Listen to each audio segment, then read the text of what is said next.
Ladies and gentlemen, gather round your radios for a journey back in time. Step into the golden age of radio, where captivating stories and unforgettable characters come to life. Welcome to Golden Age Radio, where the magic of vintage audio dramas awaits. That's right. Prepare to be transported to an era when families huddled around the radio, eagerly awaiting their favorite shows. It's a world where imagination runs wild and storytelling reigns supreme. Get ready to experience the nostalgia and charm of old-time radio like never before. Join us as we bring you a curated lineup of 30-minute episodes that will whisk you away to a bygone era. Discover thrilling mysteries that keep you on the edge of your seat, heartwarming dramas that tug at your heartstrings, and side-splitting comedies that leave you in stitches. Picture this: dimmed lights, crackling static, and the sound of a needle dropping on a vinyl record. As the stories unfold, let your imagination paint vivid scenes in your mind's eye. From distant lands to roaring cities, let your senses come alive as you become part of the story. Lose yourself in the adventures of daring detectives, follow the triumphs and tribulations of fascinating characters, and journey through time and space with the power of sound. Each episode is a time capsule, preserving the essence of an era when radio was the heartbeat of entertainment. But it doesn't end there. Golden Age Radio is not just a stroll down memory lane, it's a chance to create new memories too. Share these timeless stories with your loved ones, introducing them to the magic that captivated generations before us. So, dust off your radio, dim the lights, and prepare for an evening of enchantment. Tune into Golden Age Radio and let your imagination take flight. Stay tuned to hear our curated selection of 30-minute episodes. Relive the nostalgia, discover the classics, and immerse yourself in a world of unparalleled entertainment. Golden Age Radio, where the past comes alive, one episode at a time. Golden Age Radio, your ticket to timeless storytelling. Subscribe for more videos.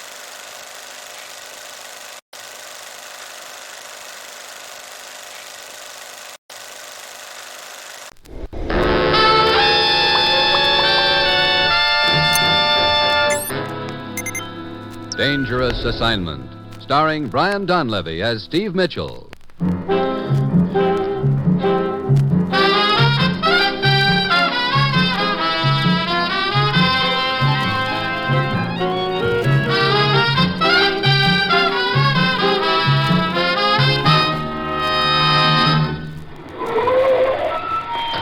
Well, there's your plane, Steve. Warming up. Look, I don't even know where I'm supposed to go, Ruth. Well, the commissioner said he'd meet us here at the airport. Steve! Here he is. Hi, Commissioner. I'll go confirm your reservation, Steve. Okay. Steve, I'll brief you right here in the car. We haven't a minute to lose. What's this all about, Commissioner? You're going to Macau on the China coast. One of our agents is in trouble. Oh, who is it? Kurt Allison. As you know, the situation in the Orient is pretty tricky right now.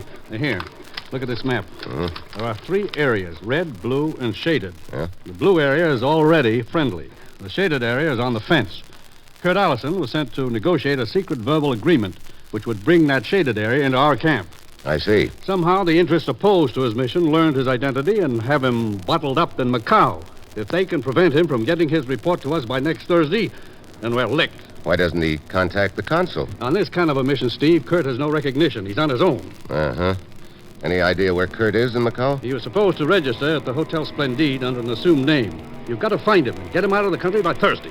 Sounds like quite an order. Any line on the representatives of the opposition? We only know that one of them walks with a limp. When you get to Macau, go to the White Jade Cafe. You'll be contacted there. White Jade. Okay. Steve, I don't need to tell you the opposition won't pull any punches. Yeah. Sounds like a nice keg of nails you've opened for me. It is, but we're depending on you, Steve. Find Allison and smuggle him out of Macau by Thursday. Well, that's it. You've got your assignment. Good luck.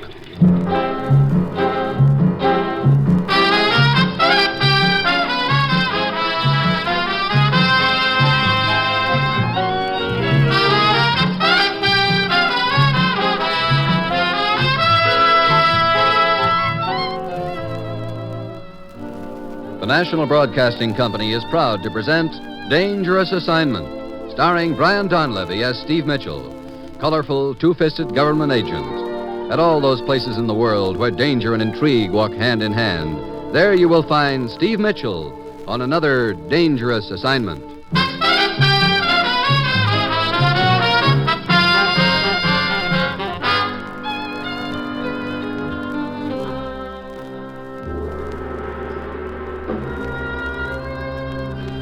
Yeah, that was my assignment.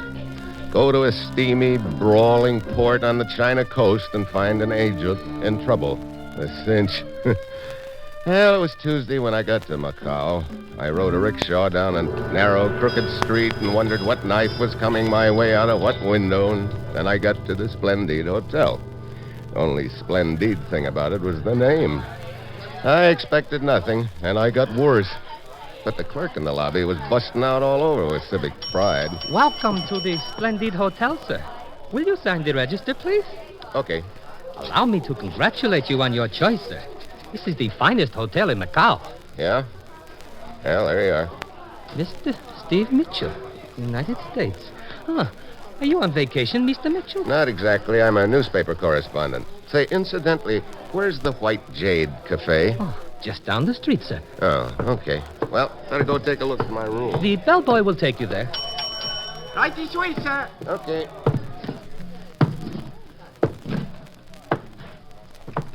Yes, sir? That man who just registered here, the one who asked about the White Jade. Oh, you mean Mr. Steve Mitchell? Steve Mitchell from the United States? Yes. Would you like me to announce you? No. But you... I am a friend of Steve Mitchell's. I want to surprise him a little later. Thank you.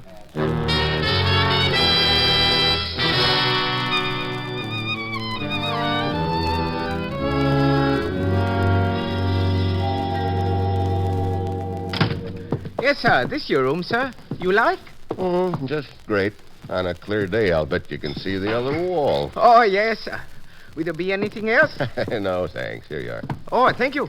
Thank you, sir.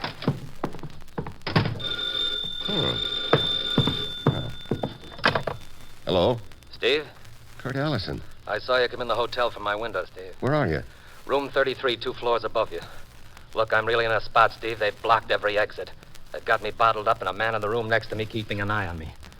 I don't know how you're going to do it, but you've got to get me out of Macau, Steve. Wait, What's the matter, Kurt? there's someone at the door. You got a gun? Yeah, I'll be right up. Stall him till I get there. okay. Who is it? Marco, the man who's being paid to watch you. What? Let me in. I have something important to say to you. Okay. Just stand still a minute. I'm unarmed. Put your gun away. I want to talk business. Okay, go ahead and talk. The people who hired me are not paying me much. Perhaps if you were to offer more, I could show you how to get out of Macau and make your report by Thursday. Are you interested? I don't know. Batik! Allison, drop your gun. So, Marco, you would betray us. No! Hey! Allison! Batik! Allison, come back! Allison!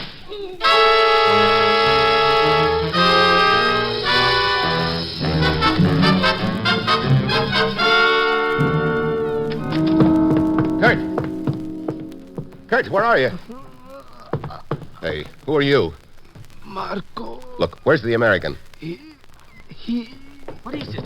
What has happened? Oh, it is Mr. Marco. It was Mr. Marco. Who was he, anyway? Why, he was staying in the next room next door. Where is the American who had this room? I wish I knew. Wait, the window is broken. Yeah, blood on the sill. The American who killed Marco went out the window and down the fire escape. Now, look. This is a matter for the police.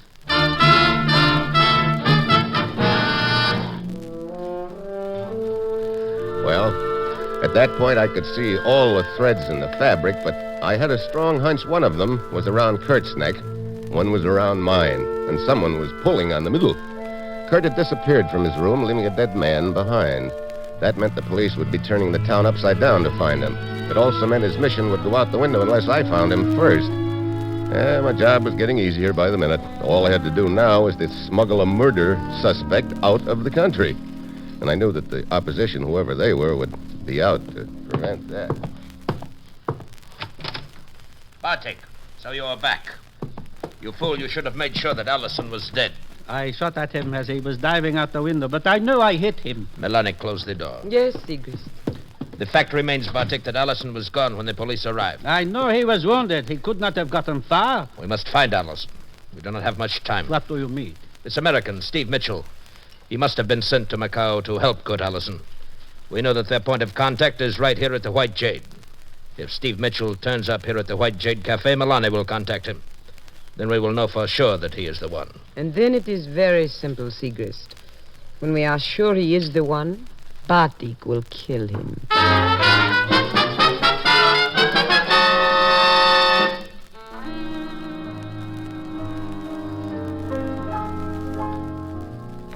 What would you like, sir? Well, Oh, an American, huh? Nah, Brooklyn.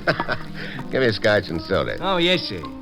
Quite a place you've got here. Oh, sure. We have almost everything here at the White Jade. There is a roulette wheel upstairs. Oh, beauty. And a piano player downstairs.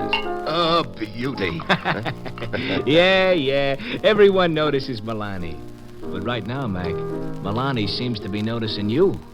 So I see, Joe. Oh, here you are, sir. Thanks. Thank you.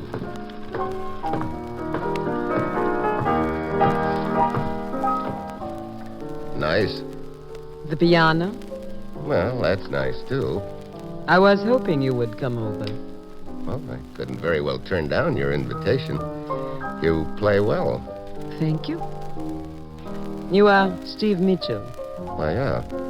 You seem surprised that I know your name. Were you not told you would be contacted here at the White Jade by one who could help you? Keep talking. I am the one. Oh? You are looking for Kurt Allison. Am I? Where is he? I do not know. He disappeared right after the man from the next room was killed. Well, you haven't told me anything I don't know yet. I think I know where he might be, Steve. Where? Come. Let us walk around. I can pretend to be showing you the roulette wheel upstairs. Lead the way. Did you see Allison before he disappeared? Yes. I was working with him. He really got himself into a spot, didn't he? Red hair and all. Yes. And he was pretty nervous about it. As you know, he registered at the hotel under an assumed name. But when he was here the night before last, a girl walked in and recognized him. She called him by his right name. He hurried her out of here at once. Any idea who the girl is? Yes. She is an American girl. And her name is Helen. Hey, Milani. Yes? A message for you. Oh? Excuse me, Steve. I will be back in a moment. Uh-huh. Why don't you try your luck at roulette while I am gone? That's an idea. Oh, I'm sorry. You are crowding me, sir. I didn't intend to, sir. I did. What? You are Steve Mitchell, are you not? Yeah. Why? My name is Casca. I was instructed to contact you here at the White Jade. Oh, that's very interesting. You are looking for Kurt Allison? You know where he is? No, but I'm supposed to help you find him. You know, this has a sort of a familiar ring to it. But I think maybe you're a little late. I do not understand. Oh, skip it. So you've been working with Kurt Allison, huh? Yes, up until the time he disappeared. I hope nothing has happened to him. He is a fine man. Yeah. Red hair and all. Why, I thought he had brown hair. He must have dyed it. Yeah, he must have. Look, I don't think it's such a hot idea for you and I to be standing here talking. Yes, perhaps you are right. Here is my address. You can contact me there. Okay, yeah. I'll get in touch with you if I need you. Steve! Coming. Oh, Steve, I have found out where this American girl Helen lives. Good. Maybe Allison is hiding out there. Come on.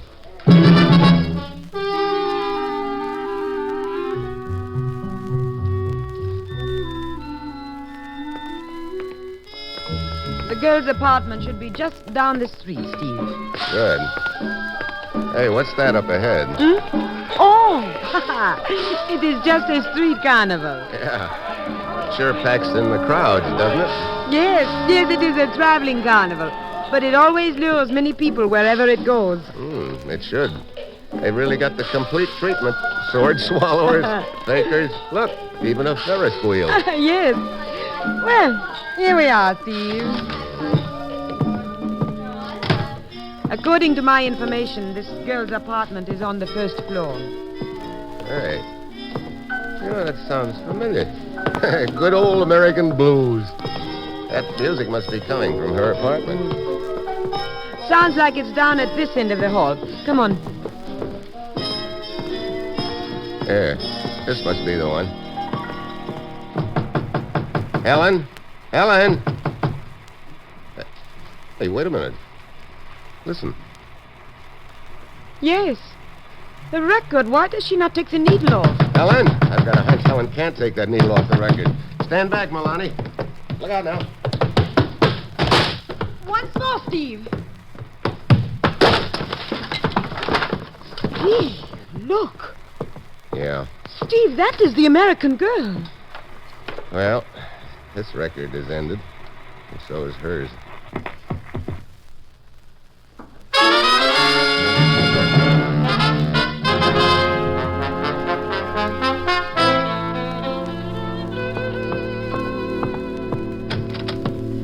Come in, Melanie, and close the door. Yes. So, Steve Mitchell has accepted you as his contact, huh? Completely, Segrist. Good. Segrist, we know that Steve Mitchell was sent here to help Allison. Why do we not kill Mitchell before Bartek, you're a stupid fool. We tried to make that American girl, Helen, tell us where Allison was, and we failed. You were too persuasive with the girl, Bartik. She died. I was acting under your order, Segrist. That is unimportant, Bartik. The point is that since we cannot find Allison, we will let Steve Mitchell find him for us. The message we found in Helen's apartment from Allison to Mitchell will see to that. But we read the message and it meant nothing to us. It means something to Steve Mitchell. Of course, Melanie. It tells him where Allison is hiding. That is why we had you take him to Helen's apartment to be sure he would find the message. Stay with Mitchell, Melanie. And when he leads us to Kurt Allison, we will kill them both.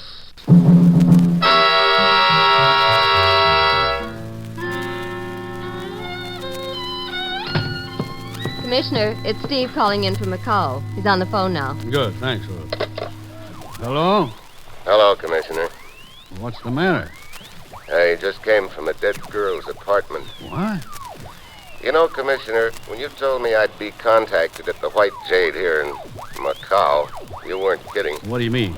I was contacted twice. What? Yeah, by a girl named Milani and a guy named Chaska. They both gave me the same story. You know which of them is the legitimate contact? I think so. Look, Kurt left a message for me. What'd the message say? First and second rules of concealment. Oh. Kurt taught me most of what I know about this business, Commissioner. According to him, if you've got to hide, you should choose a place near a crowd.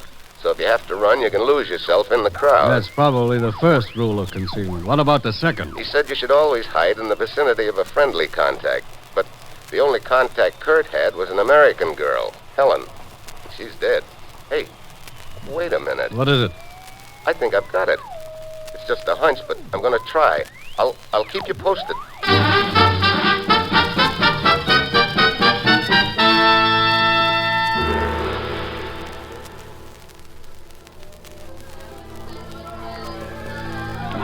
Welcome to my humble carnival, sir. You the proprietor? Oh, yes. I am Dalai. At your service. You seem interested in the carnival. I notice you have been looking it over. Yeah, I've looked it all over except this Ferris wheel of yours here. How about a ride on it? Oh, I am so sorry, sir. But you see the sign. It is out of order. So I see.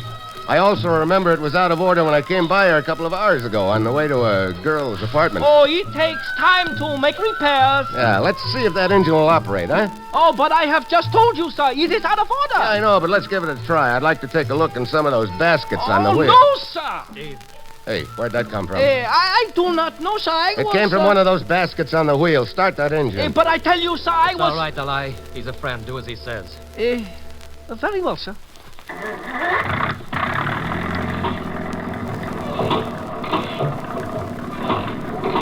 He is the one just over our head. This one. Okay, that's far enough. Kurt? Hi, Steve. Are you all right? I collected a bullet in my leg. Did you kill Marco? No. One of their other agents got both of us. Why didn't you come to my room to hide? Well, I knew the police would search the hotels, so I went to Helen's apartment. I left you a message. I found it, Kurt. Near Helen's body. Oh. Well, she was trying to help me, Steve. Oh, sir. There's a policeman approaching. Get down, Kurt. Delay, start that engine. Oh, yes, sir. You are Mr. Steve Mitchell? Yeah. Why? Permit me. I am Lieutenant Neves of the Macau Police. Well, what can I do for you, Lieutenant? You seem to be interested in a murder which took place at the Hotel Splendide. A man named Marco. Oh? Perhaps you are a newspaper correspondent, as you told the hotel clerk. Perhaps you are an accomplice of the American who disappeared after the killing. You think the American killed Marco? His disappearance would seem to be proof of his guilt. I am not here to discuss the merits of our case against the American, Mr. Mitchell. I am here to warn you not to interfere with the police. I'll remember that. I hope you find the killer, Lieutenant Nevis. Thank you. Incidentally, who operates this Ferris wheel? Why, I do, Lieutenant. Why? You're not a very good businessman. The wheel operates, but you still have the out-of-order sign posted. Oh, thank you, Lieutenant. You see, I have just repaired the wheel and am now testing it. Good evening, Mr. Mitchell. Good night, Lieutenant. That was close, Deli. Oh, indeed it was, sir. Stop the wheel, Deli. Look, I'd better be getting along. You tell Mr. Allison I'll come back here after the carnival closes and move him to another hiding place.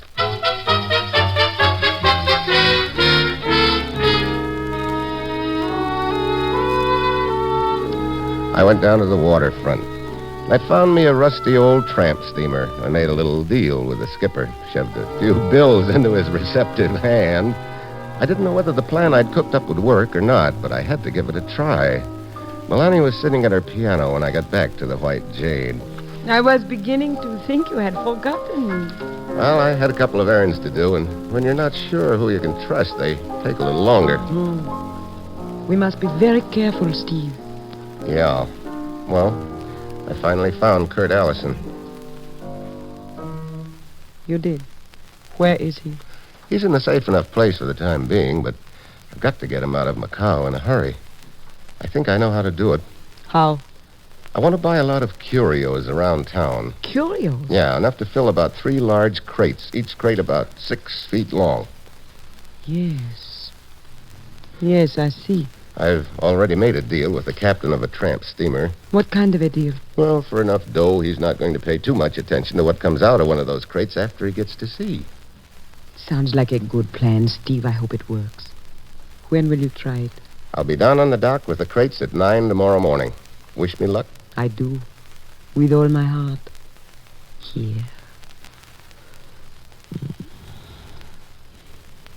That is for luck. Much better than carrying a horseshoe around with me. Oh, Steve. Steve, this has been so wonderful, our working together. This is work? Maybe after your job is finished. Yeah, maybe. And it should be finished soon, by 9 o'clock tomorrow.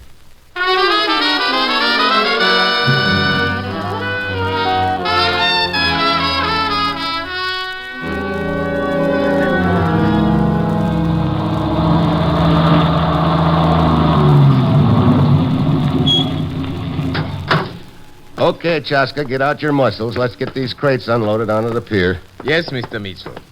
Okay, we'll take this one first. You got it? Yes. Here we go. Easy now. This crate is very heavy, sir. Yeah. Okay, set it down here. Got it. Now the next one. Got a hold? Yeah. Here we go. Oh, this one is not nearly as heavy as the first. No, easy. Oh, here comes trouble. Ah, Mr. Mitchell. Well, my old friend, Lieutenant Nevis. Stand right where you are. Do not move, either of you. Huh? What is the matter, Lieutenant? Who are you? Why, my name is Casca. Mr. Mitchell hired me to drive this truck. I see. Well, Mr. Mitchell, you did not heed the warning I gave you last night not to interfere with the police. What do you mean, Lieutenant? Kami, Sita, tear those 3 crates apart. Hey, you can't do that. No. Hey, stop him. Cut it out, will you? Stand back, Mitchell. Stand back. But I tell you that... We have definite information that Mr. Allison is in one of these crates. You are trying to smuggle him out of the country. Oh, look. You will regret this deeply, Mr. Mitchell. Look, Lieutenant. There you are. You can see there's nothing inside but curios. There are 2 other crates, Mr. Mitchell. Faster, Kami. But that's all there is in the other crates, too. Your bluff will not work. He's not in the 2nd crate either, And he must be in the 3rd. Look, you're making a mistake, Nevis. Because you have made the mistake. A big mistake. There. The third crate is open. Now we shall see what... Why, there are nothing but curios in that crate either. You know, that's what I've been trying to tell you for the last 5 minutes, Lieutenant. But I do not understand. Well, the next time you better check a little closer before you go around busting up people's crates. I must apologize for my action. Yeah, okay. Chaska. Yes, Mr. Mitchell. Take all this stuff back to the warehouse. It'll have to be recrated. Well, so long, Lieutenant.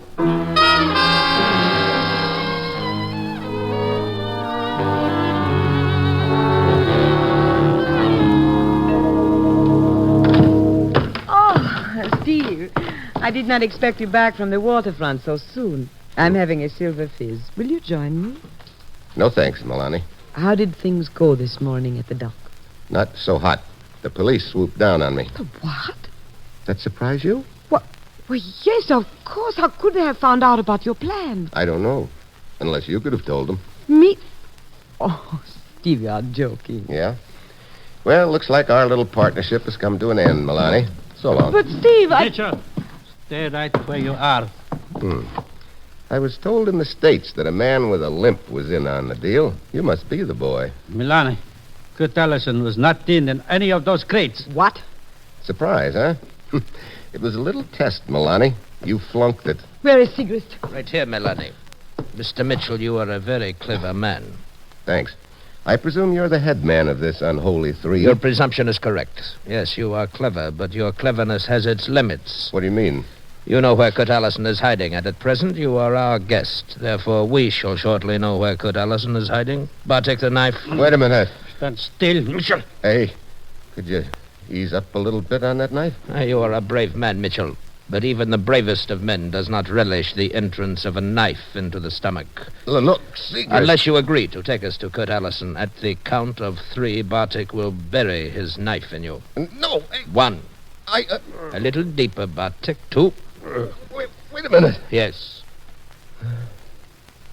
Looks like I don't have much choice. A very intelligent observation. Allison's wounded. He's in a room near the waterfront. Take us to him at once. All right. Let's go.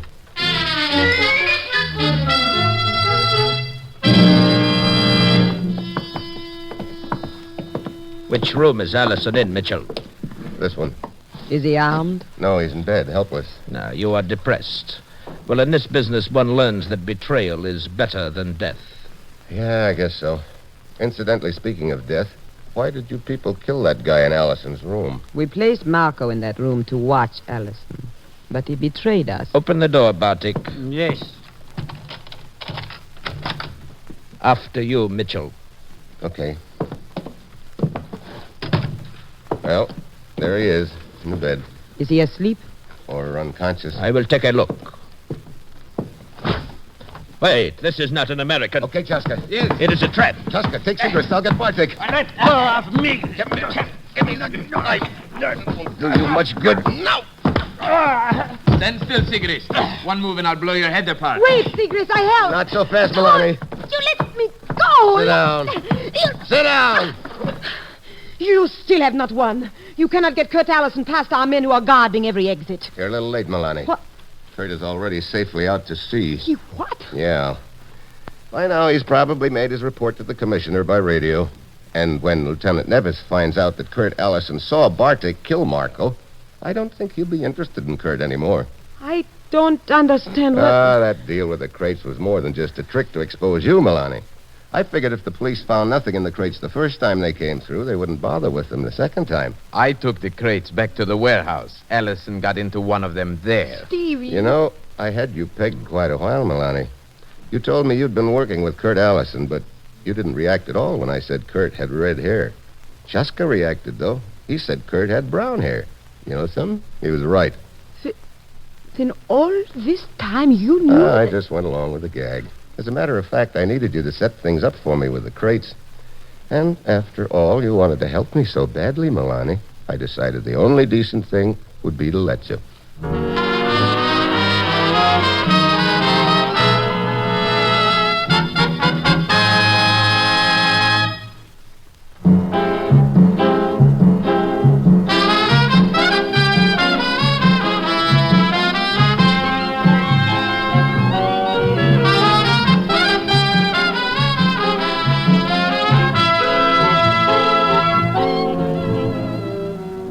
You have just heard another episode in the exciting new adventure series, Dangerous Assignment, starring Brian Donlevy as Steve Mitchell. Dangerous Assignment is written by Bob Reif and directed by Bill Karn, with music by Bruce Ashley. Be with us next week at this time when Brian Donlevy, starring as Steve Mitchell, will embark on another Dangerous Assignment.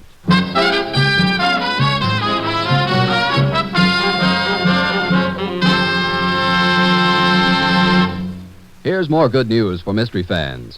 Every Sunday, you'll hear action-packed stories to sharpen your wits when, over most of these same stations, NBC brings you High Adventure, Richard Diamond, Christopher London, and Sam Spade.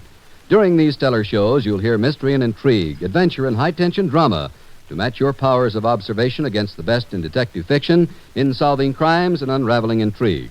There's fast-moving action to lift you from beside your radio and transplant you into the romantic land of mystery and adventure. These 4 Sunday shows, High Adventure, Richard Diamond, Christopher London, and Sam Spade, are tops in thrills. So be sure to tune to your favorite NBC station for the best mystery and adventure programs. Tomorrow, Bob Hope presents the Look Achievement Awards on NBC.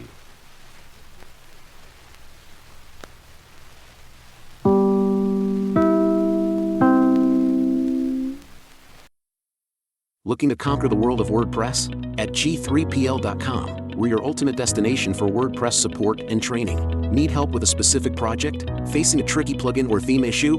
We've got your back. We will troubleshoot, customize, and fine-tune your site to perfection. So, why wait?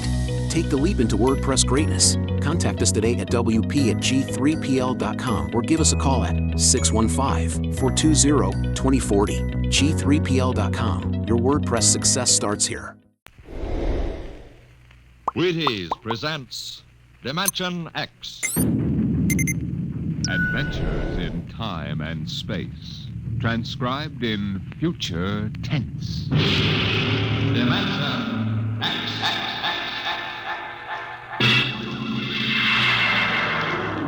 On stage tonight, Dimension X. Another in the Wheaties' big parade of exciting half-hour presentations. I'm thinking of a girl. Very pleasant person, very attractive, too. She has cool hands, a nice voice, and a gentle manner.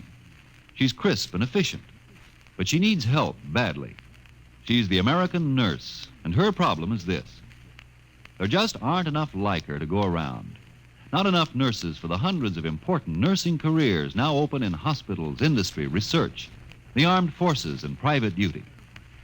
Now, you may not know the girl I mentioned, but perhaps you know someone very much like her. A young girl with at least a high school diploma, of good health and character. If you do, tell her this. America needs 50,000 student nurses this year. Tell her you think she might be one of them. If she agrees, have her stop in at the hospital nearest to her. She'll never regret it, and neither will you.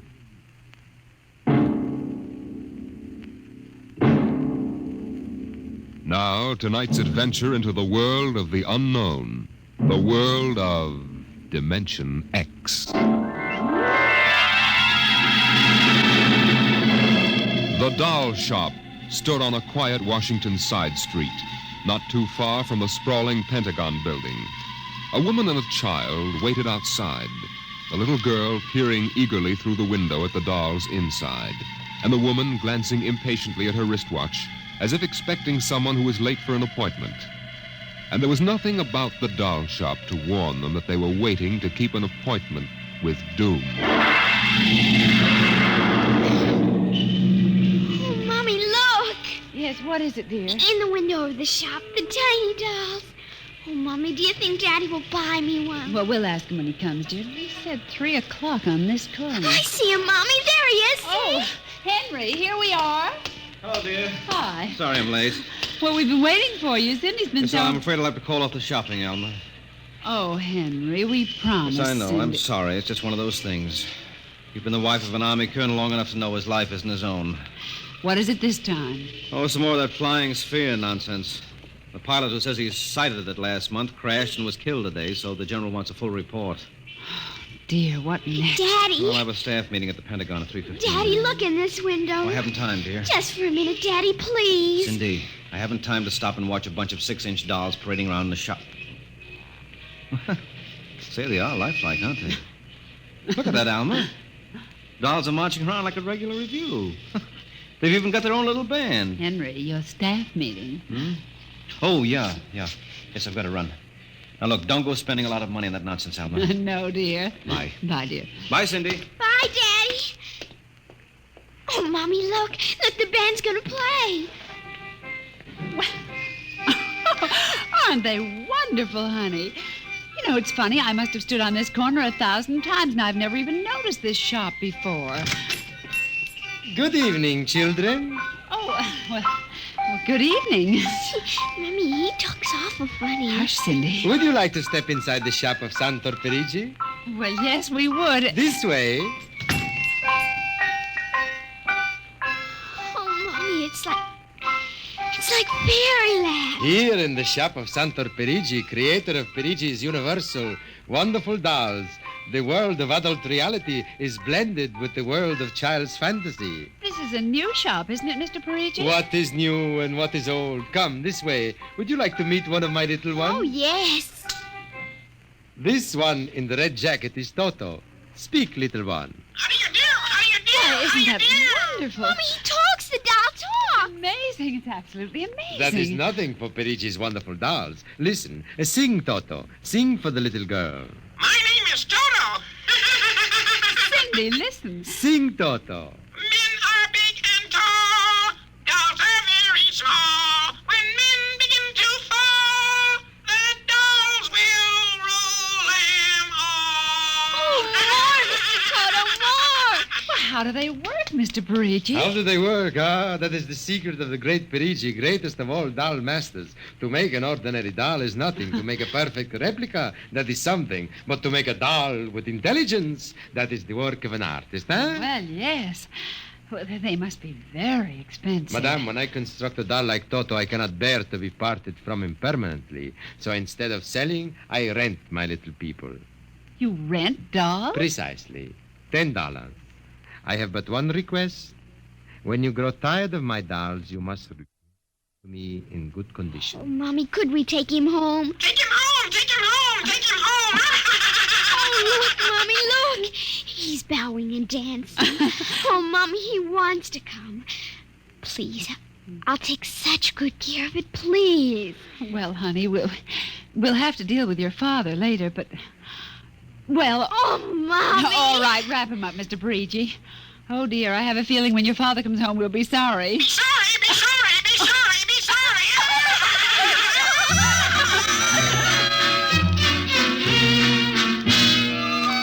Now, Toto, this is my room, and you're going to sleep right here next to my pillow.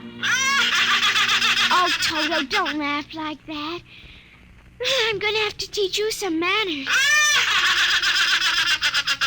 You be quiet, because my daddy will be home soon, and he's a colonel in the army, and he'll bust you to private if you don't behave.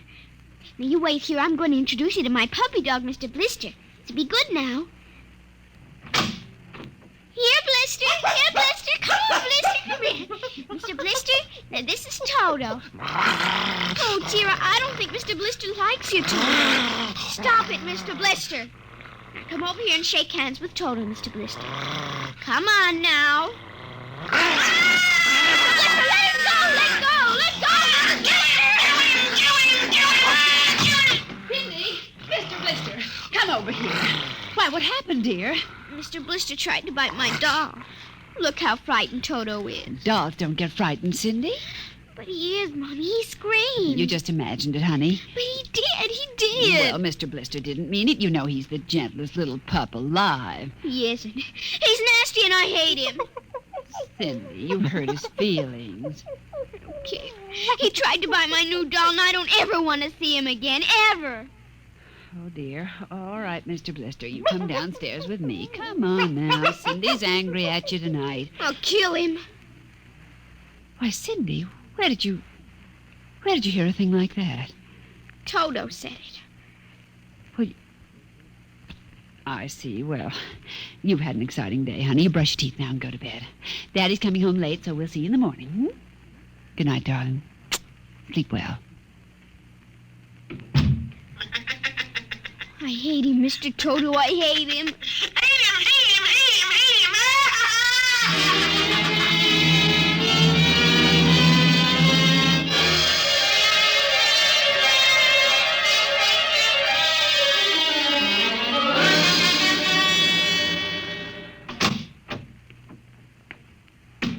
Morning, Alma. Breakfast ready? Just a minute. How was the staff meeting last night, dear? Oh, horrible bore as usual. Where's the little one? Up in her room. She'll be down in a minute. Oh, say, remind me to take some papers back to the War Department, will you? I left them in my strong box. Henry, you told me it was against regulations to bring secret papers home. Well, I had to finish some work for the old man. Nobody will ever know the difference. Well, I suppose not. Oh, dear, would you feed the puppy before we sit down? His bowl's under the sink. Where is he? Say, that's funny. Here's his supper from last night, only half eaten. Getting fussy. Blister? Here, Blister. Blister! Where the dickens is that mutt? Maybe he's on the back porch. Oh, maybe. Here, Blister. Here, Blister. Alma. What is it, dear? Alma, look. Why, Henry. Is he? Yes, he's dead. But how? What happened? From the looks of it, he might have been poisoned. Poisoned? Who on earth would do a thing like that to an innocent little pup? I don't know. Let's see his dish. Oh, Henry. I don't understand this at all. Say, what's this? What's what? Well, look, there are pieces of broken glass in his food. Blue glass. Glass? Glass? Henry. Huh? Well, I just remembered something. What? It may just be coincidence, but in the bathroom this morning... What about the bathroom? Cindy's blue glass, you know, the one with the Mickey Mouse on it. It was broken, Henry. I found pieces in the wastebasket. I meant to ask her about it. Oh, Alma, for heaven's sake, you aren't suggesting that our little girl... Why, she loved Blister more than anyone. Not last night, she didn't. Why not? Well, he went after Toto. Well, who's Toto? Oh, her new doll. You bought her one of those dolls? Well, I just rented it. Rented it? Yes. Look, Alma. Oh, no. Oh, well, all right. Well, what's this got to do with Blister? He went for the doll, and Cindy... Well, Cindy said... Henry, she said she'd kill him. What? Well, that's ridiculous. It's true. Good heavens, a 9-year-old child putting ground glass in dog food? She'd have to be a monster. Mommy. Now, don't say anything. I'll talk to her. Good morning, dear. Morning, Mommy. Morning. Daddy. Hello. What's the matter? Nothing, Cindy. Sit down, dear. Yes, sir. Cindy, your mother tells me you broke your blue drinking glass. Oh, no, I didn't break it. Now, Cindy... I didn't. Well, now somebody broke it. It wasn't your mother and it wasn't me.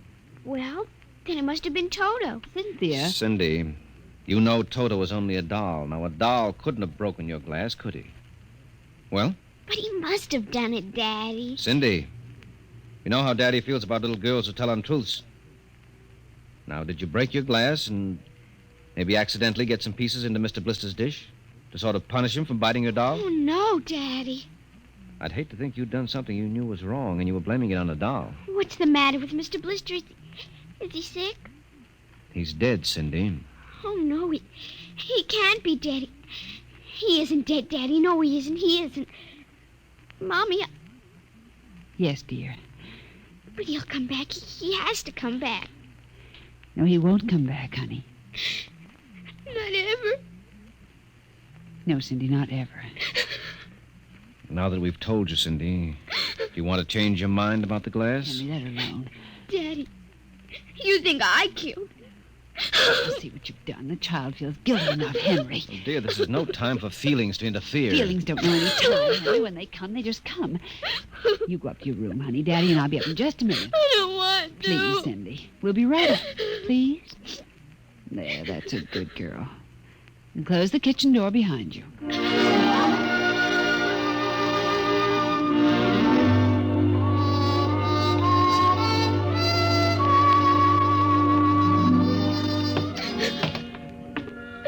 Mr. Blister's dead.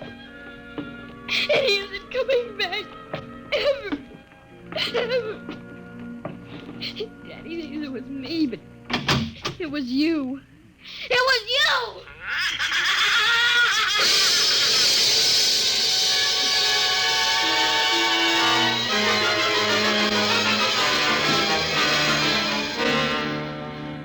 Dimension X will continue in just a moment. You know, friends, Breakfast of Champions is a whole lot more than a phrase written across a package of Wheaties. There's one thing I could tell you. I could tell you that it means champions in the world of sports eat Wheaties. And it's so true. You bet it is. But I've got a better idea, and one I think you'll like. I think perhaps you'd rather get the story from a champion himself. So here is a champion. Will you introduce him, Ed Prentice?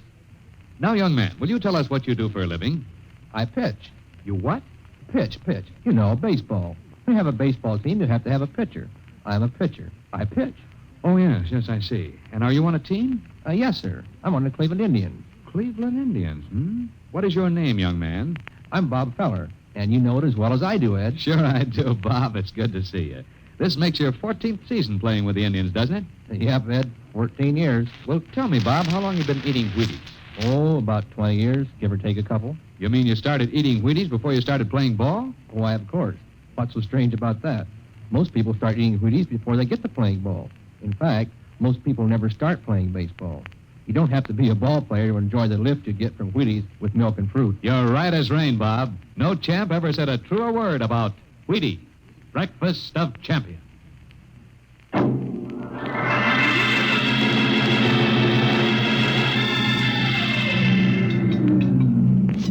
Eat your supper, dear.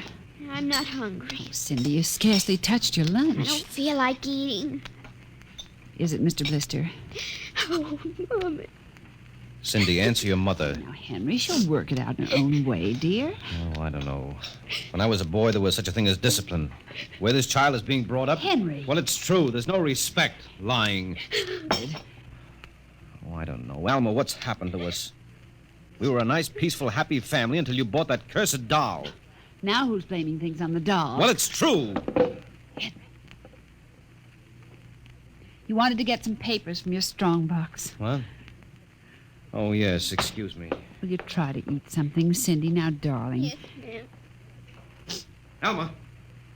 Alma! Yes, Henry, what is it? Alma, it's gone. What's gone? The box, the strong box is gone. Well, it can't be. The door to your study's always locked, and you and I have the only keys. I know all that, and I tell you it isn't there. Well, who would I don't know, Alma. Those confidential reports, if they ever get into the wrong hands... Oh, I warned you about keeping them here. Oh, what if it ever came out in the open? Can't you see the papers? Army colonel, derelict in duty. Call the police, Henry. What, and throw my career in the wastebasket after 17 years? And we've got to find it ourselves. But it was there when I went in to clean this morning. Well, what about your key? Well, it's right here. I always keep it right with me. That's funny. Oh, no. But my other keys are all on the ring. You've lost it. I don't see how. Alma, how could you do it? Henry, please. Come on, we'll search the house. I can't think of anything else to do. Oh, dear, you're going to miss your staff meeting. Well, all right, never mind the meeting. My whole career goes up in smoke if we don't find those reports. Now, somebody get hold of your key and open that room. I know Cindy. Oh, let the child alone. She's been through enough. You know she wouldn't do a thing like that. I don't know anything anymore. I don't know my own child. I don't even know you. Henry. All I know is that strongbox is gone with papers that are dynamite if the wrong person gets them.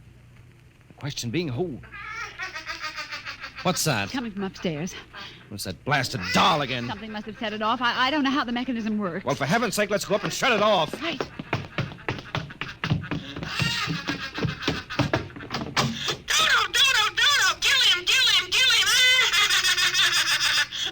Stop it! Blasted little imp! There. Henry. Ever since we've got this thing... Henry. What? Look. Where? What? Around the doll's neck. The key. The key to your study. It was Cindy, after all. I don't believe it. Ever since she got this fool doll, she's been acting half insane. First the dog, now this. I think she hates us, Alma. Henry. Cindy is my child, and I know her. I know she's a good, sensitive little person with no malice in her. You're just simply refusing to face the facts, dear. What are you going to do? I'm going downstairs and have a talk with that young lady.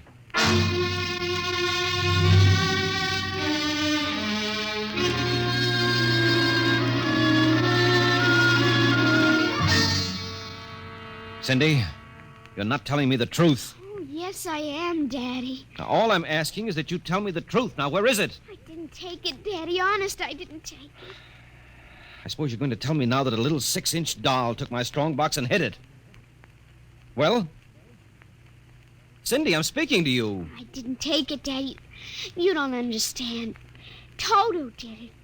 Oh, he's terrible awful. He says things. He says he's going to kill everybody. Cindy, you're inventing things. It's true.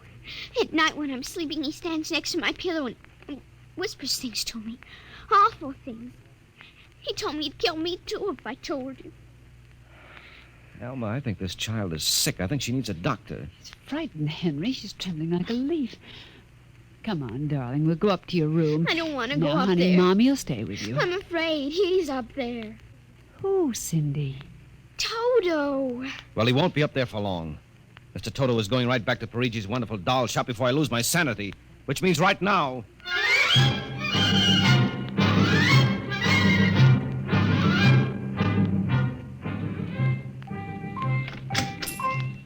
Ah, Colonel Grayson. Welcome to the home of Parigi's wonderful doll. Are you Parigi? Santor Parigi, creator of the universal doll. The doll with the mind. The doll Yes, with... well, I'm returning one of your masterpieces. Oh? If you will step into the rear of my shop. Now, what is the complaint? There's no complaint. Here's your doll. Good riddance. My little Toto, rejected, you found the world of men too filled with hate. We will change all that later on. Return to your comrades in the window, little one. And now, Colonel Grayson? I think we have no further business, sir. Ah, but we do, Colonel. Let me see. Ah, yes. Here it is. Do you recognize this, Colonel? That's my strong box. My little Toto is very clever, sir. Are you trying to tell me your doll stole that from me? Let us not say stole. I'm merely keeping it in custody. What's your game, Parigi? Blackmail. You give me what I want, I do not ruin your career. What do you want? Information. We already know something from the reports of the War Department concerning a certain strange-looking sphere reported by one of your pilots. What government do you represent? I represent Parigi's wonderful dolls, none other. I'm not so naive, sir. Perhaps I should explain. Each man hides something from the world. Each man loves something more than life. With the help of my wonderful dolls, I obtain personal information which enables me to control the men who control the world. Men like you. Hand over that strong box. I warn you, I have a gun. Give it to me. You are being foolish. Put down that walking stick. Now. No closer. Now.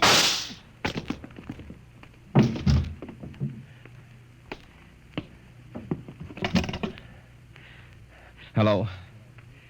Give me the police. Hello. This is Colonel Henry Grayson. I've just killed a man. Parigi's doll shop, corner of 4th and Lexington. The body is in the rear. I'll wait for you.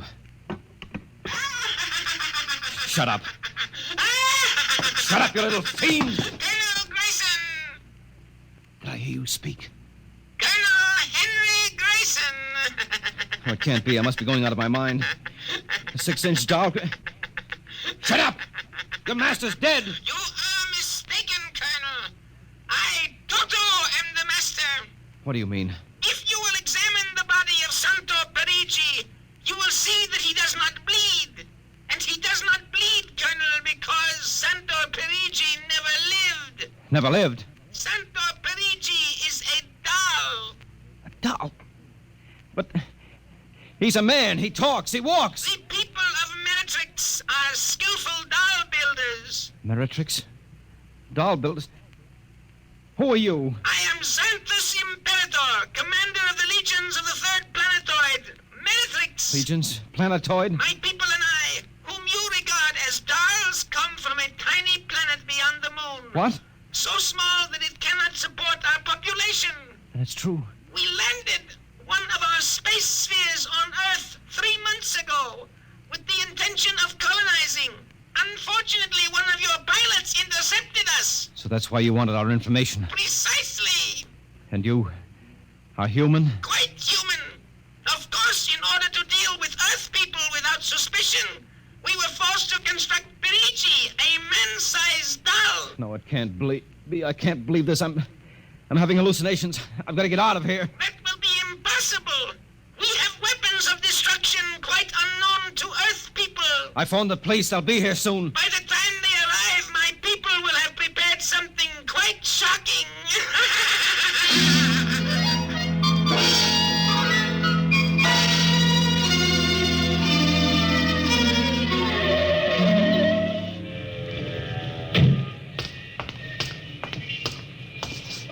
covered, Brian. Okay, Sarge. All right. You the guy who turned in the call? Yes, that's right, Sergeant. Where's the body? Well, you see, it isn't exactly a body. What do you mean? It's a doll. What? Now, wait, you've got to let me explain. I know this sounds fantastic, but I've stumbled onto an unbelievable plot. Yeah? Keep talking. Well, you see, these little dolls, they aren't really dolls. They're tiny people. Now, there's a big doll named Santor Parigi. They're using him as a front to run this shop. He's off his trolley, Sarge. Now, look here. Now, listen, mister, we got a call that there was a murder here. Now, if there was one, where is the body? Well, it's behind the curtains in the back. Only, you see, it isn't really a body. It's a big wax dummy. It's all part of their plot to gain control of the world. Holy smoke, he's really off his rocker. Now, look, if you don't believe me, I'll prove it to you. Come here. Look behind this curtain and you'll see the dummy lying on the floor. Welcome, gentlemen. Are you looking for something? Parigi! This is impossible. I smashed his skull. Do you know this guy? That's the one, the doll. What's your name, mister? Parigi, Santor Parigi, creator of the Universal Doll. Uh-huh. You ever see this man? Never until just now. That's not true. He's lying. I tell you, he's nothing but a big doll. The real masters are the little dolls. Ryan, are you getting this? He's wacko, Sarge. No, He's a fruitcake. I'm not crazy, I tell you. I can prove it.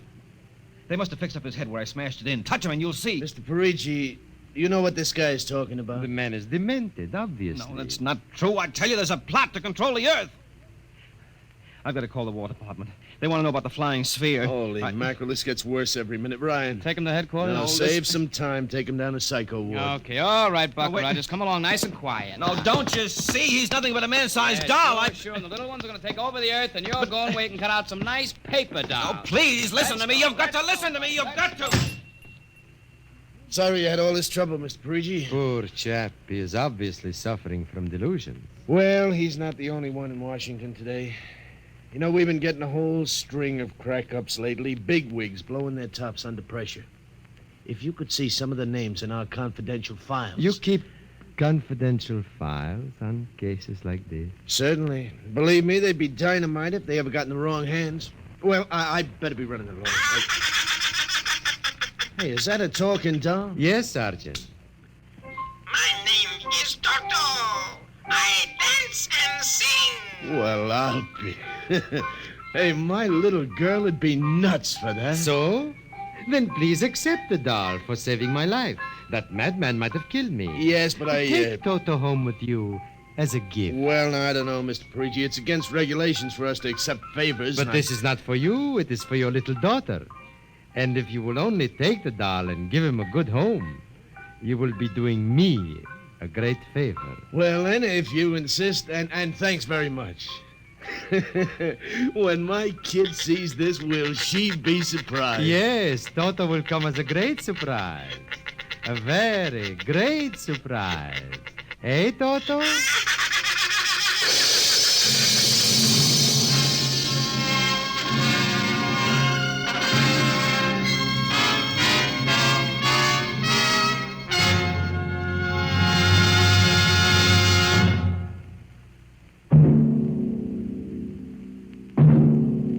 Tonight, Dimension X has transcribed Parigi's Wonderful Dolls, an original radio drama written by George Lefferts. Les Damon appeared as Colonel Grayson and Joan Alexander as Alma, with Ninice Alexander as Cindy.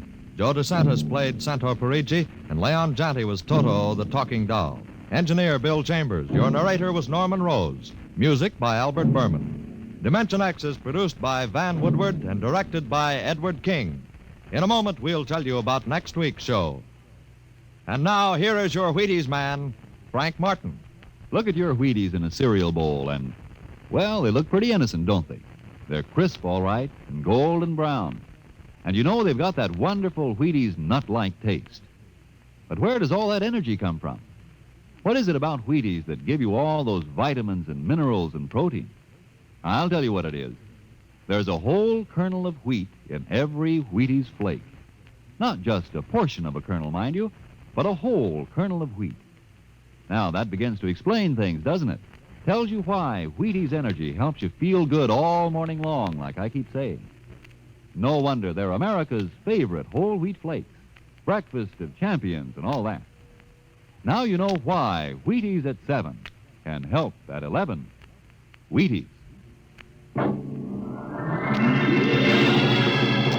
Next week, the strange story of a curse that came true. It's the story of the Castaways, another adventure into the unknown world of tomorrow, the world of Dimension X. And this is the Wheaties man, Frank Martin, inviting you to listen Saturday, that's tomorrow night, to Joel McRae in Tales of the Texas Rangers on the Wheaties Big Parade. See you then.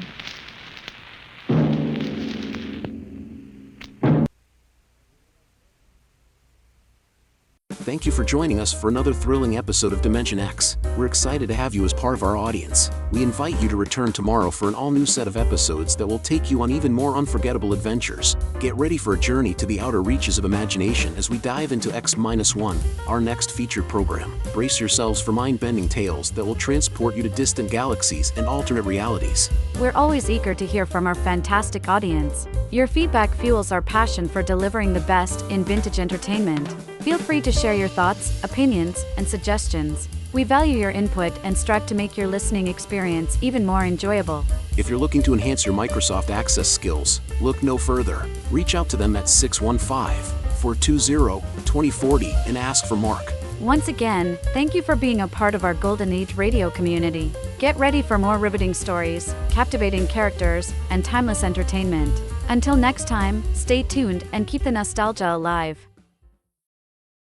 In just a moment, X-1, but first, here's an important date to remember.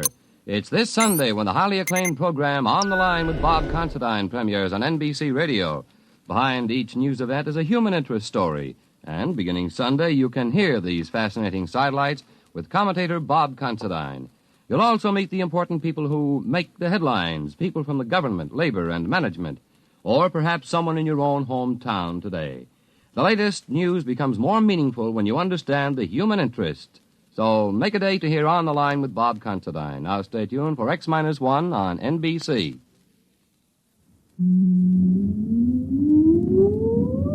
Countdown for blastoff. X-5, 4, 3, 2, X-1, fire.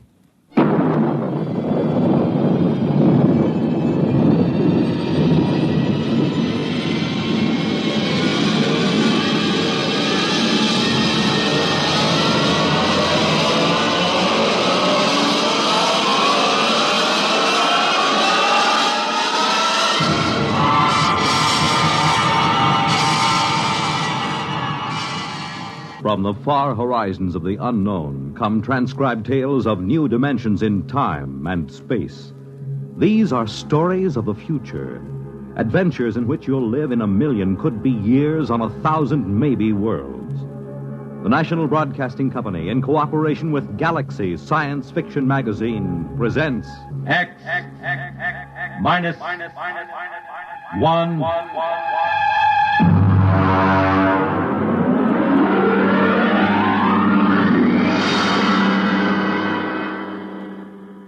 Tonight, The Old Die Rich by H.L. Gold. The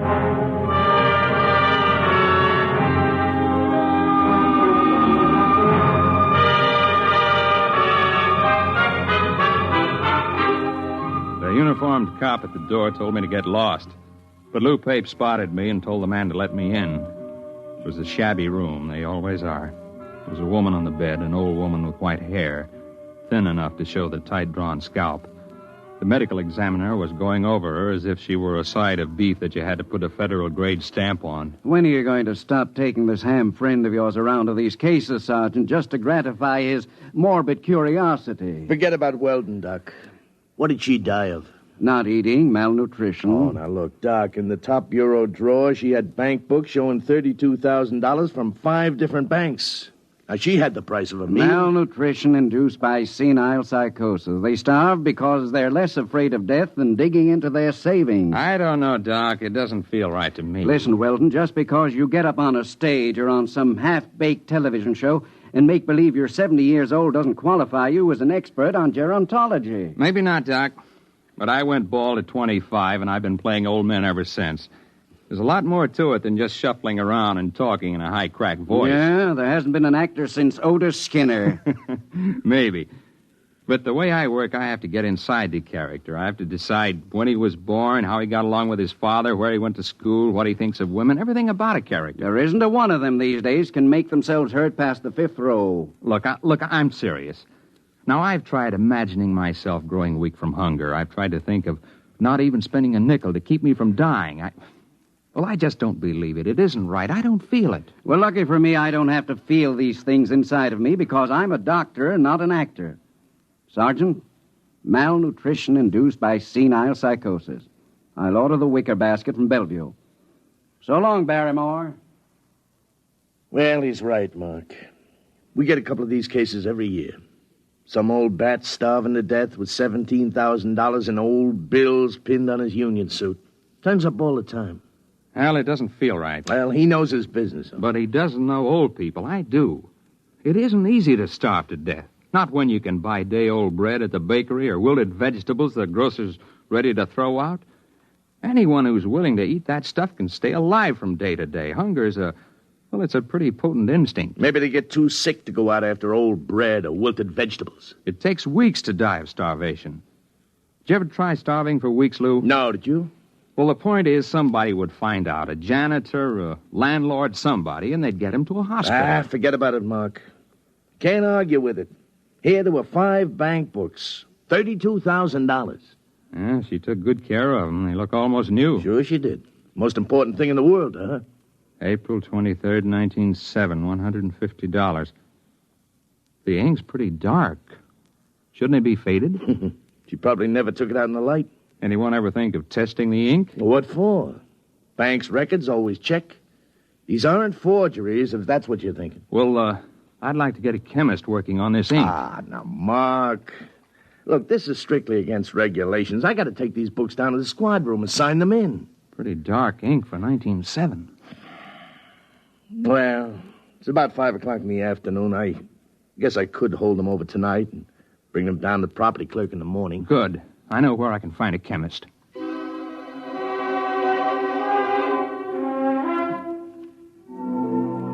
Mr. Weldon, there's no doubt of it. The ink sample is typical of inks used 50 years ago. 1907 would be about right. There, you see, Weldon? I was supposed to go to the Trotters tonight. But according to the amount of oxidation, it's fresh enough to be only a few months old. There, I was right. Well, couldn't that be the result of unusually careful handling, though? Oh, yes, I suppose it could. An airtight compartment, perhaps, sealed with one of the inert gases or a vacuum. That might account for the lack of normal aging. Lou, you can't keep inert gases in a top bureau drawer in a 4th-floor walk-up. Yeah. Well, it's probably some simple explanation. For fresh ink, half a century old.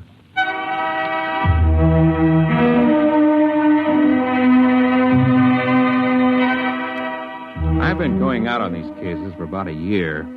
It's my specialty, playing old people, and when I'm not working television or something on Broadway, I go down to the homes for the aged or the parks or just watch. Lou Pape's an old friend of mine, and he put me on these malnutrition cases. But there was more to it than just picking up color and tricks of the trade. There had to be a better reason for it. You can't just starve to death with upwards of $30,000 right at your fingertips. Not without at least buying a bowl of soup. I had a run of television that kept me busy for about a month. Then Lou Pape called me up and asked me to come down to Bellevue. I'll autopsy if you want it, Sergeant, but I can give you the cause of death right now. Malnutrition due to senile psychosis. What's up, Lou? Well, Mark, an old guy was found wandering around down on Hester Street. Suffering from malnutrition, he had $17,000 in cash inside the lining of his jacket. Is he alive? No, not now he isn't. Doc's got him in the room there, but he was stumbling around when the cop on the beat picked him up. Did he say anything? Well, he talked to the cop. Pretty smart young kid. Seems the old man kept talking about money, and about his wife. She must have been dead 20 years. And then, just before he went out completely, he did say something, maybe 3 or 4 times. Well, what was it? El Greco. You mean the artist? Well, that's what Stankiewicz said. He's the officer who picked him up. Said he remembered he'd heard the name on that television quiz program. You know, the jockey who's the art expert there. El Greco. Probably some Greek restaurant where he was bumming his meals. Are you sure you want a top seat, Sergeant? It's late. I won't get to it till tomorrow. All right, take your time, Duck. There's something else, isn't there, Lou? Well, maybe, Mark. We found the old guy's room, and there was an ad thumbtacked over the sink. Nothing too unusual. Yeah? Here it is. Men and women wanted, light work suitable for old people. No references required. Well, I checked it with the lieutenant. He says to forget it. He says it figures for an old guy to be interested in an ad like that. An old guy with $17,000 in cash? Yeah. Well, I didn't figure I'd argue with the lieutenant. You mind if I keep it? No, go ahead.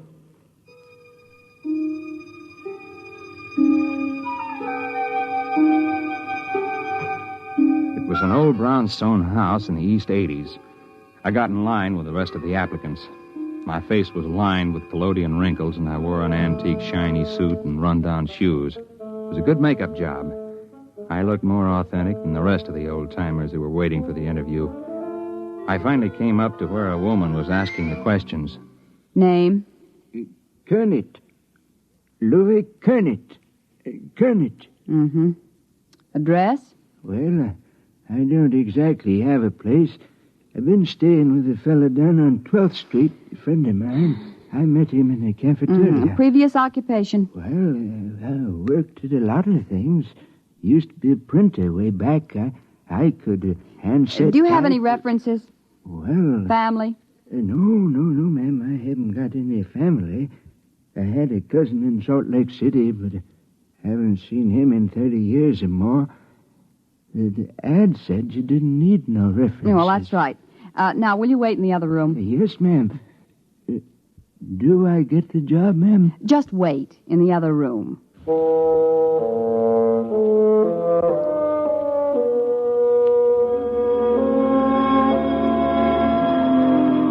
I shuffled into the other room and sat down to wait. I concentrated on building a character for Louis Kernet. If I was going to carry this through, I was going to have to play a better performance than I'd ever given before. About half an hour, a young woman came into the room. I'd planned to be dozing the way an old man would, and so my eyes were closed when I heard the door close. When I opened them, I was looking into the barrel of a .38 revolver. Are you awake now, Mr. Weldon? Huh? Ma'am? I don't think you need to carry on anymore. If you need any further convincing, you are Mark Weldon. You're about 40 years old, and you played this same character on television about 6 weeks ago. You played it fairly well.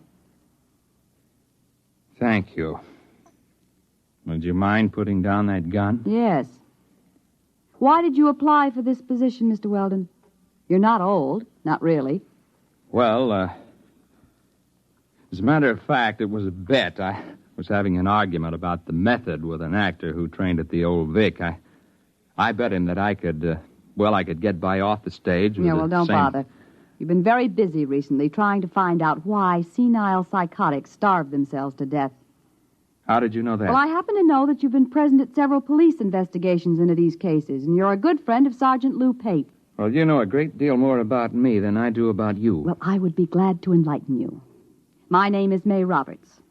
I'm the daughter of the late Dr. Anthony Roberts, the physicist, who was dismissed from the Brookhaven Atomic Energy Laboratory 5 years ago. I assume you're connected with these starvation cases, or you wouldn't have known I was investigating them. Well, that's obvious, isn't it? I'm not afraid of professional detectives, Mr. Weldon. They deal only with facts. But I don't like amateurs. They guess too much. They don't stick to reality. Consequently, they're likely to get too close to the truth. Unfortunately, Miss Roberts, I'm nowhere near the truth. I haven't the slightest idea how you're tied in with those starvation Well, deaths. I intend to show you, Mr. Weldon. I'm happy to announce that you have the job. Now, look, Don't move, Mr. Weldon. Oh, incidentally, about 15 minutes ago, I called Sergeant Pape and told him I was your sister just in from Pittsburgh. I wanted to get in touch with you very badly, and Sergeant Pape was very sorry. He wished he could help me, but he didn't have the slightest idea where you were. All right, Mr. Weldon. Right ahead of you, please. Through that door.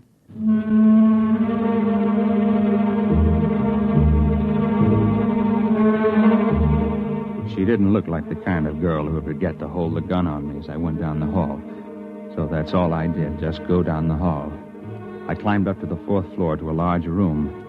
There was a maze of electrical equipment bolted down, tubes and wires and dials. In the middle of the room was a wire mesh cage. She kept that gun on me steady as a rock. She began to set readings on the dials and flip switches on the control panel.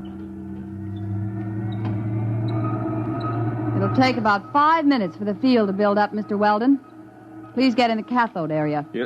You mean that wire cage? Go ahead. All right. Now, I wouldn't advise moving now, Mr. Weldon. The wire carries some 10,000 volts. Now, look, Miss Mr. Roberts. Weldon, you're curious, and you could turn out to be a great nuisance to me. As long as you've come this far, we might as well both benefit by it. Benefit? You'll find a suit of clothes on the floor there. Put it on. But after all... Put it on.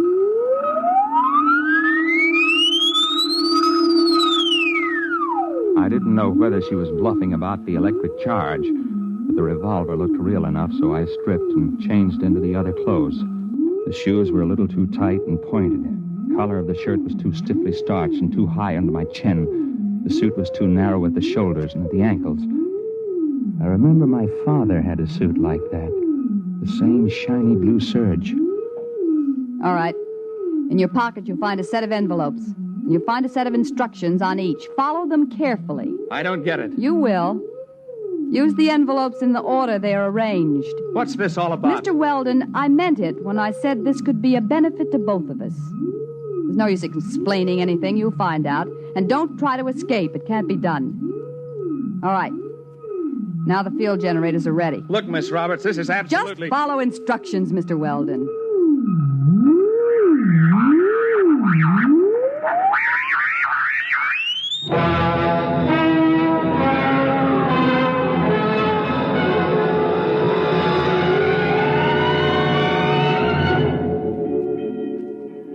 I blinked. I was standing outside a bank on a sunny day in spring. I stared at the people passing by. They were dressed like the characters in a 1930 movie. The women wore long dresses and flower pot hats. The men had hard straw hats, suits with narrow shoulders. The cars were square with flat radiators in the front. There was a trolley car passing by, and suddenly I realized that the last trolley car stopped running in Manhattan years ago. I tried to figure it out. It was New York, all right. I recognized some of the buildings. First, I figured it must have been hypnosis. And then I looked at the first of the envelopes in my pocket. I read it and walked into the bank. Yes, sir. Our Mr. Golden tells me that you wish to open an account. Yes, that's right. Uh-huh. Well, we're very happy to have a new depositor. Very happy indeed. Of course, you realize the institution is in sound condition, very sound. You needn't worry about all those rumors in this bank. No, sir. Solid. Well, that's good. All right, now then, name? Mark Weldon. You have no address in the city at present? No. And you're depositing $150? That's right. All righty. I'll just check the slip here. $150, right. And the date, May 15th, of course, 1931. 31? The Depression. Oh, now, Mr. Weldon, this is a very good year for business. This temporary recession is bound to abate. Sound banking policies will see us through. It's just around the corner, you know. What is? Prosperity. All right, Mr. Weldon, we're very happy to have your account.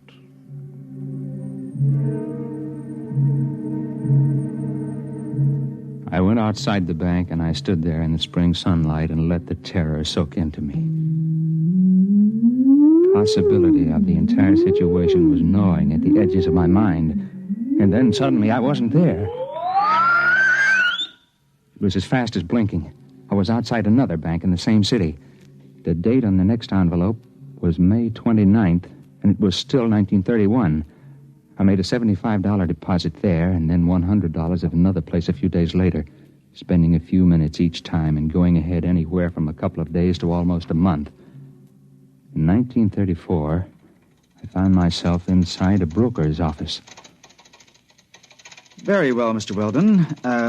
As I understand it, you are buying this stock for a Dr. Anthony Roberts. That's right. I assume the stock will be in his name? That's right. I'm just acting as agent. I I follow instructions. Of course, of course. Well, are you sure I can't convince you that you're making a big mistake? No, these are my instructions. Well, now, Mr. Weldon, we are a reputable brokerage house, and, well, frankly, I feel quite shaky about putting our clients' money into this kind of security. There's no future in it. It's a rare metal for which there is very little use for industrial purposes, and, well, however, if your client is adamant... I have my instructions. Very well, then. In the name of Dr. Anthony Roberts, 100 shares of Montana uranium.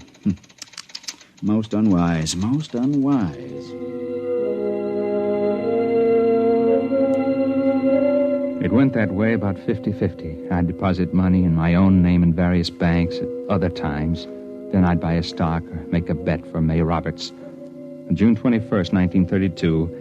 I bet Jack Sharkey to take the heavyweight title away from Max Schmeling.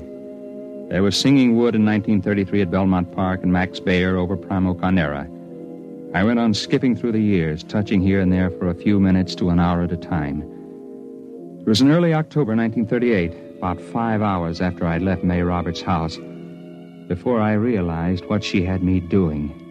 It was making deposits and winning sure bets, just as those senile psychotics had done. The ink on their bank books seemed fresh because it was fresh. It wasn't given a chance to oxidize. At the rate I was going, I'd be back at my own time in a few hours with $15,000 compound interest in cash. But those old people had died of starvation somehow with all that cash in banks. I didn't know how it happened or why. But suddenly it occurred to me that I didn't want to be found dead in my hotel room. So rather than make the deposit in 1938, I grabbed a cab and told the driver to step on it. I got a mile away from the bank, and then the cab suddenly disappeared. I found myself in front of a counter at a lunchroom. The envelope instructed me to make a bet on the World Series. There wasn't any way to get out of the range of the machine. It picked me up at least 5 miles away from where I was supposed to be. Came back a week later to get my winnings. I was hungry, so I got myself a hamburger and went out the door. When I hit the sidewalk, it happened again.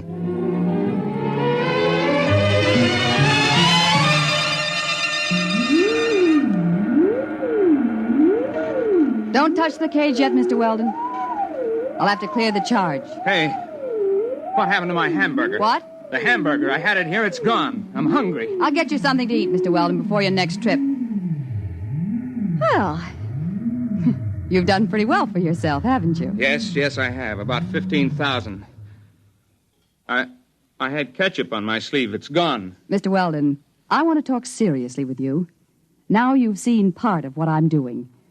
Part? My father was discharged from all his research and university connections because he insisted in publishing his findings on the temporal field research.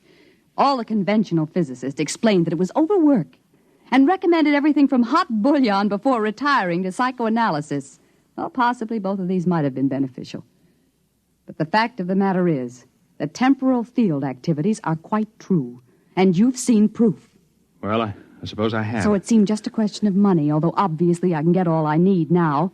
But sending people back through time to bet on sure things like uranium... It's a fair exchange. I pay well for service, don't I? I suppose so. But that isn't the most important thing. I've been able to save things that would have been lost otherwise. I've sent people back to find precious treasures that would have been destroyed or would have disappeared. Like an El Greco painting? Yes. And the original score of Mozart's Magic Flute that would have been burned in 1942, and a Picasso miniature that would have been lost at sea in 52. I have them all here. Stolen? No. Bought with money from the year itself at a fair price. Well, Mr. Weldon, I sent you back because I've needed someone to work with me on a regular basis. Someone who's faster and more alert than the old people I've hired till now. Why old people? It's a function of the field. You can't send somebody back to a year in which they didn't exist at all. I'm hungry. Please, Mr. Weldon, this is very important. My father died trying to prove the validity of his field theory to conventional scientists, and I don't intend to bother. We can become the most powerful people in the world. I don't feel very powerful now. You haven't got a sandwich hanging around. I want to make you an offer, Mr. Weldon. I need someone to help me expand the operation, plan the projects and research. I chose you because I was afraid that you might hit on the truth by yourself. Can I come out of this cage Be careful. now? Don't touch the contacts. The field reacts on a random factor for at least an hour after it's cut off. I'll be careful. Tell me, Miss Roberts, why haven't you been able to go back to the time that your father was alive and bring him back before he died? Dead tissue can't be transported. We've tried it with mice and rabbits from a laboratory in 1941, and they just disappear. Like my hamburger. Mr. Weldon, I assume that you're interested and that we can make our plans without using this revolver. I hope so. $15,000 is a lot of money. Of course, you were able to send those old people back a lot further. Some of them as far back as 1880. How long would they be gone? I mean, in subjective time. Several weeks. Perhaps a month or more. There's only one problem, Miss Roberts. Well, I'm sure we can work out any details. Well, this one is a little hard to work out. You see, I'm hungry. I haven't been this hungry since I got lost on a hunting trip and went without food for 3 days. You see, you forget I've got an interest in this business because they found some old people dead of malnutrition and $30,000 or so tucked away in their pockets. They had been gone a month or more, and they had to eat during that time, didn't they? When they came back, the food disappeared like my hamburger. It disappeared all at once, all over their body. In one fast jolt, they starved to death. No, you don't understand. They just couldn't take the field transition. They were too old, some of them, and they lied to me about their age to get the job. Oh, no, you can't tell me that because I know how hungry I am. And I was only gone about 12 hours. They were murdered. Get back. You know, they say a hungry man gets mighty desperate. He'll do almost anything. Let go. Let go. Let go of it. Oh! My arm. Look out. Look out. The cage. The contact.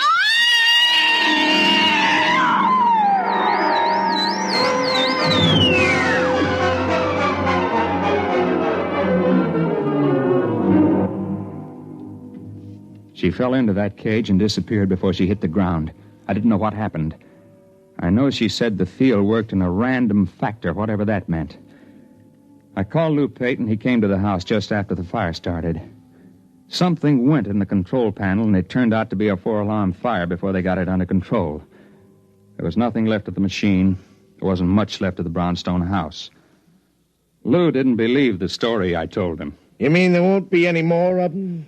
No more senile psychotics starving to death with a bankroll in their hip pocket? No, I told you, Lou. Come on now, Mark. We'll get plenty more. We always have. No, I'll bet you won't. I'll bet you $1 there won't be another case like that. I'll take that bet.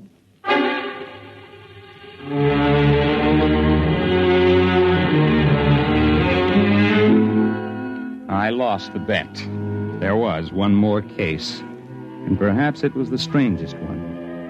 A woman was found wandering in Bryant Park just before she died of acute starvation. One strange thing was she was young, not more than 30.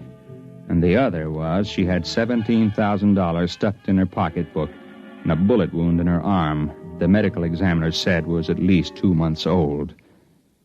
I guess that's what she meant by the random factor.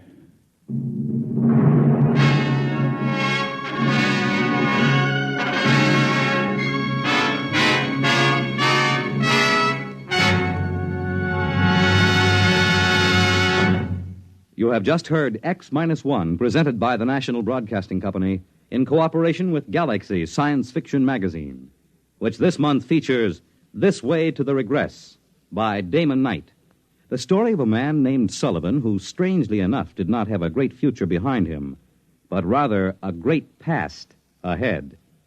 Galaxy Magazine on your newsstand today. In a moment, tonight's cast and a preview of next week's exciting drama.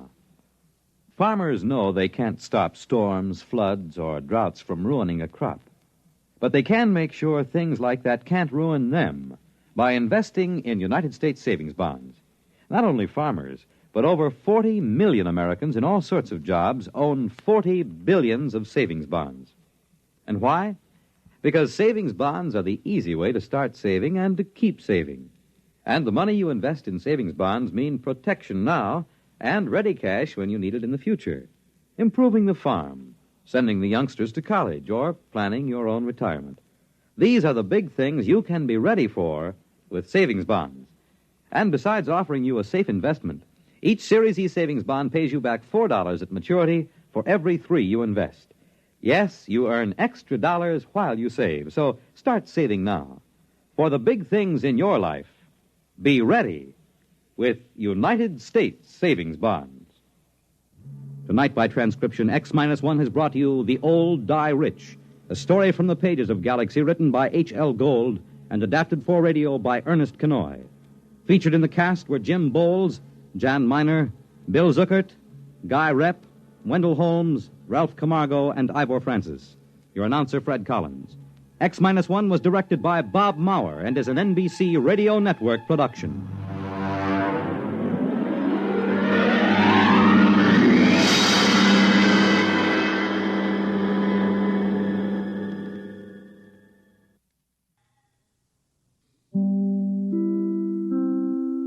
Thank you for joining us for another thrilling episode of X-1. We're excited to have you as part of our audience. We invite you to return tomorrow for an all-new set of episodes that will take you on even more unforgettable adventures. Get ready for a journey to the outer reaches of imagination as we dive into Space Patrol, our next featured program. Brace yourselves for a combination of sci-fi and law enforcement.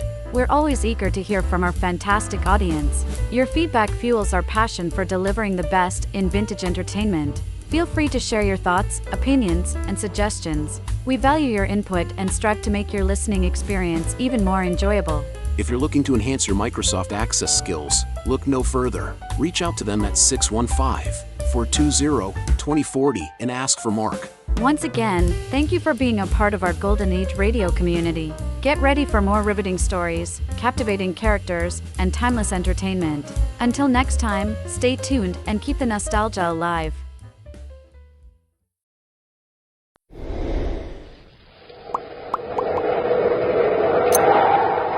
Instant Ralston and regular Ralston, the hot whole wheat cereals in the red and white checkerboard packages present Space Patrol!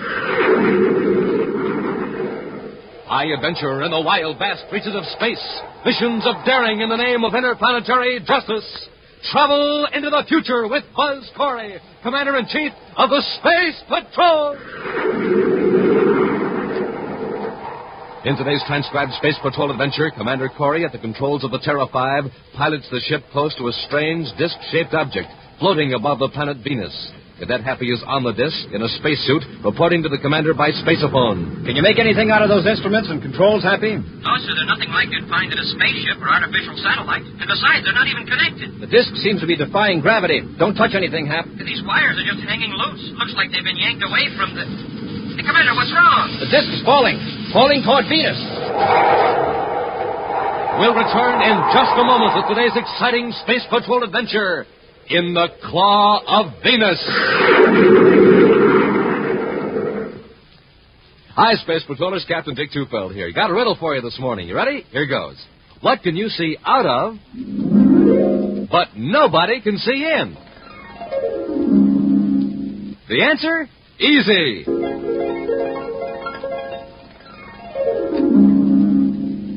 The new sensational Monoview Outer Space Helmet.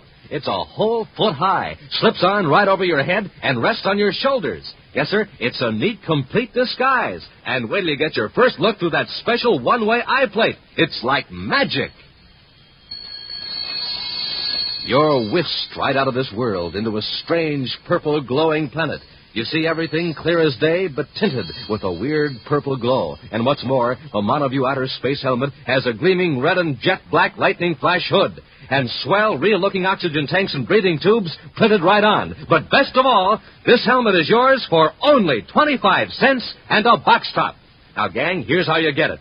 Just buy a box of good hot Ralston. Then, with your name and address, send 25 cents in coin and an instant or regular Ralston box top to Space Patrol, Box 686, St. Louis, Missouri. That's Space Patrol, Box 686, St. Louis, Missouri. This offer is good only in the USA and may be withdrawn at any time. And now, here's a special Space Patrol flash. Immediately following today's adventure, Commander Corey will announce the name of the grand prize winner in the Name the Planet contest.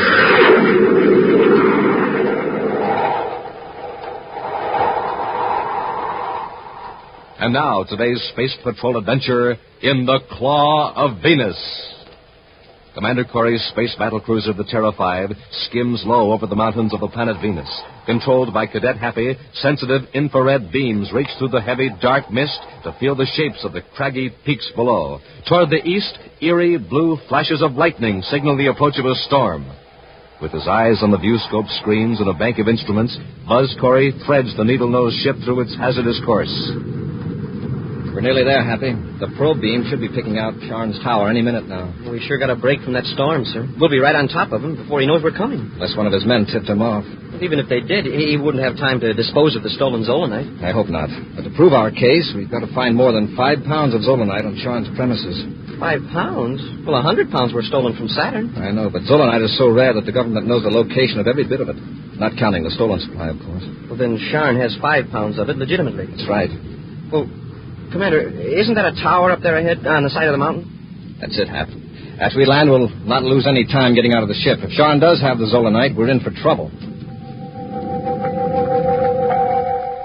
Near the summit of a mountain, Sharn's tower rises into the mist, dwarfing 2 squat stone buildings huddled at the base.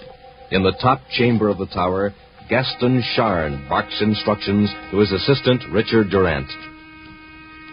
Durant, did you hear what I said? What was that, Sharn? I said 10,000 volts. What's the matter with you today? Oh, it's that storm. I don't like working here in this kind of weather. It makes me nervous. Afraid of thunder. I thought you were supposed to be a scientist. It's not the thunder, it's the lightning. And here we are in this tower with all this apparatus. 10,000 volts, Mr. Durant, if you please. All right. 9250, 9500, 9800. Look out! It's too much. I warned you, the circuit's overloaded. Well, put in a heavier coil. What's that? It's a spaceship. It's landing. I told you we'd get into trouble. How do you know we're in trouble? Look, it's a space patrol ship. The zolanite. We'll have to hide it. How can we hide it? It's already inside an Endurium shield welded to an Endurium platform. But, Sharn, what'll we do? Go down and meet them. Keep them out of the tower if possible, and try to keep that guilty look off your face. They probably aren't looking for zolanite anyway. But what if they are? I know my rights, Durant. You just keep your mouth shut and let me do the talking. Hurrying down to the living quarters in one of the low buildings adjoining the tower, Gaston Sharn hastily spreads several technical books on a table and then settles himself in a chair in an attitude of leisurely concentration. A moment later, Durant greets Buzz and Happy and leads them into the study. Well, gentlemen, this is a welcome break in a monotonous day. Sit down, won't you? No, thanks. Your name is Sharn, isn't it? Yes. And you must be Commander Corey by your insignia. Yes. I'll get right to the point, Sharn. I have a warrant from the Venus Justice Department authorizing a complete search of your premises. I'm afraid I don't understand, Commander. A search? What for? Sharn, 100 pounds of zolanite was stolen from the government freight depot at Saturn City. 100 pounds? Well, I didn't know there was that much zolanite in the universe. How much do you have here? Oh, about 5 pounds. Happy, hand me the zolanite detector. Yes, sir. Here you are. Now, let's see what we can pick up.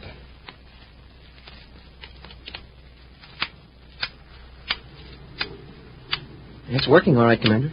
Of course it is. 5 pounds of zolanite is enough to set up quite a reaction. It's true. It could be 5 pounds 20 feet away or 100 pounds 400 feet away. How about it, Sharn? Can you move 20 feet and produce your zolanite? Perhaps the storm has some confusing effect on your detector. Very unlikely.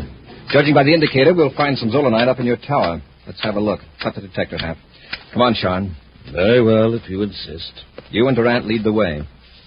Very well. Through this door, gentlemen.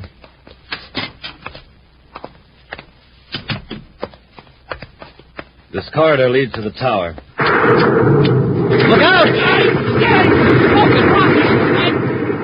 I've been struck by lightning. I told you, Sharn. Get a grip on yourself, Durant. You're not hurt. Yeah, if you'd been hit by lightning, you wouldn't be able to brag about it. A bolt hit the tower, just like I said it would. Well, we're not hurt. We'll go up and investigate. No. The tower is damaged. What if the lightning strikes again? Commander. Yes, Hap. That flash must have put the zolanite detector out of commission. See, it isn't picking up a thing. That's strange. You didn't get a shock or a burn, did you? No, sir.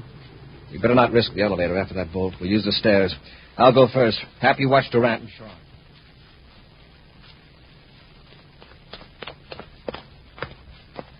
The lab is right through that door, Commander. Smoking rockets. What happened to the roof? Bolt of lightning blasted out the whole top of the tower. Yeah, and it wrecked the floor, too. Yeah, it's lucky it didn't collapse. I don't understand it. What do you mean, Durant? That huge Endurium platform, it's disintegrated, vanished, just like it's never existed. The walls are seared, but there's hardly any trace of molten metal. Strange. Happy, try that detector again. Yes, sir. It's working, sir, but it's sure a low reading. It's probably picking up this small fragment of zolanite. Yes, that's zolanite, all right. Which proves that your detector is working, and in turn proves that I do not have the stolen 100 pounds of this stuff. Yeah, it looks like the lightning destroyed all our evidence, Commander. And in that case, I should appreciate it if you gentlemen would leave, so I may silently contemplate my tragic loss. All right, Sean. There's nothing I can do now but watch your step. Next time it'll take more than a bolt of lightning to save you. Returning to their ship, Buzz and Happy head back to Venus City. Doggone it, sir. That storm couldn't have done Sharn a bigger favor if it had it made to order. Base Control of Venus City calling all spaceborne traffic using approach lane 3, level 7. Emergency warning. An unidentified object has been reported hovering at a distance of 17 DUs over Venus. Ships approaching in lane 3, level 7, use caution. This disc-shaped object last reported hovering over the following position. Get this, Happy. Yes, sir. Latitude 15 degrees, 23 minutes north. Longitude 97 degrees, 2 minutes, 15 seconds east. Altitude 17 DUs. Space Control, Venus City out. I wonder what it is, Commander. Whatever it is, it should be removed. Have you checked its location on the chart, Hap? I'll have it in a second, sir. It's just about here. That's right near us. Yes, sir. Turn on the space phone, Hap. Right. Commander Corey aboard Terra 5, calling Space Control, Venus City. Commander Corey to Space Control, Venus City. Space Control, Venus City, go ahead, Commander. I'm checking on your report of this unidentified object. What's being done to remove it from the space lane? Nothing as yet, Commander. Colonel Yeager is waiting for a report from Space Platform Observatory number 2. They're trying to identify the object. You said it was disc-shaped. How big is it? About 20 feet in diameter and quite thin and flat. There's no sign of rocket power or any other force. It's been over that same position on Venus for more than an hour. It just seems to hang there. That's all the information I have, sir. All right, Space Control. Inform Colonel Yeager that I'm going to investigate this object. Corey out. All right, Hap, we'll have a close look at this thing. Get your spacesuit on in case we have to attach a line and tow it out of the space lane. Moments later, Buzz and Happy bring their spaceship close to a gleaming metal disc. They circle it at a velocity just high enough to counteract the gravity pull of the planet Venus, 17 DUs below them. I wouldn't have believed it if I hadn't seen it. It's not underpowered. There's no sign of any rocket burst. Yeah, it's certainly unmanned. Yeah, the disc is too thin for anything larger than a dog to be inside it. I wonder what that stuff is on top. Some sort of electrical equipment, maybe?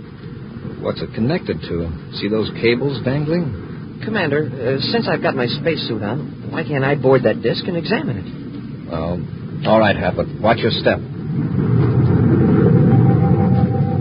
Skillfully, Buzz matches the velocity of his ship to that of the strange disc as Happy stands in the airlock with the outer hatch open. Carefully, Buzz maneuvers the Terra 5 closer to the disc, and Happy crosses over. I made it, sir. I'm on the disc. Remember, Hap, this isn't outer space. If you slip here, you go down, and 17 DUs is a long way to fall. I'll be careful, sir. I'll drop back so I can see you better through the nose port.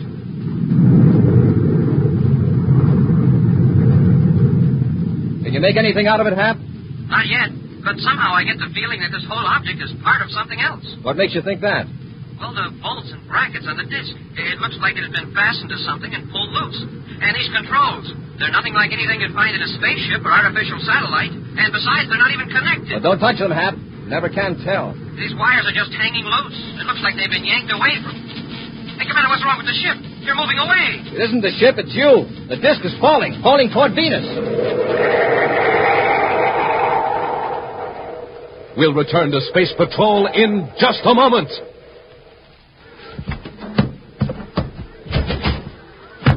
Hi, Space Patrollers. Captain Tufeld again. Right now, I'm in the mail room at Space Patrol headquarters. You hear that? That's our stamping machine pounding away like mad. Just listen to those packages going down that mail chute. Man, oh man, it seems like just about every Space Patroller in the universe wants one of those terrific Monoview outer space helmets. There are hundreds, no, thousands of orders coming in. Say, how about you? Have you sent for your helmet yet? The one and only outer space helmet you can see out of, but nobody can see in. The wonderful helmet with honest-to-goodness looking oxygen tanks and breathing tubes printed right on it. The sensational helmet with the gleaming lightning flash hood and specially constructed outer space ear plates. The helmet that's just like the one Commander Corey wears. Now, to get one, just buy a box of good hot Ralston. Then, with your name and address, send 25 cents and an instant or regular Ralston box top to Space Patrol, Box 686, St. Louis, Missouri. That's Space Patrol, Box 686, St. Louis, Missouri. Now, Space Patrollers, if you've already sent away for your Mountview Outer Space helmet, you may have to wait a few extra days. You see, we've been getting so many orders, the Space Patrol mailroom is swamped and working overtime to get them out. So you better hurry now, because this offer soon ends. Send for yours today. And remember, stand by, Space Patrollers, for the name of the grand prize winner in the Name the Planet contest in just a few minutes. And now, back to our Space Patrol adventure in the Claw of Venus. Returning from the remote mountain laboratory of Gaston Shane, who's suspected of stealing the supply of rare, valuable minerals, zolanite, Buzz and Happy rose high above the surface of Venus to investigate a strange disc-shaped object that unaccountably remained suspended over one position on Venus. Donning his spacesuit, Happy stepped from the airlock of the Terra 5 onto the disc to examine it. He touched a dangling piece of wire. There was a flash, and the disc sharply responded to gravity, falling toward Venus, carrying Happy with it. As Commander Corey hastily maneuvers the spaceship, Happy drops away with rapidly increasing velocity. Happy, can you hear me? Yes, Commander. I'm going to try to get you off that disc before you fall into the Venus atmosphere.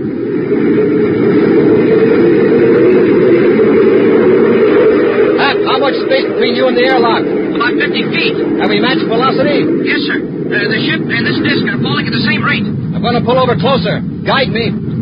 That's it, Commander. A little more. More. Hold it. I can reach the airlock now. Okay, climb aboard.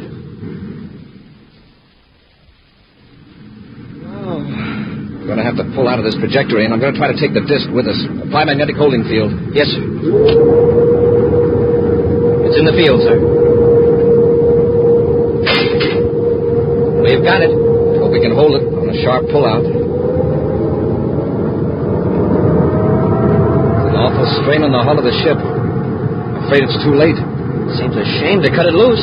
Check the infrared viewscope, Hap, to see where the disc will land if it continues this trajectory. Yes, sir. It'll land in the Venus Sea, or along the coast, somewhere in the Gartoga Mountains. Commander, what's that? I just turned on the zolanite detector. Something must be wrong. There's no zolanite around... on the disc. Right. I'll try to make the disc land where we can recover it again. Cut magnetic holding field. We'll track it in the viewscope and see where it falls. Keep it centered, Hap, while I level off. Yes, sir. I don't get it, Commander. Zolanite out here on that disc? Well, how did it get there? Remember that hole in the roof of Sharn's tower? Yeah, the lightning. Wouldn't you say that hole was the same size and shape as the disc? Why, yes. Then that disc was in Sharn's tower. It's the Endurium platform Durant said was disintegrated. Oh, that's why we didn't see any molten metal. The whole platform shot up through the roof. But, well, what made it stay suspended 17 DUs above Venus? The tremendous voltage in that bolt of lightning produced some peculiar effect on the zolanite. And it nullified gravity. It's the only explanation. Maintained the momentum of Venus's rotation on its axis, but soared upward till it reached a point of equilibrium. A new force. Wow. Think what that'll mean to space travel. Hey, we've got to recover that disk and have some experts check it. Yes, but first I want two particular experts to check it. The men that accidentally discovered this new force. Sharn and Durant? Right. When they see the viewscope microfilm of that disc and learn where the object landed, I think they'll get just a little bit... Several hours later, Sharn and Durant sit watching the Interplanet News telecast. The strange disc-shaped object that has been hovering over Venus has crashed. Turn that up, Durant. Yes, sure. The pilot of a space patrol ship sent to investigate the gravity-defying disc reports that the object suddenly descended toward Venus, landing on the coast of the Venus Sea in the Gartoga Mountain region. Because of the difficulty of recovering the object, the Space Patrol will delay further investigation for several days, pending the arrival of a team of experts from Saturn. Now, here is a portion of viewscope microfilm taken from the Space Patrol ship sent to investigate the disc. Look, Durant, you recognize it? It's the Endurium platform from the lab. This is the mysterious object that now lies in the area known as the Claw of Venus. And now, items from the universe of sports. Cut it Today off. in Mercury Stadium. I've got to act quickly, Durant. What do you mean? We've got to get to the Claw of Venus and recover the Zolanite before those Space Patrol scientists get there. But sure. Don't argue. You realize we're the only ones in the universe who know that Zolanite can neutralize gravity? I don't like it. It's dangerous. Don't be a fool. We can control high voltages. Quick now. Get some cutting tools. Then we'll blast off for the Claw of Venus. Miles away, where huge breakers of the Venus Sea batter at the bluffs, a gleaming disk of Endurium lies embedded in shattered rocks on the shore. In a small cave nearby, two men in Space Patrol uniforms wait patiently. Think they'll fall for it, Commander? I think they will, Happy. Not only to get the Zolanite back, but to protect themselves. Sharn knows that if we find the Zolanite, we can prove this Endurium platform came from his lab. I hope they come pretty quick. Tide's coming in. In a few hours, this will all be underwater, including the disk. Yeah. Hey, Commander, you hear that? It's a ship. Coming in for a landing on top of the bluff. Must be Sharn. From their vantage point in the cave, Buzz and Happy watch Sharn and Durant make their way down the steep cliff and start to work. What did we lug that electro-welder down here for? When we get the Zolanite out of the container, I want to seal things up a little, just to confuse the experts. Well, I'm in favor of getting the Zolanite and heading back to the ship. The experts will know this disk has been tempered, but just from the marks of the atomo torch. They might think the metal was fused by air friction in the fall. After all, it dropped 17 DU. All right, Sharn, Durant, drop those tools. Corey! Happy, take Sharn's blast gun. Yes, sir. And give me that atomo torch, too, Sharn. Why, of course. Here. Why, you... Slug them, Durant. Sharn, let go of that torch. Come on, Durant. Run for the cliff. We come this far. Let's finish them They're off. still conscious. Corey's got his ray gun. Come on, keep behind the rocks and run for the cliff. Halt! Stop where you are. Halt! We're safe. Up the cliff to the ship. You've still got your blast gun. We can pick them off, then get the Zolanite. Why use a blast gun on Corey and the cadet when we can get the same results another way? Halt! When we're past that first ledge, we'll blast the cliff with the gun. That'll leave Corey with a perpendicular wall to climb. Hurry, Durant.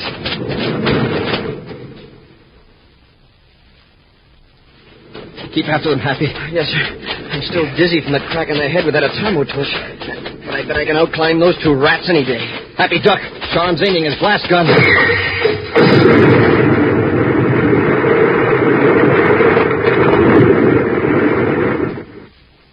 Now, Corey, let me see you get out of that. Smoking rockets, Commander. Look what he did. He blasted that overhanging rock. And there's no handhold, no foothold. Just a sheer cliff. And there they go, the rats. Commander, what are we going to do? The tide's coming in. We can't scale the cliff, that's certain. In a few minutes, the waves will be smashing us back against the cliff. We don't have a chance. Wait, I think we do. A long chance, but it's worth a try. Come on, let's get to the disc. To the disc? Yes. Do you remember what you touched up there when the disc started to fall? Well, yes, sir, that broken wire dangling from the panel. I accidentally brushed it against the Endurium. There was a flash, and I felt like I was going down in a fast elevator. Apparently, you discharged electricity that was stored in the Zolanite circuit. A charge that made the Zolanite resist gravity. Now, if we could restore that charge, perhaps the disc would rise again. But, Commander, what can we charge it with? There's an electro-welder Sharn left behind. That generates considerable current. As much as a bolt of lightning? No, but perhaps we don't need that much. Well, it's worth a try. It'll mean taking the electro-welder apart with the atomo torch and rewiring it to the connections in the disc. Let's get to work. Swiftly, Buzz and Happy work with the tools. Then, as the surf begins to surge around them, Buzz makes a final connection as they stand in the center of the Endurium disc. All right, Happy. Take it easy. Start the electro-well generator. Very low at first.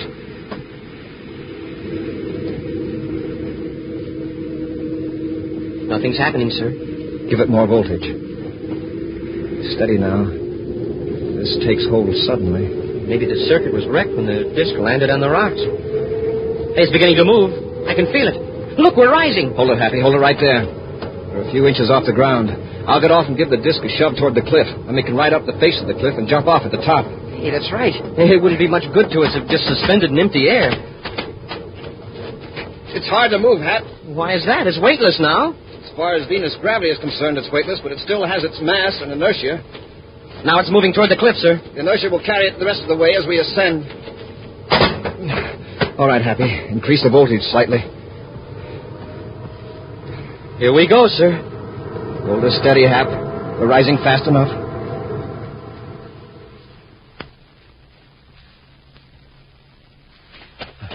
Well, we made it. Yes.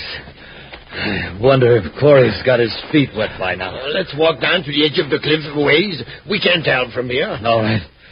After all, we should shout goodbye before we blast off. Why shout? We're right here. I know. Let's get him, Hap. It'll be a pleasure. I think that'll take care of him. Frankly, I'm sorry it's over so soon. I guess they don't have much fight left after that climb. Oh. How did you get up the cliff? On your gravity disc. You worked the gravity disc? That's right, Sharon. The idea came to the commander like a flash of lightning. An action preview of next week's exciting Space Patrol adventure in just a moment. Smoking rockets, I must be getting space happy. I'm seeing double again. Hey, who are you guys anyway? A couple of twin giants from Jupiter or twin space pirates from Pluto? Well, we can see you, Cadet Happy. Yeah, clear as day. Yeah, but I can't see you. I know. Because you've got your Monoview outer space helmets on. Pretty neat, huh? Got oxygen tanks printed right on our helmets and big red lightning flashes on the hood. Pretty keen? You betcha. More than a foot high. Covers up our whole heads. Nobody can tell who we are. Yep, you're real space patrollers, all right. Sure are. But jumping Jupiter, who are you anyway? Oh, come on, tell me. I'm Space Patroller Johnny Smith reporting, sir. Space Patroller Johnny Smith here, sir. Well, you guys sure had me fooled, that's for sure. And say, Space Patrollers, how about it? Why don't you send for your own swell new Monoview outer space helmet? You know, you just buy a box of good hot Ralston, then, with your name and address, send 25 cents in coin and the instant or regular Ralston box top to Space Patrol, Box 686, St. Louis 1, Missouri. That's Space Patrol, Box 686, St. Louis 1, Missouri. Get going right away, today. And now, Space Patrollers, here's the big news. In just 2 seconds, Commander Corey will tell you the name of the grand prize winner in the Name the Planet contest.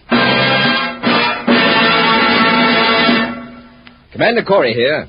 The name of the grand prize winner, the Space Patroller who wins my giant rocket clubhouse with a big motor truck to pull it and $1,500 cash is... Ricky Walker. Ricky Walker of 315 Wagner Street, Washington, Illinois. Congratulations, Ricky. And Space Patrollers, be sure you're listening next week for more exciting news about the winners of the Name the Planet contest. And now, a preview of next week's exciting Space Patrol adventure. At the end of a secret cavern on Saturn's 8th moon, a strange spaceship waits for the precise instant to blast off. Buzz and Happy, helpless at the point of a deadly heat gun, are forced down the cavern toward the ship. Hurry up, both of you. There isn't much time. Listen to us, Zobanek. These people, or creatures, or whatever they are, they've got some hold over you. Sure, Zobanek. You'll be sorry the instant the ship blasts off. I know what I'm doing. You'll be sorry if you aren't aboard. You mean you'll use that heat gun on us? I won't have to. That's the first warning. If we're not aboard that ship in 3 minutes, we'll all be finished in that rocket blast. Be sure to join us next week for the thrilling story, The Exiles from Denebola, when Instant Ralston and Regular Ralston again present Space Patrol! Space Patrol, created by Mike Moser, starring Ed Kemmer as Commander Corey and Lynn Osborne as Cadet Happy, was written by Lou Houston, produced and directed by Larry Robertson, executive producer Mike Debray. Other players were Norman Jolly, Ken Mayer, Bela Kovach, and Dick Beals. Dick Tufeld speaking. Now, don't forget to tune in next Saturday and every Saturday when Instant Ralston and Regular Ralston again present Space Patrol! This is Dick Tufeld in Los Angeles with the story of one of the fastest planes in the world, and a word from the man who test flies it, Joe Lynch. It's North American's Air Force F-86D Sabre Jet Interceptor. Speed well over 700 miles per hour. Wingspan is 37 feet, length 41, cruising range 500 miles. Now, by special tape recording made at International Airport, the well-known test pilot of the Sabre, Joe Lynch. The D is a one-man interceptor, so when you fly it, you're really on your own. That's why I see to it that I'm in good condition all the time. And one way to stay in good condition is by eating a good breakfast cereal like Rice Chex or Wheat Chex. They're just packed full of energy, and they taste well. I think you'll like them, too. No other cereal, puffed or flaked, contains so much nourishment in such concentrated bite-sized form. So take a tip from Joe Lynch, George Welch, and other top test pilots. Make your cereals Rice Chex and Wheat Chex. Be sure to see another exciting Space Patrol story in your local ABC television station. Consult your local newspaper for time and channel. This program is broadcast to our armed forces overseas through the worldwide facilities of the Armed Forces Radio Service. Space Patrol came to you transcribed from Hollywood. This is ABC Radio Network.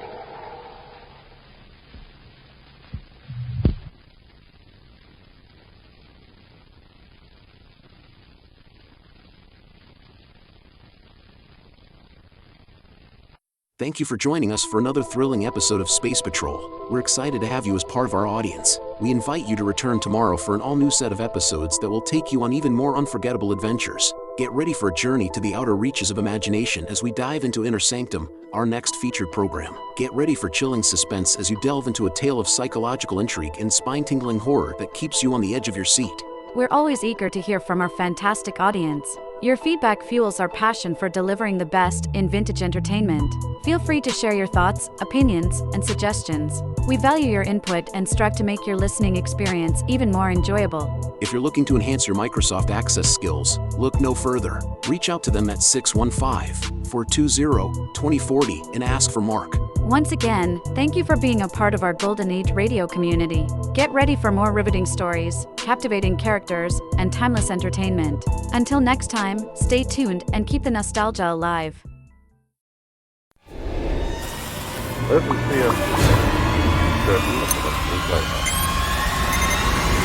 Tonight you're visiting the Inner Sanctum, a story by your host, Raymond. Open the door and tell us about it, Mr. Host.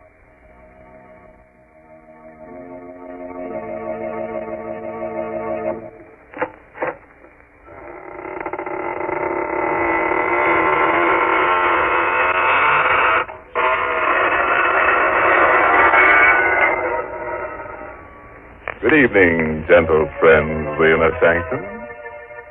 Welcome through the creaking door for another soothing half hour of sweetness and light. Oh, I've learned a new trick. Would one of you like to step up here and be sawed in half? What? No volunteer? Well, maybe you're right. The first part, the sawing in half, that's easy. But the second part, the putting together again, I'm still not very good at that.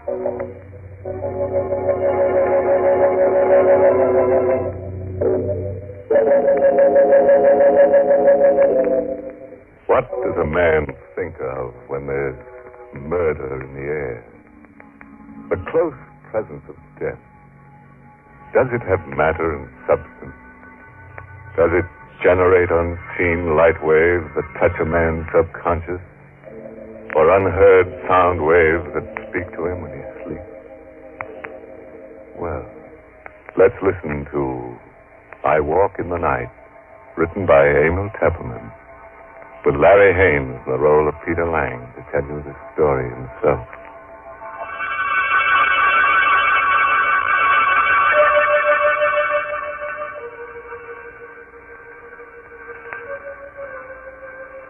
I don't know if it was the ringing of the doorbell that awoke me, dragged me back to consciousness out of a deep, heavy sleep.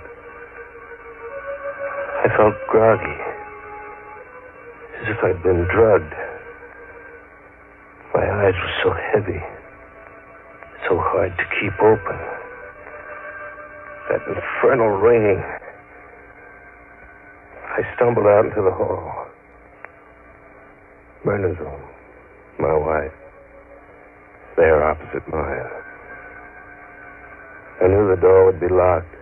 We'd quarreled last night while the Judsons were visiting from the house next door.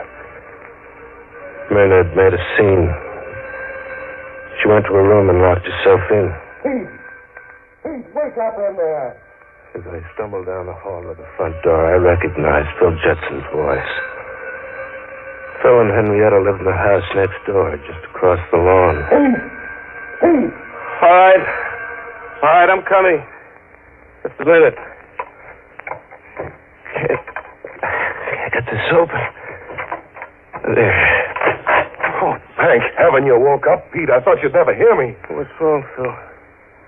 What's that poker for? Henrietta saw a prowler come out of this house. A prowler? What's the matter with you, Pete? You look groggy. Wake up. I don't know. I feel as if I'd been doped. What's this about prowler? Henrietta saw him climbing out of Myrna's window. She yelled to me, and I grabbed the poker and came running out. The poker? What's the matter with you? Didn't you hear me? A man was in Myrna's room just now. Great Scott.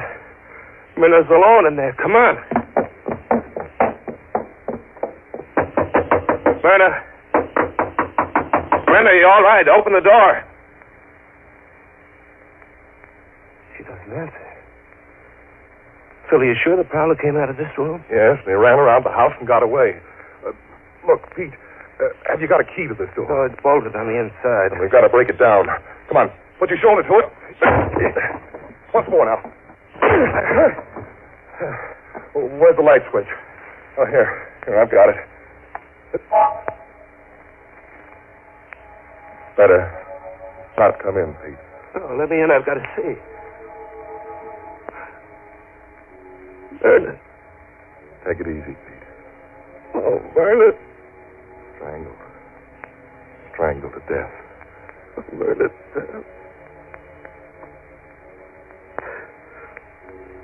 What are the black and blue marks on her throat? This chain on her neck. Broken. It was her locket. The one I gave her last Christmas. Killer must have taken it with him. And see here, her fingernails, there's bits of skin under them. She must have struggled and scratched the killer's face or hands. Why, Phil? Why should anyone want to kill her?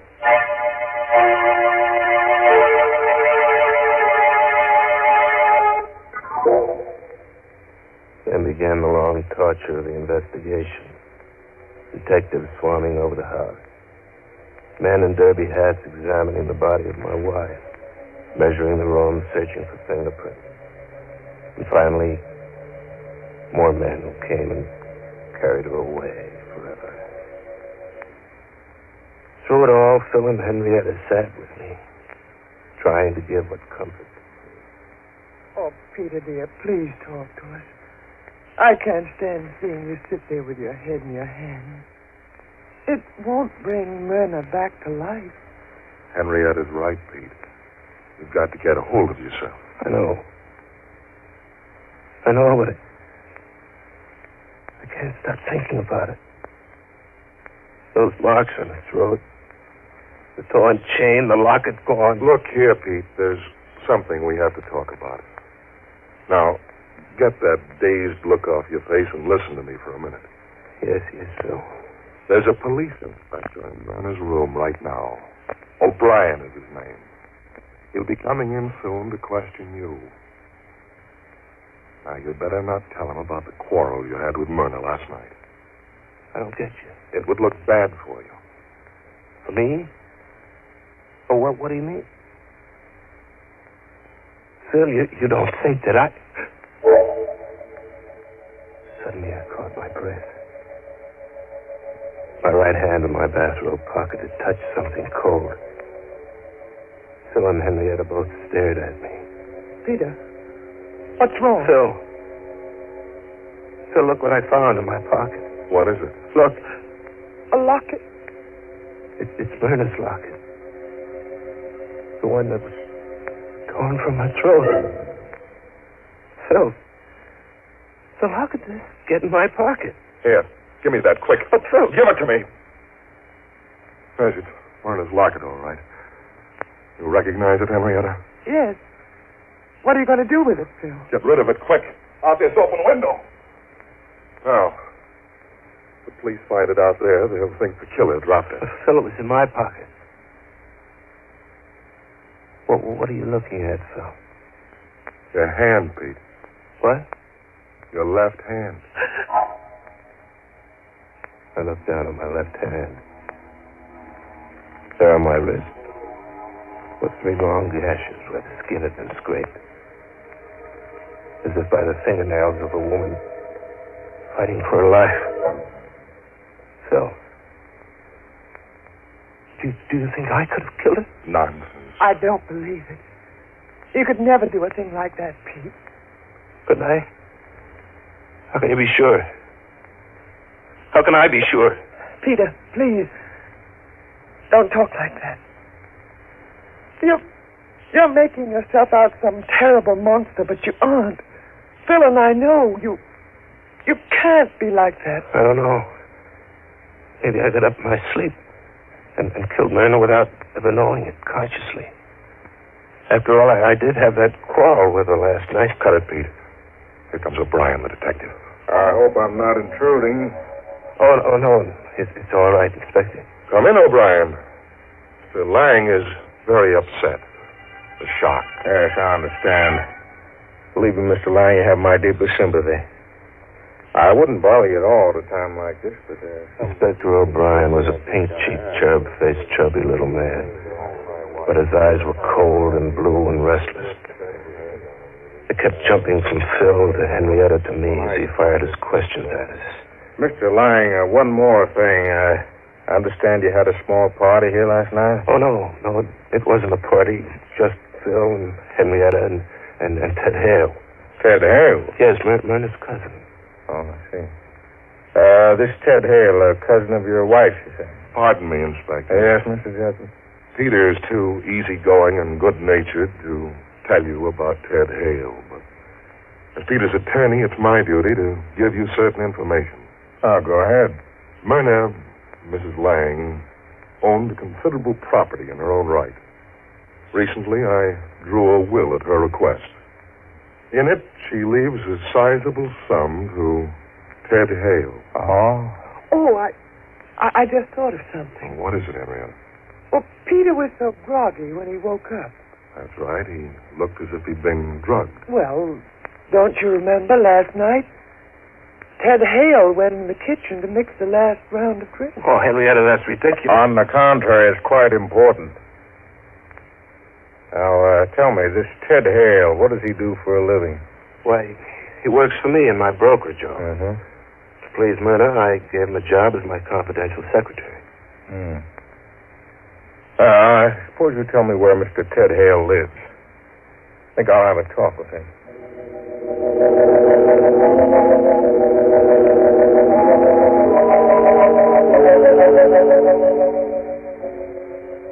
Now, all you have to do, Pete, is sit tight. Let O'Brien follow up his lead. Phil, I can't let him arrest Ted Hale. He didn't kill Myrna. I did. I must have. The locket. He scratches. It's not fair to Ted. As your attorney, I won't let you strap yourself in the electric chair. You go back to your room and get some sleep. Henrietta, do you mind going back to our house by yourself? Of course not. I'm going to sleep right here in the living room on this couch, in case Peter needs me tonight.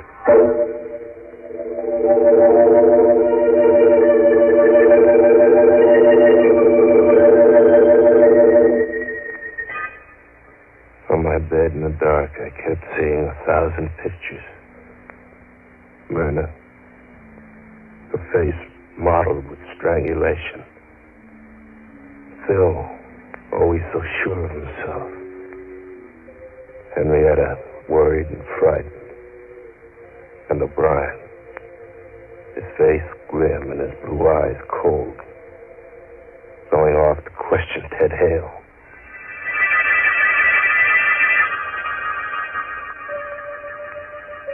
I must have been close to dozing off when I heard the doorbell faintly, as if in a dream. I tossed about in bed for a moment or two. And then I heard the voices in the living room. Phil's, cold and harsh. And someone else's, loud and angry and frightened. I got out of bed and opened the door. I went down the hall to the living room. I had to know who was in there arguing with Phil. It was Ted Hale. Ted, what you doing here? Phil phoned me. He told me about Myrna. I called him up. Told him O'Brien would be coming for him. I suggested he come over here and talk it over with me. Pete, don't let them arrest me. You gotta help me. Me? Help you? You know I didn't kill Myrna. Well, I'm not sure. Pete. What? I was here last night, you know. When you had that fight with Myrna. What do you mean? If I'm arrested, I'll tell the police about that quarrel. Phil says I had a motive, but what about you, Pete? You were always quarreling with Myrna. Now, look here, Ted, if you're threatening me... I only want you to help me, Pete.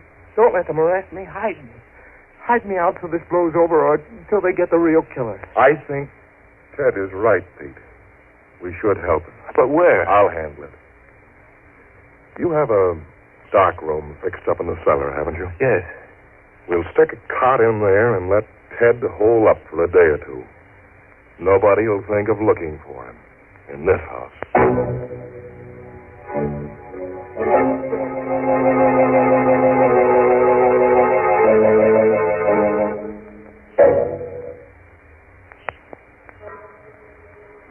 Now listen to me carefully, Peter.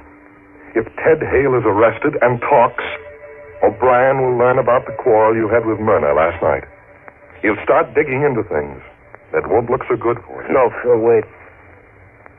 I know you're trying to help me, but if I did it, if I did kill Myrna, then there's no use trying to protect me. It isn't right. I'm a dangerous man. Fiddlestick. But you can't brush it off like that. Do you know what it means to lie awake in the night wondering whether you've killed your own wife? Wondering whom I'll kill next? Cut that out. We've got business to attend to. Now, here's my plan. We'll let Ted stay here tomorrow. And then tomorrow night, I'll smuggle him out of the country. Get him passage on a freighter to South America, maybe. You think he'll go? Sure, he'll go. He's scared stiff. But we'll need money. Lots of money. Now, how much have you got in the safe at the office? So about $10,000 in cash, but there's a batch of negotiable bonds. They'll do.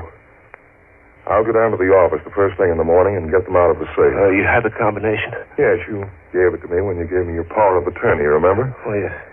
Now, don't you worry about a thing. Oh, here. Take this powder. Hmm? It's just one of the bromides that Henrietta uses. It'll help you get to sleep. By tomorrow morning, everything will be fixed up. Fine.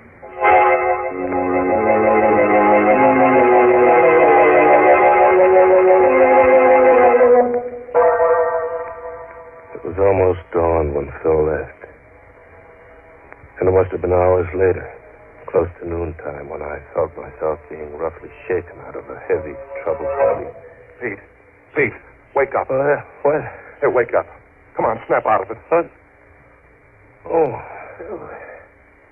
Gosh, I feel groggy. What was in that powder you gave me? Never mind the powder. Get your eyes open. Got something to tell you.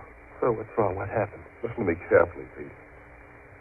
I went down to the office before business hours this morning and opened the safe to get the money out. Yes?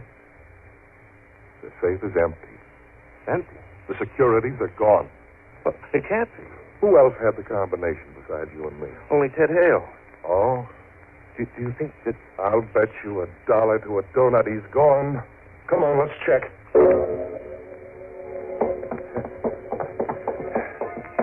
Hey, look, Pete. There's a light in the dark room.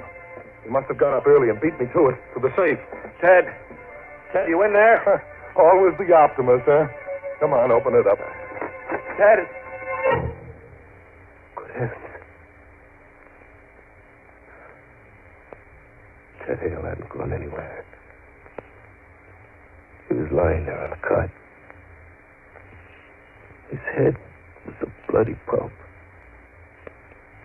It had been bashed in while he slept. With a long-handled coal shovel which lay there alongside the cot. Great Scott. He's been murdered. We stood there in a narrow, dark room, Phil and I, and we looked at each other. There was a strange gleam in Phil's eyes. I tried to read the meaning of that gleam, but he averted his eyes too quickly. He dropped his gaze to my hands.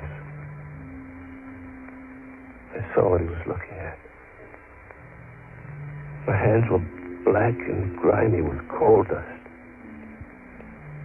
And on the briny, coal-blackened handle of the shovel was a fresh set of fingerprints. Phil, did I kill him? Did I kill him in my sleep? The same as Myrna?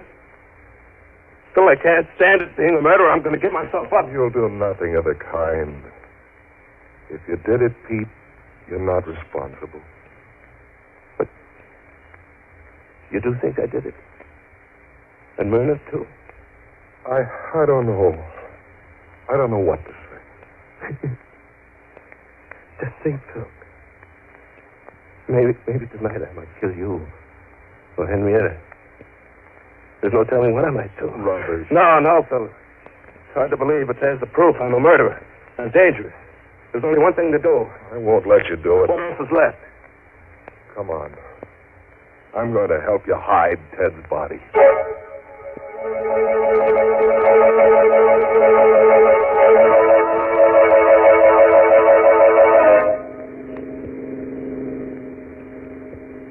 How much further, Phil? Oh, there it is. There's the bridge up ahead.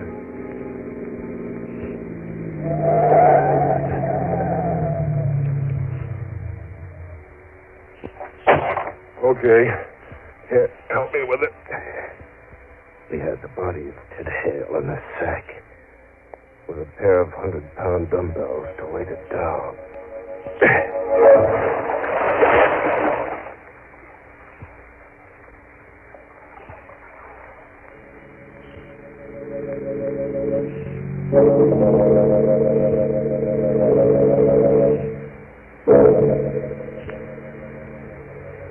Myrna's funeral took place the next morning, and I had to endure the condolences of friends and business associates. But Phil and Henrietta stood by me all. It'll be over soon, Peter. Then you can rest. Keep your chin up. I'll get rid of the stragglers. Look who just came in. Where? Oh. Inspector O'Brien, what does he want, Phil? Take it easy. Let me do the talking. I came to pay my respects, Mr. Lang. Oh, well, thank you, Inspector. No trace of Ted Hale, is there, Inspector? I'm afraid not, Mr. Judson. We're combing the city for him, but I'm afraid he's got clean away. You see, it was marvelous to see how calmly Phil could talk to O'Brien about Ted Hale, knowing all the time just where the body was, under that bridge. I glanced at Henrietta. She was watching Phil, too. Yeah. You know what I think, Mr. Judson? I think Ted Hale will never be caught. I have a very funny feeling that he's dead.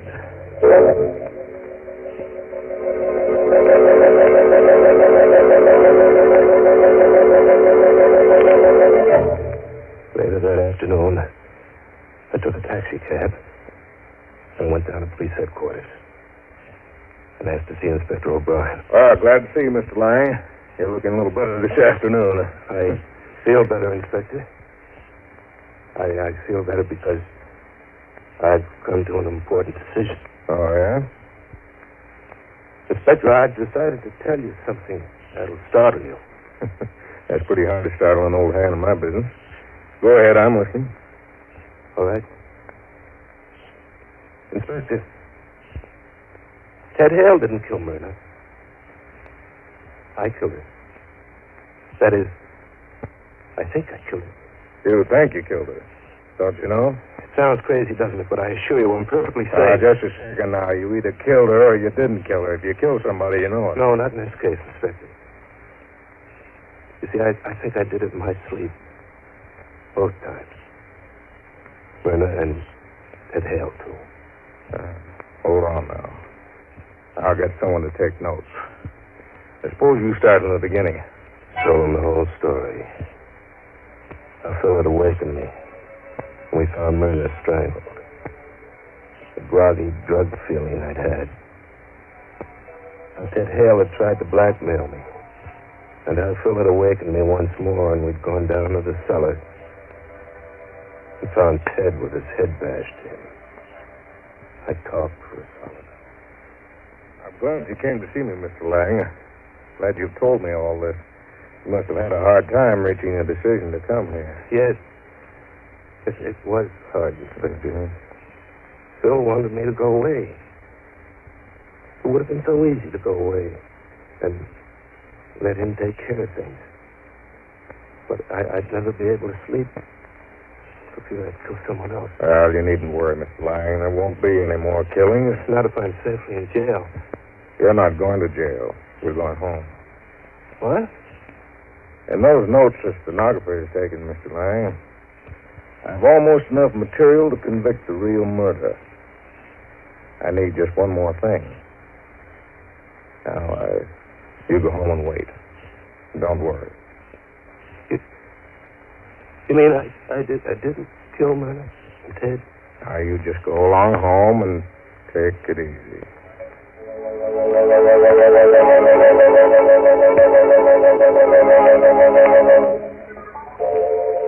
I'm back at home now.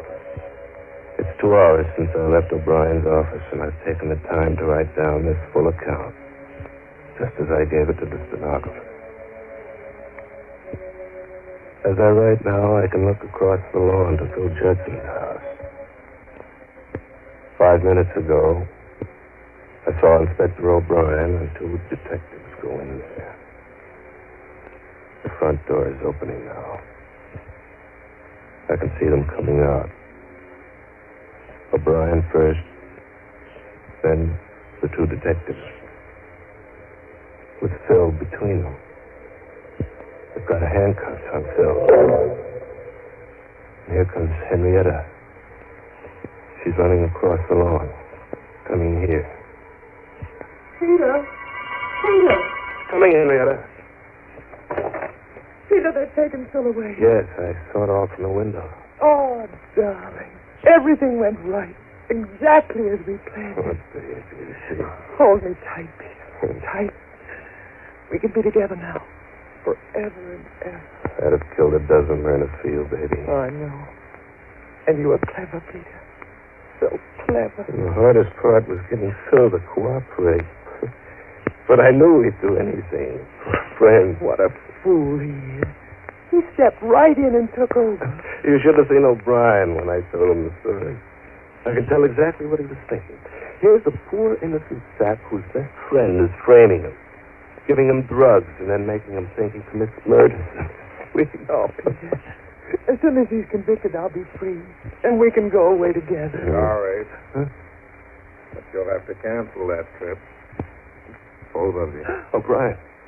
You heard what we said? Sure did, every word. Remember at my office, Mr. Lang, when I told you I only needed one more thing to clinch the case against the murderer? Well, this was it. I faked the arrest of Mr. Judson. Then I sneaked back to see what you'd do about it. You did plenty.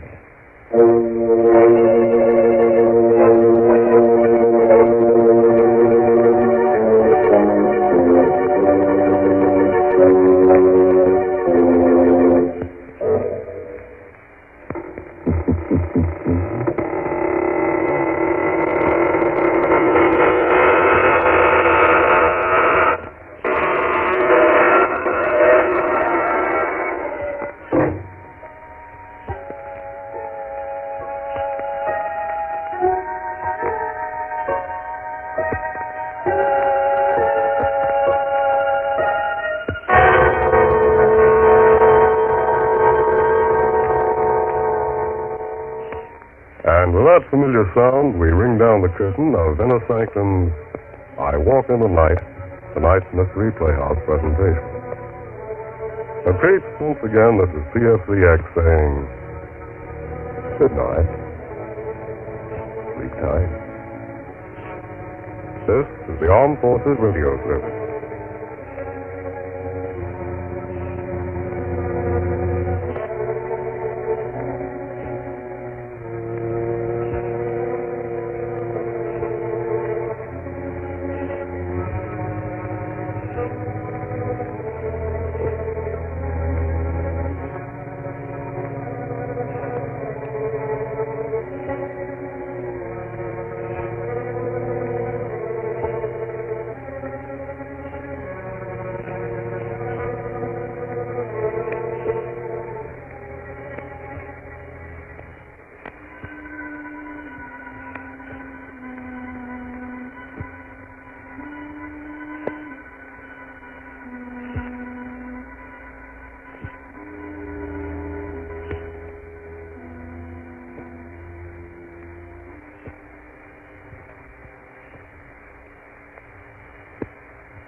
Thank you for joining us for another thrilling episode of Inner Sanctum. We're excited to have you as part of our audience. We invite you to return tomorrow for an all-new set of episodes that will take you on even more unforgettable adventures. Get ready for a journey to the outer reaches of imagination as you escape our next featured program. This exciting thriller will keep you on the edge of your seat as you experience captivating moments of action, suspense, mystery, and science fiction. We're always eager to hear from our fantastic audience. Your feedback fuels our passion for delivering the best in vintage entertainment. Feel free to share your thoughts, opinions, and suggestions. We value your input and strive to make your listening experience even more enjoyable. If you're looking to enhance your Microsoft Access skills, look no further. Reach out to them at 615-420-2040 and ask for Mark. Once again, thank you for being a part of our Golden Age radio community. Get ready for more riveting stories, captivating characters, and timeless entertainment. Until next time, stay tuned and keep the nostalgia alive. Fed up with the everyday grind? Tired out from the summer heat? You want to get away from it all? We offer you Escape. Escape, designed to free you from the four walls of today for a half hour of high adventure. You are trapped in the dark streets of an old French town with two remaining avenues of escape. The workshop of a fearsome knife maker, or the arms of a beautiful but deadly woman.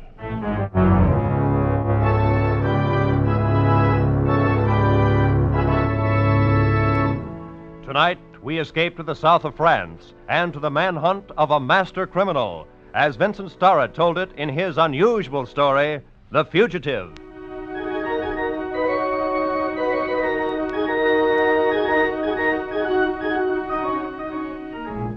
I had been 6 months in the prison of Tarentelle at the top of the hill above the little village of Saint-Just. As you know, of course, Saint-Just is in the very south of France, buried in those dark forests that lead up to the great crags of the Pyrenees. I was enjoying this enforced hospitality after having been convicted as a thief, and quite rightly so. Oh, it is the fancy of some men to become bankers, of others soldiers. It had always suited my own fancy to be a thief. But no matter. Day after day went by, with nothing to do but to look out over the forests, watch the sunsets and the lights in the Chateau de Montaut, and 6 months began to seem like a lifetime. So, in my customary logical fashion, I decided to escape. Monsieur Duplessis. You were addressing me, Monsieur Lemieux? Mon Dieu, who else? Do you think I expect to find you entertaining visitors behind this iron door? Who knows what a detective may think? I have never found enough mentality in one to be able to analyze it. You still have spirit, Duplessis. What a pity for it to be wasted in a prison cell. Well, I confess I would much rather be outside there with you than inside here with me. And I can almost wish that you were. Perhaps then I would not be so bored. Oh, my deepest sympathy, Lemieux. Have the wine cellars at the chateau gone dry? Does the seigneur no longer serve those luscious meals you have told me so much about? I have grown weary of it, my friend. I am a hunter of men by nature, not a bon vivant. Sometimes I wish you might contrive some means of escaping. I should enjoy the sport of tracking you down again. In that case, monsieur, the key. Oh, I dare say it would be rather easy the second time. I know just how your mind turns all your little fancies. Well, the key, monsieur. And, too, I'm a master of disguises. Should you pause by a stream, the fisherman who handed you a drink would suddenly turn out to be Lemieux. You astonish me. You would perhaps register at an inn. Then the clerk would smile at you, and you would see... Permit me, Lemieux. Well. Why dream of the impossible, Duplessis? You have another 4.5 years to serve in Tarentelle, and I am dining at the Chateau de Montaut in an hour. So... Lemieux, why not imagine I am contriving some way to escape? That should give you an appetite. Duplessis, your waiter has deserted you. You speak of absurdities now. Perhaps you are right. Au revoir, monsieur. But he was cunning, this Lemieux. Sleek and pretty, like a weasel. But have you ever seen the teeth of a weasel slash the throat of a bird? I have. and I have seen Lemieux do somewhat similar things. Well, no matter. Half an hour after he had gone, when dusk was falling, I lifted 2 iron bars from the window of my cell, slid through, and climbed down the wall. But it was not so simple as it sounds, you know. I had been working on it for nearly 2 months, secretly and quietly. And now I was free.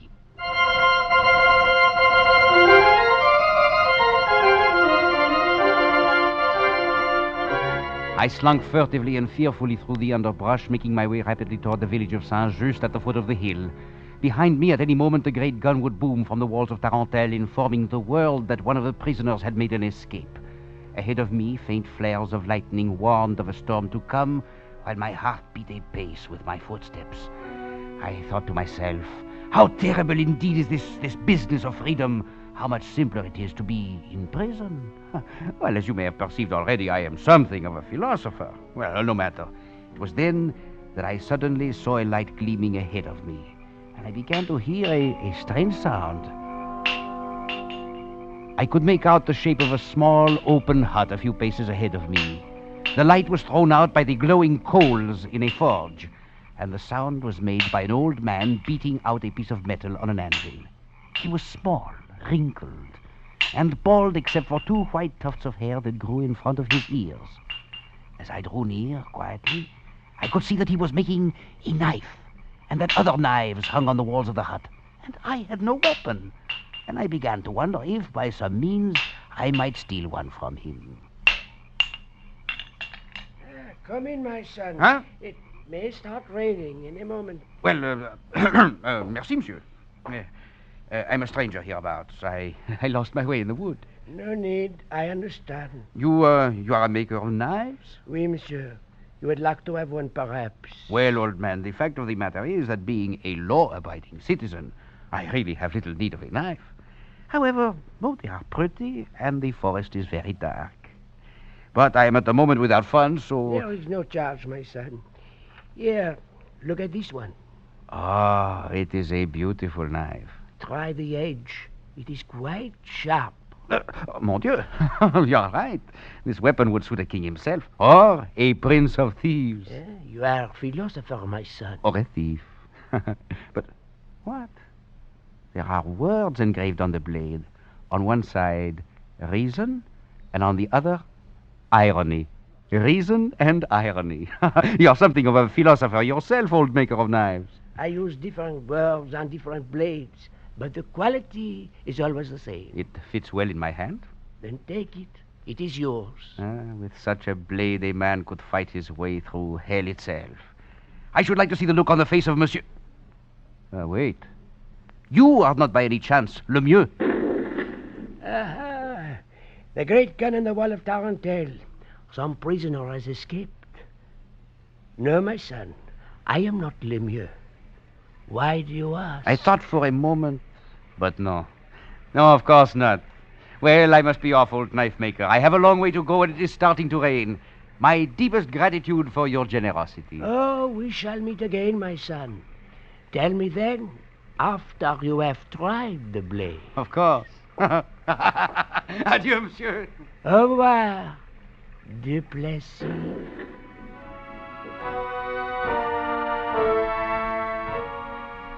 I was not afraid anymore. The rain smashed and splattered in the trees, and the dark shadows became old friends. I ran through the night, laughing and sometimes singing, slashing with my knife at the leaves on the branches. Reason and irony, slash. I forgot the prison behind me, forgot everything except my goal. A tiny cottage standing at the very outskirts of Saint-Just. Marie Simard would be waiting there where I had left her. Soft, warm, beautiful Marie, of whom I had dreamed every night in that cursed cell. We would go into the village together, then to the inn of Paul Despard, and with the bag of jewels I had left with him, escape to the Spanish frontier, to freedom.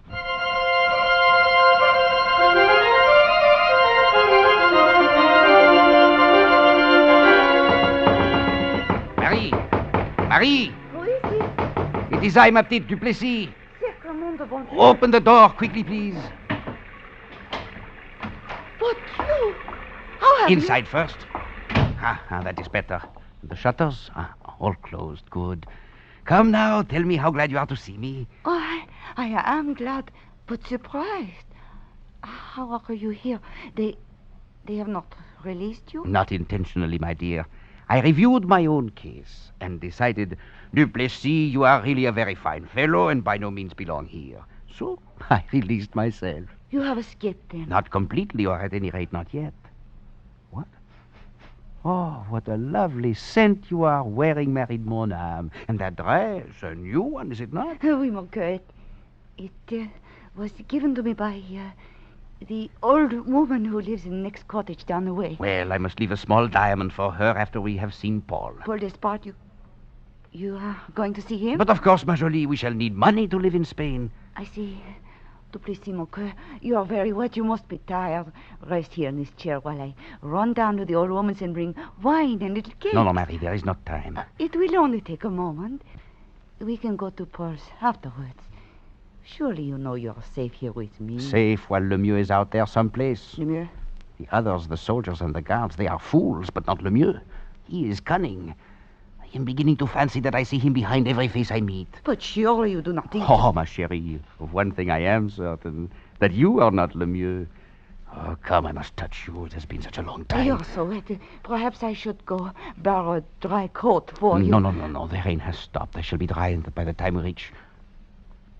The little ring I gave you. The one with the heart. You are not wearing it. I put it away. I did not wish to wear it until you were with me again. Which I am from this moment on, ma petite. So... No, Duplessis, this is no time to waste. We must leave now and hurry. We'll go to Paul Despard's this moment, now.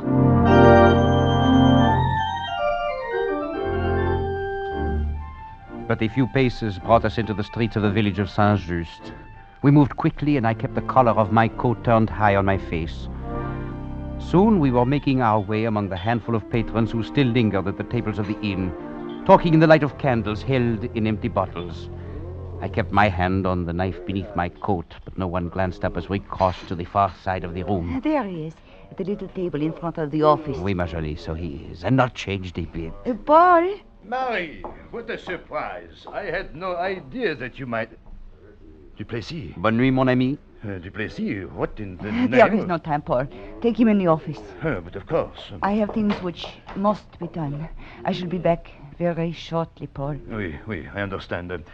Come, Duplessis. Hurry, Marie. I shall hurry, mon cœur, never fear. There it is, locked. Well, mon ami, this is quite a surprise. I take it you are on an unofficial leave of absence. Completely so, Paul. I have a pass which is good only so long as Lemieux does not catch up with me. Lemieux? Oh, he is a clever one, all right. Indeed he is. Almost as clever as Duplessis. But no matter. You have kept the little bag of jewels safe for me?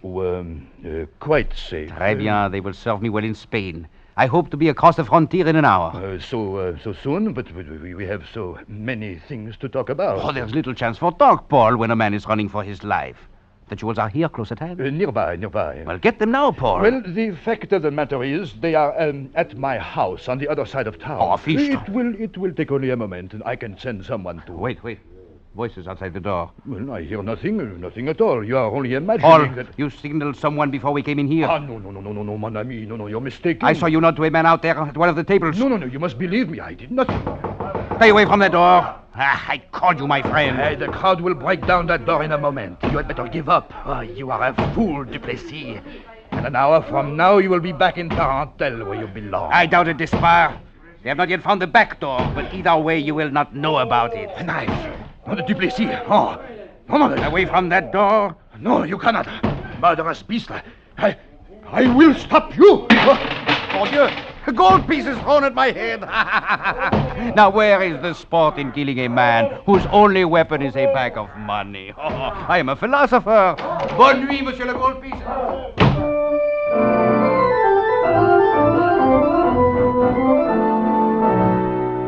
I ran down the dark streets from the back of the inn, turned corners, dodged away from the shadows. Far off, like the sound of hunting dogs, I could hear the voice of the mob. I knew not where to find Marie, nor of any man now who might be trusted. I ran blindly. One direction was as good as another. and the things of reality became clouded with those of imagination, so I could no longer tell them apart.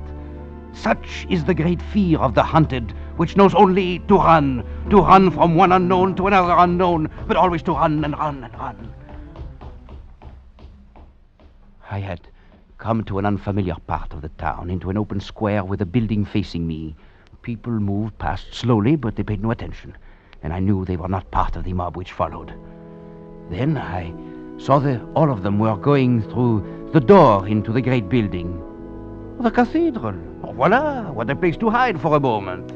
I joined them and was carried along in the crowd.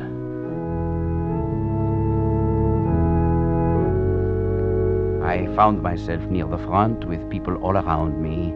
I kept my head down and crouched there, trying to stop trembling. You are out of breath, my friend. You seem frightened. Silence. Do you wish to disturb the service? Oh, never fear.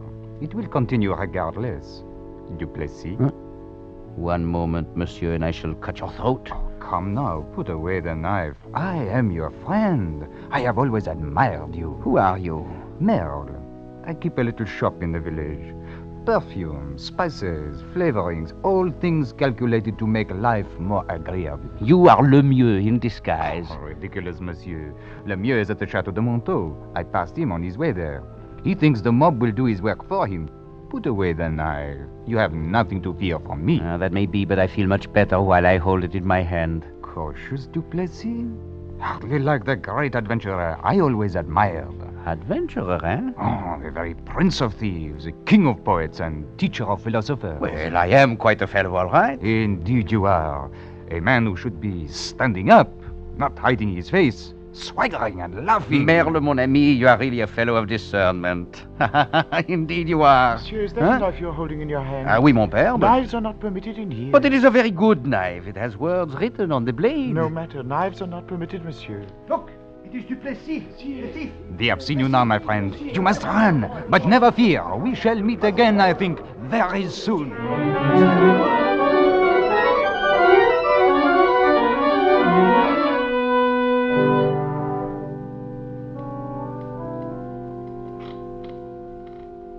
I escaped from them again and found myself finally on the outskirts of the far side of town. I knew not where to go next. I looked up and my eyes fell upon the lighted windows of the Chateau de Montaut, standing alone above the countryside at the very top of a point of rock. A sudden thought occurred to me, brazen and audacious. What better sanctuary than the very chateau where Lemieux himself waited for word of my capture? I smiled to myself in the darkness and then began to climb swiftly up the face of the rock.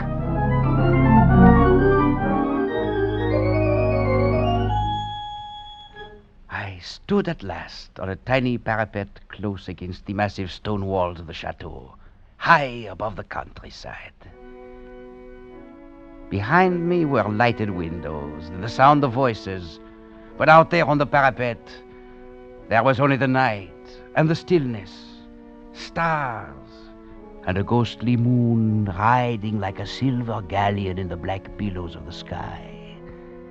Its pale light fell on the tumbled forest below me, on the tiny little village of Saint-Just, and touched faintly in the distance the far-off crags of the Pyrenees beyond the Spanish frontier.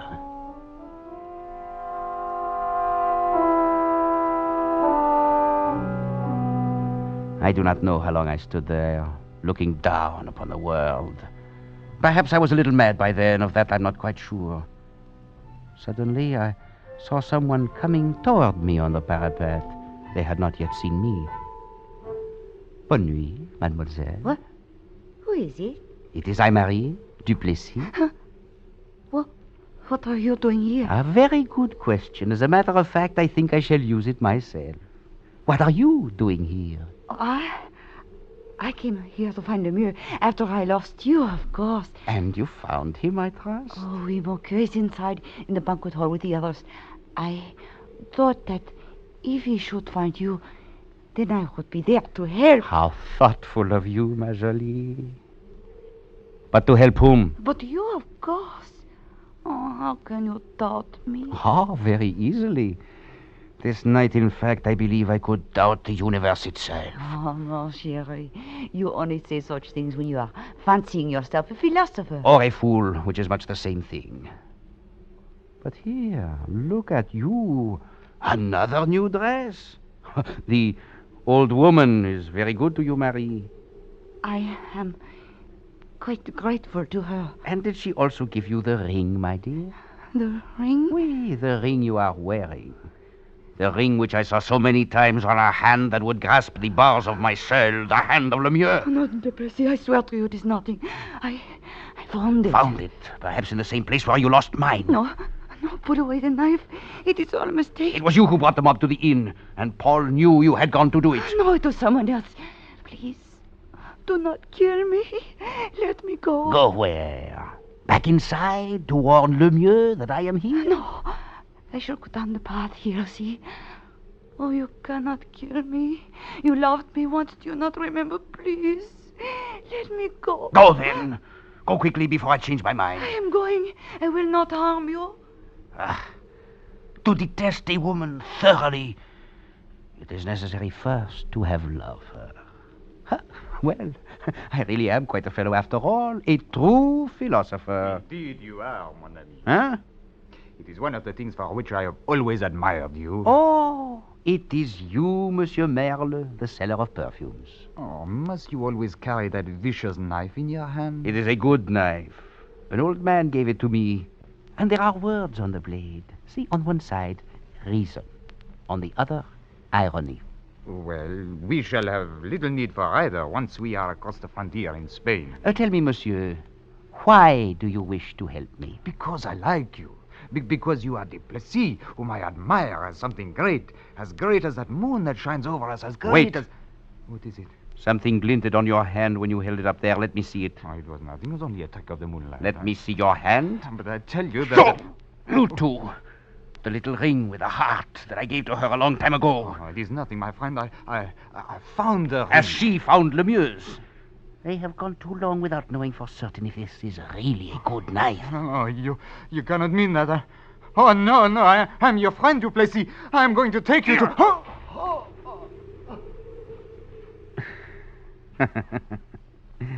Take me where, monsieur? Now we shall see whether you can fly without wings.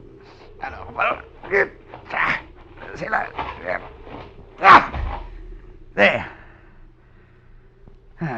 Down and down and down.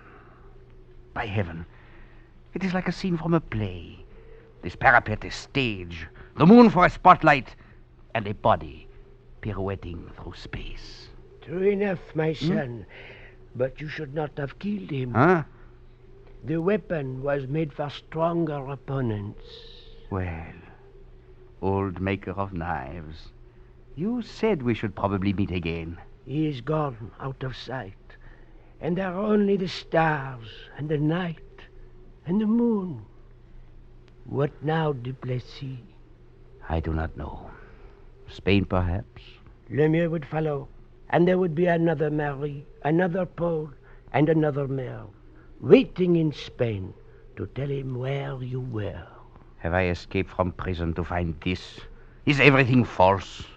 Is there no man left in the world who is true? I am only a knife maker. Well, it is a good knife. It worked very well. You have not yet tried it against Lemieux? No, you are right. He is inside there in the banquet hall. It will not be an easy thing, my son, but I know not how to warn you. You must find it out for yourself. Warning? When has Duplessis ever had need of warning? Merci, Monsieur le Knife Maker, for your excellent intentions. And I shall find out for myself. Now. The stone corridors of the chateau were empty. Though as I drew nearer, I could hear the sound of voices in the great banquet hall. I made my way quietly to a low balcony overlooking the room, and soon was peering through the drawn curtains that screened off the table below. Lemieux was there, and Paul, and the seigneur of the chateau. Marie had come back somehow, and there were others too. Lemieux was talking. And the people from the town are beating the bushes of the forest. Duplessis will be captured sooner or later, that I can assure you. I know the fellow. Know how his mind works. This is why I do not even bother to chase him. He will trap himself. Most certainly you are right, Monsieur Lemieux. And the sooner the better. More wine, ma chérie? Merci, cher Paul. I dare say you will rest a bit easier, Monsieur le Seigneur, once the fellow is taken. Why do you say that? Look at those paintings on the walls, ma petite. And there on the balcony behind the curtain is a Rembrandt worth at least 1,000,000 francs. Quite a temptation for the very Prince of Thieves, if he did not have something more important on his mind. You know, I thought for one moment they were going to draw back the curtains to reveal me standing there above them. But then they talked of other things and the danger passed. I looked down upon them, crouched like weasels around the table, tearing at their food with sharp little teeth. Half mad from the fear of being hunted, I began to fancy that they were all animals, and their wine was the blood of birds. While I stood there watching, Merle came in quietly and sat down with him. Merle, whom I had killed and thrown from the parapet. I realized then what the old maker of knives had tried to tell me. I had not killed Merle, but only thought I had done so. For how can a man kill his own vanity? And Paul would always be here, of course, ready to buy and sell with his bags of gold. And Marie, too, luring me with a voice filled with a warm softness of pleasure. And Lemieux, incarnation of fate, the hunter of men, what of Lemieux? As I stared through the curtains, I knew suddenly that I could never kill Lemieux, that he would take me sooner or later. For in my half-crazed mind, every face now looked the same. And every one was the face of Lemieux. I turned to look at the tall painting, the Rembrandt that hung on the wall behind me. It was the portrait of a cavalier, proud and haughty, frozen in a pose of nobility, with one hand resting on his sword. Should I, an even better man, a prince of thieves and of philosophers, permit myself to be run to earth at last by a pack of dogs? Would it not be far better to give myself up at my own choice, show them at the same time their littleness, and rob them of their victory? Voila, I had decided. With the point of my knife, I cut the painting from its frame and threw it to one side. I looked at my blade, so useless now. On one side, reason. On the other, irony. And then drove it into the wood at the top of the frame. It quivered there a moment, and then was still. Carefully, I lighted the 2 tall candles on either side, then stepped up and stood in the frame with my back against the wall. I smiled a moment to myself, and then reached out my hand and took hold of the cord to draw aside the curtains.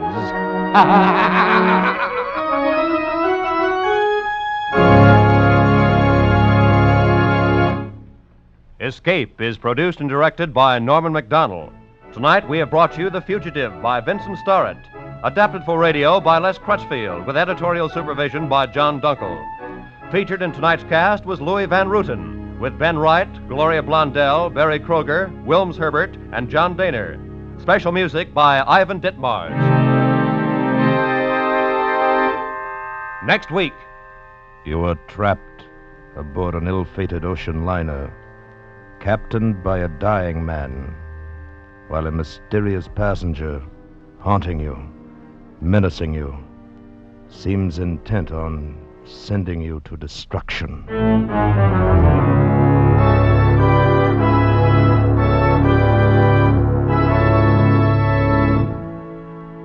Next week, we escape with James Gould Cousins' gripping story, SS San Pedro. Good night, then, until this same time next week, when once again we offer you Escape.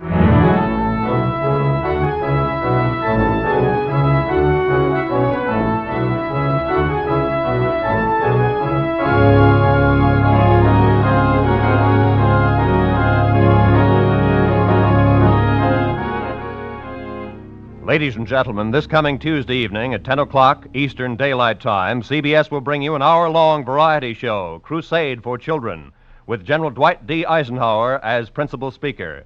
It's a problem concerning every American, the hungry children of Europe. Remember, 10 o'clock Eastern Daylight Time, Tuesday, August 17th. Roy Rowan speaking. This is CBS, the Columbia Broadcasting System. Are you ready to unlock the full potential of your data management? Look no further. Introducing G3PL.com, your ultimate destination for mastering Microsoft Access. Microsoft Access is a powerful tool that lets you organize, analyze, and report on your data with ease. And with G3PL.com, learning how to harness its capabilities has never been more accessible. At G3PL.com, we believe that knowledge is the key to success. Our expert instructors will guide you step by step, whether you're a beginner or looking to enhance your skills. You'll learn how to create databases, design user-friendly forms, and generate insightful reports, all using Microsoft Access. Call us now at 615-420-2040 to enroll in our Microsoft Access courses. Don't miss out on this opportunity to become a Microsoft Access guru. Visit G3PL.com to start your learning journey today. G3PL.com, empowering you with the knowledge you need to succeed in the digital age. Email db@g3pl.net now. This is Orson Welles, speaking from London.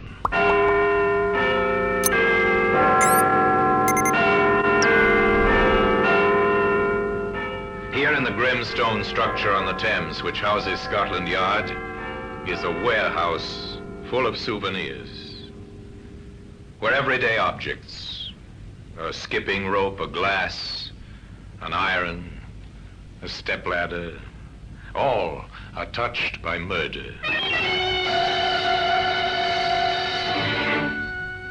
You take this key. This was on the floor beside the body, sir. A door key, the kind that fits only one lock. But whose? Perhaps the murderer's, sir. Today, this key can be seen in the Black Museum.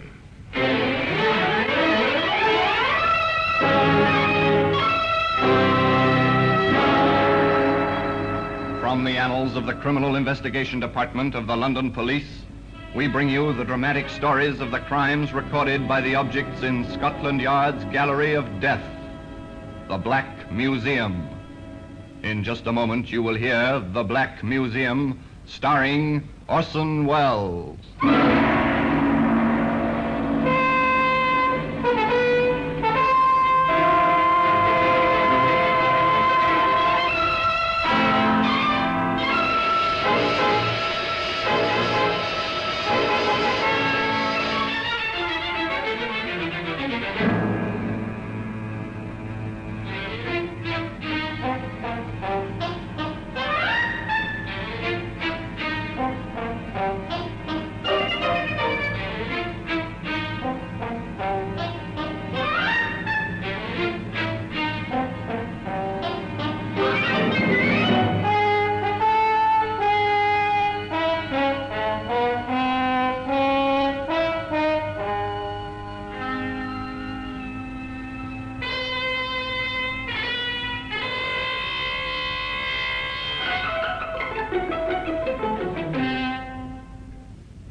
Now, The Black Museum, starring Orson Welles.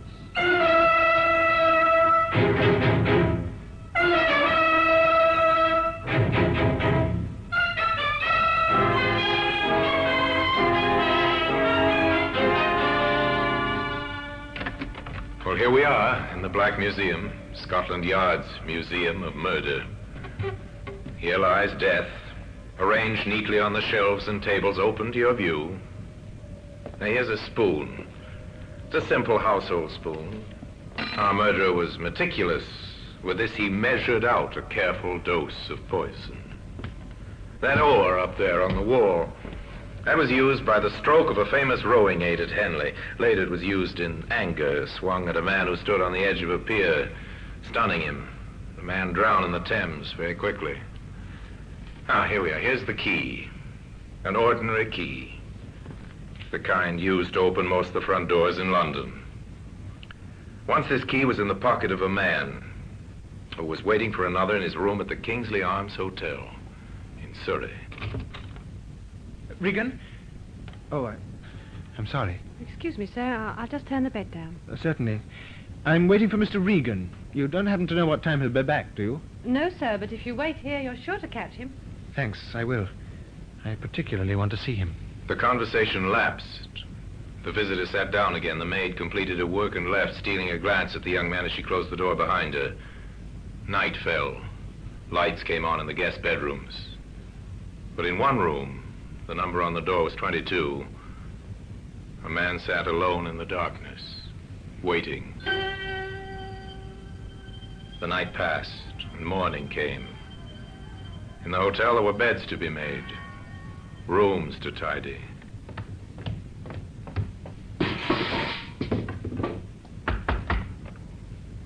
No answer from room 22. The maid was pleased her work could be accomplished without interruption. She was thinking of this as she opened the door. Stepped in. The bed was unused, turned down just as she'd left it. Sunlight was flooding through the two windows, and on the floor, a man lay dead. The manager called the police. The police requested the assistance of Scotland Yard, and Inspector Sidney Russell and Detective Sergeant Hobbs were sent down to Surrey. This is the room, sir. Number 22. Has anyone been in there since the maid found the body? No one, Inspector, except myself and the local police sergeant. On his orders, I kept the room locked. Good, ma'am. There you are. Thank you. I'll let you know when we need you, sir. The two detectives covered the room, and in their quick survey of the murder scene, they found several leads. His wallet, sir. Let's have a look at the identity card, Sergeant. There you are, sir. Name's Thomas Regan. What else you got there, Sergeant? Roll a note, sir. The killer either missed that or the motive wasn't robbery. Oh, I don't think it was robbery, sir. His watch is still on his wrist. Going? No, sir. It stopped at 7:25. That might have been the time the murder took place, though on the other hand, the watch might have run down this morning. He was shot through the head, sir. Surely somebody must have heard that. You would think so? Well, here's a shell I found on the carpet. Point 22. We'll keep this for ballistics. What else, Sergeant? Oh, some silver taken from his trouser pocket, a handkerchief with the initials TR in the corner, and a cigarette lighter. With the initials TR. He's well labeled. And this was on the floor beside the body, sir. The door key. The kind that fits only one lock. But whose? Perhaps the murderer's, sir? Unless it belonged to Regan himself. Oh, it's not the kind they use in hotels. No. Was he wearing or carrying a keychain? No, sir. Then the key would have been carried in his pocket along with his money. Which hadn't been spilled onto the floor. You may be right, Sergeant, but to make absolutely sure, that key should be checked against every lock in Regan's home and his office and everywhere he might have occasion to visit. If it does not belong in any of those places, then it seems to me that when we find the door that key fits, we find the murderer. The detectives went downstairs to talk once more to the hotel manager. Inspector, this is a terrible business. Listen to those men in the bar. What about them, sir? They're newspaper reporters. Oh, this is really dreadful. The notoriety, the reporters, the headlines. It'll ruin my business. It wasn't very nice for Mr. Regan, either. No, I suppose not. Poor devil. What can you tell us about him? Only that he was a commercial traveler. He'd stayed here before? Oh, several times. A traveler, eh? Did he work for any firm in particular? Would you happen to know? Yes, I do know, because they always paid the hotel bills. He worked for a London firm, Hardy & Sons Limited. Thank you, sir. I'll leave the room upstairs locked until we have it photographed and checked for fingerprints. Oh, Inspector, there's one other thing I'd better mention. I think it's important. Yes? A man called to see Mr. Regan last night. Did you get a good look at him? I didn't see him at all, nor did the desk clerk. The maid found him waiting in room 22 when she came in to turn the bed down. Unusual, isn't it? Knowing Regan's room number? It suggests an acquaintance. Not necessarily, Inspector. Why do you say that? We have a register here in the foyer. It's on that wall over there. A room register? Yes, just a card opposite the room number. Some people don't bother with it, but Mr. Regan always put his card up. So that maid is the only one who saw this man? Yes, Inspector. Then I'd like to talk to her, sir. Oh, I'll go and get her for you. The hotel manager returned almost immediately with the maid. She was a young girl, very pale, her eyes still fearful from the sight she'd seen on the floor of room 22. Annie Mitchell, Inspector. How do you do, Annie? This is Inspector Russell from Scotland Yard. How'd you do, sir? Annie, What time did you turn down the bed in room 22 last night? It was going on for 6, sir. And I believe Mr. Regan was not in his room. No, sir, but there was a man there. Could you describe him to me? Well, he was tall, fairly young-looking, and dark hair. He spoke educated-like. I see. What did he say? Just that he was waiting for Mr. Regan, and he particularly wanted to see him. Tell me, would you know this man if you saw him again? Yes, I think I would. The inspector was well satisfied, but Sergeant Hobbs, who had been questioning the guests, had not fared so well. Now, sir, I'm sorry to trouble you, but I have to ask you a few questions. Really, this is most annoying. I've been kept here all the morning, and it's extremely inconvenient. I quite understand, sir. Now, can you tell me whether you heard any unusual noise or disturbance during the night? The only disturbance of which I'm aware is the disturbance created by the police this morning. You didn't hear a shot, for instance? Certainly not. And you were in your room the whole evening? Yes. Can I go now? Yes, that'll be all. Thank you very much. Well, it's certainly not been a pleasure.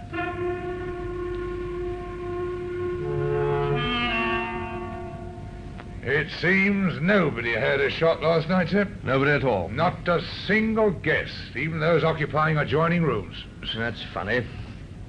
Anyway, I'm leaving you in charge here. The police surgeon will be arriving to carry out a post-mortem. All right, sir. Are you going back to London? Yes, I think the case winds up there. The next move is to London to check that key against every lock in Mr. Regan's home and his office just to see if it fits. I'm very sorry to bother you, ma'am, but I'd like to go right over the house, if you don't mind, trying the locks, and if there are any cases or cupboards, etc., that I might miss, I'd be very pleased if you'd point them out to me.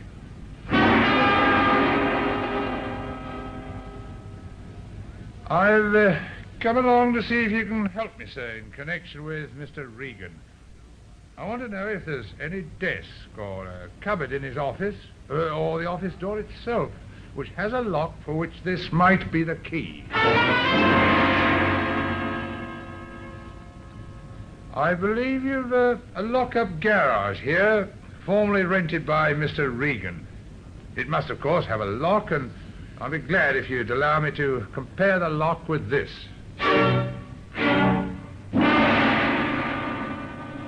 No, sir. I've checked every conceivable place connected with Regan, and the answer's the same everywhere. The key does not belong. In that case, we have our answer. Somewhere, someplace, Sergeant, there is a door, and behind that door we'll find the murderer.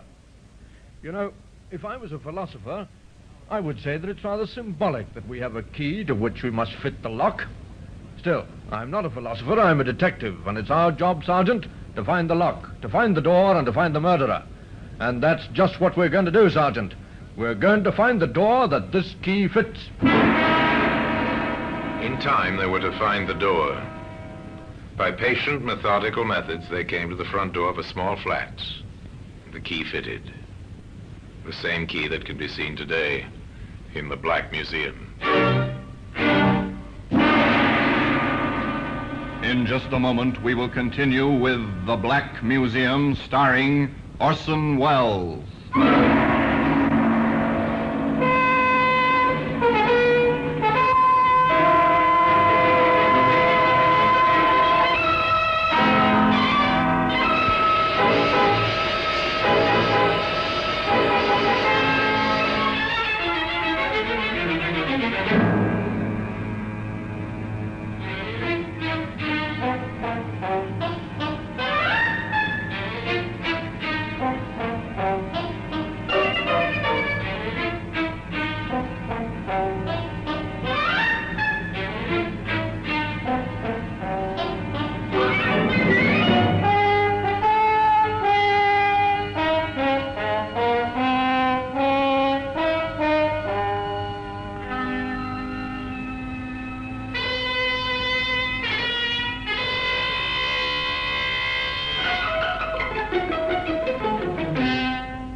And now we continue with The Black Museum, starring Orson Welles.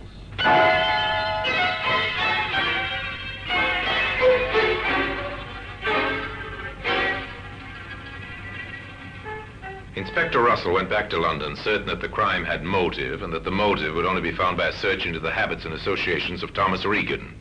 His first call was to the offices of Hardy & Sons, Limited, where he was speedily ushered into the presence of the reigning Mr. Hardy.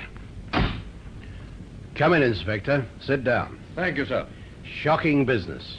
Now, who could have wanted to kill poor Regan? That's what we're trying to find out. Of course. Shocking.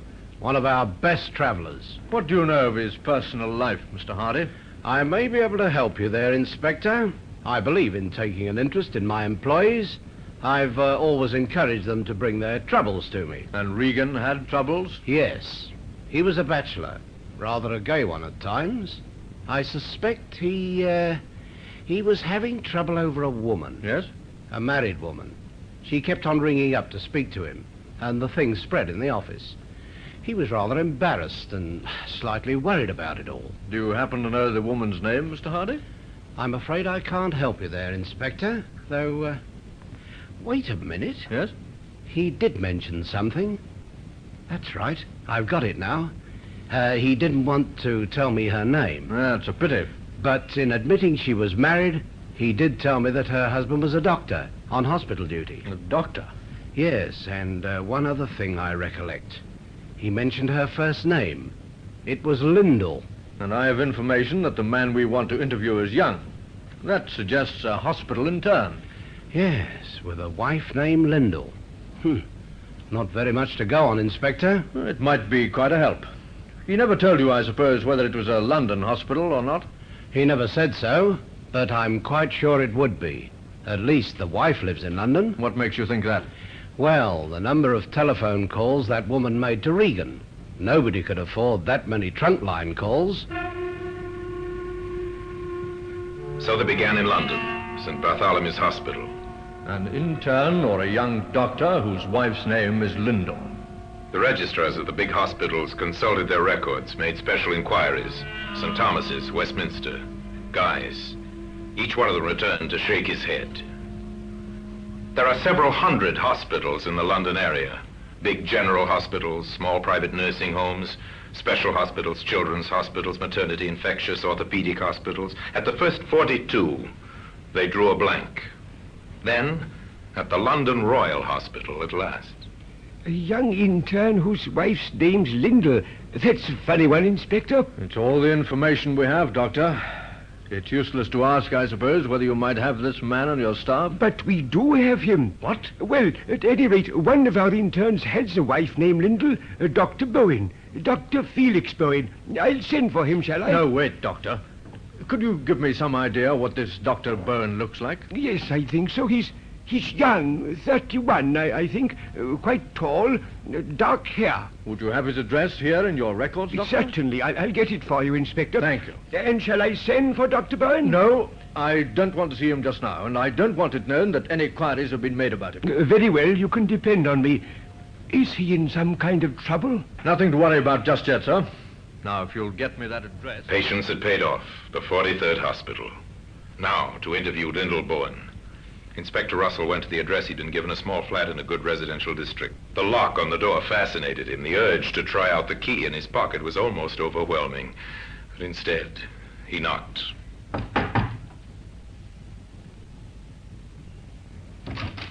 Mrs. Byrne? Yes? I'm Inspector Russell from Scotland Yard. Scotland Yard. May I come in? Yes, of course. Thank you. She was young, an attractive woman, but her eyes were frightened. Mrs. Byrne, when did you last see Thomas Regan? Regan? Thomas Regan? I think you know who I mean. But I don't, Inspector. I'm very sorry. Not at all, ma'am. Perhaps I'm mistaken. Well, of course, I've read about him in the papers. That is, if it's the same, Mr. Regan. It is the same. Mrs. Byrne, with your permission, I'd like to conduct a small experiment. Experiment? I don't understand, Inspector. It's quite simple. This key. Key? I'd like to try it in your front door. But Of course, if you choose to say no, then I won't be able to try it. You won't? But I also ought to warn you that I can return in a very short time with a warrant. All right. Try it. Thank you, Mrs. Byrne. I'll just open the door. and insert the key. The key turned, effortlessly and easily. Hope died in the woman's eyes. The inspector from the yard took out the key and closed the door again. And now, Mrs. Byrne, you and I are going to have a talk about Thomas Regan.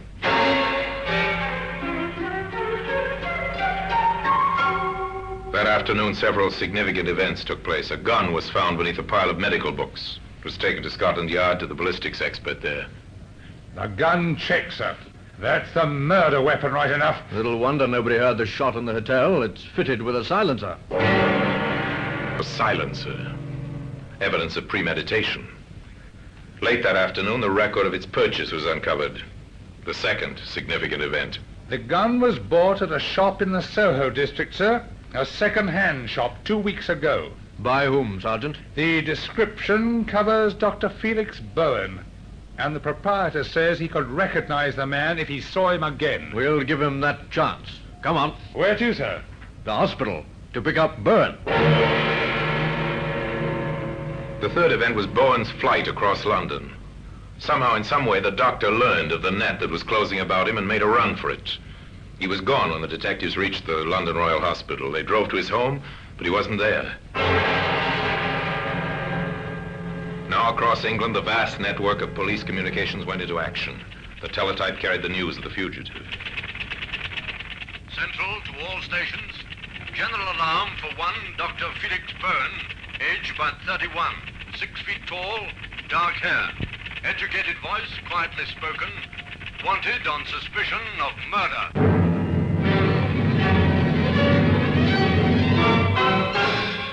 The search was on. In 1,000 stations, vigilant eyes searched for Bowen. On the streets, on trains and buses, in restaurants and hotels. Within 24 hours, he was picked up. I really must insist. This is a terrible mistake. I really don't know what this is about. I'm sure you've got nothing to worry about, sir. Just answer a few questions, that's all. Well, of course, I'm perfectly prepared to cooperate with the law. But I must insist on an explanation at once. Yes, of course, sir. You see, unfortunately, your appearance coincides with the description of a man wanted by the police. It's just a routine matter, sir. If you'll give me some proof of your identity, we can clear the matter up in a few minutes. But I explained to the constable it's no longer compulsory to carry an identity card. Yes, I know that, sir, but before we release you, we must have proof of your identity. Yes, but how can I... You see, sir, we must be sure you're not the wanted man. But I told you already. Now, Mr. Bowen. Yes? Yes, Dr. Bowen.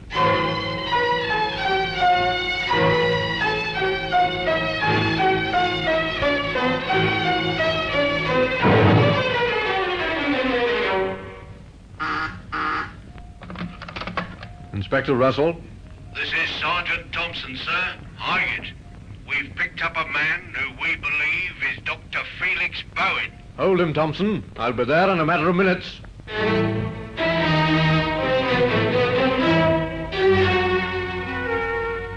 It was Bowen, right enough. But if Inspector Russell hoped for an easy confession, he was disappointed. The doctor was defiant and tight-lipped. I know nothing, I tell you, nothing whatever. This whole thing is an outrage. I must remind you, sir, that your wife has made certain admissions. My wife? What has she told you? That she and Regan were having a love affair. That you found out. And the day before last, you went down to Surrey to see Regan. You returned late that night. Did I? And under a pile of medical books in your bookcase, we found the gun you used. The game's up, Byrne. The game is never up, Inspector, until it's lost. The evidence they had accumulated was impressive. But juries are cautious, and defense counsels are often very smart. There had to be no loopholes. There had to be complete corroborating evidence.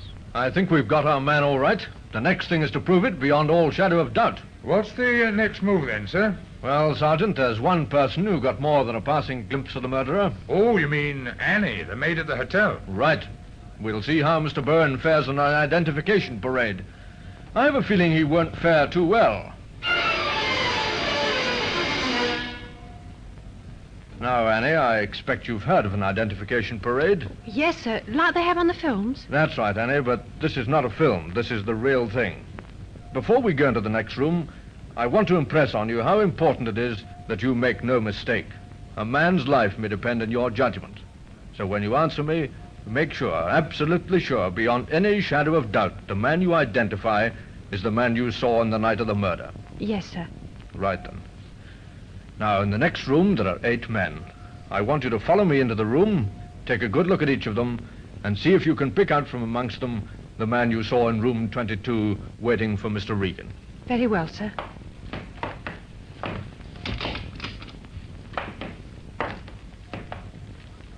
It's not the first gentleman.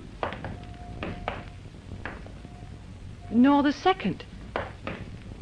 But this is the man, sir. That's a lie. Yes, and that's his voice. I'd know it anywhere. This is the man, Inspector.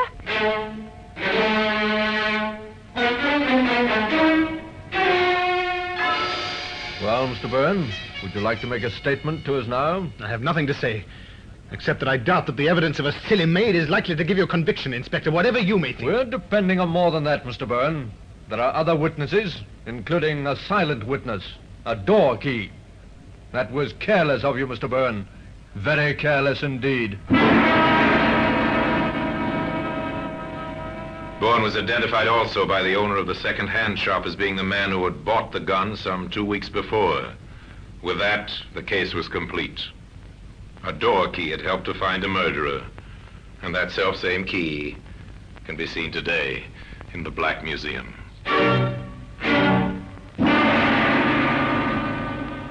Orson Welles will be back with you in just a moment.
Now here in person is Orson Welles. Bowen killed the man who had stolen the affections of his wife.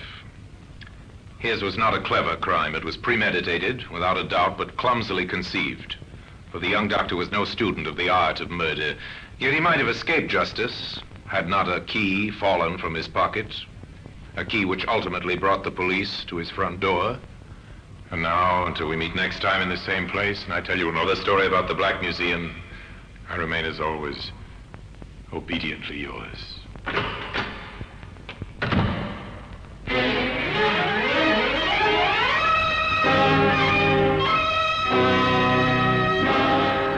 Black Museum, starring Orson Welles, is presented by arrangement with Metro-Goldwyn-Mayer Radio Attractions. The program is written by Creswick Jenkinson, with music composed and conducted by Sidney Torch. Produced by Harry Allen Towers.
Thank you for joining Are us you ready for to another unlock thrilling the full episode potential of of your Abuse data Management? We're excited Look no to have you as further. part of our Introducing audience. We invite you to return G3PL.com, tomorrow your for an ultimate all-new set of destination for episodes mastering that will take Microsoft you on even Access. more unforgettable Microsoft adventures. Access is a Get powerful ready for tool another that lets journey you of organize, detective stories. analyze, Our and next report on feature your data with program, ease. The Secrets And with of Scotland Yard, G3PL.com, will take you into a learning world how to of harness crime, its capabilities mystery, has and never been more suspense. accessible. We're always At eager to hear from our G3PL.com, fantastic audience. we believe that Your knowledge feedback is the fuels key our to passion success. for Our delivering the expert best in instructors vintage will guide you entertainment. step by step. Feel free to Whether share your you're a thoughts, beginner or looking to opinions, enhance and your suggestions. skills, you'll We learn how to value your create input databases, and strive to make your design listening user-friendly experience forms, even more and generate enjoyable. insightful reports. If you're looking to enhance your all using Microsoft Access skills, look Call no us now further. at 615 Reach out to them at 615-420-2040 to enroll in our Microsoft Access courses. Once Don't again, miss out on thank this you for being a opportunity to part of become our a Golden Microsoft Age Access radio guru. community. Visit Get ready for more G3PL.com riveting to stories, start your learning journey captivating today. characters, and timeless G3PL.com, entertainment. empowering Until you with next the knowledge time, you need to stay succeed in tuned the and keep digital the age. nostalgia Email alive. db@g3pl.net now. From Scotland Yard, true stories from the files of the London police. Here is your narrator, Clive Brooks. How do you do? This is Clive Brooks. The secret of Scotland Yard that I'm going to tell you today is a closely guarded one. So I'd rather you didn't spread it around if you don't mind. It seems that towards the end of the last century, the Yard had on its payroll an inspector called Duskowitz, whose devotion to his bank account exceeded his devotion to duty. Let's talk about a thing. Let me put to you a problem. How does a parish waiter rise to the title of count, the rank of a barrister at law, and the possession of £30,000?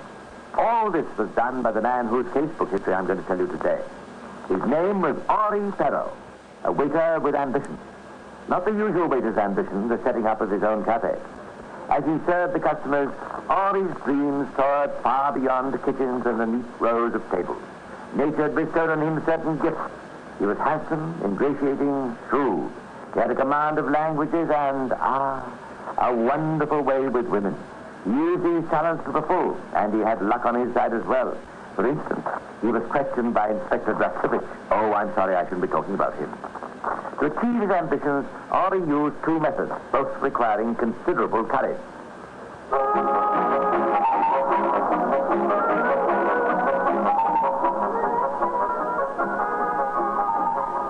Our story opens in the summer of 1867 in that most glamorous of European capitals, Paris. At a corner table in one of the boulevard cafes, there sits an Englishman with a purpose. His name is William Cotton, and his purpose. We are just about to discover. Oh, Garçon! Garçon! Come in, monsieur! At your service, sir. Garçon, est-ce que vous pouvez... monsieur would prefer to speak his native tongue? Oh, you speak English, eh? Yes. Well, then perhaps you're the chap I'm looking for. Name of Henry, by any chance? That is right, sir. Henri Perrault, at your service. I've been told you're the chap who can help me. Not without recompense, of course. You'll not find me stingy, you know. I'm here in Paris for a week. It's my first visit to Paris. Yes. You wish to be shown the sights? Exactly. Now, Henry, I've been told that you know Paris backwards, and, that's why I want to see it. But I do not quite, too subtle for you, I expect. No, what I mean to say, none of this Eiffel Tower museum stuff for me. I want to see the places one hears about, the corners of the city hidden from the general run of the tourists. I think I understand, monsieur. You wish to see why we call Paris the city of pleasure, eh? Every kind of pleasure, eh, monsieur? The pleasure-seeking Mr. Cotton was well satisfied with his guide, who seemed to have an inexhaustible knowledge of the shadier parts of the capital. For his part, Henri was delighted with his employer, whom he found to be a wealthy bachelor with no inhibitions about tipping. Imagine his further delight when, after a few days, the globe-trotting Englishman offered him a more permanent and rewarding form of employment, that of traveling companion and courier. Henri accepted with alacrity, and within a few days, the couple arrived at their first port of call, Constantinople. This is quite up to date, Henry. I expected the place to be centuries out of date, but it isn't. No, indeed, monsieur, very pleasant. I hope you found my services to your satisfaction, monsieur, on the voyage. Oh, absolutely. I see no reason why the arrangement shouldn't work out perfectly. Now, where are my gloves? You are going out, monsieur, right away? Well, no point in wasting time, Henry. And you're coming with me. I hope to nose out the spots of interest. Very well, monsieur. We are staying for some time here in Constantinople. Well, more than a night, anyway. I think I'd better carry all my money with me. You never know with these foreigners. Very wise, monsieur, very wise. One should not leave anything valuable in strange hotels. Very wise to keep it with you at all times.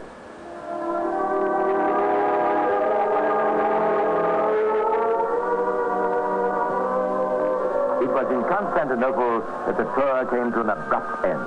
Mr. William Cotton was never seen again in Constantinople or anywhere else. Henri Perrault disappeared at the same time, but a certain Count Henri de Tourville, who turned up in Scarborough, England, later that year, bore a resemblance, quite a remarkable resemblance, to the late Mr. Cotton's traveling companion. True, Henri the Count was impeccably dressed. He carried himself with an air, and he was wealthy, as Henri the waiter had never been until Mr. Cotton disappeared. The high society of Scarborough, that most fashionable 19th century resort, was soon agog over the Count's lavish ways. My dear, I'm completely enchanted at this delightful ball. Why, it's as if it was season. So sweet of you to say so, Eileen. I must say it's turning out to be most successful. Every trifling Raven must be here tonight, and the season aboard as well. By the way, have you got that charming conservatory here? My dear, I've been longing for an introduction all evening. The things I've heard of him, they say he has a house in every country of Europe, all the important ones anyway. I was so pleased he managed to come tonight. He's so sort after, you know. Naturally. Half the mothers in Scarborough are praying for him to look in the direction of their daughter. Oh, look! He's coming this way. Oh, doesn't he look magnificent? Oh, do be a darling and introduce. But of course. Come. I must say, he's a fine figure of a man. Oh, divine. That's an air. Oh, and that beard. At your service, madame. Oh, Eileen, may I introduce Monsieur le Comte de Tourville? Oh, how do you do? Great honor, your grace. I've been anxious to meet you, Count. I'm hoping you'll be able to attend a little soiree I'm giving on Tuesday. Tuesday? Ah, your grace, I am so sorry. I have already accepted an invitation for that day. Oh, what a pity. Oh, but I know you're in great demand. Everyone has been most kind. And now, if you excuse me, I hear them play the waltz, and I am engaged for this. Not that certainly Henrietta Brigham, Count. It is rather I am to dance, madame. Excuse me.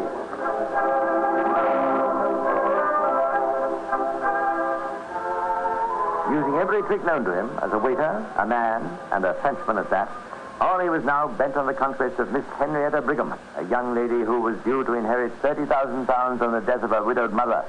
And that was when pounds were pounds.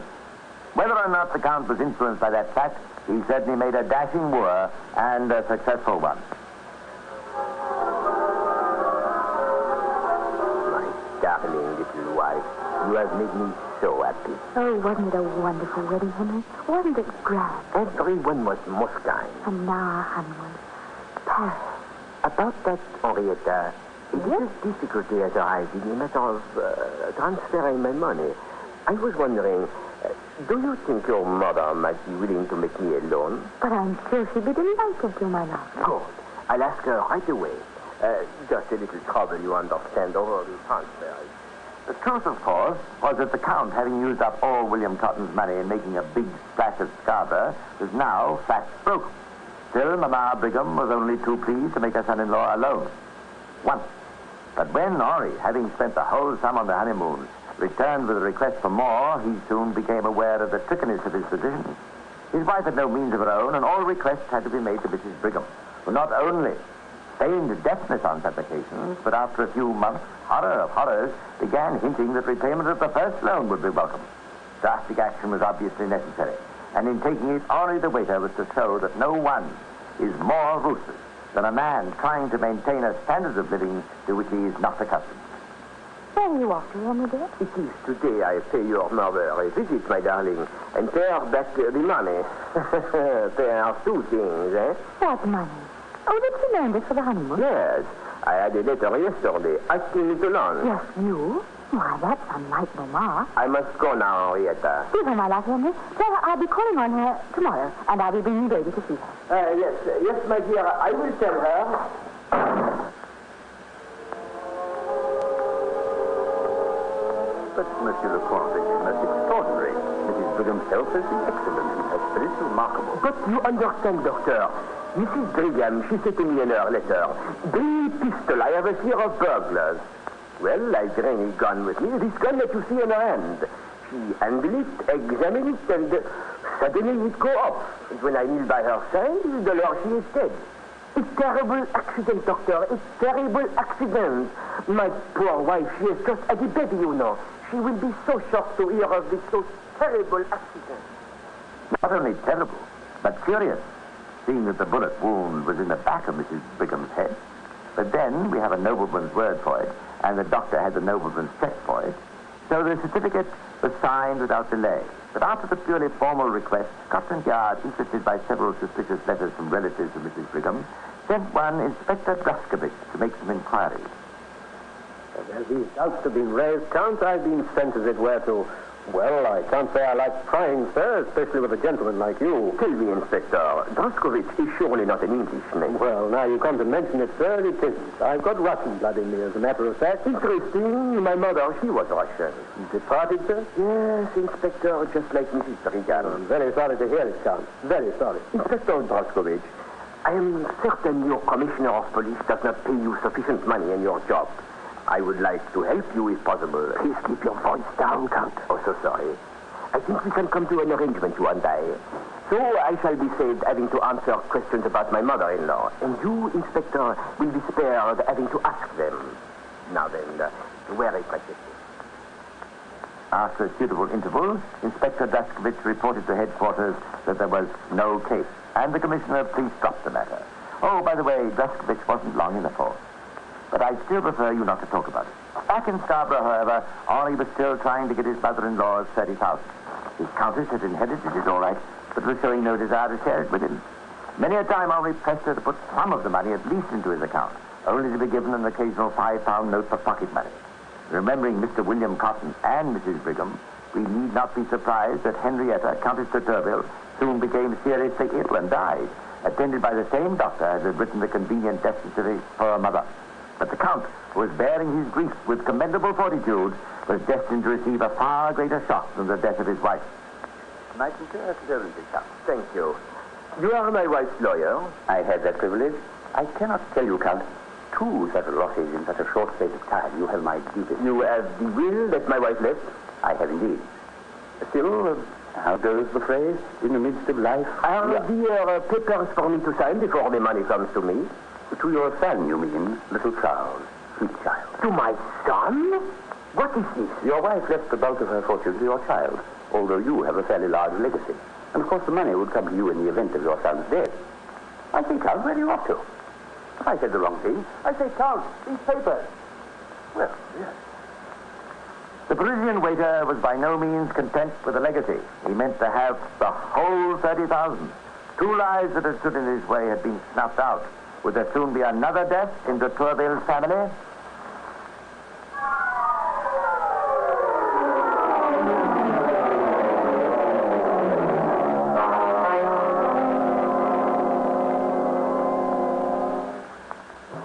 Well, when I get through high school, I might try to get a job that pays 50 or 60 a week so I can get some wheels of my own. And then again, I might try to get into some college somewhere. Or I might just sort of hang around and see what happens. Some people, when they approach the end of their high school days, just don't know what to do next. And with all the possibilities open to young people nowadays, it's easy to understand why. But here's some good advice. If you'll be finishing high school soon, don't spend the next few years just marking time. Put them to good use, preparing for the future.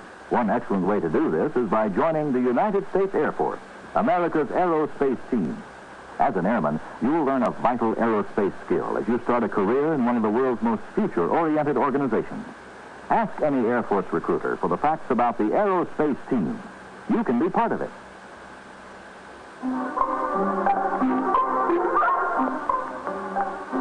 Henri, Count de Turville, refused to be downhearted. He bore without a murmur the deaths of his mother-in-law and his wife.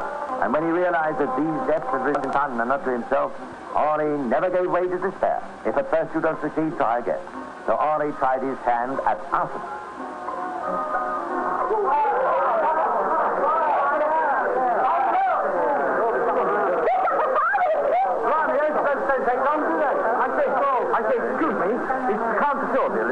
am the Count, yes. Well, I'm from the Daily Chronicle. This, was your house, isn't it? Wasn't it, Count? That is right. It's terrible tragedy. Well, you seem very calm about it, Count. Is it insured? Heavily insured, yes. Ah. Well, was there anyone inside when it caught fire? Myself and my small son, Charles. Unfortunately, there is no way out for him. What? You mean he's trapped in there? But he's a father, no? There is no need. They cannot get him out. He is locked in. But have they tried, sir? Has everything possible been done?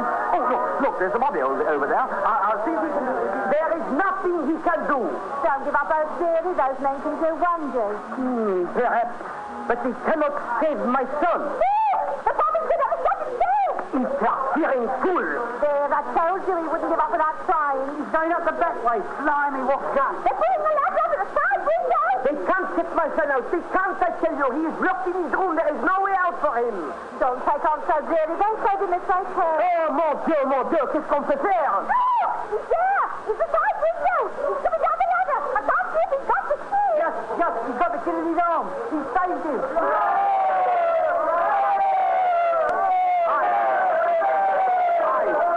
What a story from my paper. Copper saves outside. Wonderful things, Bobby, don't you think so, Count? Imbécile, espèce de traiteur! Idiot! It was vexing to the Count. All that trouble over laying the fire completely wasted by an interfering policeman. The handsome ex-waiter was to be foiled again. The insurance company, instead of politely handing over the money, started asking questions. Awkward questions. Devilish awkward. Count Henri de Tourville found himself stumped for plausible answers.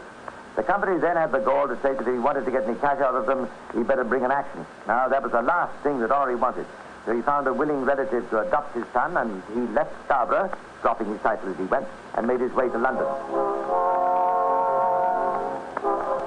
London, August the 5th, 1871. The Home Office has granted the request of Monsieur Henri de Tourville for British citizenship.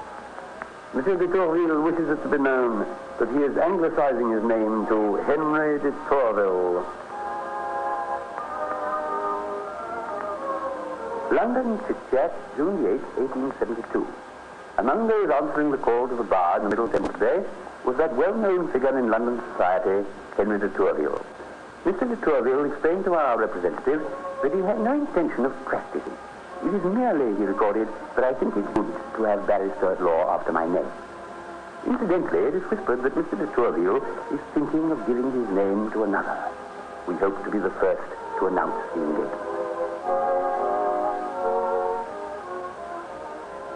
But the whispers were unfounded.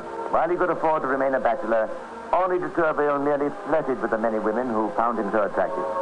But by 1875, his bank account was looking rather seedy, and Henri realized it was time to stop trifling and get down to business. So Mrs. Madeline Miller, a childless widow, age 45, income £7,000 a year, was asked, to her delight, to become Mrs. de Tourville.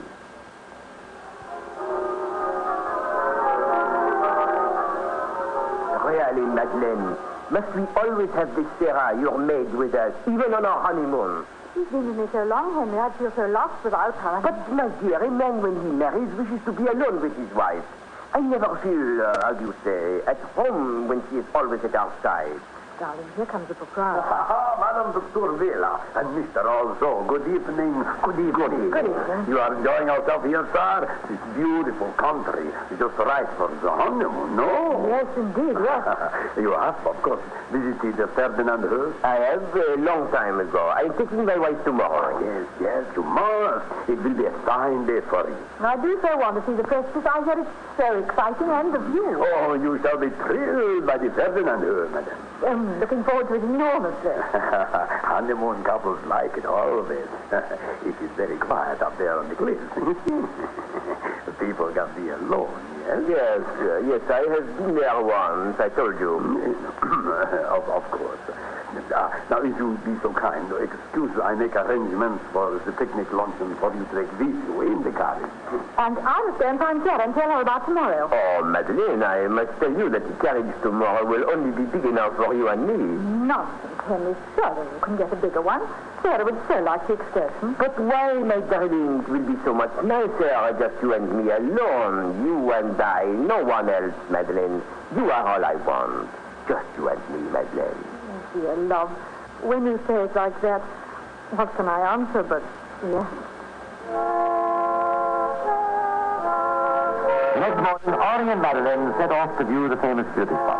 As they approached the pass, the Tourville stopped the carriage and informed the coachman that he and his wife would finish the journey on foot. Nothing strange about that. It was a lovely day, and after giving them instructions, the coachman left and drove back alone. The morning passed and the afternoon, and as the evening changed to night, the proprietor of the hotel and his wife became more and more anxious. The English milord knows that we have supper at 8. Now it is already after 9. They should have been here long ago. A search party should be sent to look for them. We give them another 5 minutes, and then... You must come quickly. My wife, my Madeleine, terrible accident. She was walking too near the edge. I told her not to go so near, but she would not listen, and then, it is too terrible. We must go quickly. I know exactly where it was that she fell.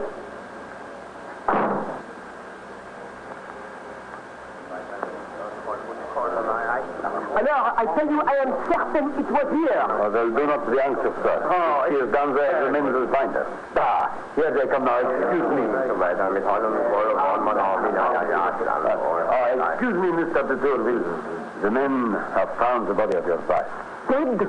Yes, dead. I want you to fetch up the corpse and bring it back to the hotel. Yes, no, of course. What cannot be? Who is this man? This is Sergeant Magnus Fritz, sir, of the local police. The body must stay where she is. But why is that? Why must it stay there? Nonsense! One of my men will watch it and stay there until the affair has been investigated. Here at the Tourville, the corpse of your wife, certainly not without assistance to this place, came when we found it. And there are other signs. I must report this affair to my superiors. An inquiry there must be.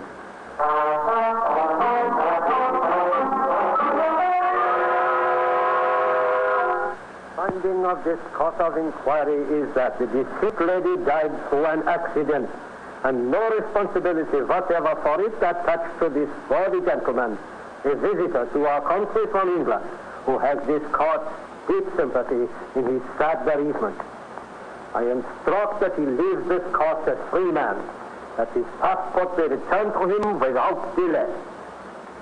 So, for the third time, Henri went to collect the dividends from debt. Back in London, the executor of Madeleine's will, having heard his sad tale, paid without hesitation to Tourville the sum of nearly £40,000. Henri's biggest jackpot yet. This most successful trickster settled down once more to his life of ease. But one evening, several months after his return to England, he was interrupted as he was dressing for dinner. And it is really most inconvenient for me to receive a visitor at this time, my dear sir. I am sorry to be inhospitable, but... I'm afraid you'll have to receive me, Mr. de Tourville. I am Inspector Clark, and I've come from Scotland Yard. I want you to come with me now to Bow Street. Bow Street? Scotland Yard? Inspector? What is this? Some matter of police? I am sorry, I am just going out to dinner. You never have to wait, sir. Some few days, perhaps. I hold a warrant for your arrest. The charge is that you murdered your wife in the Austrian Tyrol on the 16th of July, 1876. But this is pessimistic nonsense. In any case, I was abandoned. Abandoned, sir? Liberated. Delivered, surrender, as you say. Set free. Free from all responsibility. That was in Austria, Mr. de Tourville. It's the Bow Street magistrate wants to see you now. You'll be charged formally, and counsel will be appointed for your defense.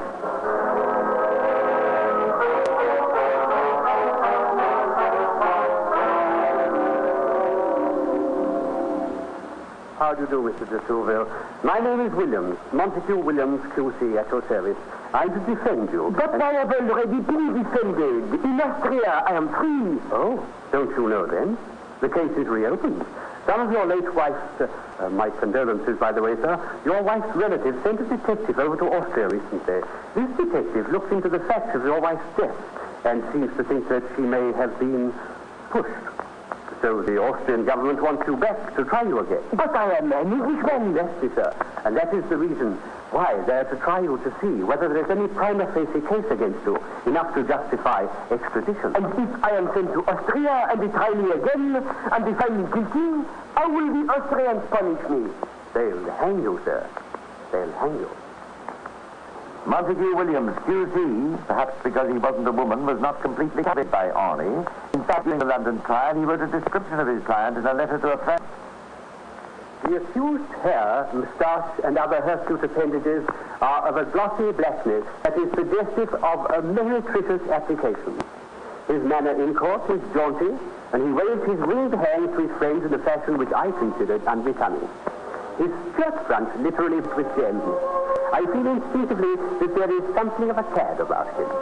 In spite of this, I naturally should defend him to the best of my ability, but the evidence is false.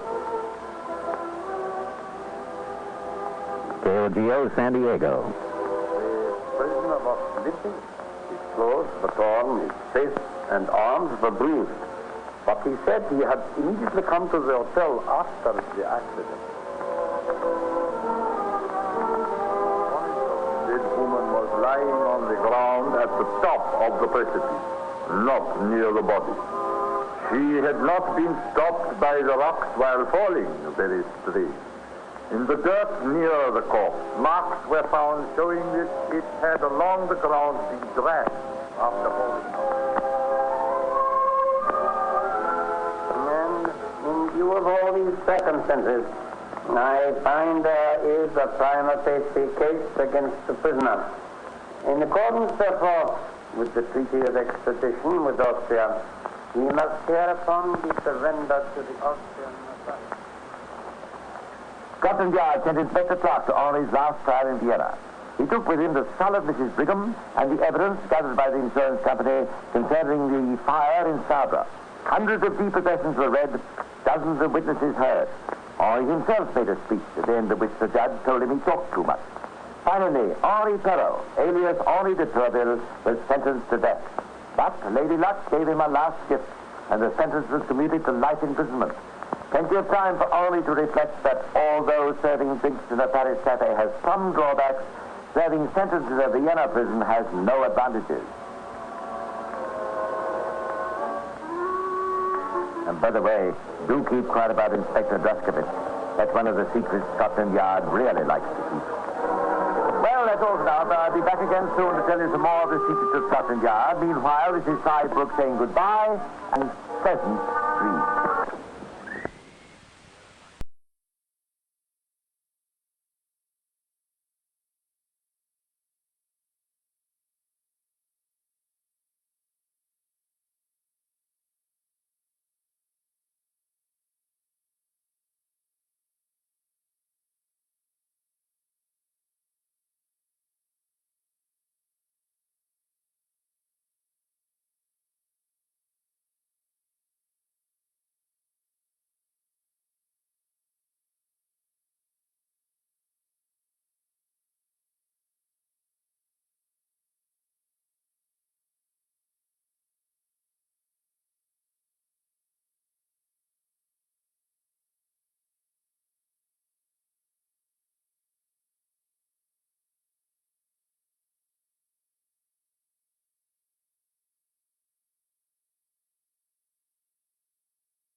Thank you for joining us for another thrilling episode of Secrets of Scotland Yard. We're excited to have you as part of our audience. We invite you to return tomorrow for an all-new set of episodes that will take you on even more unforgettable adventures. Get ready for a journey to Los Angeles. For our next featured program, Dragnet. The stories you are about to hear are true, only the names have been changed to protect the innocent.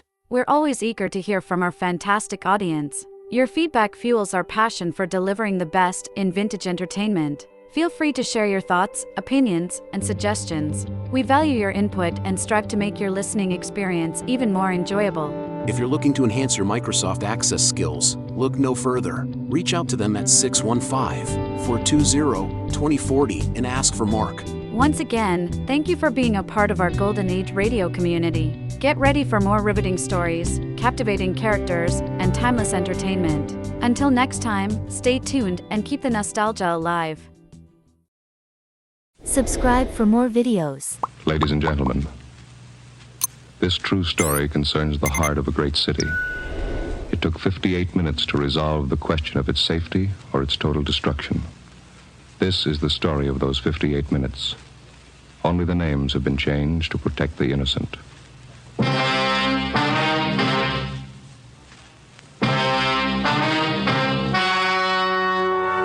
Fatima Cigarettes, best of all long cigarettes, brings you Dragnet.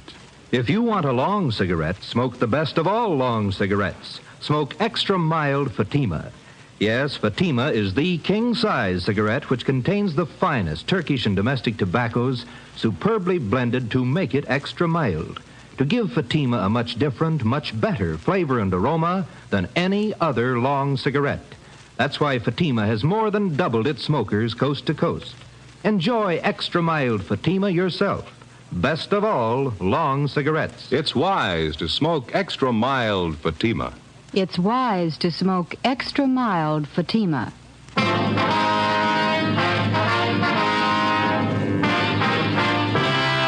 Dragnet, the documented drama of an actual crime. For the next 30 minutes, in cooperation with the Los Angeles Police Department, you will travel step by step on the side of the law through an actual case transcribed from official police files.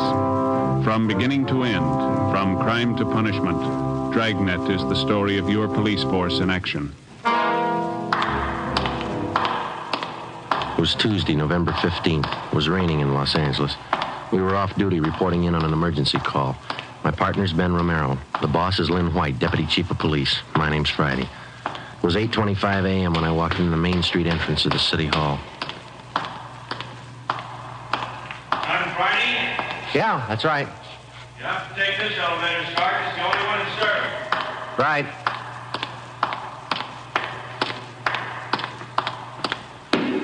Thank you. Yeah.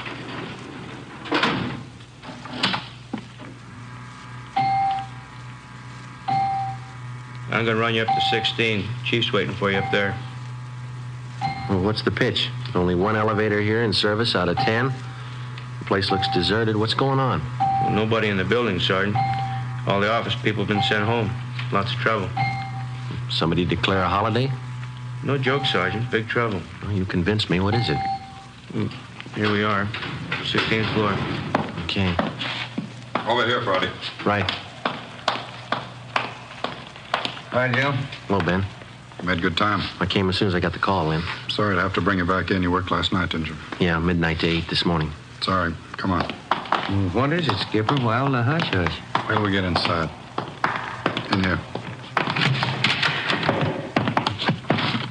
Okay. Number one, let's keep our voices down. All right. I'll make it as brief as I can. Every night counts. What time you got, Friday? 8:33. All right, here it is. 55 minutes ago, a man walked into this building with a homemade bomb under his arm. If we don't release his brother from the county jail by 9 o'clock this morning, he says he'll pull the trigger on the bomb and blow up the whole building. He's kidding, Skipper. Well, who is the guy? Name's Vernon Carney. Here's his package. He and his brother have been in and out of jail since 1937, small-time thieves. FBI kickback here. We had him once before, both of them. Brother's name is Elwood, serving a year for car stripping. And this two-bit thief is sitting here in the city hall with a bomb on his lap? That's right, in the next room. And what kind of a bomb is it, Len? You think he's bluffing? Could be bluffing. The crime lab says no. Lee Jones from the lab get a look at it? He's been in here twice. One end of the box is glass. Says he can't see much without a closer look, but you can't get near the guy. All right, what do you want us to do? It's a volunteer job. You can take it or leave it. I won't order you to do it. How do you want to handle it? You sure you want a piece of this, Romero? No, he doesn't. He's got a family. Can you get me another single man? We'll give it a try. Wait a minute, Joe. What makes this job so different? Every time we kick in a door, we never know what's on the other side. That's what makes it different. This time we do. No, you're not going to cut me out. Not the only time I know what I'm getting into. All right. Chandler's tried. Hannon, Davis, Watson, they've all tried. This guy Carney knows what he's doing. He's no pushover, but somebody's got to get that bomb away from him. It's your baby now. I looked at my watch. It was 8:36. We left Chief White and started down the hall. If Carney was going to make good his threat to blow up the building by 9 o'clock, we had exactly 24 minutes to talk him out of it. Ben and I figured we'd better look him over first and then work out some kind of a plan. Maybe just talking to him would do it. Vernon Carney was sitting in a straight-back chair against the far wall facing the door. He was seated between two windows that looked out over the city. In the center of the right wall was a connecting door leading to the office where Chief White had briefed us. The door was locked on both sides. Just off the center and favoring the left of the room was a small filing table. There was a dictaphone on it. In the near left corner, shielded by a white screen, was a small wash basin. Vernon Carney sat erect, holding a black box on his lap. He held his right hand inside one end of the box. Ben and I walked into the room. What do you say to a man with a bomb? That's close enough. Cigarette, Carney? I'm not smoking right now. What are you trying to prove? You know what I want. We're not going to let your brother out of jail. You've got until 9 o'clock to change your mind. According to that clock up there in the ward, you got 24 minutes. If we go, you're going with us, Carney. Don't take much of a brain to figure that one out, Copper. What made you think you could get away with this? I haven't yet. It ain't 9 o'clock. Unless that clock's slow. I haven't checked it against my pocket watch lately. That's the one that's running this show. You given any thought to all the innocent people that are going to go up with that thing of yours? My brother's innocent. I want him out of jail. The court says he's guilty. He'll get out when he serves his time. That's where you're wrong, Copper. He gets out at 9 o'clock this morning. All right, come on, Carney. Get your hand out of that box. Put the box on the table. You think I'm bluffing, don't you? I'm going to let you get within 5 feet of me before I make a liar out of you. All right, Carney. I guess you mean business. You can take 3 more steps and find out for sure. Suppose we did let your brother out. We'd just come out and pick him up again, you along with him. If you could find us. Let's get this straight. If we let your brother Elwood out, how do we know you'll keep your promise? What promise? I haven't made any promises. You just get Elwood down here first, then we'll talk about it. Look, there's just one thing I can't figure, Carney. Yeah, what's that? If we don't let your brother out, you say you'll pull the trigger on that bomb.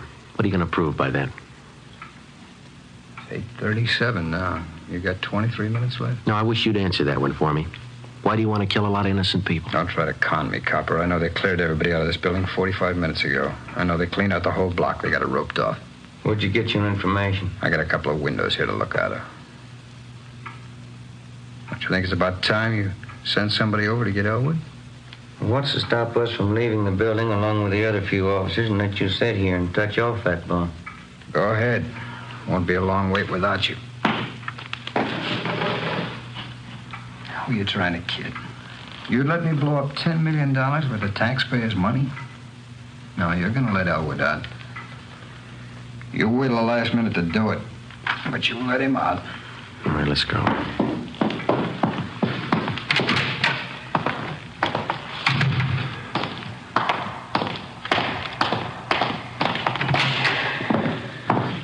Lynn, listen. Yep. I'm still not convinced that Carney can back up what he says. Then why don't you take the box away from him? Yeah. Now, we're in a spot, let's face it. How about us getting him first? How you going to handle it? I'm not top man on the pistol range, but I could wing him. And then he hands the box to you? Or maybe he falls and his reflex action pulls the trigger. Okay, I don't wing him. I stop him for You keeps. just can't walk in there and shoot him down. Why not? You do the same thing with any armed criminal. Yeah, but you warn him first. I'll warn him. And after you shoot him, you find out it's a harmless gadget. Couldn't have gone off in a million years. No, a gun's not the answer. We can't shoot him until we're positive. We'll be positive by 9 o'clock, but then there might not be anybody around to shoot him. We've located Carney's apartment. There's a detail out there checking it now. Bocelli and Morris. Have you got any ideas at all? Anything we could try? That's why I called you in. None of us have gotten any further than you did just now. There's just one thing I want to know for sure. Yeah, Friday. Is it or isn't it? We all want to know. Either way, we got to get that box away from him. I get it. White speaking. Yeah. Did? No, stay out there. I'll call you. That was Pacelli. They just found 28 sticks of dynamite in Carney's apartment.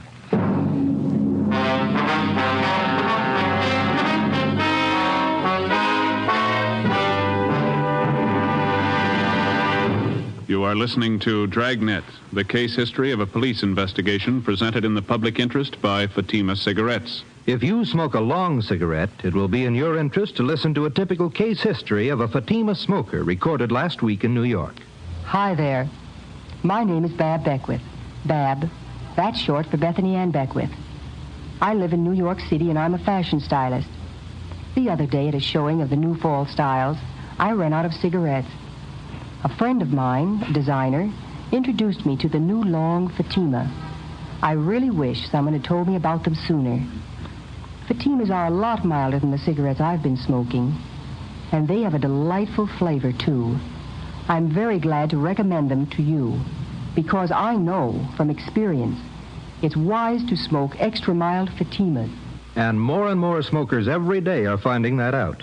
Actual figures show extra mild Fatima has more than doubled its smokers coast to coast. So enjoy extra mild Fatima yourself. The king-size cigarette, which contains the finest Turkish and domestic tobaccos, superbly blended to make it extra mild. You will prefer Fatima's much different, much better flavor. You will agree. It's wise to smoke extra mild Fatima. It's wise to smoke extra mild Fatima. The best of all long cigarettes. We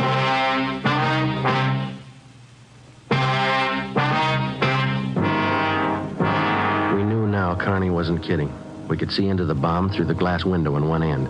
There was dynamite inside, and there was dynamite in Carney's room. We didn't know if he had the nerve to pull the trigger. We didn't know if it'd go off when he did, but with only minutes remaining, nobody wanted to take the chance. From here on in, all of us agreed that Vernon Carney sat in the next room, holding in his two hands a force powerful enough to destroy us all. I looked at my watch. It was 20 minutes till 9. How do we get it away from him? I got an idea. It might work. Let's have it.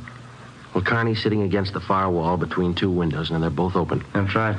If we could get a man through one of those windows, we might get Carney from behind. How are you going to get him? Well, whoever gets through the window could slug him. What do you do then? Somebody grabs the box. The crime lab can tell us what to do with it then. How do we get a man through one of those windows? We're on the 16th floor. Well, there's some kind of a ledge that runs around the building on each story, isn't there? Wide enough for a man to walk on? Let's take a look. All right.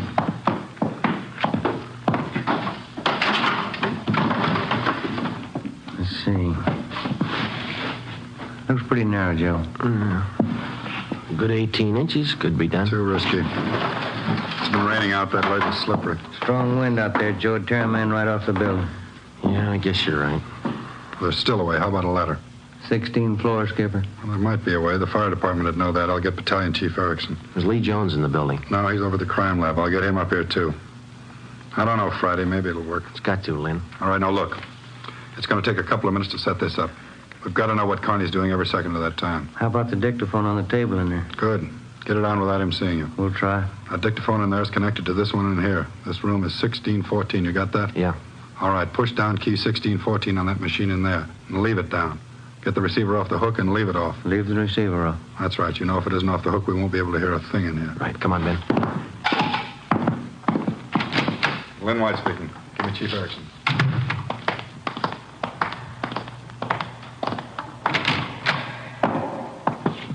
Where's my brother? Still in his cell. You coppers are long on talk, short on time. Yeah, we know. I'm telling you, if you're on good, you better get over it over here. Carney, I'll bet if we get your brother on the phone here, he'll tell you that he doesn't want any part of this. You mean Elwood doesn't want to get out? Since when? Sure he wants out, but not your way. He's only got a year to serve. Why don't you leave him alone? I told him I'd get him out. He didn't think I could do it, but I'm doing it. I'll make you a bet, Carney. You let us get your brother on the phone. He won't walk out of here with you. Get him on the phone. All right. Where are you going? Phone's over here. Have to use the dictaphone. I got to get an okay from the chief. Elwood's still a prisoner. What's the matter with the phone? No operators. You know the building's been cleared. That's right. I almost forgot. Okay, you can use the dictaphone. It's Friday, Chief. Carney wants to talk to his brother. I know you'll have to send somebody over. Have him put the call on the extension. Wait a minute. What's that extension number, Ben? 2351. 2351, Lynn.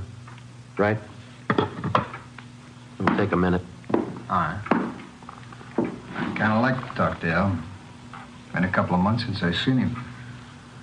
We've always been together, me and Al, most of the time. Joe, let's go in and see if we can't hurry that call. That's a good idea, boy. It's 16 minutes to 9. Yeah. Hey, cop. Yeah. Forgot to hang up the dictaphone, didn't you? I put the receiver back on the dictaphone. Ben and I had failed to make good on the first step of the plan. When we got outside the door, we briefed Davis and Watson. They went in to sit with Carney. It would be their job to keep us posted on Carney's movements. The dictaphone was out. We went back into the office next door. Chief Sam Erickson of the fire department and Lieutenant Lee Jones from the crime lab were already there. Would have been a help. We haven't got time to cry over it. Carney's wide awake, Skipper. He doesn't miss a thing. White told us the plan Friday. We can't run a ladder up from the street. Too high, huh, Chief? The best we've got is a 100-foot aerial. You figure 12 foot to the story, that'll take you up 96 feet, 8 floors. We got the latest equipment. What's that idea you had, Jones? Sam, can you get a hold of a pump here in a hurry? Sure, we got a lot of scaling ladders, but you got nothing up there to hook them on. You figure on dropping down from the floor above? That's right, and I figure a pump here would do it. Sure it would. You could make it past the windowsill up there, but you got a 1.5-foot ledge in the way. No, what you want's a lifeline. You mean lower a man on a rope, Chief? Yeah, Romero, that's the quickest and the quietest. Could you rig it so one of my boys could do it? Surely. What's the risk? None if you work it right. We'll strap on a life belt, give the man heavy leather gloves. 2 of my men will lower him down. Pick your lightest man. What do you think, Lee? That's it. What do we do with the bomb when we get it? I figure that box Connie's holding is about a foot square. Here's what I'll do. I'll get you a bucket with a 1.5-foot mouth, and it'll be full of water. Yeah? I'll have it right outside the door to that office. When you get that box, place it in the water. We'll get the bucket out of the building as fast as we can. And once we get the bomb underwater, we're in the clear? I can't promise you that, but it's the safest way to handle it under the circumstances. All right, that's it. Sam, you take care of your end? Right away. I'll get a detail to give me a hand out on the street, and we'll take the bomb to a safe area and decommission it. Let's move on it. All right, then.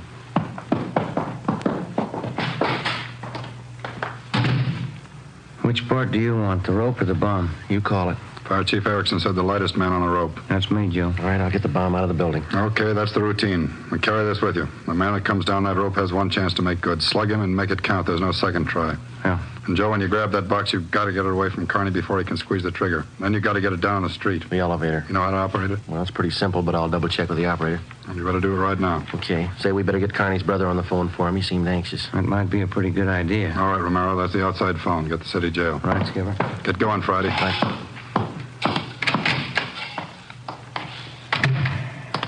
Hey, you, elevator man. Yes, Sergeant? I want to see if I know how to work this thing of yours. You taking over the elevator? In a couple of minutes. You want to check me out? Nothing to it, Sergeant. Here's the control. You push this lever right to go up, left to go down. You see this little trigger on the underside of the handle? Yeah. That's a safety lock. Be sure you squeeze it. You can't move the lever. That's all right if I try it. Okay, where'll I turn off the master switch? All right. That's it. Right to go up, left to go down. Uh-huh.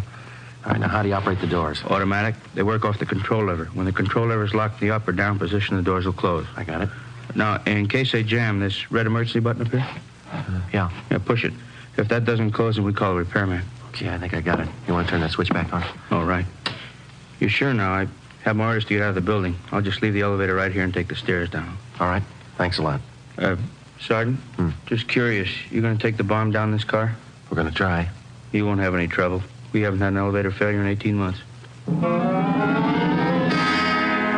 The elevator man turned and went down the stairs. I started down the corridor and met Ben outside the office. He told me that Lee Jones and Chief Erickson were on their way up in the freight elevator at the rear of the building with the necessary equipment.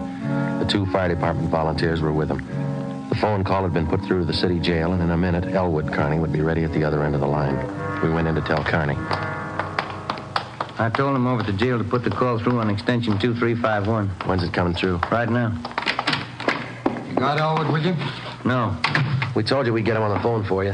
Call will be through in a minute. A minute's a long time, cop. You only got 12 of them left. Elwood's going to talk you out of this. Oh, sure. Everybody's going to talk me out of this. First it was them other 2 cops, the little porky guy and that other monkey. Then you and this Dixie doughhead here. Now it's Elwood. Now come off it, will you? Get my brother over here. That's him now. It's your brother, Connie, I'll get it. They put you. Just gonna get the phone. You want to talk to your brother, don't you? I'll take care of the phone. We'll just disconnect it for a little. Now get this straight, copper. I'm through with your stinking, rotten lying. I want Elwood here, and I want him now. Now bring him here before I blow you all to pieces. Who threw that phone out in the hall? I did. You want me to go out there and pick it up? Connie, that's not going to get you anyplace. Are you the big boss around here? Maybe. Are you, aren't you? I answered you. All right, big boy, I got a piece of advice for you. You take your rookie cops here and get it through their thick heads. I mean what I say. I want my brother over here in this room. And you got just 11 minutes to get it done.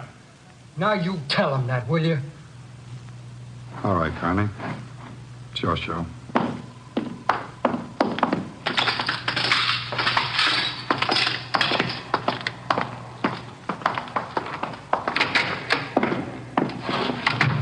right, we got to work fast now. Jones, everything set for you? Got the bucket with the water right here. Car's waiting down the street. Right. Erickson, your boys ready? Upstairs, waiting. We all know what to do. I'll need somebody to give me a hand with Carney when he falls. I'll be in there with you Friday. Ready to go upstairs, Chief? Anytime. One thing you ought to know. What's that?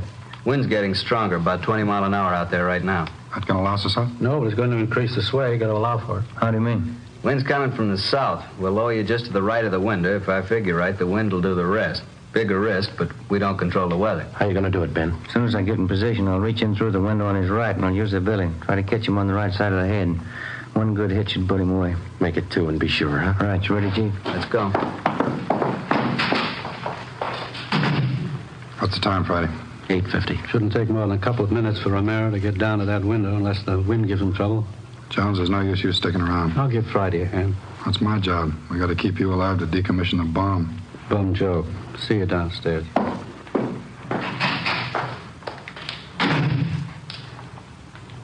You ready, Lynn? Yeah. Scared, Friday? Yeah. Makes us even. Come on. Lynn White and I went into the next room with Vernon Carney. Ben was going to make a try from the window on Carney's right. Somehow he had to keep his attention on us and away from that window. If anything went wrong and Carney got out of position, the plan had failed. If Chief Erickson didn't estimate the force of the wind correctly, the plan had failed. I looked at my watch. It was 8 minutes to 9. Carney, anything we can say that'll make you change your mind? I've asked you 100 times. Now I'm ordering you. You're going to get to a phone and have somebody send Elwood over here right now. I'm through waiting. Now move. You ripped the phone out, Carney. Well, then find another one. I told you, I'm sick of your two-bit stalling. We've got until 9 o'clock to make up our mind about this. You had until 9. You wouldn't do what I told you. Now I'm cutting you short. You guys got exactly 1 minute to get a phone in this room where I can hear you call a jail and have him send Elwood over here. You said 9, Carney. All right, Joe. We'll give him what he wants. Davis, unlock the connecting door to this office. I'll get the phone, Lynn. A cord reach? Just a minute. Yeah. Your brother's a prisoner. He's in our custody and he's under our protection. We can't place his life in jeopardy. Leave that up to Al.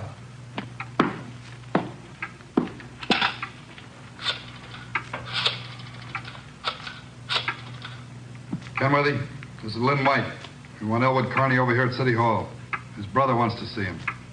Explain the situation. If he wants to come, get him over here. Leave it up to him. Room 1614, you'll have to use the freight elevator. And tell him to hurry. Yeah. Tell him to hurry. Now, that's the only smart thing you've done today. Now, why don't you go next door and figure out another angle? We'll wait for Elwood, too. You don't think I'd let you get out now, do you? We're all going to wait right here for my brother. In case he don't show up, you're going to see me pull the plug. Now, sit down. Not so close, right where you are. Sit down.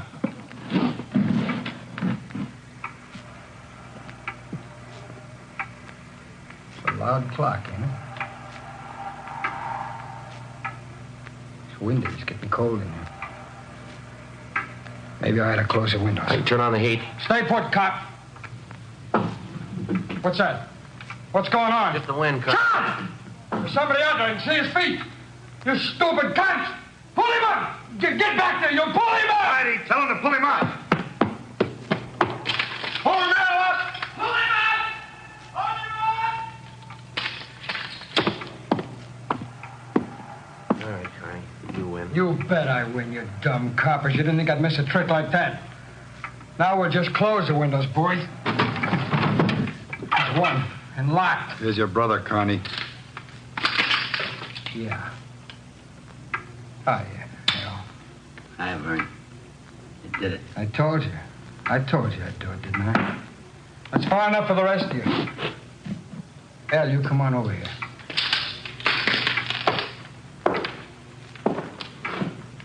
Crazy, Vern, you're crazy. That's what they've been trying to tell me. We're going home, Al. How you gonna do it? There's a million cops outside. People all over town heard about this. They're holding the crowd They back. ain't gonna stop us now, Al. You'll never make it, either one of you. I got him this far, didn't I? We'll make it. Vern, do you think we could do it? You, Yeah? you're gonna get a car ready for us, a fast one. Have it in front of the building. Move! All right, Friday, do what he tells you. Right. Hold it! Yeah? If you ain't back by 9 o'clock, the deal still holds. I told them I'd pull the pin at 9, Al, if they didn't let you out. You ain't fooling, are you, Vern? That gadget really blow? 4 miles high. They won't let you pull it. We're getting out. All right, copper, get the car. You got 4 minutes.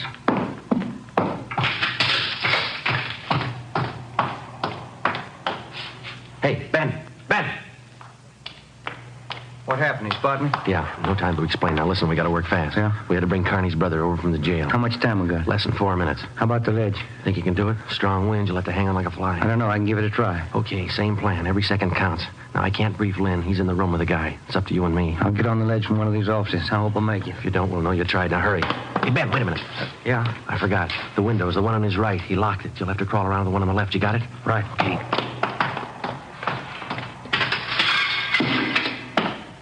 Carl, be ready in 2 minutes out front. Fine. Ellen and I'll just sit here and wait. It's gonna be good being back together, Well, We always were real good together, Vern. well, that's the way. Brothers ought to be together all the time. Yeah, Vern, I'd feel better with a gun. We don't need no gun. We got the bomb. We need a gun when we get out, when we get on the road. Okay, take your pick. They all got him. You, give him yours. I'm not carrying a gun. I left it in the other room. A cop without a gun? Who's kidding who? I left it in the other room. Frisk the big boy, Al. He's got one. It's about time for that car, ain't it? It's 2 minutes to 9. Yeah, this feels like it right on his hip. Grab him, Joe. I got him. Get the box. Leave that guy alone. I got him, Ben. I gotta get his hand out of it. Run, Joe. Get in the water. Run!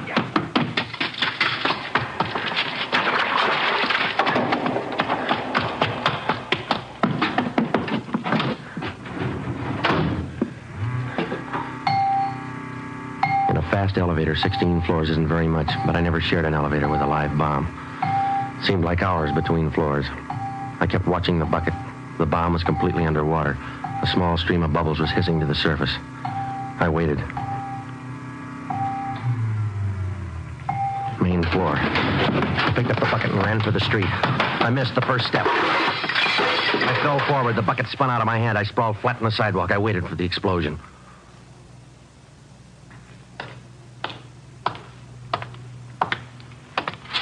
It didn't go off, Friday.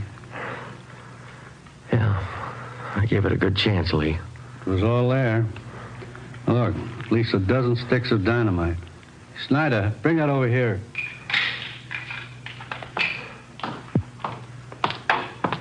Here you are, Lieutenant. Thanks. Here's why it didn't go off. Yeah? Had it rigged for a hard trigger pull. Would have taken a good yank to set this one off. Hi, Joe. Hi, Ben. Clumsy.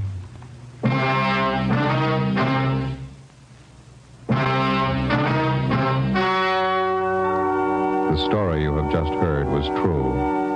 Only the names were changed to protect the innocent. On February 15th, trial was held in Superior Court, Department 87, City and County of Los Angeles, State of California. In a moment, the results of that trial. It's amazing how many long cigarette smokers are changing to extra mild Fatima. Here is the actual report. From coast to coast, Extra Mild Fatima has more than doubled its smokers. Yes, more and more smokers every day are discovering that Fatima is the king-size cigarette that is extra mild. Extra mild because it contains the finest Turkish and domestic tobaccos superbly blended to make it extra mild, to give it a much different, much better flavor and aroma. Enjoy extra mild Fatima yourself. Best of all, long cigarettes. It's wise to smoke extra mild Fatima. It's wise to smoke extra mild Fatima.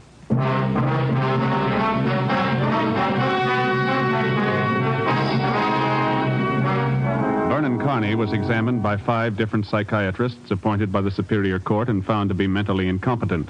He is now confined in the State Mental Institution for the Criminally Insane. Elwood Carney is now serving the balance of his sentence with no time off for good behavior.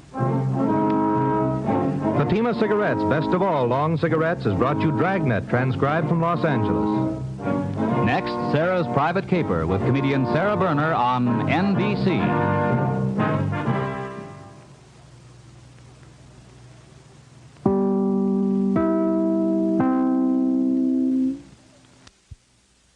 Looking to conquer the world of WordPress? At G3PL.com, we're your ultimate destination for WordPress support and training. Need help with a specific project? Facing a tricky plugin or theme issue? We've got your back. We will troubleshoot, customize, and fine-tune your site to perfection. So, why wait? Take the leap into WordPress greatness. Contact us today at wp@g3pl.com or give us a call at 615-420-2040. G3pl.com. Your WordPress success starts here.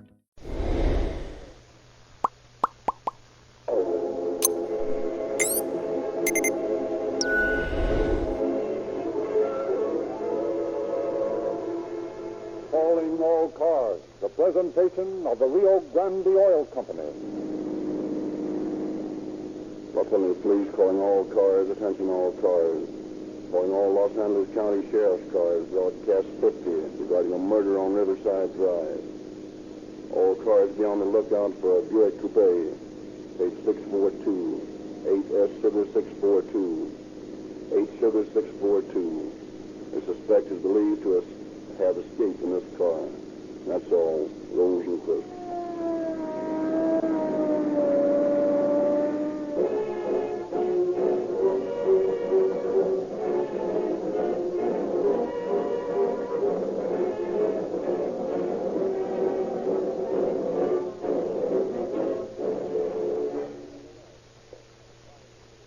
Radio Patrol Car 42? That's right. And you must be Officer Whalen. Right, the second time. I'm Officer Harris. The inspector assigned me to ride with you while your partner's on the sick list. Okay, hop in. Let's get going. Ever done any radio patrol work before? No, this is my first offense. And I've listened to a description of your work on the Calling All Cars radio program. Say, tell me, do these police cars really use Rio Grande cracked gasoline? Sure they do. And so do police cars in other cities. Cracked gasoline does everything they say it does. Cities specify it for all police cars, ambulances, and fire engines. Yeah, but do you think gasoline really makes much difference in the police car? Huh? Well, I'll show you. Now, here, we're just crawling along at 5 miles an hour, notice? Calling car 42, That's car right. 42, a burglary of 836 Huron Street, 836 Huron Street. Go get 'em, boys. There we go.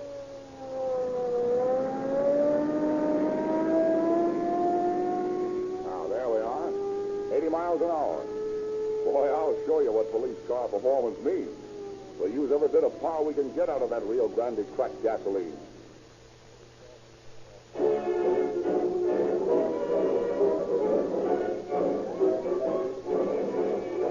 Tonight, Chief James E. Davis of the Los Angeles Police Department has brought a guest with him, whom he will introduce. Chief Davis. Good evening, friends. It is a great source of satisfaction to me to observe how more and more the law enforcement agencies of the nation work closer and closer together.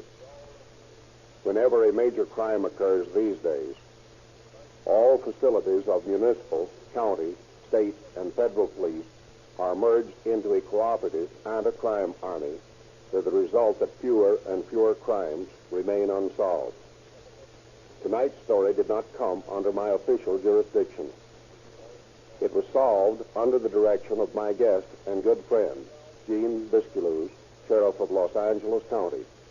And I have asked Gene to be my guest in the studio tonight and to say a few words to you. Ladies and gentlemen, Gene Bisculoos, Sheriff of Los Angeles County. Thanks, Jim. Good evening, friends of the Pacific Coast. The Los Angeles Police Department and the Sheriff's Office have worked many cases together, for had not the desire to catch the criminal subordinated any personal desire to grab the glory, there would not have been such a high percentage of solved crimes to which both departments can point with pride. Tonight's dramatization of Calling All Cars is a case in point, where through the splendid cooperation of Chief of Police Elmer Adams of Burbank and Captain William J. Bright of the Sheriff's Homicide Detail, The criminal was in custody within 24 hours after the crime was discovered. Peace officers today are working towards closer and closer cooperation, which eventually will make the criminal's career so hazardous that crime will be minimized to a great extent. There will always be crime, particularly in metropolitan areas, and the peace officer or any department cannot expect to do the job alone, and it is our honest and unceasing effort to do our best that it gives better service working together. Tonight's story begins with 6 shots at midnight. On with the show.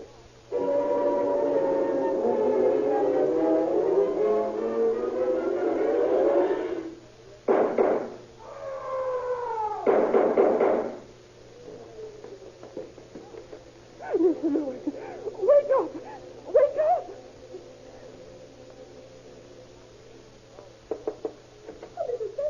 What was that terrible racket? Oh, I don't know. It sounded like a gun being fired. Oh, then someone's dying. What's the trouble, Mrs. Spencer? Oh, didn't you hear it? Well, what? I was sleeping. I didn't hear nothing till you knocked on my door. Well, there was shots and a scream, and then Miss Smith and I heard groans. We'd better go through the apartments and find out if everyone's all right. That's right. Lewis, go to the court downstairs, and I'll check this floor. Yes, ma'am, right away. Come along, Miss Smith. We'll see if Mrs. Madison's all right. Chances are she's alone tonight. And, well, let's see what we have. Mrs. Madison, are you there? Are you all right? If you're all right, answer me. I'm all right, Mrs. Spencer. Did you hear those shots and that terrible groan, Mrs. Madison? Yes, they woke me up. Oh, it's terrible. I'm just sure that someone's been murdered. Oh, I think you're unduly upset. The shots probably came from the studio down the street. They're making a picture there tonight. Yes, but those horrible groans and that shriek. You're forgetting the peacocks in the backyard. Their shriek sounds very human. Oh, I'm just sure somebody's been murdered. Well, Mrs. Spencer, I've been all around the court downstairs, and everyone's all right. And Mrs. Madison thinks the noise came from the picture studio. Well, now, it might have a side. There, listen to that. And there go the peacocks. Now, they sound very much like a human being. And, there's your mother, Mrs. Spencer. Oh, I'm just sure I heard human groans. Just goes to show what imagination will do for you. Yes, Mrs. Spencer. I'm sure you imagined you heard human groans. Well, maybe. You'd better go back to bed, Mrs. Spencer. I know I need my sleep. Good night, all. Just the same, they sounded like human groans.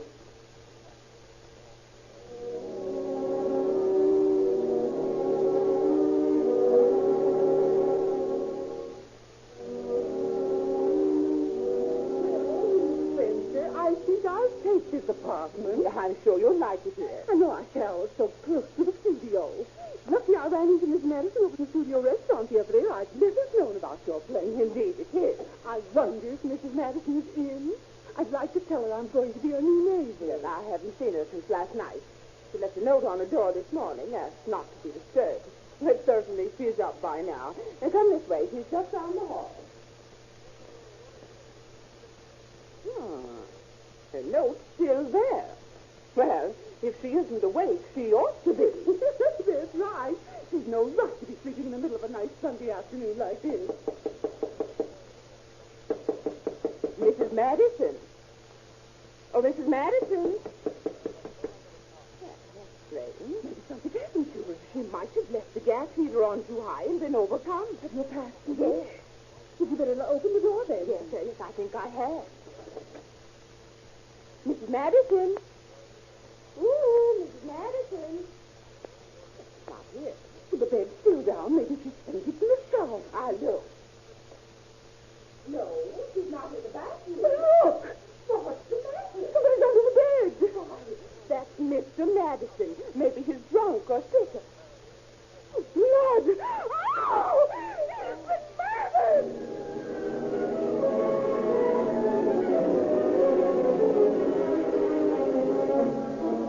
Mrs. Spencer phones the Burbank police, and they enlist the aid of Captain Bright of the Sheriff's Homicide Detail. As quickly as high-powered police cars can carry them, Chief Elmer Adams of Burbank, accompanied by Deputy Sheriffs, arrive at the scene of the crime. While the police photographer photographs the victim from every angle, Captain Bright and Chief Adams attempt to reconstruct the crime. Well, apparently he was shot in the back while he was lying in bed. Yes, the blood in the bed sheets would seem to indicate that. He fell off the bed in his death throes and was shot again through the right arm and the eye as he lay on the floor. Yes, and those bullet holes in the plaster there indicate the murderer missed his mark twice. Must have been blind with anger to miss it this way. Yeah. Oh, hello, Killian. What did you find? Well, the victim's name is Eric Madison. He and his wife moved in here about a month ago. Where is his wife? She hasn't been seen since early this morning. The manager's husband saw her go out about 8 o'clock. When was the victim last seen alive? Last night. Who saw him? Lewis, the custodian. Is he here? Yeah, he's right outside in the hall. I'll talk to him. You, Mr. Lewis? Yes, sir? When did you see Eric Madison alive? Oh, last night at a few minutes before 10, he passed through the lobby on the way to his apartment. Did he speak to you? Yes, he said, good evening, Ed. Where was Mrs. Madison at that time? Sitting right there in the lobby, within a few foot of me. Didn't Mr. Madison speak to her? Nope. He just passed by like he hadn't seen her. Didn't that strike you as peculiar? Well, I noticed it all right, but in this business, we mind our own business. But wouldn't you think that the incident showed that the couple's relationship was, well, somewhat strained, to say the least? No, Dick. Matter of fact, Mrs. Madison told me a week ago she had lots of trouble. What kind of trouble? I don't know. Now, please don't hold anything back on us, Mr. Lewis. We're trying to solve a murder. Yeah, but it ain't none of my business. As a citizen, you're expected to help peace officers in a case like this. Now, did she tell you why she had that trouble? Yes. She said she suspected her husband of being interested in another woman. Did she say why she had such suspicion? Yep. Said she checked the mileage on their car and knew that her husband must be visiting some woman in Los Angeles. What kind of a car did they own? Buick Coupe. You know the license number? Oughta. Seen the car enough times. Let's see. Oh, yeah. It's AS462. AS462. Any idea where Mrs. Madison may be now? How should I know? Well, where might she go if she really did commit this crime? I don't know.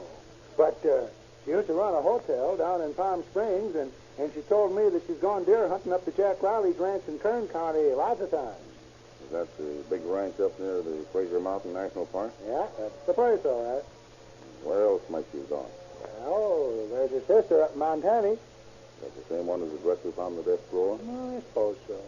What makes you think she should go there? Well, just last night when we was sitting there in the lobby before Mr. Madison, he come in, she showed me a letter, and she said it was to her sister in Montana, and that she was to have everything Mrs. Madison had.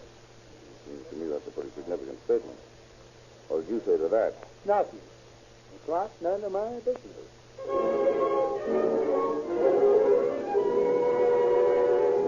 Returning to headquarters, Captain Bright and Deputy Sheriff Killian sit down to discuss their findings and plan their strategy.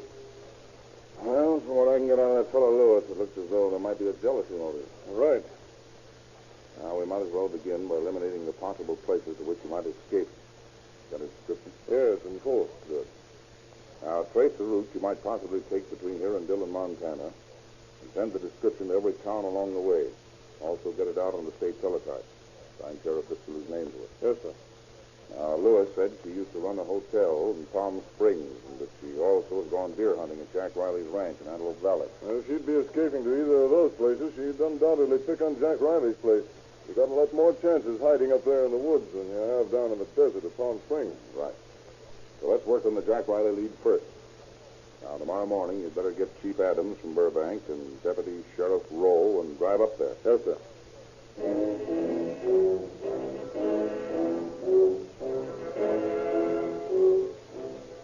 Early the next morning, the three officers set out north on the ridge route. At a state highway checking station, they discovered that the wanted car with the identifying license number had passed through the station the day before and had turned off toward Fraser Mountain Park. Elated, the officers hurry as fast as the steep mountain grades will permit to the ranch of Jack Riley. They are met at the door of the cabin by Riley himself. Well, what do you want? Officers of the law. Are you Jack Riley? Yes, I'm Riley. We've come for Nellie. Nellie who? Nellie Madison. She's here, isn't she? I haven't seen Nellie Madison since last fall. Yeah? Those tire marks in the driveway look fresh to me. Mind taking a look in the garage, Chief? Okay. You can't go snooping around my place without a search warrant. Get this straight, Mr. Riley. We're here investigating a murder. If you interfere, we'll gladly lock you up. Now, listen, I know my rights. If you take a bit of advice, you'll shut up. The George here, all right. Fine. Now, Mr. Riley, you know what it means to be harboring a fugitive? Why did you say she wasn't here? Well, she did come in yesterday, but I don't know where she is now. She said some trouble with her husband. You're lying, Riley. She's in your house now, and we're going in to get her. Well, you won't find her. She's been gone a good long time. One side, Riley. Come on, boys. I'll look through this bedroom. You boys take the other room.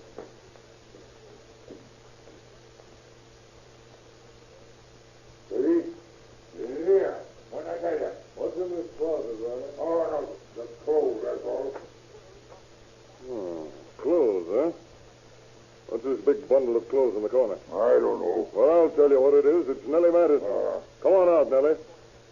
Very well, I'll pull you out. It won't be necessary. What's the trouble? We want to talk to you about your husband.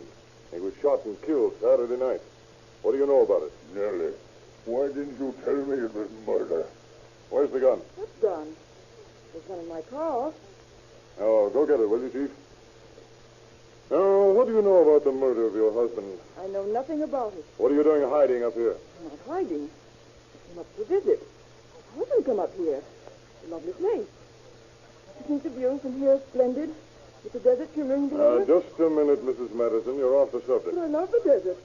The subject I like to talk about most. Here's the gun, get in. That's Spanish automatic. Is this the gun your husband was killed with? I don't believe I care to talk about You it. don't, huh? Where's your purse? In the dresser drawer.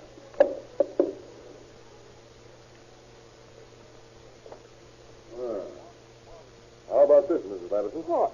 Here are 2 sales slips. You bought this Spanish gun the day before the murder. And you bought a Colt 3220 the day of the murder. Where's the Colt? I gave it to my husband. He wanted it for protection. Well, how about this sharpened paring knife, Miss Madison? Oh, that I might want to feel something sometime. And this note, what about it? It reads, in case of death, I wish all my personal belongings to go to my sister, Mrs. Mary E. Hennenberry of Dillon, Montana. Mr. Thatcher of Palm Springs has many things in storage which I wish sent to her. Signed, Nellie B. Madison. What does this mean, Miss Madison? You intend to kill yourself? I don't care to talk until I've seen an attorney. All right, get your things on. You're coming with us. Why? Must I make it any clearer? You're under arrest, Mrs. Madison, on suspicion of murder.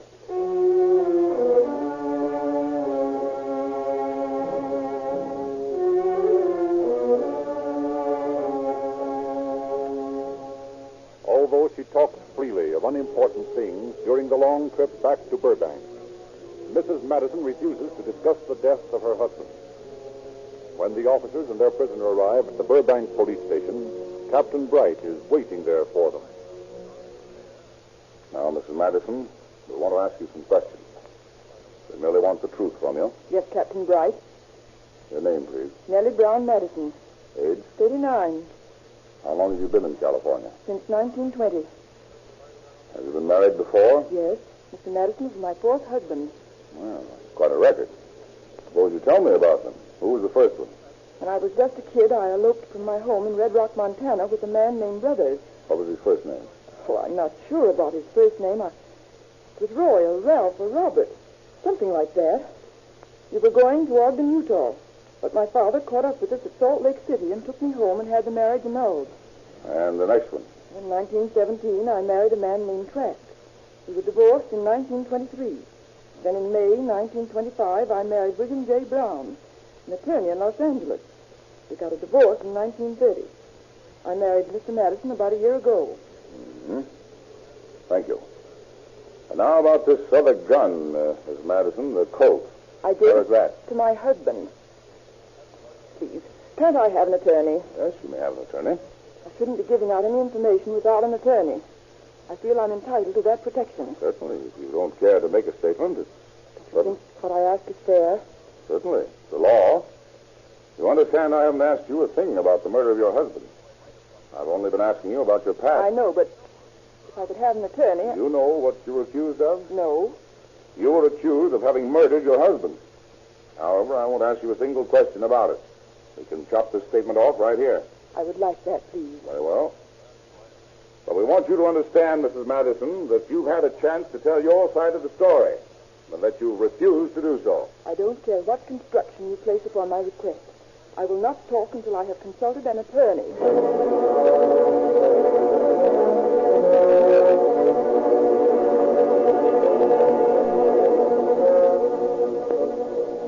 On March 29, 1934, Nellie Madison is arraigned in Burbank Police Court on a charge of first-degree murder. She pleads not guilty, and the trial is set for June 6th. Mrs. Madison refuses to make a statement. Her attorneys promise a perfect defense.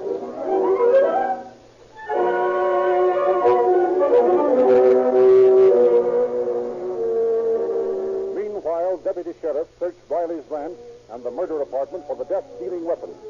Hours are spent prodding in the pine needles around the Riley place, but no trace of the gun is discovered. Mrs. Madison's refusal to make a statement further baffles the prosecution. As the date of the trial approaches, the police are forced to admit a double handicap. They are not in possession of the murder weapon, and they have not been able to establish a motive.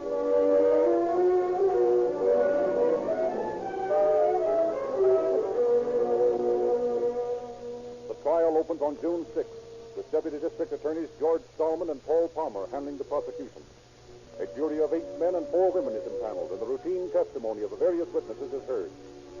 The manager of the apartment house tells of discovering the body. Captain Bright and Chief Adams of Burbank testify. Spencer B. Moxley, Los Angeles Police Department ballistics expert, testifies that 2 of the death shots were fired from a range of less than 6 inches. The salesman who sold Mrs. Madison the 2 guns are heard. Hot spring days pass as the tension of the courtroom grows, as the trial demands greater and greater space in the newspapers. A sensation is created when the prosecution introduces the murder bed with its blood-stained sheets as evidence. Throughout the horrible ordeal, Mrs. Madison never once loses her collected calm. Never once is anything but a lady.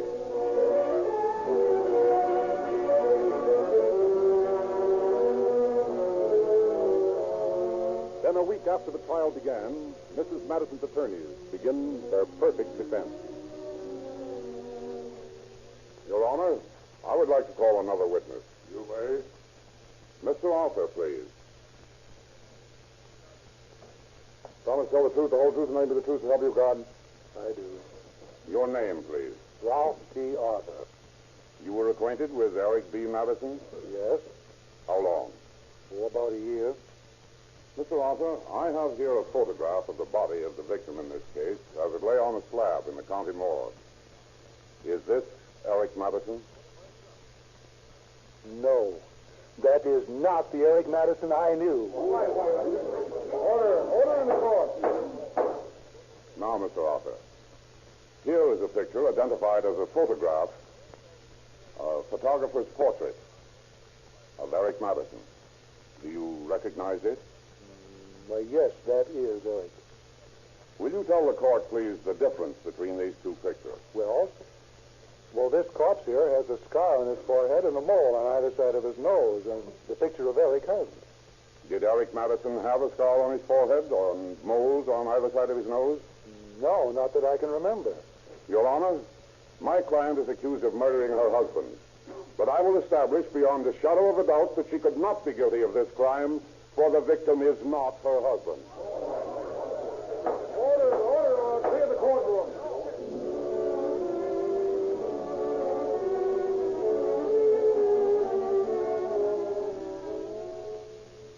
Mrs. Madison, I'll ask you to identify this picture taken in the morgue. Is this the likeness of your husband?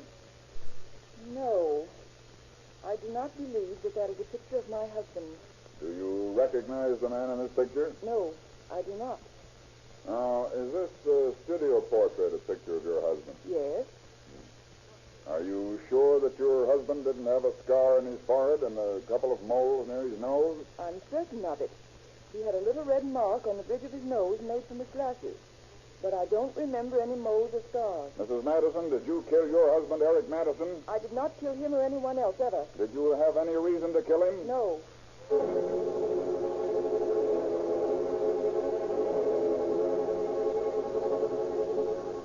The prosecution procures the original negative of the disputed Madison portrait from the photographer in Portland and quickly blasts the defense contention that the victim is not Madison by showing how the original negative was retouched to remove the scars and moles before the final prints were made. By June 21st, Deputy District Attorney Solomon begins his summary to the jury. The manner and means of this crime were so abominable that the state demands and expects a verdict of murder in the first degree without recommendation. The contention of the defense that the victim is not Eric Madison is patently a fantastic hoax, which I know you intelligent ladies and gentlemen of the jury have already dismissed from your minds. If we have not proved beyond a shadow of a doubt that the murdered man is Madison, then you are entitled to retire to the jury room and find Nellie Madison not guilty. But we have proved that the victim of this atrocious crime was Eric Madison. The evidence here is that Nellie Madison has refused to talk. She demanded to see an attorney. She was smart and cunning, a woman with a wicked heart. She stands condemned on her own silence. I charge you, ladies and gentlemen of the jury, to bring back a verdict of guilty with no recommendation.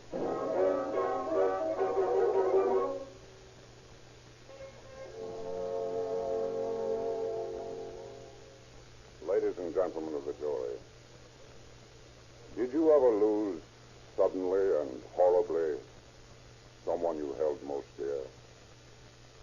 Have you ever been so stunned by personal misfortune that you were cold and indifferent to all that transpired about you?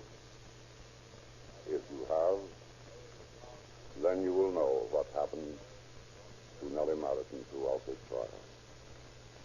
There can be no murder without a motive. And what possible motive could this woman have? The Madisons were a loving couple.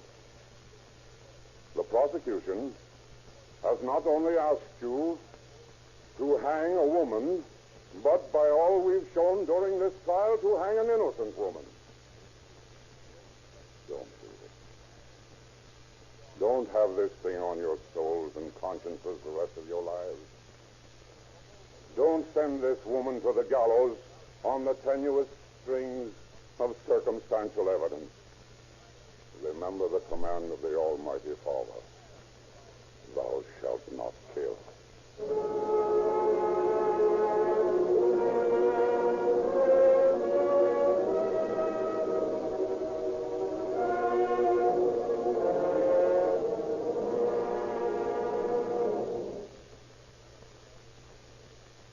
But the sentimental appeal of the defense could not sway the jury.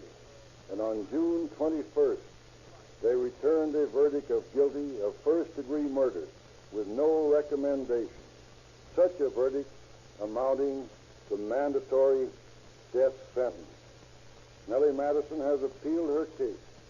She is now in the women's prison at Tehachapi, awaiting that appeal. Thank you, Sheriff Disteluz.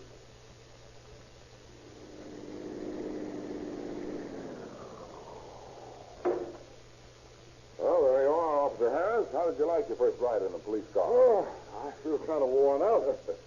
Oh, but what punishment you fellows give a car. I see now what Rio Grande means when they advertise police car performance with cracked gasoline.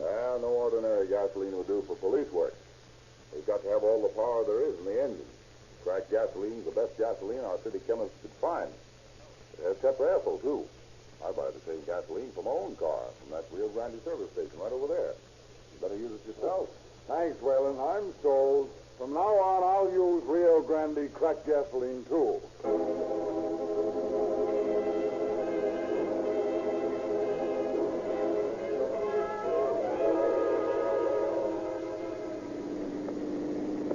Los Angeles Police calling all cars, attention all cars, attention all Los Angeles County Sheriff's cars. Cancellation broadcast 50 regarding a murder. Suspect in this case is now in custody. That's all. Goes and quick.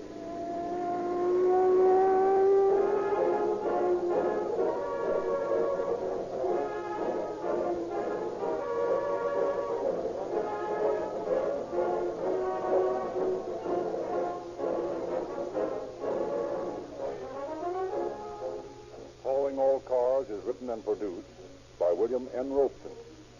This is Frederick Lindsley speaking for the Rio Grande Oil Company.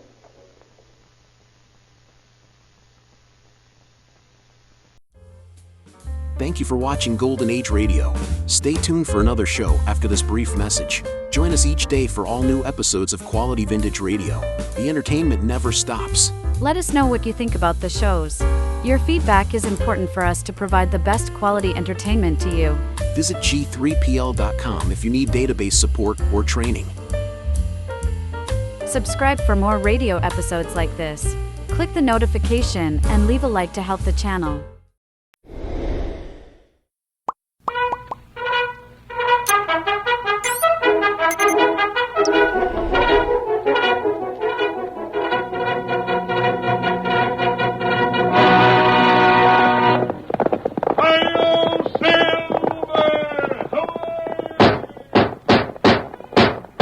A fiery horse with the speed of light, a cloud of dust, and a hearty hi-yo silver, the Lone Ranger.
History has never recorded the deeds of the Lone Ranger, but the old-timers who lived when the United States was expanding its western frontier told exciting stories of a masked man who rode a white horse, a mystery rider whose heavy 6 guns carried bullets of silver, who was known as the champion of justice in the West of yesteryear. From out of the past come the thundering hoofbeats of the great horse Silver, and once again we hear the inspiring shout, "Hi-yo, Silver! The Lone Ranger rides again." Come on, Silver, old boy. Santa's waiting for us in Big Bend. So hurry, old boy. Hi-yo, Silver!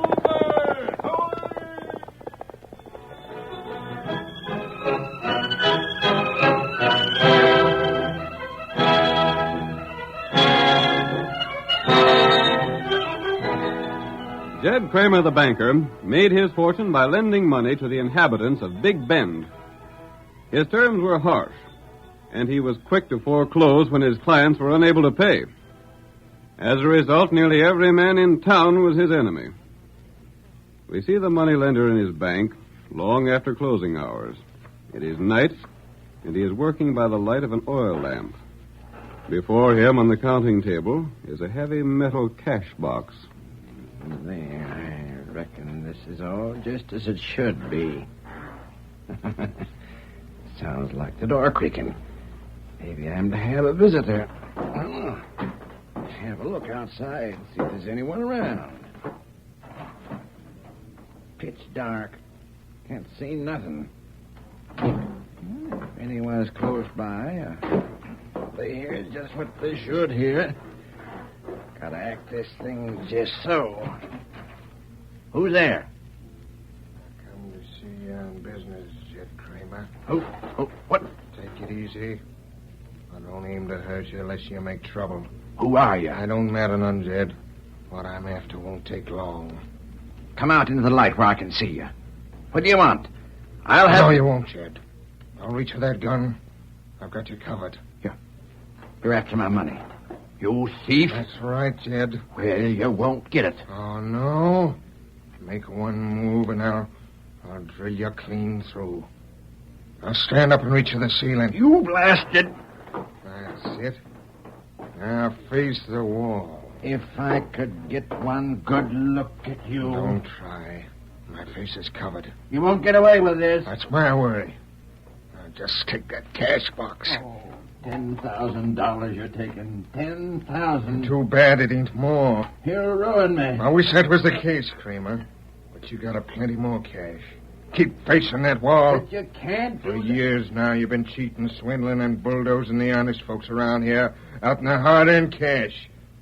Every time that scheming face of yours pokes out in the door, it means trouble for someone around these parts. It ain't true. You're lying. I know what I'm talking about. Kramer, I'll tell you just one thing. You want to know who I am? I'll find out and... Never mind the threats. I'm one of the men you swindled. Then You gave me a mortgage on my farm and then cheated me. You saw to it I didn't get enough credit in town to make a go of things. I never did. I'll set the sheriff after you. He'll find out who you are. You can't tell who I am from what I've told you. No. You've swindled everyone around here. You can't tell which one I am. Well, I've got the money now, Jed. And I'll leave you to figure it out for yourself. I might be most any man in town. Goodbye, and thank you. I'll get you for this. Sheriff, help me. I've been robbed. They've took my money. They've got $10,000. It's gone. Help! Quick, get the sheriff. The thief ain't gone far. You can still get him. Get who? The thief, you fool, the thief. What thief? What's all the noise about, Sheriff, he took my money. Who took your money? One of the men I swindled. I don't know who. But he ain't gone far. Which way did he go? I don't know that either, but he went. How in blazes do you expect me to do anything? Calm down now and give me the true facts on this thing. I've lost $10,000. That'll ruin me. $10,000? I saw a man running like blazes down toward the livery stable. Oh, that's him, then. That's him. You sure, Abe? Yeah. He was carrying a box or something. After him. Come on, boys. Right out there. We can get him.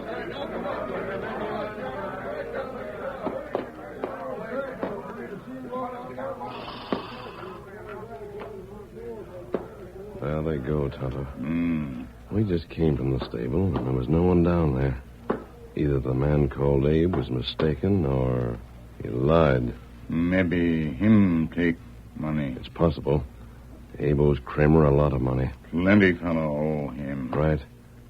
Abe might have robbed the banker, left the money somewhere, and then returned to join the others. I wonder... What you do? We're going to go to Abe's house and wait for him. If he's the guilty one, we'll find it out. Come on, Get him Silver. up, white fella.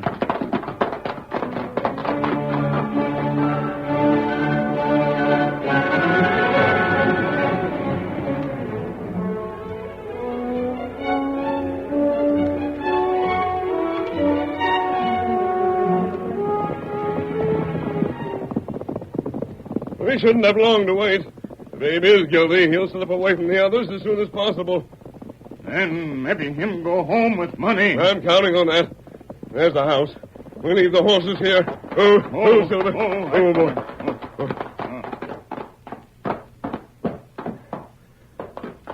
There's a light in the house, Tonto. Oh, me see it.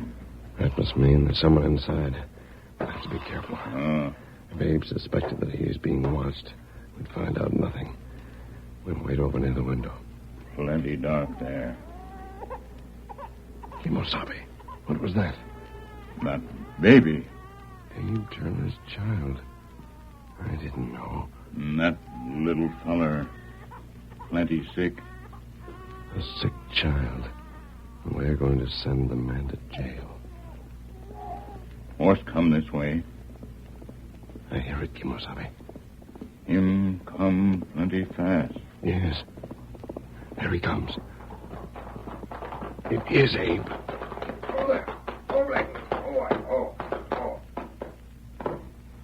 He's going into the house now. Ah. Him got box. He has, Tonto. We were right. Abe Turner must be the thief. Let's get nearer to the window. There, woman in room. Mrs. Turner. That poor woman looks half-starved. The baby. Poor youngster. I'm going inside. Perhaps we can prevent Abe from stealing again if we act before he's found by lawmen. What me do? Go back toward town. Watch for anyone coming this way. If you see anyone coming, signal me. And I'll take Abe to our camp and talk there. Me do. Me go. Let me quick. Hey, white fella! Get him up, white fella. Get him up. Abe, it's a masked man. Hello. Mister, we ain't got nothing to steal. Please go away. Don't hurt us. I'm not going to hurt you, Mrs. Turner. I came here to speak to Abe. What do you want? There was a robbery in town tonight, Abe. Judd Kramer was held up in his office, and $10,000 were taken. What of it? You told the sheriff that the thief carried a box. Well, what about it? I want to ask you just one thing. What's in that box on the table? Oh, that's... I saw you bring it into the house. You had it with you when you came from town just now. You mean you think Abe done it? Oh, he wouldn't do anything like that, mister. Tell him you wouldn't, Abe. Tell him. I didn't think I was seen. He's right, Jane. Then you're a thief. Jane, I did it for you. For me? I couldn't stand it around here month after month watching you, little Jimmy, starving for food. But, Abe, you stole. You stole money for your wife and child. Did you stop to think what it'll mean to them when you're caught and jailed? A man don't stop to think when the folks he loves are starving. I just took what's mine. I have a right to it, mister. A right. You've no right to the property of others. Jed Kramer swindled everyone around here. The only difference between him and me is that he does his stealing with the law on his side. I know what's best for me and my family, and I won't tolerate no interference. That money's mine. No one's going to take it away from me. The law won't take long to find out who took Jed's money. And when they do, they'll... My tracks are covered. Aside from you, they ain't no one... Abe! Listen to me. If I let you replace what you stole and blame me for the crime, give you a chance to stay honest and find another way out of your trouble... I'm satisfied as I am. I'm not. That money's going back where it came from. No one suspects you yet. Keep still and you'll be in the clear. The cash ain't going back. Don't you touch that box, stranger. Abe, that look in your face. Has the devil possessed you?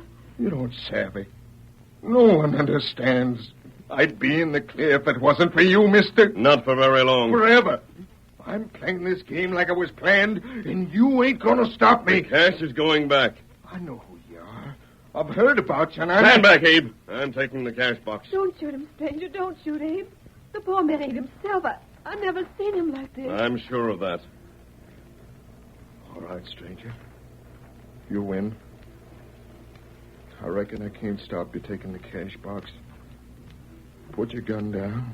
Go ahead and take the cash. I know when I'm licked. That's better, Abe. Just wait another day and see if things don't improve. I'll take the box back. Like fun you will. Oh. Abe, what have you done? That fetched him. It won't get me. You hit him. Caught him off guard, huh? Listen, Jane. Everything has changed now. I can't go ahead like what is planned. In the name of heaven, Abe, what'd you do this for? Take care of him, Jane. He's a squire's finest man alive. Don't take his mask off. Bathe his head with water and bring him to and leave him go. I've got to take to hiding now. Oh, Lord, why the Lone Range I have to find me? Why did you have to turn thief? I can't tell you. Jane, I'm heading away, but you'll have cash. You'll be took care of. That's the main thing. You and baby Jimmy won't go hungry no more. But, Abe... You won't be in no trouble.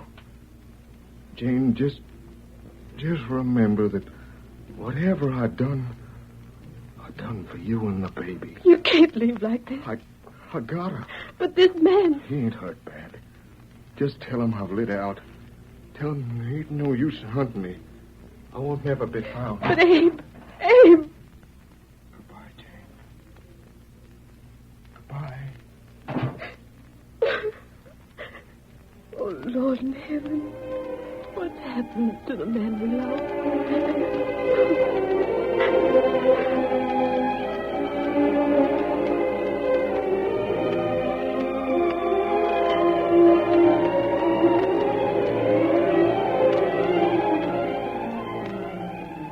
The curtain falls on the first act of tonight's thrilling Lone Ranger drama. Before the next exciting scenes, please permit us to pause for just a few moments.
Now to continue our story. You will recall that in the first act of tonight's Lone Ranger drama, Abe Turner robbed Jed Kramer's bank. The Lone Ranger and Tonto pitied Abe because they were convinced he'd become a criminal only to help his starving family. However, when the masked man attempted to persuade Abe to return the money, the man struck the Lone Ranger down. Abe then made his escape, assuring his family they'd be cared for. Our scene opens later that same night.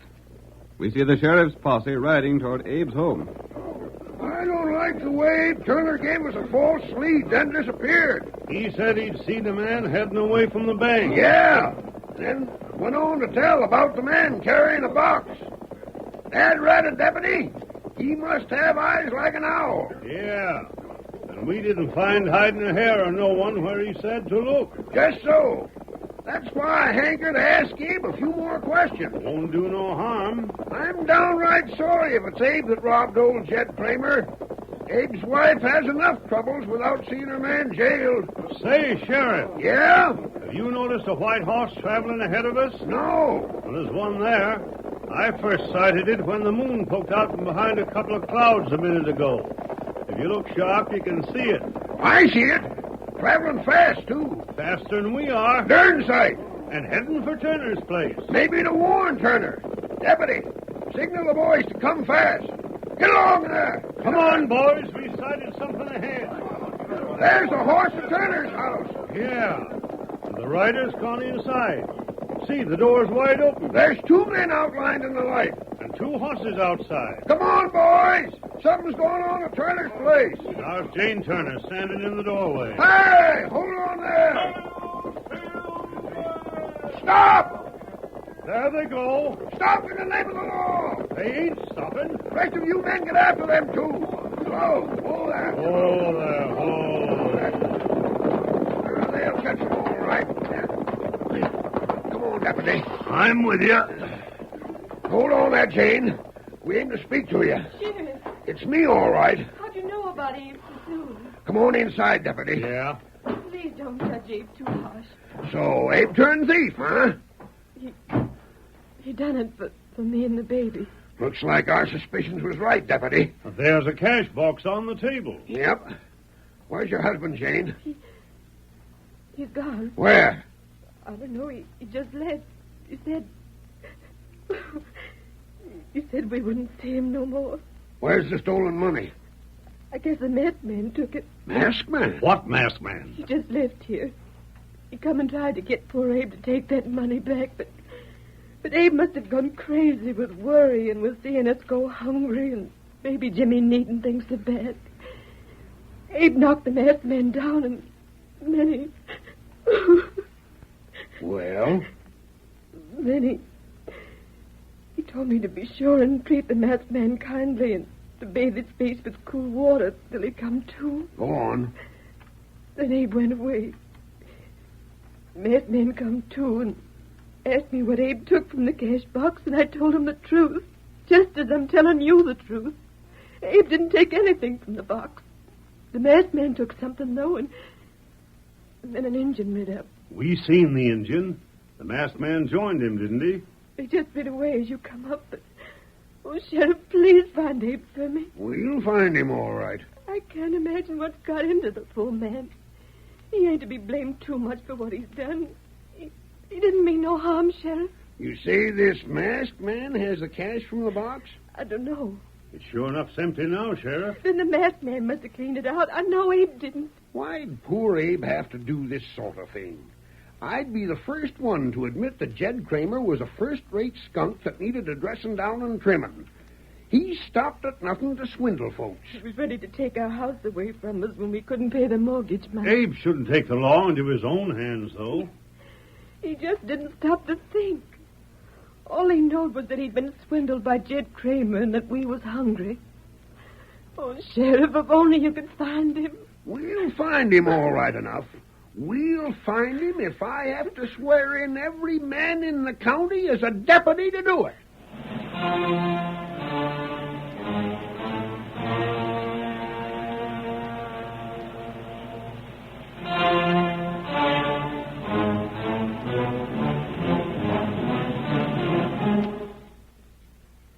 The sheriff's deputy spent many days searching the country for Abe Turner, but without success. He seemed to have disappeared as completely as had the Lone Ranger and Tonto. Then one evening, Jed Kramer was on the veranda of his home talking to the sheriff. Seems to me it's time we hunted up a new sheriff if you can't do no better than what you done so far. Well, we ain't give up yet, Kramer. Might as well.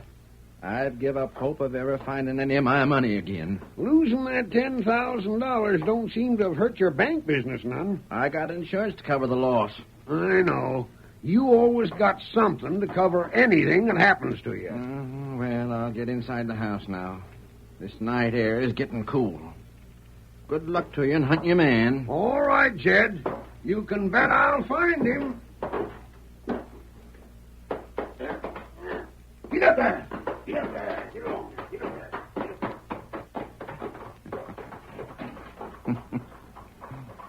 If only he knowed how close he was to Abe Turner. But I don't reckon he ever will. Better make sure the door's barred tight. Can't tell when someone is likely to come in without knocking. There now. I'll see Turner. Well, Abe? Sheriff gone? Sure. They'll keep hunting you for another week, and then they'll give up looking for you and think that you're by lost. That time, my beard'll grow out enough so as I can leave here, won't it? Well, we'll see how you look at the end of that time. Listen, Kramer. You've kept your word, ain't you? Me? Why, sure. You swore you'd see Jane and the baby took care of if I made believe to rob your bank. They're being took care of, don't you worry. Heard anything more about that masked man? Not a word. Just too doggone bad he had to know about you. If you hadn't, you'd been able to go right on about your business, living at home and never being suspected. Jed, take my word for it. If I find you been double-crossing me... Forget that notion. Now, just forget you're pretty lucky that you can hide here in this house, where the law will never think of searching for you. Well, I'm going to bed. Yeah? All right. Night. Night, Kramer. Wonder how the little fella is now. And give him a right arm to see him again. I wonder if I'll ever get... Abe, keep quiet. What the... Not a sound. I don't want Jed to know I'm here. It's lucky that window was unlocked. You again. A masked man. You'll not get the chance to knock me down again, Abe. Listen, if only you know the truth. Perhaps I do. Well, When you left your house, you didn't stop to empty out that cash box. I did. Yeah? Take a look at this paper. Is this what's in the box? That doesn't look much like a mortgage, does it? No, it don't. This ain't nothing but a legal form. They ain't even filled in. You haven't seen your wife of late, have you? What do you mean? You'd better come with me, Abe. She isn't in the home where you last saw her. She ain't? No. Neither is your son. Where they at? I'll take you to them if you'll slip out quietly by this window. Is this a trick to turn me over to the law? If that was my purpose, I could bring the law here. Yeah, that's so. Come. It isn't far to go.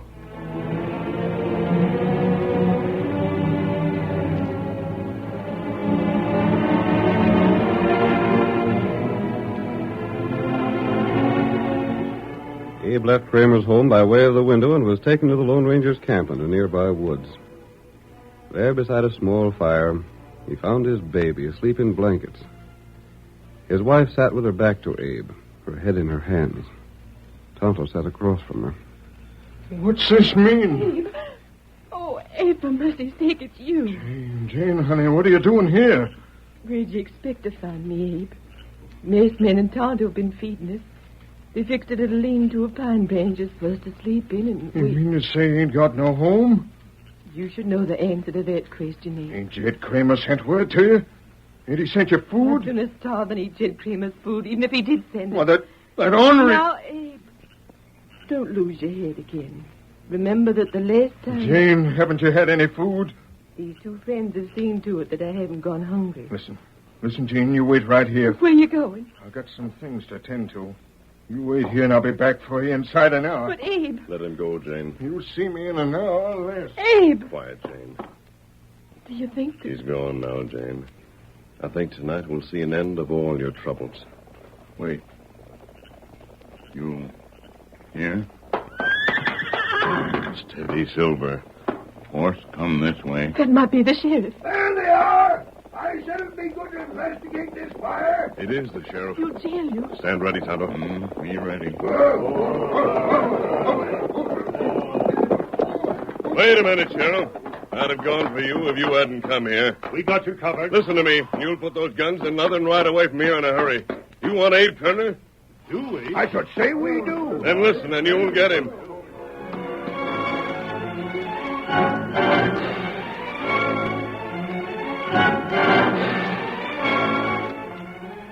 The Lone Ranger spoke to the sheriff and his posse, while Abe Turner returned to Jed Kramer's house and re-entered by way of the window.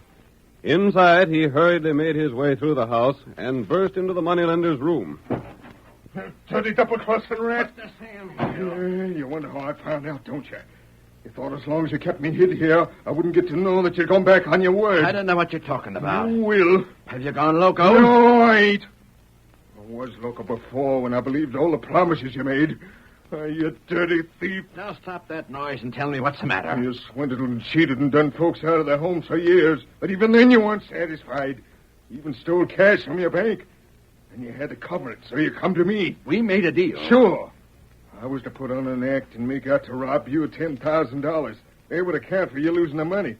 I was to steal your cash box, and you was to have my mortgage in it. I did. Like fun you did, you lying coyote, you. You knew that once I committed the robbery, I couldn't do nothing about it.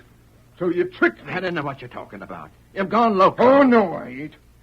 You promised to let me keep my house, and you'd send food and some cash to Jane. And when I was caught by the masked man, you hid me here and still said you'd send her food and things. But what did you do? Just that. Lying rat. You turned her out. You foreclosed that mortgage. You done just what you said you'd do if I didn't enter into your scheme. You turned Jane out. Right now she's camping in the open, eating food that an Indian's given her. Mask me. You're covered. Come on, boy. The sheriff. Keep him covered, mister. We'll put ropes on him. Hold on, Sheriff. We heard enough, Kramer, to know that Abe didn't steal a doggone thing, but that you did. Sheriff. Oh, Abe, thank the Lord. Jane. Turned on me, turned on me. All right. Now I will foreclose that mortgage. No, you won't. You haven't got it. You see, Abe, the mortgage was in the box. But I took it out after you'd left your house. But I... Please listen, Abe. The masked man saw there wasn't any money in the box, but he did see the mortgage. He had a hunch as to what happened. He did? We trailed you, Abe. Tonto can follow any trail. We knew where you were and waited outside every night until I heard all I needed to know. I didn't turn your wife out. I didn't No, you didn't, but as soon as you did. Well, I found you and the baby camping out in the woods. That was a masked man's scheme, Abe, to get you to face Jed Kramer and talk so the lawman could hear the truth. And we did. Abe, you're in the clear. But that's a darn sight more than Kramer can say. And now, Abe, you can come back home. Looking to conquer the world of WordPress? At G3PL.com, we're your ultimate destination for WordPress support and training. Need help with a specific project? Facing a tricky plugin or theme issue? We've got your back. We will troubleshoot, customize, and fine-tune your site to perfection. So, why wait? Take the leap into WordPress greatness. Contact us today at WP@G3PL.com or give us a call at 615-420-2040. G3PL.com. Your WordPress success starts here. The national broadcast of a case from the files of the Texas Rangers.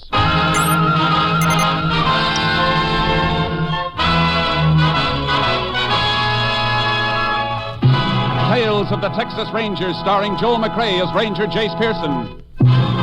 Texas, more than 260,000 square miles, and 50 men who make up the most famous and oldest law enforcement body in North America.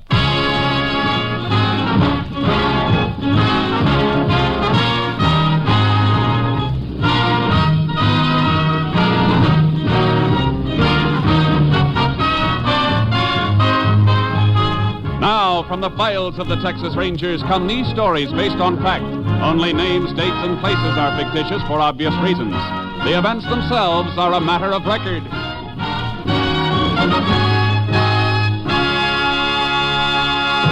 Case for tonight, The Trap.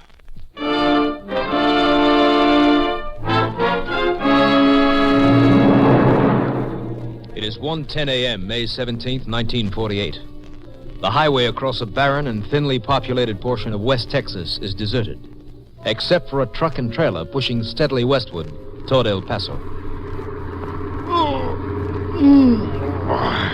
Boy, that nap felt good. You sure were snoring. I could barely hear the motor. How long was I asleep? Since 8 o'clock last night. Almost 1 a.m. now.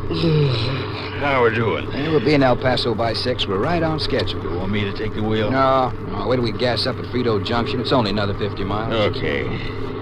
I sure would be glad to get home and see my wife. You called a long distance when we stopped for supper. Yeah, but I'm not an old-timer like you. This is our first baby we're expecting. You already got 4. Ah, don't let me kid you, Sims. You feel the same way about all of them, no matter how many you have. What are you hoping for? Oh, just a healthy kid, I guess, that's all. Although I'd kind of like a little girl. You get one, you'll have a real picnic. Girls are born smarter than we are. My youngest one, she can work me over for anything she wants faster than a quarter horse can get moving. You don't look like you're feeling any pain from it, Grover. I ain't. It's a big kick, getting them things they want. Yeah, but don't get me wrong, I'm just as fond of the 3 boys, too. Yeah. But, well, a girl does get under your skin a little more. They're more affectionate, like. Boy grows up and you want to kiss him. He kicks up his heels. You get to be 8, 9 years old, the closest you get to him is shaking hands, you know what I mean? Sure do. I guess we were the same with our folks. I wouldn't trade them for anything, though, boys or girls. When they're your own blood, well, you'll find out, Sims. You got a lot of fun and living ahead of you. They'll worry you when they get sick, and they'll break your heart when they get kid troubles that you can't help them with, but nothing you'll ever have will mean as much to you as your young'uns. I've been worrying about mine already, and he. Well, whatever it is, ain't even here yet. I keep wondering if I'll be able to make it. You know, bring him up, educate him, help him to be somebody. Yeah, that's something else you'll worry about with each new one. Man, I'm so scared now, I think I'll just settle for 1 kid and leave it at that. That's what I said 12 years ago with our first, but you'll change your mind. Yeah, I guess so. Mary says that she wants... Hey. Huh? What's that ahead? Where? Oh, somebody waving a red lantern. We must be coming to that narrow bridge over Lannon's Creek. You suppose it's been washed out again by a flash flood? Yeah, could be, although it don't look like there's been any rain here since we started the haul east 4 days ago. Just the same, they got it blocked. Yeah. Look, Grover, they put up a detour sign. Yeah, probably wants us to go to the left end of the old road. No, sign points to the right, and the fellow with the lantern is waving us that way. Yeah, I guess he knows what he's doing. Don't look like much of a road this way, does it? Oh, it's going to be mighty rough going. I hope this don't last too. Hey, this ain't even a road. Oh, it's just a little dead-end turnoff. That guy must have been crazy sending us in here. Backing this rig out is sure going to be a job. Ah, what a dumb trick. I'm going to walk back and ask him what in the name of blazes made him turn us off this way. I'll come with you. You'd think they'd have a highway patrol car stationed there to... Wait a minute. What's the matter? Look by the road. Guy with the lamp is moving that detour sign. Get back in the truck, quick. What is it, Grover? What's wrong? Looks like a hijack. Get it rolling backwards and don't mind what you hit. Just keep going. Grover! Grover! Hey, don't shoot anymore! Don't shoot, he's hurt. You can take him. I said you could take everything. You didn't have... Mary. My kid.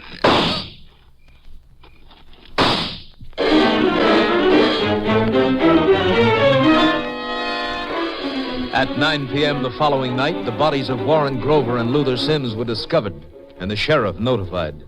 He called for help from the Texas Rangers. Ranger Jace Pearson was assigned. Here are the bodies, Jace. Must have been dragged into the brush when the truck was stolen. Lucky thing Mr. Archer here found them. Mighty lucky. Could have been here for days. How'd you happen to come across them, Mr. Archer? Well, it weren't me. One of my kids found them. We pulled off the highway fixing to make camp for the night. Boy was gathering wood for the fire. Let out a yelp and come legging out of here like a scared jackrabbit. You make a habit of camping out at night with your family? There ain't nothing much a man can do about it when he ain't working. Them motels and places cost money. Where do you come from? Up Arkansas way, we're heading for California. Migratory workers, huh? You can talk to his family later if you want, Jace. I let Archer pull his car into a clearing up the highway about 200 yards the other side of the bridge. He didn't want to keep the kids around here. If you ain't got nothing else to ask me, I'd like to get back to my wife's plumb shaky. All right, go ahead. But when you get to the car, stay put. I ain't got no place special to go. Thank you. You got a flashlight, Jace? Mine's about to peter out. Yeah. There, you can give your batteries a rest. You say they were due in El Paso at 6 this morning, huh? Yep, was on schedule, too, until they got here, I reckon. Made their supper stop on time last night. The company checked back. When'd you get the request to look for the truck? Got the description and license number early this afternoon when they was overdue and nobody'd heard from them. The company figured if they'd had a breakdown, they'd have called in. According to their schedule, they should have reached this spot a little after midnight last night. And whoever took that truck had plenty of time to get a long ways from here with it before sunup. Not much chance of anybody spotting them. That's right. We better take a look around. I've been all over the ground between here and the highway, but I guess it won't hurt to look again. The condition my light was in, I might have missed something. I can show you where they were when they dropped. Bloodstains on the ground out here. Yeah, I saw them. Right where the truck was. Stains aren't far from the tire marks. They're funny tires, Jace. Different pattern right smack down the center of them. Well, no, those inside tracks were made by Archer's car when he drove in. Covered part of the truck marks. The way this place is rutted, he'd fall right into the same track. I didn't think of that. Here's something. What is it? Cartridge shell. Look at it. 45 caliber Army automatic. Oh, and here's another one. Well, we won't have to wait for an autopsy to tell us what the murder weapon was. Hey, I just thought of something. What? That 45 Army automatic. There's an Army camp about 40 miles further on. Just 10 miles this side of Frito Junction. I'm afraid that won't help us, Sheriff. Number marking on these shells is a 17. That's the old 1917 ammunition series, World War I. No camp would be using ammo that old. Too bad. I thought for a minute we might have a fast lead. You arranged to have the bodies moved? Yep, sent my deputy to town for an undertaker. Good. Let's walk out to Archer's car, talk to his wife and kids. There's one thing I don't understand, Jace. Why did they pull their truck off the road? A trucker riding alone might do it to grab some sleep, but not a scheduled rig with two drivers. I can't figure that either. Archer's car's up this way, other side of the bridge. Might as well leave your car right where it is. Not much of a walk. Sure. Hold it, Sheriff. What is it? This mark just off the road shoulder here. Sort of a circle in the dirt. Yeah. And whatever made the circle was wet and kind of oily. What do you suppose made it? What would make an oily, round impression that size? Oh, I don't know. Unless maybe it was a lantern. That's what it was, all right. And here's something else. 4 small rectangular marks in the earth. Base of each mark about 2 by 4. Well, I can't figure that. Unless somebody had a table out here. I don't think it was a table. Another thing that would make 4 marks spaced like that's a wooden sawhorse. Say, did this bridge ever wash out? Sometimes, when there's a flash flood. Hey, I see what you're aiming at. When there is a flood, Highway Patrol sets up a detour sign. Sends traffic through that road over across the highway. When'd that happen last? Oh, not in a couple of months. Now, these marks aren't that old. Somebody detoured that truck into the dead-end road on this side. Lantern and Sawhorse were setting here until they were moved onto the road to set up a block. They must have had that particular truck pegged then. Came through at a time when there isn't much traffic between the last town to the east and Frito Junction. Come on, let's talk to Archer. You got a list of the cargo the truck was carrying? Told my deputy to wire a request for it after we found the truck had been stolen. It'll come through to my office. Good, because we'll have to track this down through cargo. I got a hunch that the truck has been emptied and ditched by now.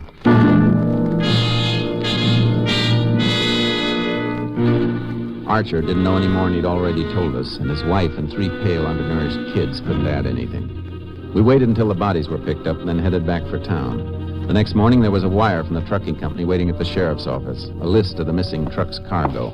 Here's a report on the cargo, Jace. Valued at $39,000. Let's see. A shipment of automobile radios, huh? Well, that's a break. Why? Because they all have serial numbers. It'll be a lot of work if they try and change the numbers, and if they don't, one of the sets will turn up sooner or later. Yeah, but they didn't send the numbers through to us, Jace. Just the set, make, and model. I'm radioing my headquarters to get them. Come on.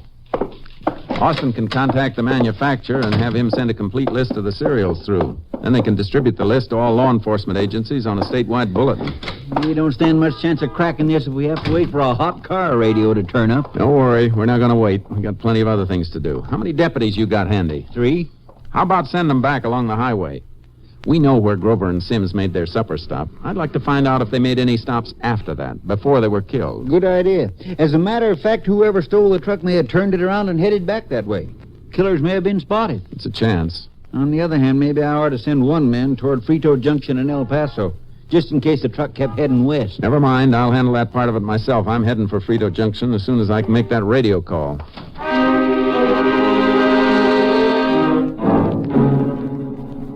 I put through a request for the serial numbers, then headed for Frito Junction. On the way, I got a radio call from KTXA. The missing truck had always made a regular stop at the mobile gas station in Frito Junction. When I got to the station, I sent for the man who'd been on duty the night the truck was hijacked.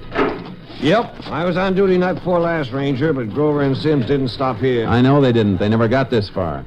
What I want to know is, did you see their truck? The station's right at the crossroads. If the truck came through with somebody else driving it, there's a chance you might have seen it. Ranger, I'd like to help you, but, well, there ain't much business during the night, even though the boss does keep the place open as an accommodation of truckers.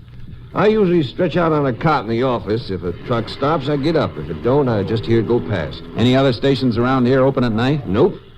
The truck Grover and Sims were driving always stopped here, didn't it? Yep. Company they drove for has a credit account here. They haul between El Paso and Houston.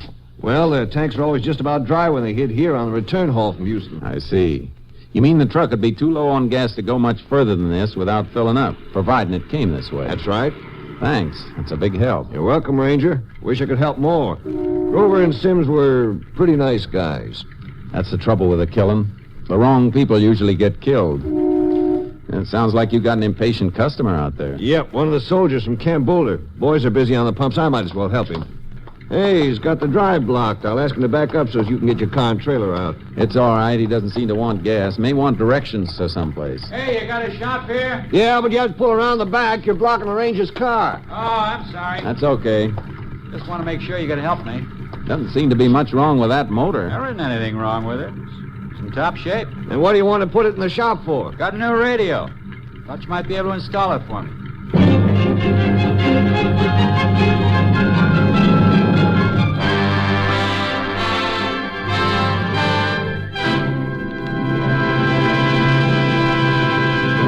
You are listening to Tales of the Texas Rangers, starring Joel McCrea as Ranger Jace Pearson. We continue now with tonight's case, The Trap, an authentic story from the files of the Texas Rangers.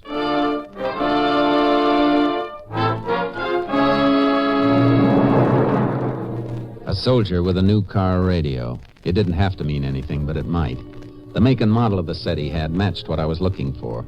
I got the serial number from the carton it came in and phoned it through to the sheriff for a fast check against the manufacturer's list. Then I went into the shop to ask a few questions.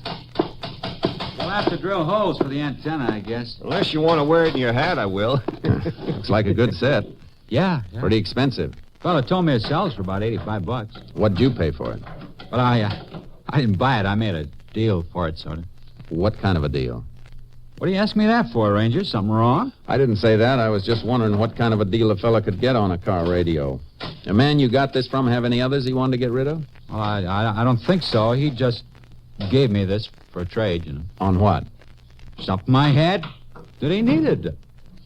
Look, my pass is only good for a couple hours. I didn't think it'd be this long. Maybe I better let it go, and I'll come back in next time I'm in town. Okay. I think you better stay around. But my pass... Maybe I can get you a little extension of time.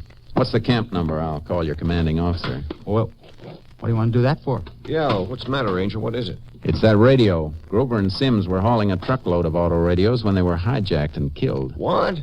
You telling me that radio's stolen? No, I'm not. Not yet. But I'm waiting for a check on the serial number, and you're not leaving here until I get it. Well, look, you gotta believe me. The guy gave me that set. Yeah, and you've been pretty evasive about telling me why he gave it to you. I told you it was a trade. For what? Come on, talk up. Well, I can't tell you that. Get me in trouble. If this is one of the sets taken from 2 murdered truck drivers, you'll be in plenty of trouble unless I know where and how you got it. Sounds like you better tell him, soldier. I got the set in exchange for some gasoline. Gasoline, huh? All right, go ahead. Well, it was night before last. Just after 2 o'clock. I just started guard duty at camp. My post was along the fence by the motor pool from 2 to 4. Hey, Ranger, that's not long after the time you said Grover was... Never mind, Milligan. Go ahead. Well, I heard this car stop near the fence. You sure it wasn't a truck? No, it was a car. So I walked over to the fence where it was parked. I sort of gave the challenge, as to who it was, and a man walked up, said he needed some gas. And you gave it to him, just like that? No. He said he'd pay me for it. I told him it was against regulations. Then he said it wasn't for him. He said a couple of women were stranded down the highway in their car.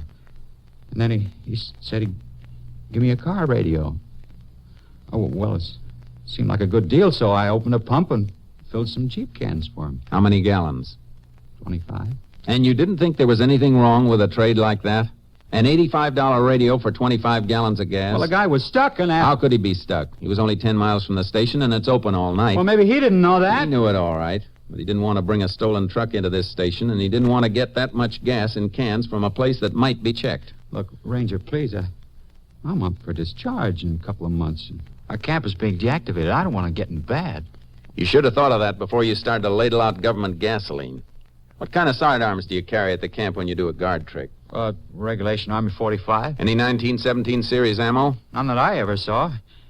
Are you going to give me a break? I'm not a judge. I can't give breaks. You're the only key I've got to 2 dead men. I'll call your post and have the MPs pick you up. The gasoline's the Army's business, but this radio is mine if it's stolen property. How could I know it was stolen? Can you describe the man you got it from? No, it was too dark. Besides, there were 2 men. One of them stayed in the car. It'd help your case a lot if you could tell us what they looked like. Even what kind of a car they were driving. Well, it was dark, I tell you. They talked to each other? Call each other by name? Well, yeah. The fellow I gave the gas to, he called the other one in the car, and he said, drive up closer, will you, Sonny Boy? Sonny Boy? Well, that's not a name. Probably just a wisecracking nickname. I'm just telling you what I heard. I'm trying to do everything I can to help you. Yep. Just a minute. Ranger, it's for you, the sheriff. Thanks. Hello, Sheriff. Howdy, Jace. That soldier's radio is on the stolen list, all right. But I got something one of my deputies dug up. Grover and Sims did make another stop after they had their supper. At 11:30 the night they were killed. Where? Roadside diner. Just stopped for coffee.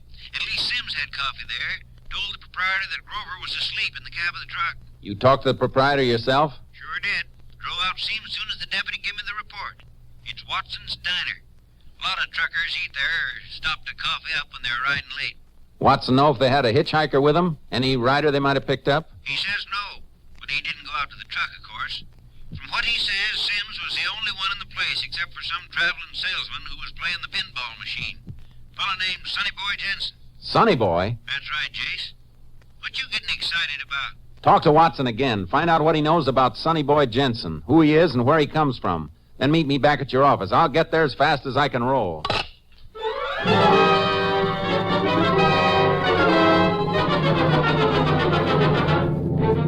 The army camp was on my way, so I took the soldier with me and turned him over to the camp authorities to be held. I kept a lead foot on the gas pedal as I drove past the bridge and the side road where the truckers had been hijacked and slain. It took me almost 2 hours to reach the county seat. The sheriff was standing in front of his office as I drove up. Inform KTXA of any change of location. We'll keep in touch with you. Howdy, Jace. Howdy. What'd you get? Something that might fit. That Jensen's been traveling up and down this highway for years, selling electrical appliances to farmers and ranchers mostly. Men like that'd have good market for car radios once that shipment cooled off. He could be our boy, all right. You get any line on where he comes from? Works out of El Paso mostly, but his home's a small ranch about 150 miles southwest of Frito. Sonny Boy Jensen can't be his real name. No, it's Bertram Jensen. They just call him Sonny Boy. Watson said he left the diner about 5 minutes after Sims and Grover pulled out. Probably passed him on the highway. Had him all staked out and set up that roadblock. You better climb in. Carry out your instructions back to El Paso. Going to El Paso? No, I'll turn south out of Frito and head for Jensen's ranch. I don't think he'd take that hot merchandise into El Paso. Even if he got there before daylight, he'd run into some traffic, and that's the trucking company's home base. He'd be taking a chance on loading any place in the city. I see what you mean. You better check on him while we're rolling. Unit 10 to KTXA. Unit 10 to KTXA. KTXA. Go ahead, Unit 10. This unit en route to Jensen Ranch near County Line, 150 miles southwest of Frito Junction. 10-4. Request check on subject Bertram Jensen, alias Sonny Boy Jensen, El Paso appliance dealer and owner of ranch this unit is headed toward. 10-4. Unit 10, clear. KTXA, Austin. I've been thinking, Jace. This couldn't have been a one-man job. Jensen couldn't drive the truck and his car after the hijack. It wasn't a one-man job. The soldier who gave them the gas they needed for the truck said there were 2 men in the car. 2 men with a bad murder rap hanging over them are liable to fight, Jace. They sure are, Sheriff. Better take the safety off your gun right now. There mightn't be time later.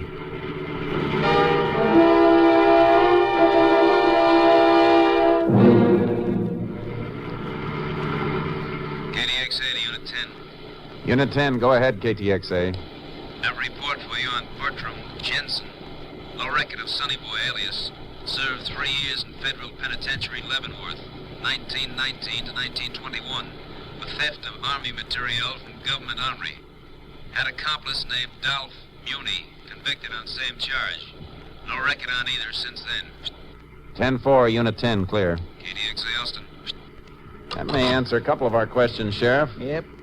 Where Jensen got that Army 45 and the 1917 ammo series, and who his partner was.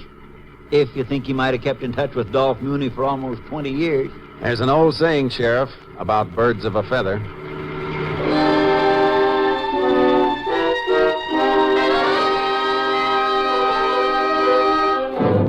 It was after dark when we reached the Jensen Ranch. When the door opened, I knew it was Jensen. There were little wrinkles under his eyes, and his temples were gray, but his face held a youthful softness, as some faces do, whether 16 or 60.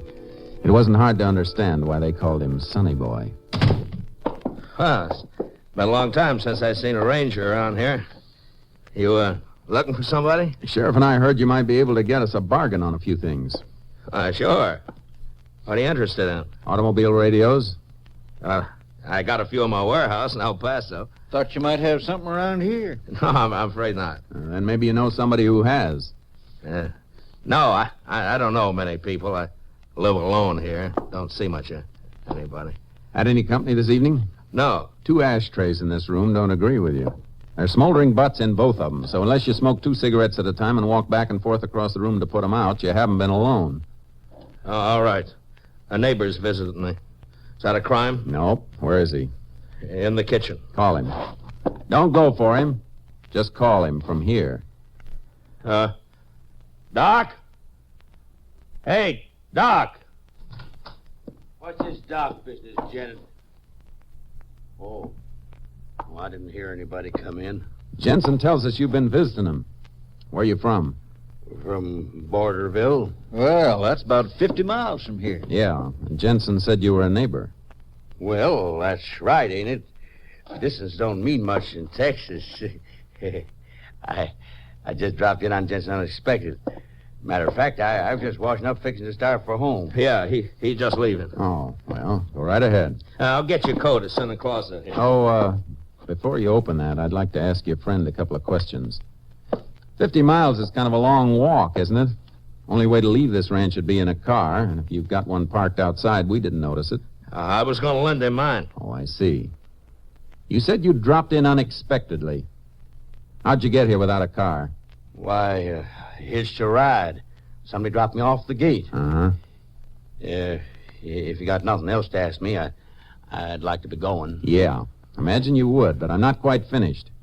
Maybe you know where I could get a bargain in an automobile radio. Why, I don't know nothing about radios. It's too bad. I thought you might. All right, Jensen. Give him his coat. By the way, either you heard from Dolph Muni lately? Well, get out of here. You got no right asking questions. You got no warrant. You let us in, Jensen. My story is you broke in, and you ain't going to be able to deny it. Down on that closet shelf, Case. Don't try that, Jensen.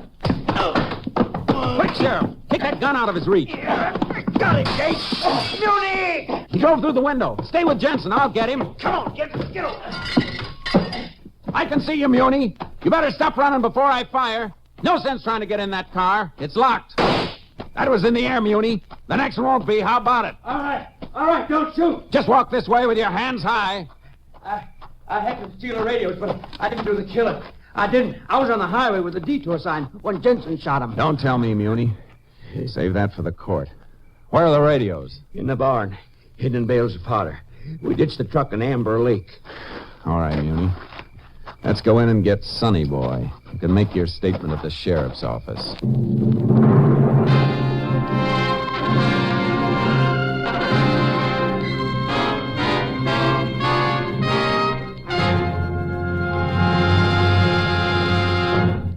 Bertram Sonny Boy Jensen and Dolph Muni were found guilty of the hijack murder of truck drivers Warren Grover and Luther Sims. Both were sentenced to death in the electric chair at Huntsville Penitentiary. Each of the convicted men made an appeal for clemency, and in January of 1949, the sentence of Dolph Muni was commuted to life imprisonment. But the petition of Sonny Boy Jensen was denied, and on the morning of February 19th, 1949, he was executed.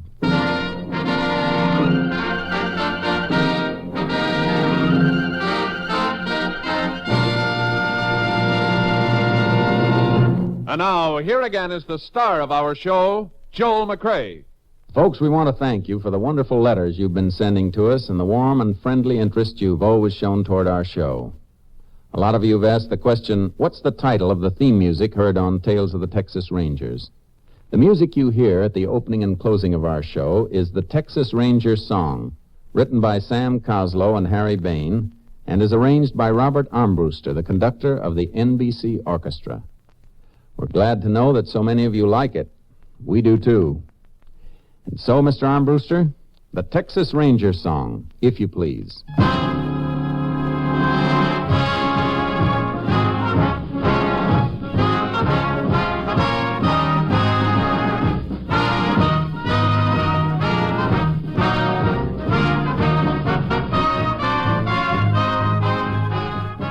Joel McCrea is currently seen starring in the Universal International Technicolor production Frenchie. Tonight's cast included Tony Barrett, Whitfield Connor, Herb Ellis, Parley Bear, Wilms Herbert, Paul Dalboff, and Bill Conrad.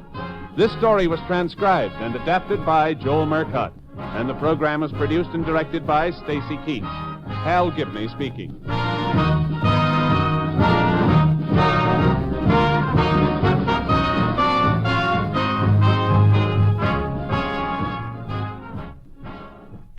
Three chimes mean good times on NBC.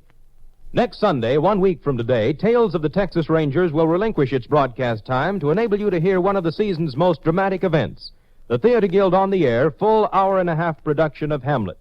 And make a note to be back with us for another exciting Tales of the Texas Rangers 2 weeks from tonight. Next week, it's Hamlet. In 2 weeks, another Tales of the Texas Rangers starring Joel McCrea. Be sure to listen. Now the $64 question. Tomorrow here, the Boston Pops on NBC.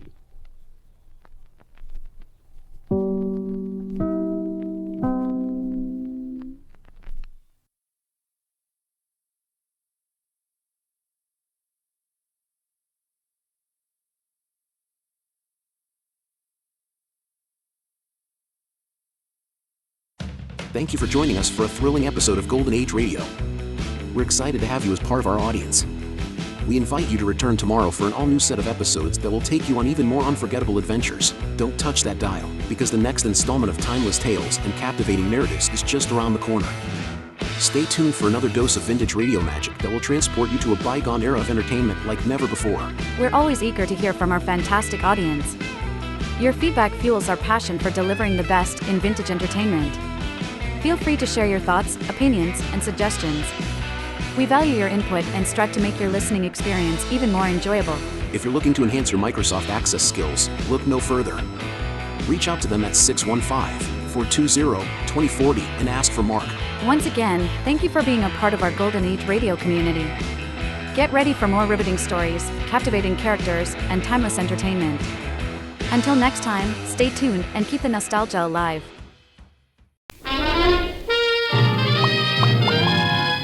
Now we present Herbert Marshall as The Man Called X, the Saturday night feature on NBC's 5-show festival of comedy, music, mystery, and drama, brought to you by the makers of Anacin for fast relief from pain of headache, neuritis, neuralgia, and by RCA Victor, world leader in radio, first in recorded music, first in television.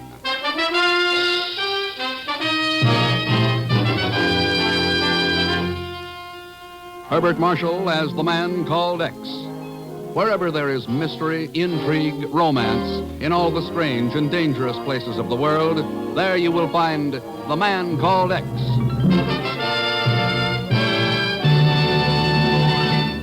If you suffer from the pains of headaches, neuritis, or neuralgia, you should discover what many thousands have known for years, that Anacin brings incredibly fast, effective relief. Anacin is like a doctor's prescription. That is, Anacin contains not just one, but a combination of medically proven active ingredients in easy-to-take tablet form.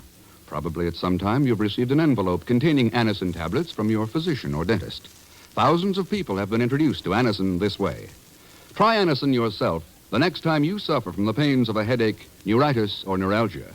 You'll be delighted at how quickly relief can come. Anacin is spelled A-N-A-C-I-N. Your druggist has Anacin in handy boxes of 12 and 30 tablets and economical family-size bottles of 50 and 100 for your medicine cabinet. Ask for Anacin today.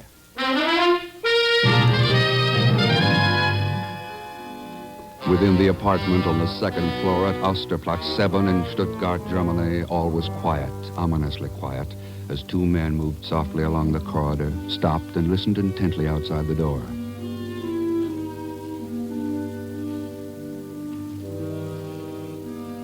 Well, Monsieur Thurston? I'll try the door, Inspector. Locked. Our bird is gone then, huh? Maybe.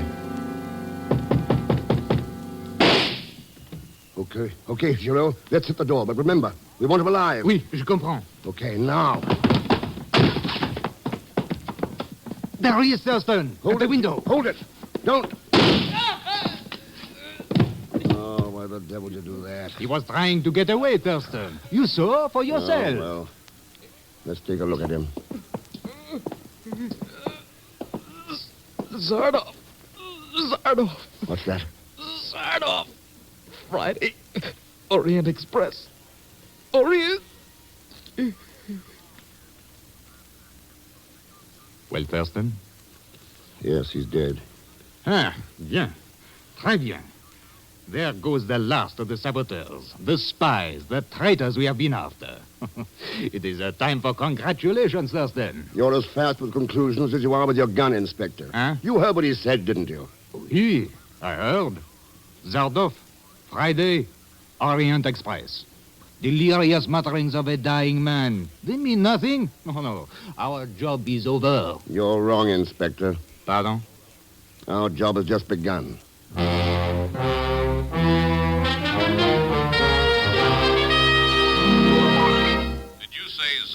Ken? That's right, Chief. What do we know about him? He's the dirtiest international agent in the business. Wanted by at least a dozen of the United Nations for sabotage, treason, revolutions. Yeah, that's all right, but what do we know about Zardov? I just told you. Oh, yes. Yes, you're right, Ken. Everything we've learned is hearsay. We haven't any background, no description. Come to think of it, we don't even know Zardov's sex. Chief, do me a favor. Get together all the dope you can about Inspector Giraud, French military intelligence. Giraud? Well, he's the man you worked with in Stuttgart. Yeah. He's also a little too fast with a gun. What? You'll be hearing from me, Chief. So long.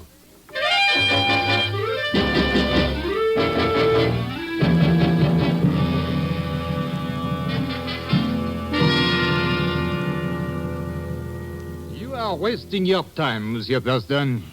Even if Zardov was connected in some way with this affair, why should he risk traveling on the Orient Express, huh? The express goes from Stuttgart to Bucharest via Munich and Vienna. A nice direct route to behind the Iron Curtain. Ah, well, you believe you can stop him before he gets there? I'm going to take a crack at it. Very well, Thurston. But you might keep this in mind. You have absolutely no personal knowledge regarding Zardov. But I am certain Zardov knows all about the man called X. I do not think I would care to face the odds that you will face aboard that train.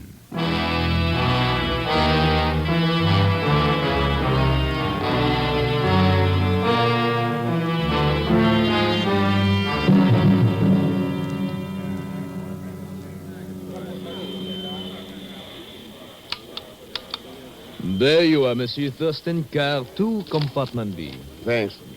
We are due to depart in 3 minutes, monsieur, and the Orient Express always leaves... Hein? Oui, mademoiselle, what is... That stupid porter. He refuses to take my trunk into my compartment.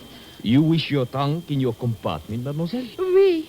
But I'm afraid all the baggage has already been checked through. We do not have time to... Oh, we've got 3 or 4 minutes, conductor. I think it might be managed for mademoiselle. Don't you? Well, monsieur. Merci, monsieur, merci. I am certain that we can manage it somehow. If you will just follow me, please, mademoiselle. You have been most kind, monsieur. Well, I'm glad I could help, Miss, I am Hetty Stephan. I am so grateful. Miss Stephan. Well, my name's Ken Thurston. If you really want to thank me, perhaps you'll join me later for a drink in the dining hall. I shall be delighted, Mr. Thurston. Now, if you will excuse me, I shall see about that trunk. Some luscious lollipop. What? Hello, Mr. Test. Zagon. Here I am, Mr. X, ready to offer you my invaluable services. What are you doing here? Where's Pagon? Oh, that no-good cousin of mine had an accident. He got drafted or something. Too bad. So long. Oh, Mr. Thurston. So long, Zagon. Oh, Mr. Thurston. Hello, Inspector. Oh, Monsieur Thurston. Yeah. Nice of you to come to see me off. As a matter of fact, monsieur, I too will be traveling aboard the Orient Express. That's a quick switch. Pardon, monsieur? Oh, you refer to Zardov. You are quite wrong. I am going to Munich on other business.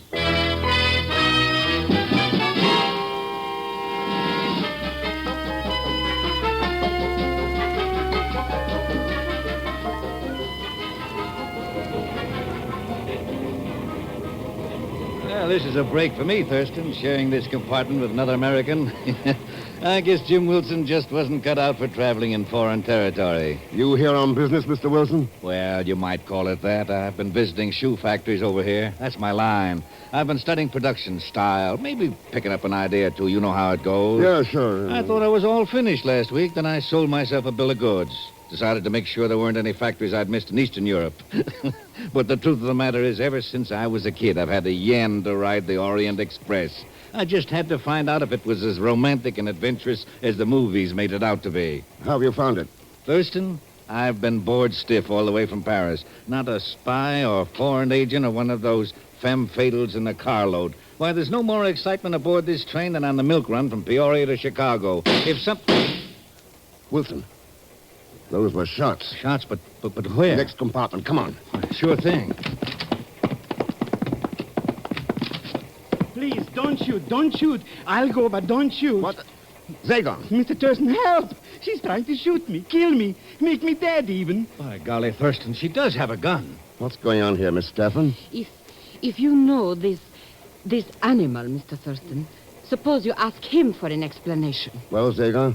I did it all for you, Mr. Thurston. I couldn't let you take this trip without me to protect you, so I got on board. Could I help it if I got in the wrong compartment by mistake? By mistake? What kind of an excuse is that? It's true. And the little lady looked so lonesome. I could see right away that she needed company. How was I to know she gets so mad just because I tried to hold her hand? Hold my hand. Well, maybe I did get a little impetuous, but I was only... Oh, Mr. Thurston, why are you looking at me like that? Mr. Thurston? Oh, you know something, Miss Stefan? Maybe you should have shot me after all.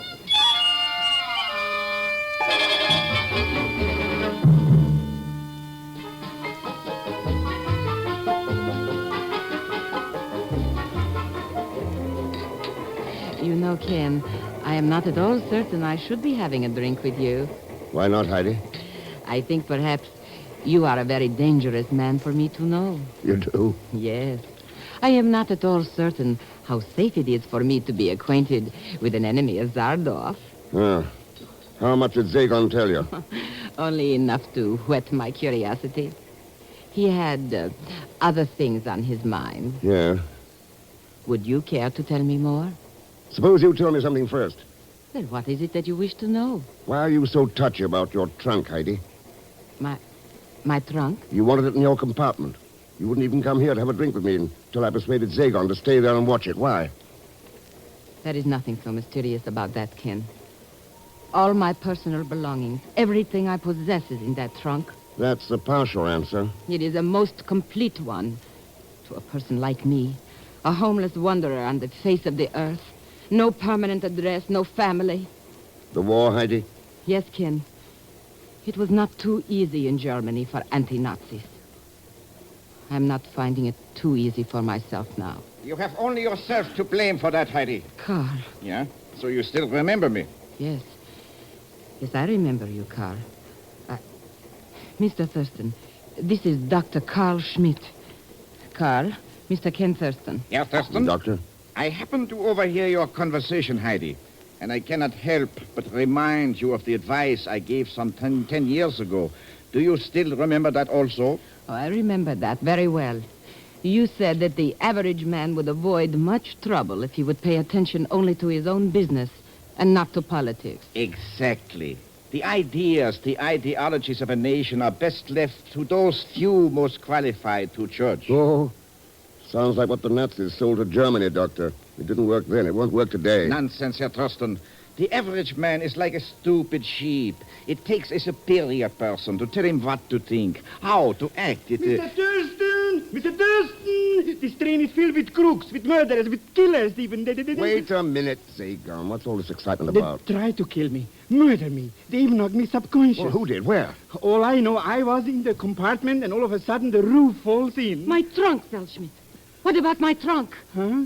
Has anything happened to it? Is it all right? Your trunk? Who knows? It's gone.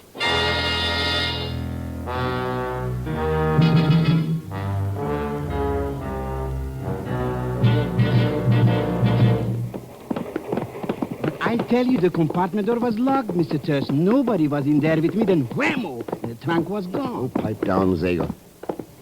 Now, here we are. Ken. Yes. Well, Zagon? No, I absolutely refuse to believe it. It's nothing but an optical confusion. Is it your trunk, Heidi? Yes, it is mine, Ken. But it can't be. Why should some joker want to slug me, take the trunk away, and then bring it back? Better open it, Heidi. Open it? Yeah. Maybe somebody was after your valuables. Well, there's nothing of value inside to anyone but me. Look, I will prove it to you.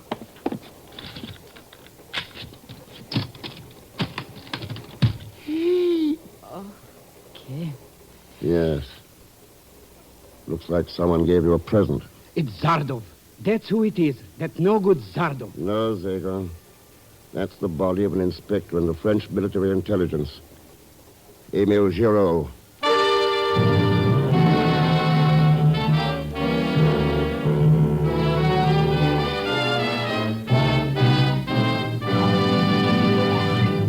will continue with The Man Called X in just a moment. Here's a word from RCA Victor. For you people who are buying television now, that word is combination. Yes, an RCA Victor combination, which brings you AM and FM radio, recorded music in all 3 speeds, and famous RCA Victor million-proof television. Now you can have all these in one beautiful cabinet for one beautiful price. Ask your RCA Victor dealer to introduce you to the kingly RCA Victor combination, the Rutland. With its doors closed, the Rutland looks like a furniture masterpiece straight out of the 18th century. With its doors open, it is like an electronic masterpiece straight out of the 21st century. So superb are its RCA Victor features: AM and FM radio, 2 automatic record changers to play all record speeds, and exciting RCA Victor million-proof television, proved in well over 1 million American homes. Yet all these great instruments combined actually cost you much less than comparable console instruments would cost separately. Yes, with an RCA Victor Rutland, wonders never cease, but go on pouring out show after show, record after record, not just for one person, but for the whole family. Now, Act 2 of The Man Called X, starring Herbert Marshall.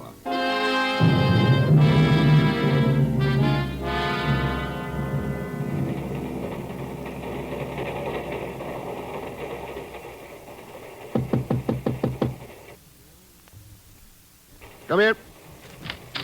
You are alone, Monsieur Thurston? That's right, conductor. Come in. I was looking for the other passenger in this compartment, Monsieur Wilson. Oh.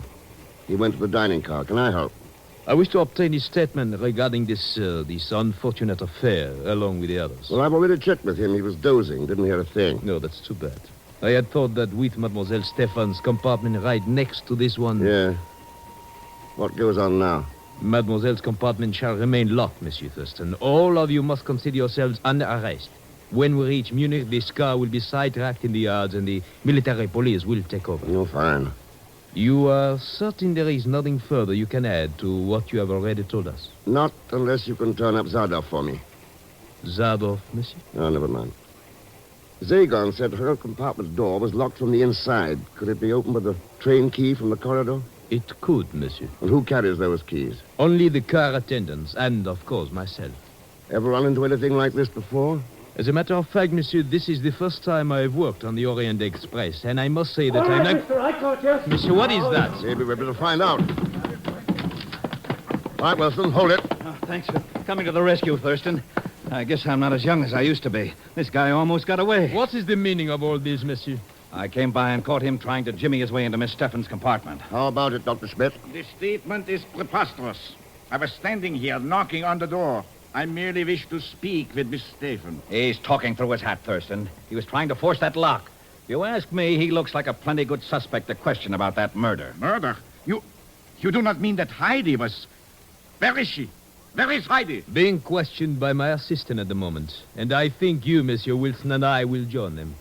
I should like some logical answer for your conduct. Good idea. Though I don't think you'll get the answer we need. Oh? And what is that, monsieur? How the person who killed Giraud got into that locked compartment. Unless he was using a trainman's keys.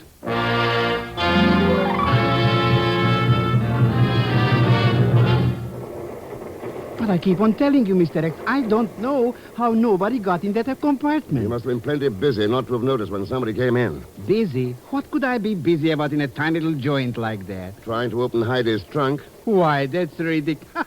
Why should I do anything like... How did you know? Well, did you get it open? Sure, it was a cinch. And you know what I found when I opened that thing, Mr. X? Nothing. It was empty. That's right. It was empty. Mr. Thurston. Just one of those days, Zagon. Hunches are clicking. Boy, I should have hunches like that. I'd be at Hialeah. Not some place where spies like this Zardo go around murdering people in trunks. Believe me, Oh. Oh, it's only that little Viennese Wiener Schnitzel. Come in, Heidi. They all through giving you the 3rd degree? Are there only 3 of them? I could have sworn there were at least a dozen. That's why I'm here, Ken. Would you mind buying a poor, browbeaten little girl a drink? Ha! What a question. We'd be happy to, eh, Mr. Thurston? I'd be happy to, Zagon. Huh? Oh, sure.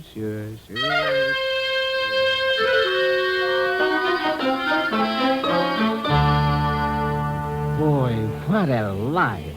Somebody shoots at me, somebody conks me, and I haven't even made one lead cent. All I got to spend is the time.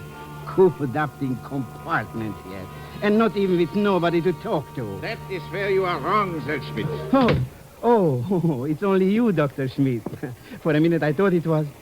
Hey, what are you doing with that gun? It is just to make certain that you do not lose your desire to talk. Talk?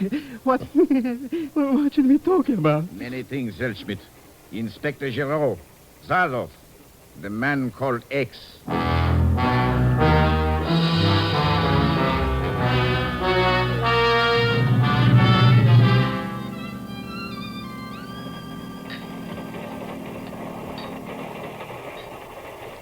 Ken, I feel that I should propose a toast to you, but I am not certain how to phrase it. Oh, don't let that stop you. Your being aboard this train has already affected my life. But I do not know if it is for good or for evil. What's your guess? I know what I should like to think, but being a Nazi has taught me the truth in the old saying about appearances being deceiving. Yeah? Like carefully guarded trunks that hold nothing inside. Or like a man who would win a girl's heart, only to trade it in for an agent named Zardov. You have a habit of getting around to him, haven't you, Heidi? Ken, if you will see that I am not delayed in Munich because of the trunk and Inspector Giraud, I will help you get the person that you seek. No promises, Heidi. All right. Then join me in my toast. To empty trunks and Zardov.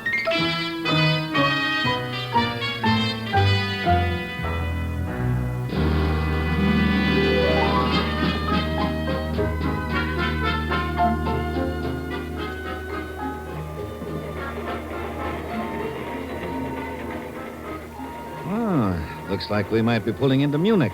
We are, Wilson. Well, they sidetrack us here, huh? That's right. The military police will take over. Well, by golly, I was hoping for some excitement aboard this train, but murder's a little more than I bargained for. Giraud was a friend of yours, wasn't he? I knew him. Too bad. I wish there's some way that I could express my sympathy to you. Boy, am I glad to see you, Mr. Thurston. I've been looking all over the train for you. What's up, Zagon? I got a message for you from that pretty Heidi Patouti. She wants to meet you in the vestibule, going to the next car. She tell you why? Oh, something screwy about drinking toast, empty trunks, and some kind of a promise.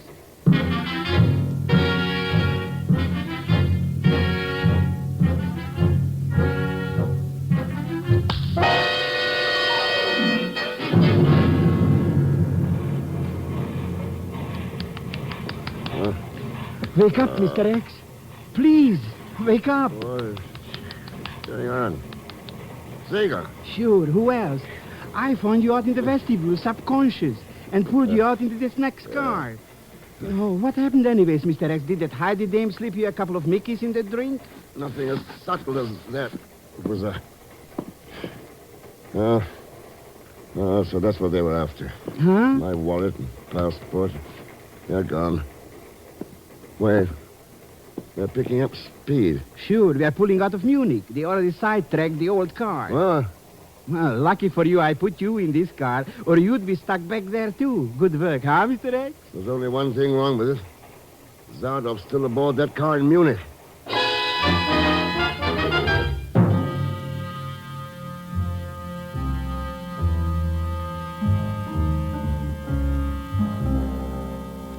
I can assure you, Herr Conductor, that there will be an investigation into these high-handed methods of yours.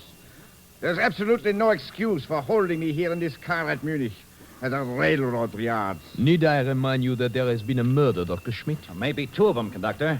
Unless Miss Steffen can explain what happened to Ken Thurston. I have already explained, Mr. Wilson, that Ken Thurston was not there when I arrived at the vestibule. When the military police get here, they will investigate that also. Meanwhile, we shall remain here until... they must be boarding the car now. Believe me, Herr Conductor, you will live to regret this action of yours. What makes you think so, Doctor? Ken! And don't forget me, folks. Jimmy on the spot, Zellschmidt. Oh, Ken. Ken, what happened to you? Why were you not there when I come to meet you? Somebody got there first, Heidi. When I woke up, I was on my way to Vienna. To Vienna? But, monsieur, then how do you account for your presence here? An old train man like yourself should have that figured out, conductor. There are emergency cords on these trains. You said it. We got action but fast. I don't get it, Thurston. You said somebody knocked you out? That's right. But why? I think we'll find the explanation in Dr. Schmidt's pocket. In my... What are you talking about here, Thurston? My wallet and papers, Doctor. You took them when you slugged me. Back there in the vestibule. Are you mad? I do not know what you are talking about. No, let's take a look. You will not look at anything, Thurston. Look out, monsieur. Not so fast with that gun, Doctor. Ah, thanks, Wilson. I didn't know I still had it in me. I'm afraid I do not understand, Monsieur Thurston. What is this all about? It adds up pretty easily, conductor. If Schmidt wanted to get back into Vienna and didn't have any papers... But of course, Ken. He was an ex-Nazi on the wanted list of the War Crimes Commission. So he stole your papers. Yeah, but only as a second choice. His first plan involved your cooperation, Heidi, and an empty trunk. What are you saying? With the trunk in your compartment, you get a quick okay by customs at the border. Then, if you could smuggle the doctor into it before they asked for his papers... only Inspector Giraud showed up in the trunk. So that's it. Well, that makes sense, all right, Thurston. Sure. He didn't fool me with the doctor routine. That's why I gave him a lot of phony dope about you, Mr. X. I knew all the time he was that no-good spy, Zdardov. Sorry, Zager. Huh? But it couldn't be that little lettuce leaf, Heidi. No. The person who knew him knew how to get into Heidi's compartment and knock you out when the door was locked. I believe we discussed the question of keys a bit earlier, Monsieur Thurston. Yeah, but we didn't discuss the fact that there was another door, the connecting door leading to the adjoining compartment. Our compartment, Wilson. Ours? But no one could have gotten in that way. I was in there all the time. Yeah, that's right. I think you've been reading too many dime novels about the Orient Express, Thurston.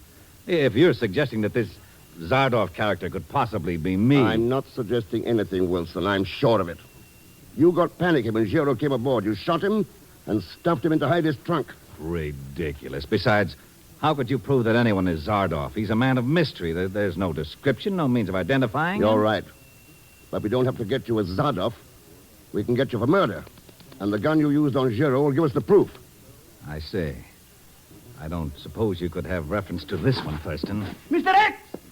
You will please drop that gun. At once. I'm afraid not, Conductor. It's my ticket to freedom. I'm sorry I underestimated you, Thurston. I won't do it again.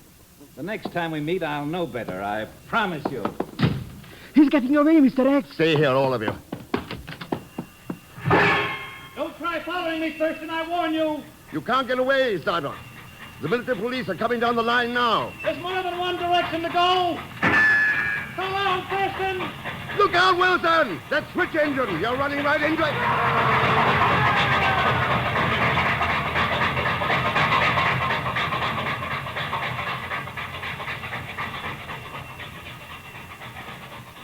Boy, what that engine did to him.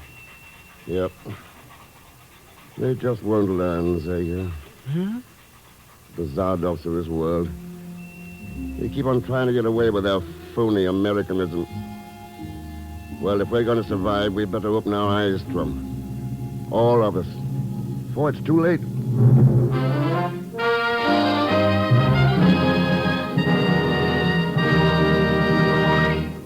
Now, here is our star, Mr. Herbert Marshall. Thanks for being with us.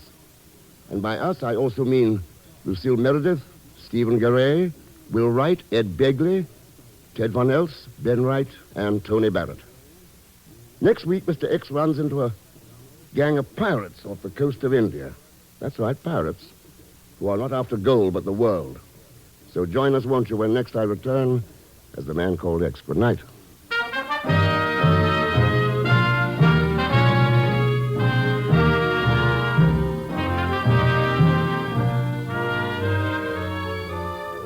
The Man Called X is a Saturday night feature on NBC's 5-show festival of comedy, music, mystery, and drama. Brought to you by the makers of Anacin for fast relief from pain of headache, neuritis, neuralgia. And by RCA Victor, world leader in radio, first in recorded music, first in television. The Man Called X, starring Herbert Marshall, is a J. Richard Kennedy production with music composed and conducted by Felix Mills. Tonight's story was written by Sidney Marshall. All characters and incidents on this program are fictitious, and any resemblance to actual characters or incidents is purely coincidental. Be sure to listen tomorrow evening for The Big Show with Tallulah Bankhead and a great parade of stars, the Sunday night feature of NBC's All-Star Festival. And until next week, same time and same station, this is Jack Latham saying good night for The Man Called X.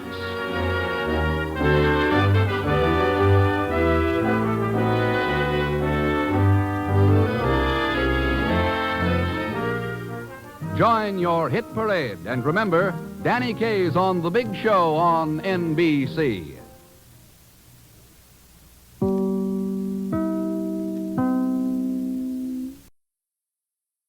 Thank you for listening to Golden Age Radio. We invite you to return tomorrow for the next episode that will take you on another unforgettable adventure. When I was a child, my grandmother used to make the best ice cream with a hand crank. Now you can find her recipe book online, el4e.com. Don't turn your dial because the next installment of timeless tales and captivating narratives is just around the corner. Stay tuned for another dose of vintage radio magic that will transport you to a bygone era of entertainment like never before. Subscribe for more videos. Suspense.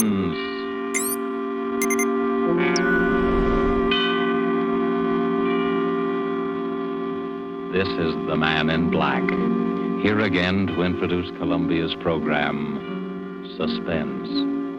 Our star this evening is Miss Maureen O'Hara, whom you've seen rise to stardom in Hollywood within the short space of a year.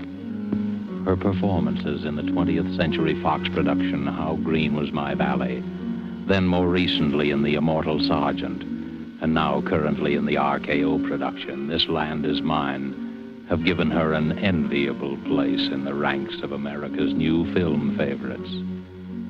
Miss O'Hara makes her first appearance on our suspense stage tonight as the heroine of A Study in Homicidal Mania, The White Rose Murders by Cornell Woolrich, which is tonight's tale of suspense.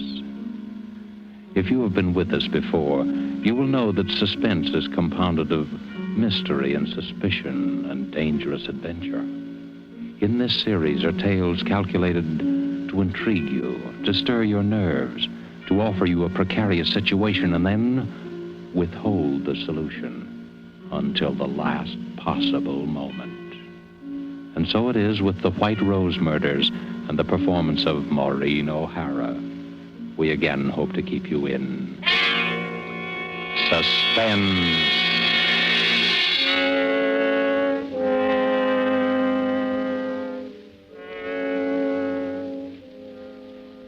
He stood there waiting. He knew that presently they would come out of the second-rate dance hall, out into the dimly lit street. He listened a while and smiled as the orchestra played that tune inside.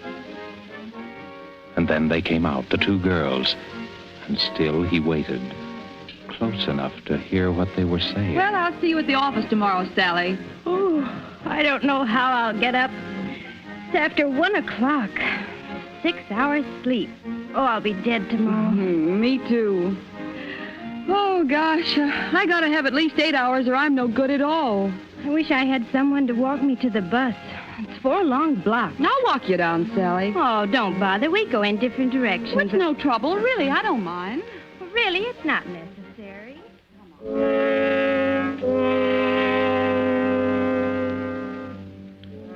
In the narrow alley that divides the dance hall from an ugly office building, he stood smiling.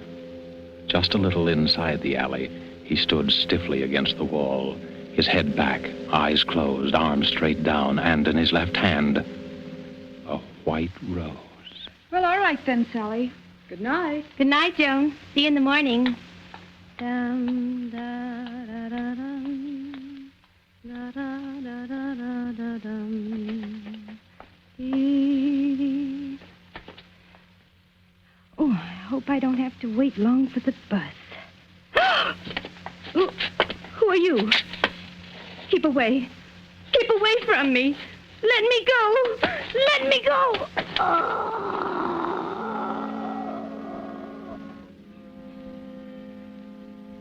girl is dead.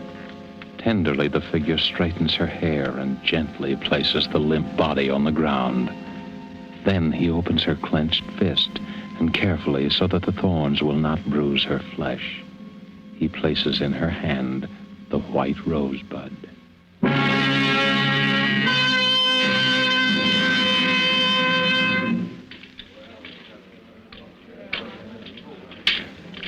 Pardon me, my good man. Is it true that you are the famous detective Terence Riley? Huh? Oh, Jenny, I didn't see you come in. Well, now that I'm here, how about offering to buy a cup of coffee for the girl you're going to marry? If you can ever get up enough nerve to ask her. Oh, it's no use, Jenny. I guess we better call it quits. I'm just a dick on the homicide squad, and that's all I'll ever be. And I'm a rich debutante. We don't belong together. Oh, you've been reading too many of those romantic stories, Terry. What is it this time? What's wrong? Yeah, they call him the White Rose Killer. He's got to be caught. There's a general demotion coming on if he isn't, and that's all I need to get back into uniform. Oh, don't worry, darling. You always look good in blue. Yeah. Just to match the way I feel. Tell me more about the White Rose Killer. What's he like? That's the stumble. He could be anybody. No one's ever seen him except the dead, and they don't talk about it afterwards. Just slips out of the shadows and kills and then slips back again. How many has he murdered? 4. And he's not through yet. It's going to be one of those chain things if he's allowed to keep on. Are you sure it's always the same one? Yeah, that part of it we're sure of. The same touch, the same way of operating every time. How do you know that? Well, it's a rose. A white rosebud. A death rose. Puts it into each victim's hand after he kills her. Her? Yep. It's always a woman. A young woman between 19 and 23. What's behind it? Do you have any idea? Well, I'm not sure. But here's what I figured out. You know what a rose stands for. Symbolically, I mean. Why, yes, it's the flower of love. The white rose, the bud, has another meaning. Purity, loyalty, devotion, and especially it stands for a young girl. Well, that's right. And that's about the way I see it. So maybe it's a double cross, committed against our murderer by some young girl whom he worshipped and who betrayed his faith in her. You ought to be a detective, not me. Thanks, darling. I've got a very fine teacher. Sweet. There's another thing. The murders were all committed near places where there was music, dance halls and cabarets and the like.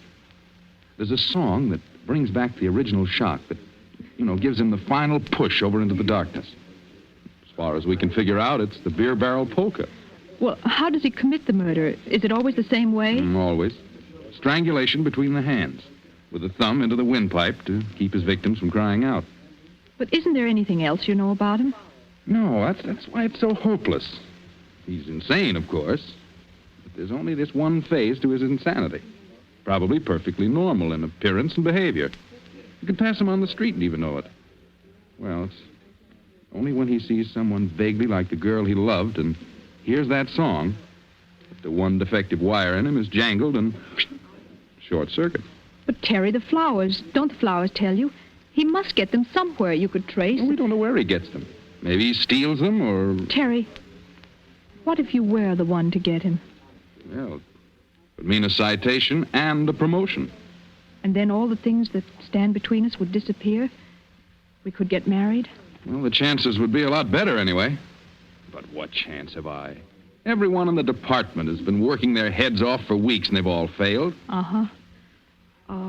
Terry, what were the girls like? The ones he killed? Well, as I told you, they were all between 19 and 23. Their heights were pretty much the same, too. They were all tall girls, around 5 feet 6 or 7. A little taller than you. And all dark-haired. How did they wear their hair? Why, they... Say, what is this? Oh, nothing, darling. Just interested. How did they wear their hair? Well, from what I remember, they wore it sort of loose and curly down the back. I suppose each one had a resemblance to that long-dead love of his. That's probably it. Well, anyway, that's how the record stands. And we're all waiting for it to happen again. I see. Terry, I'd like to go home now. I shouldn't have told you all that stuff. I've given you the creeps. Oh, come on, Terry. Take me home.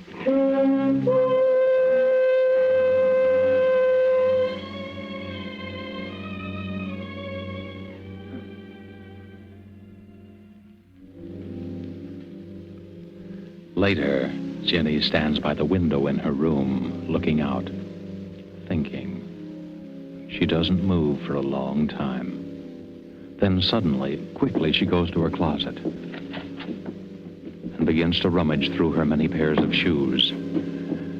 Carefully, she picks one pair with 3-inch heels. 5'6" or 7. Then she walks quickly to the dresser, opens a drawer, takes out a comb, and starts redoing her hair.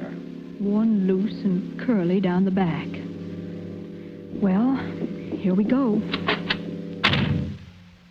Edward! Edward! Yes, miss? Is the car ready? Yes, Miss Virginia.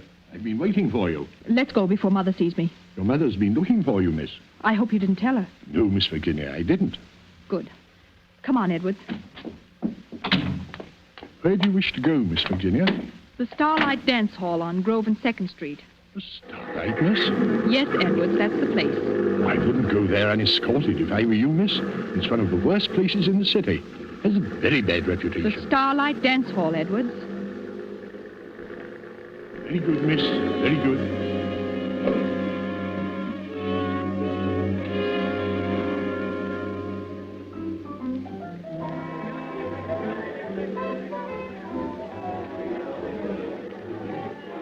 Jenny walks slowly around the low-lighted dance hall, trying to make herself conspicuous. A tall figure leaning against a pillar watches her intently as he idly smokes a cigarette. He doesn't seem to belong there. His clothes don't have the nattiness of a dance lover. Jenny pauses not far from him. Deliberately, he throws his cigarette on the floor, steps on it, and slowly walks over to her.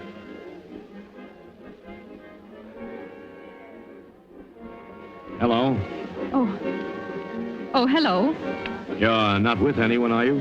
Oh, no, I'm alone. I thought so. I've been watching you all the time. Have you? I haven't seen you dance yet. I don't know anyone here. How about dancing with me, then? All right. Come on, let's go out on the floor. Do you come here often? No. I never go to the same place twice. You don't? Why? I'm always looking for new faces. I'm restless. Do you find the faces you're looking for? Listen. Listen to that song. I like that. I like it very much. Yes, it is a nice song. You know, you remind me of someone I used to know. I'm trying to think who. I do? Yeah. You mind if we stop dancing and go over and get a drink? No, let's go. Oh, look. They sell flowers here. Yes, I see. I'll get you some. What kind would you like? Oh, any kind. You pick it out. All right. Let's see. There's something kind of innocent and young about you. Different from most of the girls that come here. Can't we stay here a little longer? It's intermission now. They won't play again for 10 minutes. Come on. But I like it here. Let's stay a little while longer. Well, then let's go down for some air. We can come back in a few minutes. Come on. But... We'll be back before the music starts. Oh, you're hurting my arm. Am I? I'm sorry.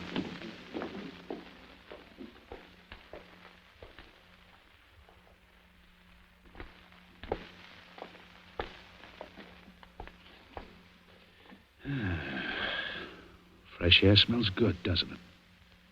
It's so dark here. Let's go back. You're not scared, are you? Oh, no, it's Let's walk just down that this alley and back. Please. No, you Let me don't. go. Thanks. That's a lovely necklace, beautiful. Why, you're just a cheap... Shut up. All you wanted was my necklace. So long, beautiful. Look out. What's the matter? Behind you, look. Holy... She's dead. A girl. Murdered. With a white rosebud in her hand.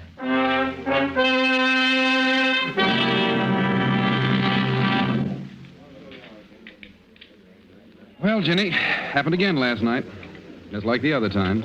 The girl strangled in an alley and a white rose in her hand. Any news of the killer? No. He might just as well float through the air for all the trace he leaves. He must have bought the flower upstairs in the dance hall. He must have been there earlier, bought it, and saved it No, until... there was only one rose sold up there all night. And to a man who had a different girl with him. We had the flower girl at... How did you know that they sold flowers there? I didn't tell you. Well, I must have read it somewhere. You couldn't have. Wasn't in any of the papers. No details were given, just the statement that an unidentified body was found. Well, I just imagined that they'd sell flowers in a place like that. Well, I'm glad you don't go near those dance halls. Why, with this nut running around loose... Don't bother about that. We'd better catch this killer. And fast. Where do you get this we stuff? To hear you talk, you'd think that you were on the case, too. Wouldn't you think so? To hear me talk?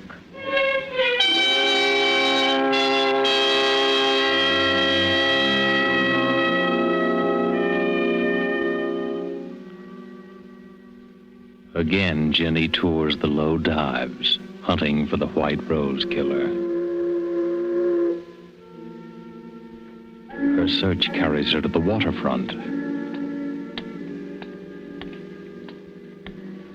And as she walks past each dingy bar, she listens to the jukebox music.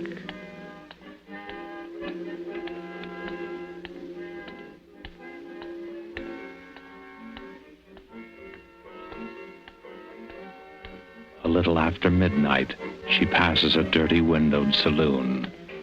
The thin music catches her ear.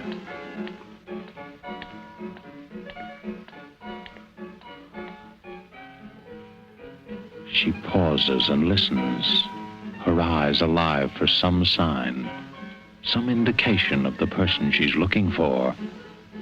Then suddenly her body becomes rigid as her eyes fall upon a figure huddled in the shadows. Someone's watching me. Slowly, she starts to walk up the street. Behind her, the heavy tread of a man's footsteps keep pace with hers. It's a quiet tread, unhurried but deliberate. For several blocks, it keeps the exact distance. Jenny starts to walk faster. I've got to know if he's really following me. The man quickens his pace. Jenny starts across the street. The man follows. She's sure now, sure that the man is following her. She fumbles for something in her purse. Her hand closes around a gun. If he tries anything, I'll shoot.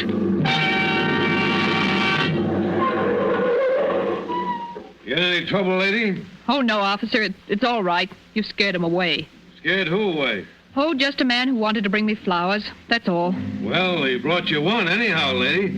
What do you mean? Right there on the ground, right by your feet. A white rose.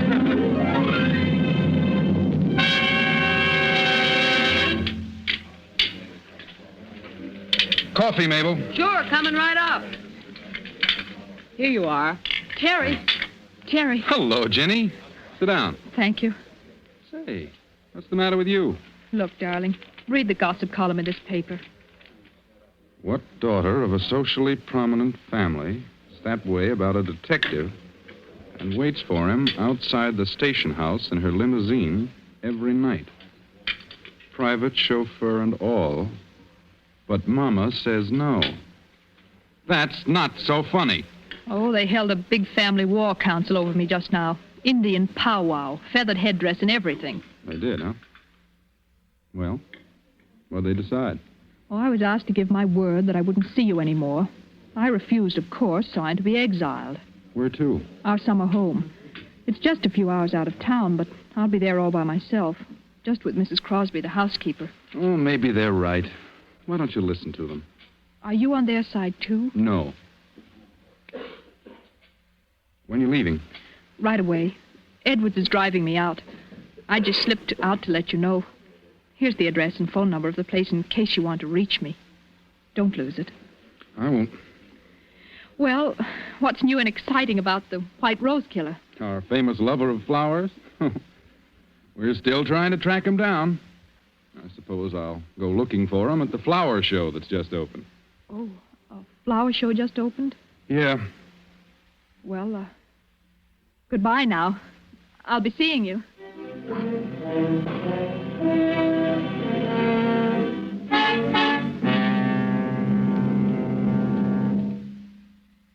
What floor is the flower show, please? 3rd floor, miss. 3, please.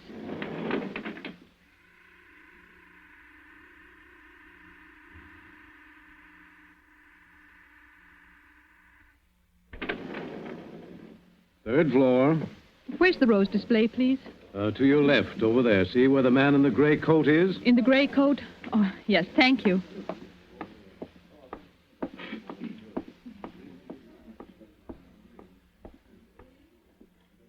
They are lovely, aren't they? Oh, you startled me. I'm sorry. I was just admiring the roses. Oh, yes, the nicest flowers here. I just can't keep my eyes off them. Yes, you can feel that way about some flowers. Now, that's the way I feel about white roses. Have you been here long? I really don't know. I suppose so. You see, I've come here every day since the show opened. I like to be near the roses, the white roses. Those big ones are nice. No, I like the little ones best, the little tightly curled rosebuds. They're so little and innocent. Oh, well, I really better be going. Are you going down? Yes.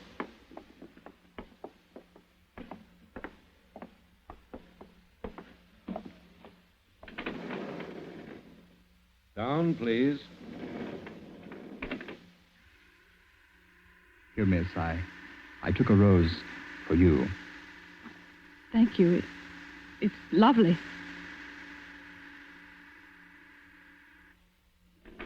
Would you care to have a drink with me? Why, yes, thank you. I know of a little place a block or two down there. They have nice music. We'll go there. All right, whatever you say.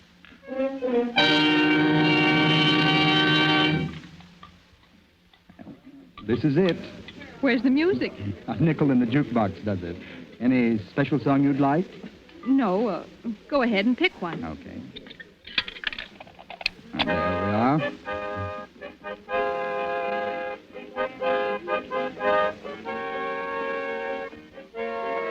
Oh, that's my favorite song. Reminds me of a girl I used to know. Oh, excuse me, I want to powder my nose. I'll be right back. Do you mind? No, of course not.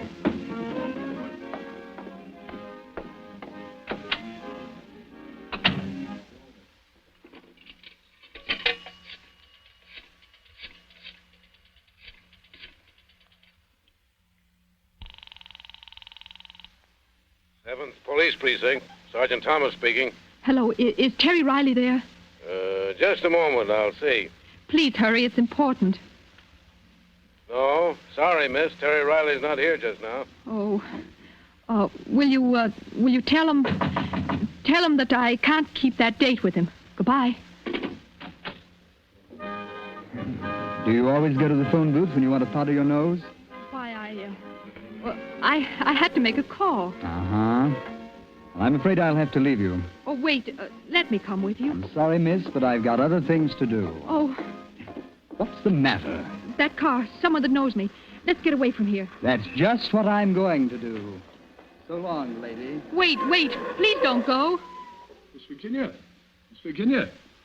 I'm sorry, Miss Virginia, but I must speak to you for a minute. Oh, Edwards, what do you want? I'm sorry, miss. You'd better come with me at once. I've been looking for you everywhere. Your mother's been taken seriously ill. Mother? Where is she? She's out at the country place, miss. I drove her there shortly before dinner. She wanted to pay you a surprise visit. Oh. I believe the shock of not finding you there upset her, miss. Is she very bad? She had the doctor with her when I left. Mrs. Crosby has gone away for the day. Your mother needs you, miss. Well, let's go. Hurry, Edwards, please. Right, miss.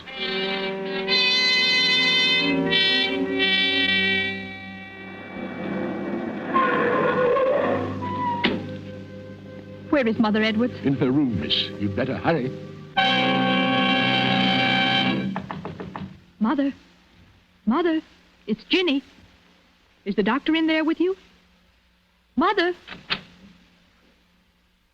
Why, there's no one here. The room's empty. The bed hasn't been touched.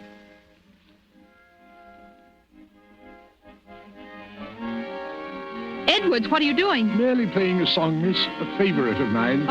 A favorite? Yes, Miss Virginia. Where's Mother? She's in the city, miss. You lied to me. I'm afraid I did, Miss Virginia. Why are you locking the door? You know why, Miss Virginia.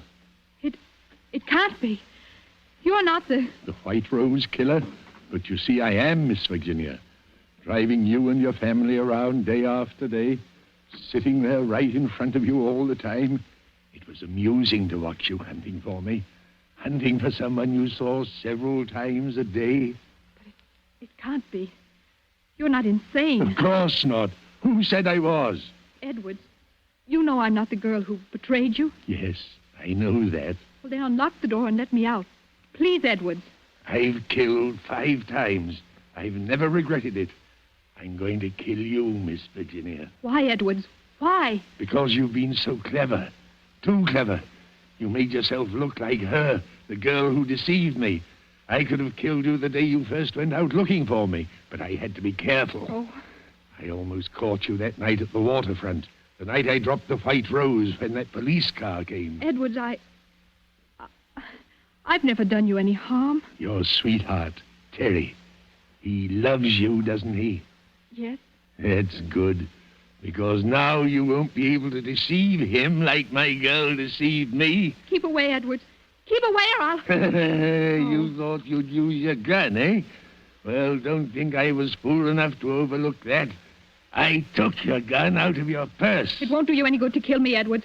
I didn't have anything to do with... No, and you're not going to have a chance to break another man's heart like she broke mine. Jenny, where are you? Terry! It won't do you any good to call to him. He can't get in here without breaking down the door. Keep away from me. Terry! It'll be too late then, because I'm going to kill you now. Jenny, where are you? Terry! Yes, let me get my hands on that pretty white throat. Oh, keep away. Keep away from me. Terry! Stop! Jenny, are you all right? Yes, Terry, I'm all right. Oh, take it easy. Here, sit down. Oh, Terry, I was so scared. There was nobody here but Edwards and I. How did you know where I was? Oh, it was simple. You were supposed to meet me at the coffee shop. You never broke an appointment, and when you didn't show up, I called the number you gave me. You told me the housekeeper was here all the time, and when there was no answer, I got suspicious and came down. Besides, when I got a message down at headquarters that you had to break a date with me, I knew something was wrong. Are you sure you're all right? Yes, I'm, Terry, look. On the floor beside Edwards. A white rose. Must have fallen out of his pocket. That was meant for me. Oh, Terry, it's all crushed. Yeah. Crushed and dead. Just like the White Rose killer.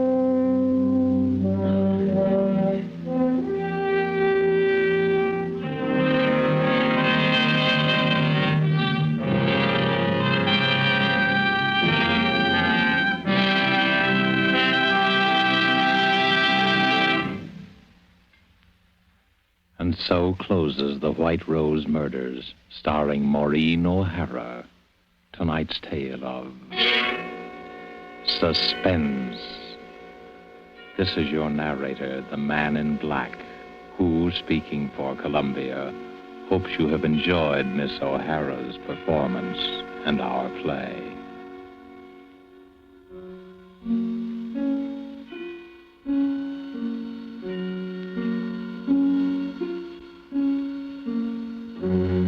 Next week, because of a special broadcast of the All-Star Baseball game, suspense will not be heard. But again, the following week, we will be back with another play on this series and more of your Hollywood favorites. The producer of these broadcasts is William Spear, who, with Ted Bliss, the director, Bernard Herrmann and Lucienne Marowik, conductor and composer, and Cornell Woolrich, the author, collaborated on tonight's Suspense.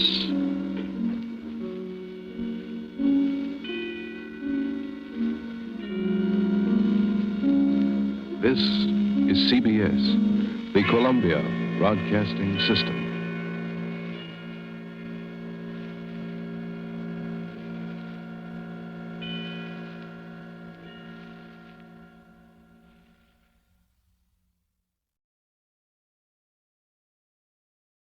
you ready to unlock the full potential of your data management? Look no further. Introducing G3PL.com, your ultimate destination for mastering Microsoft Access. Microsoft Access is a powerful tool that lets you organize, analyze, and report on your data with ease. And with G3PL.com, learning how to harness its capabilities has never been more accessible. At G3PL.com, we believe that knowledge is the key to success. Our expert instructors will guide you step by step, whether you're a beginner or looking to enhance your skills. You'll learn how to create databases, design user-friendly forms, and generate insightful reports, all using Microsoft Access. Call us now at 615-420-2040 to enroll in our Microsoft Access courses. Don't miss out on this opportunity to become a Microsoft Access guru. Visit G3PL.com to start your learning journey today. G3PL.com, empowering you with the knowledge you need to succeed in the digital age. Email db@g3pl.net now.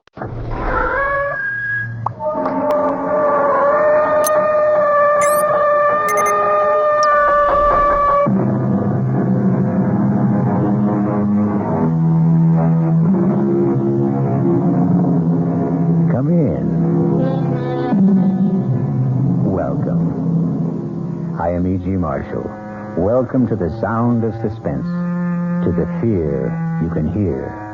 For the next 52 minutes, I will be your trainer. I say trainer because we are concerned with a horse, a remarkable, powerful stallion who not only runs, but who thinks. And what does he think about? In our spine-tingling tale, he will think most about revenge. Go, Spartacus, go! You'll find him. You'll catch him. And when you do, he's yours. All yours. Emily! Emily, here I am! See him, Spartacus. See him. I'm here, Emily! Get him. Go, get him. Go.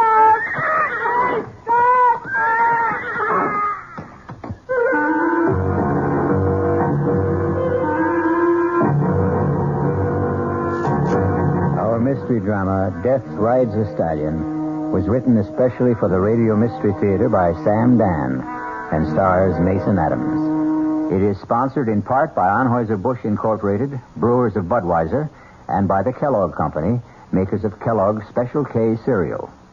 I'll be back shortly with Act One.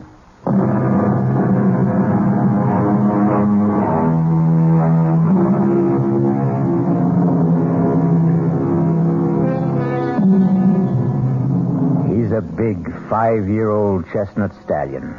He's in the prime of his glorious life. He has fire in his eyes and steel springs in his legs. The powerful muscles ripple beneath his shiny, velvety coat. And he also has a mind of his own. He's a rebel who acknowledges no master. That's why he's called Spartacus. But if he has no master, he does have a mistress. A slender, freckle-faced girl named Emily. And he will respond to her slightest touch, her softest whisper. Whoa, Spartacus. Right here. Steady, boy. Steady. Good boy. Listen, Spartacus. Here he comes now. Here I am, Frank. Oh, good morning, Uncle Harry. Oh, morning, Emily. Do I detect a faint tone of disappointment? Disappointment? Oh, why, Uncle Harry, you're my favorite human being. Oh, I have the impression that you were expecting someone else. Who, me? Well, I wasn't expecting anybody. Oh. Look, I don't say that Lollygag here is in a class with Spartacus, but we challenge you to race. Well... How about here to Parsons Creek? Now? Unless you just want to stand around all day. The truth is, Uncle Harry, I am waiting for somebody. Oh, that's the secret of your early morning ride. And who is your partner in these assignations? Frank. Oh. Well, there's no accounting for taste, I suppose. I think I'll commune with nature on my own. Up, Lolly, here. Uncle Harry, wait! Whoa there, Lolly. Emily, If everybody listened to you the way the horses do, you could rule the world. Uncle Harry, do you know what I think? No, ma'am. You're too deep for me. I think this morning Frank's going to ask me. Ask you what? Ask me what? Ask me to marry him, of course. Why would Frank do that? Why would he? Oh, I suppose I'm not really pretty enough for a man to ask. No, Emily. I never meant to imply that. Why, you're even prettier than Judy. No, I'm not. Nowhere near. Well, it's just that I thought. What did you think? Well, Emily, it's obvious that Frank really. What's obvious is that you dislike Frank, and therefore you don't even bother to know him. Frank looks for more than a pretty face. Has he given you any indication? Well, of course he has. Really? What did he say? He didn't say anything. Does he have to? It would help. Uncle Harry, I know by the tone of his voice, the way he looks at me, everything about him, everything tells me he loves me. And I love him. Oh, how I love him. You think I'm crazy? I think I'll ride back to the house and have some breakfast. Well, this is the last time I'll bare my soul to you. Darling, look, I wouldn't want you to get hurt. I'm a big girl now. You don't know very much about men. Maybe, but I know what I like. Well, sounds like company's coming. Hi. Good morning, sir. Good morning, Emily. Good morning, Frank. Well, look who's here. Kind of early in the day for you, Judy. I know, but we're out to spread the news. What news? Oh, Emily, darling, it's only right that you should be the first to know. After all, you introduced us. Frank and I, we're engaged. And we owe it all to you, Emily. We owe it all to you. And I want you to be my maid of honor. Now, promise. Oh, Emily, darling, I'm so happy. I'm so happy. Judy and I'll never forget what you've done for us, Emily. Can you believe this wild man? This fantastic Frank? He asked me just 5 minutes ago. I mean, I've been proposed to in my time, but never on horseback. It's another Judy Montgomery. Fabulous first. Frank, let's ride back to the house and tell Mother. See ya. Go, boy! Emily. They used to say, always a bridesmaid. But this time I'm doing better. Emily, I tried to I'm tell maid you. of honor. Maybe I'm getting there. Emily, he's not worth it. He is to me. Darling, please don't ride this morning. Why not? You're upset. I'm not upset. Oh, I can tell. All right, I'm upset. Emily, you'll get over it. I'm over it now. Emily, dear, one day you'll meet... I'll never get over Emily, it. believe me. Let's go, Spartacus. Go. Oh, Emily, wait. Emily. Go. Emily.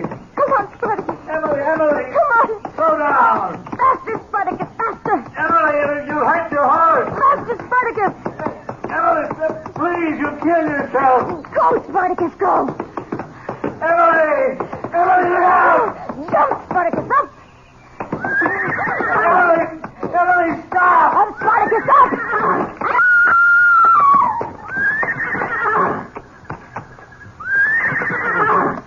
Emily. Oh, no. No. Emily.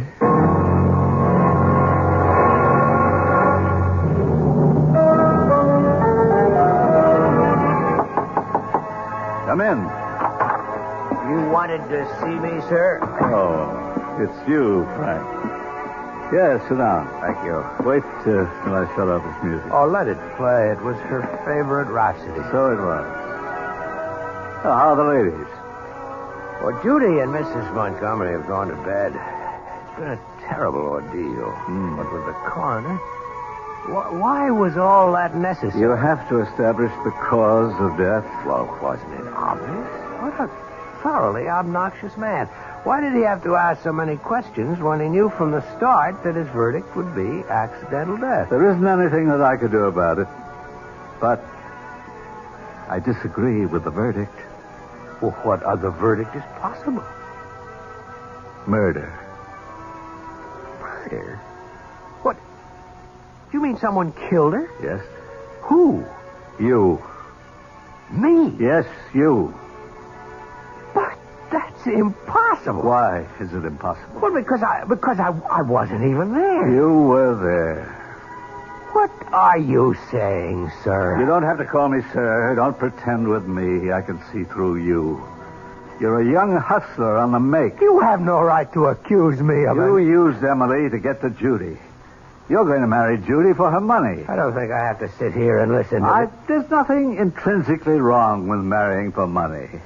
Does anyone seriously believe that poverty improves the quality of love? I married Mrs. Montgomery's sister for her money. Yes, I married her for her money. She married me for my looks, and both of us knew it. And we've had a perfect marriage.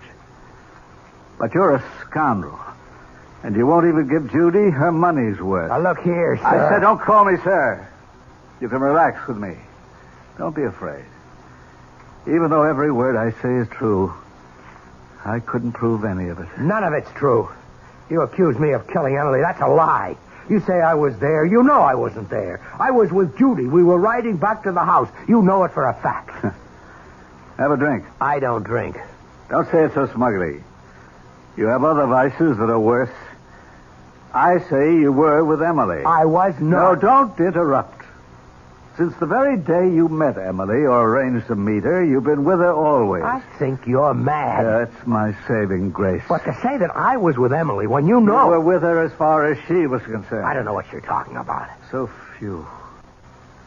So few girls like Emily in the world. Oh, what a shame that you had to waste one of them. You knew that she was in love with you. Well, love, I'd say it was a crush. Girls like Emily don't have crushes. They fall in love only once, and it's forever. She was in love with you, and you know it. Admit it. What is this, an inquisition? I don't have to put up with Of course you don't, but don't try my patience either. I'm doing this for your good. For my good? Make it difficult for me, and I'll wash my hands of the whole business. Why do you say for my good? If she fell in love with you of her own accord, well, that's a tragedy, but it's her tragedy. But if you made her fall in love with you, you're guilty of murder. Why? Because you knew it would kill her.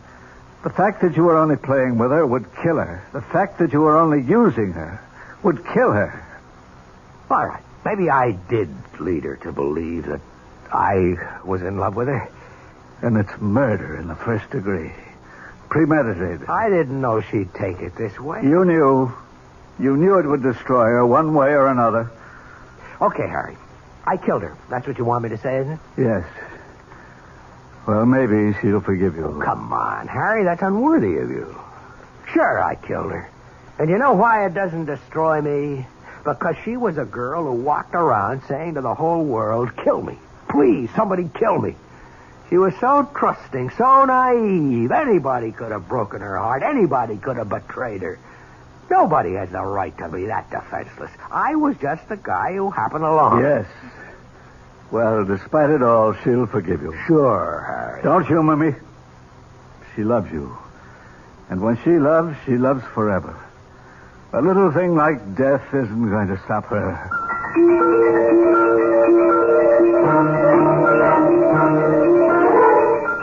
Good morning, Mac. Morning, Mr. Frank. You going to ride? Who do you want? Spartacus. You do, huh? Saddle him. Saddle him, the man says. What's the problem? The problem's right there in the corral. You can look at the problem. You can listen to the problem. You want to ride Spartacus, Mr. Frank? You go in there. You put the saddle on him. How long has he been acting up? More than a week now, since we lost Miss Emily. How long can he go on like that? Oh, for another 5 minutes. Or for the rest of his life. Poor Spartacus. He's kind of in mourning, that's all. Oh, Miss Judy said she'd wait for you at Parsons Creek. I got Bolivar saddled up.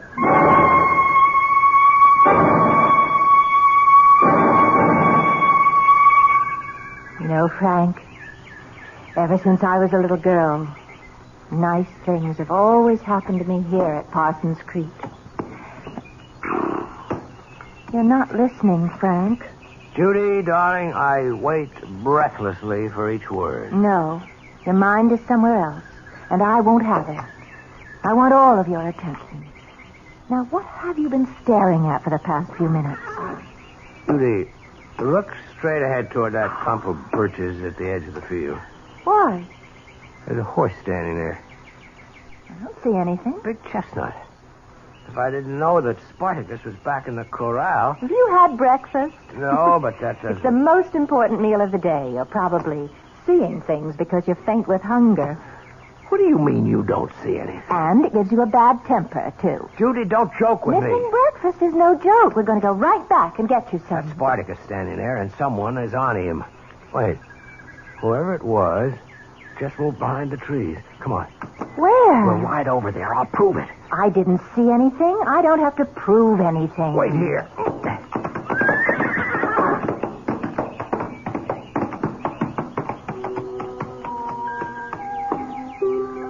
Good morning, Frank. Where have you been all week? Emily. I've been waiting for you here every day. You're not angry with me, are you, Frank? Emily. Where would you like to ride this morning? You know, I never did thank you for that piano rhapsody. It was so thoughtful. Come on, boy. Let's go, Boulevard. Frank, don't go. Don't go, Frank. Ready to go back for breakfast, Frank? Yeah. Yeah. Well, was anybody there? Oh, no. There was nobody there. Nobody at all.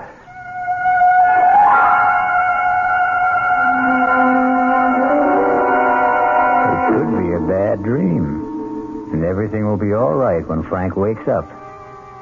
But how can he wake up when we all know he hasn't been sleeping? We'll return shortly with Act 2.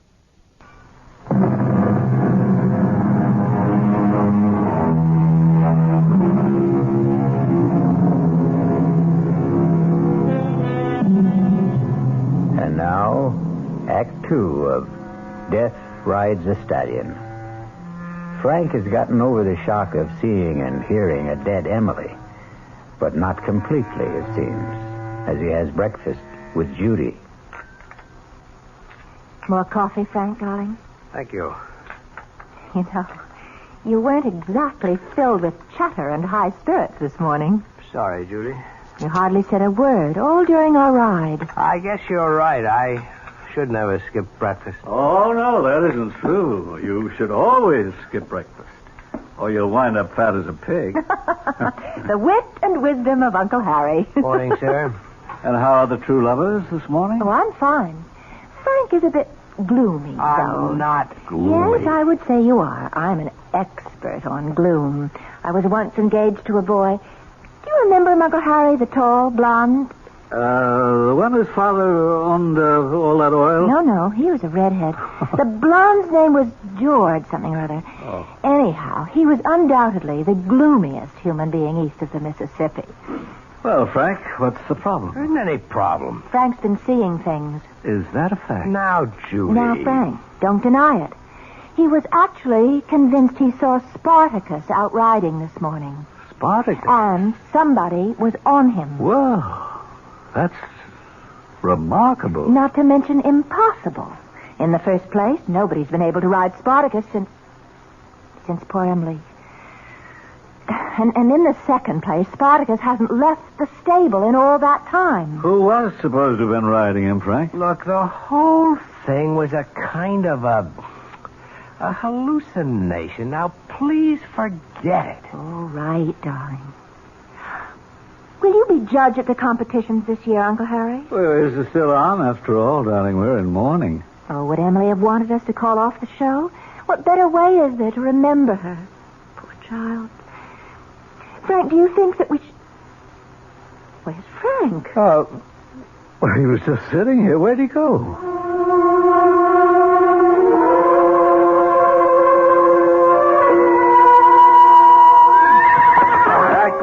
come on, Spartacus. Come on, calm down, boy. Calm down. Everything's all right. Everything's going to be all right. I want to talk to you. Oh, good morning. That's Spartacus. Still can't do a thing with him. You don't have to play that game for me anymore, Mac. Game, Mr. Frank? Tell me the truth, or I'm going to beat it out of you. You raise your hand to me, and I'll be forced to break your jaw. There's nothing the matter with Spartacus. He was out riding this morning. Well, that's news to me. Who's paying you off? Mr. Frank, that jaw of yours is starting to look like a good target. You saddled Spartacus after I left here. I saw him. He was near Parsons Creek. Oh, you ain't well. You want to sit down? I'll get you a glass of water. Now, just get sit your down. filthy hands off me. Frank, what's the matter? Nothing is the matter, Judy. Mac? I think the sun's a little strong this morning, Miss Judy, and you know these city fellas, they never wear hats. Frank, you don't look well at all. I'm fine. Now listen, darling, listen to me. I'm going to call Dr. Stoneman. I don't need a doctor. Yes, you do. You do. I don't want to hear another word. You just go to your room and rest.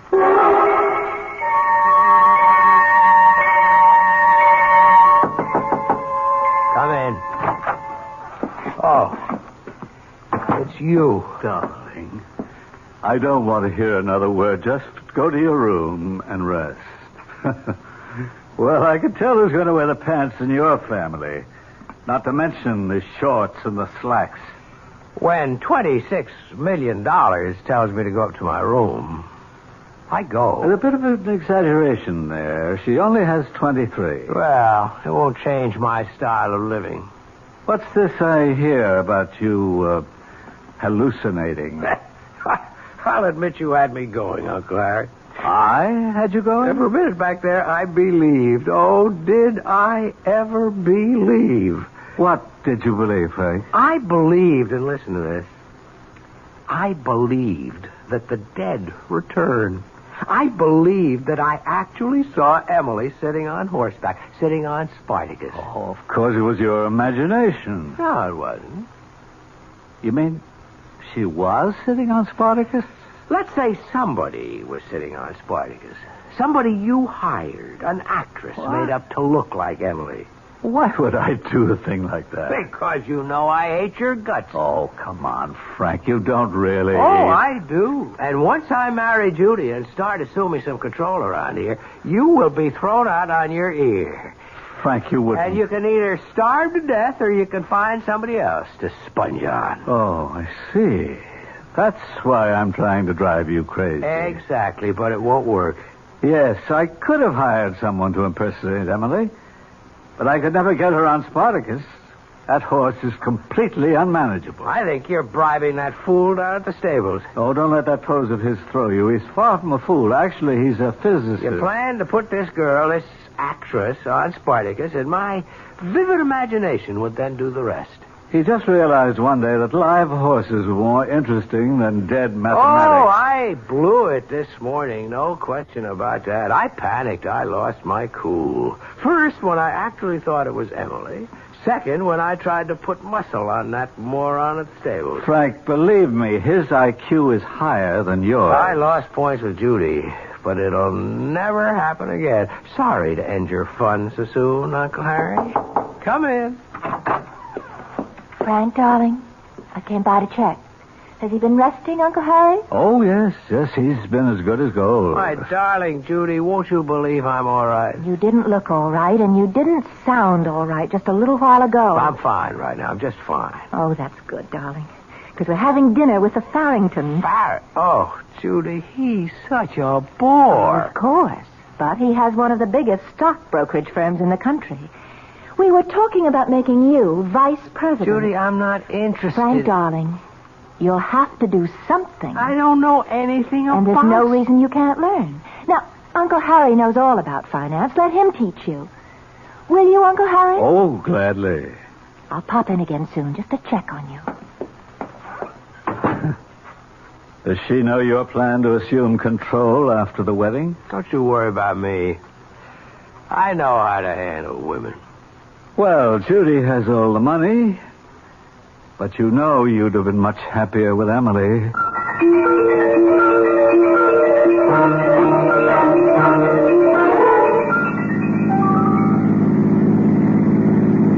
so proud of you this evening, Frank. You were so attentive and so interested. You hung on Jim Farrington's every word. I'm going to work for him. No, dear, not for him. With him. After all, Mother and I are major stockholders in Farrington and Company. Now, don't you find stocks and bonds fascinating? Slow down, Judy. Why? Slow down! Look out, Judy! Judy, you all right? Oh, of course I'm all right. Why did you make me skid off the road? There was somebody up ahead. I didn't see anybody. Yeah, there was somebody up ahead on horseback. On a horseback? At 11 o'clock at night? I could have sworn. Maybe it was the shadows. Oh, you have this thing for people on horseback, Frank. I'm never going to get out of this ditch. We're less than a mile from home. Let's walk.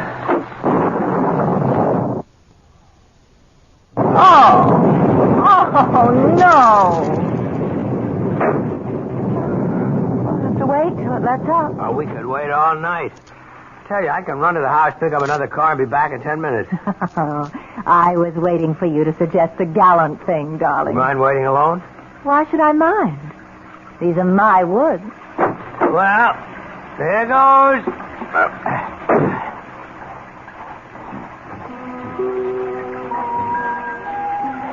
Hello, Frank. What? Emily. Poor Frank. You're getting soaked. Climb up. Ride with me. Emily, what do you want? I want you to come with me, Frank. Where? Where we can just be together all the time. Just you and me, Frank. You love me. This is some kind of trick. But it isn't working. Harry, he hired you. No, Frank. I'm Emily. Really. When I saw you this morning, you mentioned the piano rhapsody. Harry knew about it. He coached you. No, Frank. Only you and I know about the day we met. Only you and I. Excuse me. I think this is my seat. Oh, is it? Look, my ticket stub says R1. So does mine. Hey, look at the date on your ticket. It's for tomorrow. Oh. Well, look, you take the seat anyhow. Oh, but I couldn't. I insist. Now sit down and enjoy yourself. And we met in the lobby at intermission. And you bought me a lemonade. And when I said my name was Emily Montgomery, you said... Of the Montgomerys? Well, yes, that's what we're called. Hey, I had no idea I was buying a lemonade for an heiress. Oh, I'm not an heiress. My stepsister Judy has the money.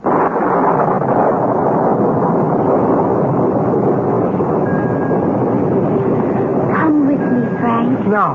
Don't be afraid, Frank. I love you. I wouldn't harm you. Come with me. I can't go with you, Emily. Why, Frank? Why? Because you're dead. Oh, no, Frank. Love never dies. And neither do lovers. You remember that verse you once recited? So speak to me of parting never. For all who love shall live forever. Keep away from me. Frank, I forgive you for Judy. Keep away, I said. You were poor all your life, and when she smiled... Keep away, please. But I'm the one you love. I'm the one you want. Come with me, Frank. Keep away from me. Frank! Don't go, Frank! Keep away from me. Keep away from me. Keep away from me.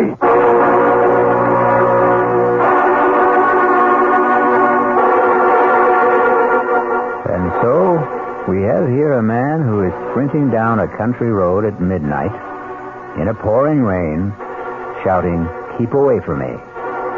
And his urgent plea is directed to a dead young lady. And yet, 12 hours ago, he was convinced that the dead do not return. We'll return shortly with Act 3.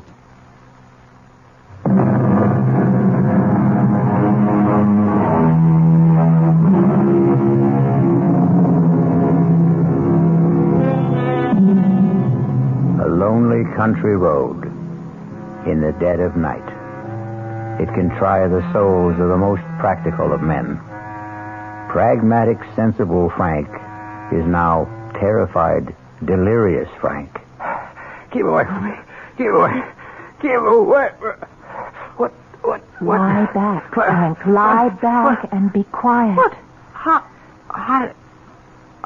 did I get here? What am I doing in bed? Judy found you lying on the road unconscious. I waited in the car for almost an hour. I thought you'd taken this as an excuse to run out on me. Oh, Judy, don't say that. Darling, now don't excite yourself. No, I'm fine. I'm okay. See, the rain had let up, and I started to walk home. And there was someone lying in the road. And it was you. What happened? I must have tripped over something, or maybe I ran to a low-hanging branch. I guess I was knocked out. And you kept moaning, keep away from me. Why? Well, Who? I don't know. I guess I must have been having a nightmare. Well, listen, the first thing in the morning, we'll see Dr. Stoneman. But right now, what you need is some sleep. And we'd better leave you alone. Are you coming, Uncle Harry? Yeah, just a minute. Frank, dear, you look very tired. You try to get some rest. Good night, my darling. Good night. So, you were running, you tripped, you fell, you were knocked unconscious. Oh, no. No, that story won't do.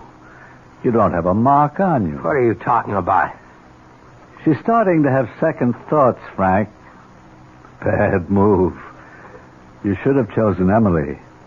No $23 million there, but she wasn't exactly a welfare case either. It won't work, Uncle Harry. You can't hope to psych me out of it. Nobody can psych me out of it. Little things, Frank. Little straws in the wind. For instance, she just said, I waited in the car. I thought you'd taken this excuse to run out on me. What she really meant, Frank, she might be looking for an excuse to run out on you. Enjoy yourself, Harry. I've been with that girl through, it has to be at least a dozen engagements. Each one is like a fever. It runs a predictable course. And you can always tell when she's reached the crisis. She becomes thoughtful.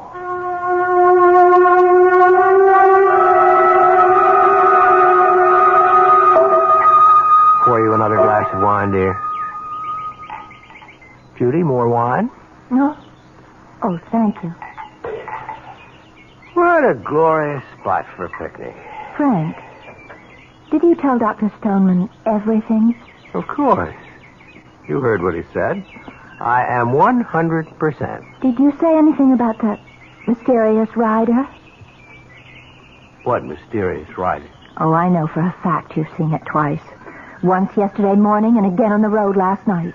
The rider who's supposed to be on Spartacus. What's there to say about it? It's impossible. Who can even get a saddle on Spartacus these days? Then why do you keep seeing him with someone on his back? Judy, darling, didn't you ever have a momentary flash from, an illusion? No, not really. I take after Dad, both feet on the ground. You know, it's a pity you never knew my dad. There was a man for you. You're a lot like him, except when you get these, what do you call them, delusions? No, he wasn't like that at all. Who's that coming? I don't see anybody. Oh, Frank, not again. Hello, Frank. What's the matter, darling? Nothing is the matter. I'm fine. Well, you don't look it. Come with me, my dearest. Frank, are you sure you don't have some deep, dark secret? Come with me. She won't mind if you come with me. I always thought I wanted to marry a man of mystery, but... Judy and I, we grew up together. We loved each other as sisters do. Frank, are you sure you haven't been drinking? She wouldn't have taken you if she knew I loved you. Judy, let's go back to the house. But we just got here. I know, but please. Don't go with her, Frank. Come with me. All right, we might as well. I can tell you're not going to be much fun today.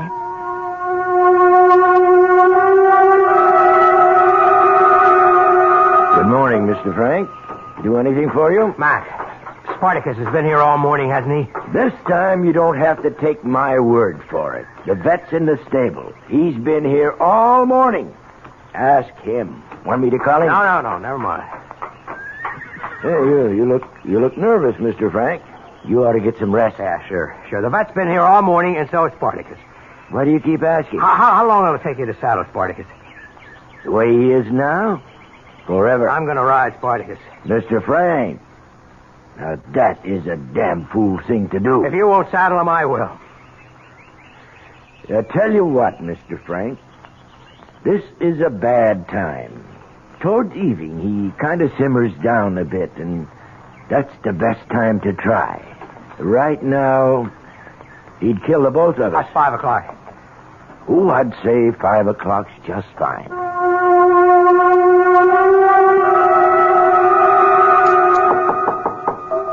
Come in.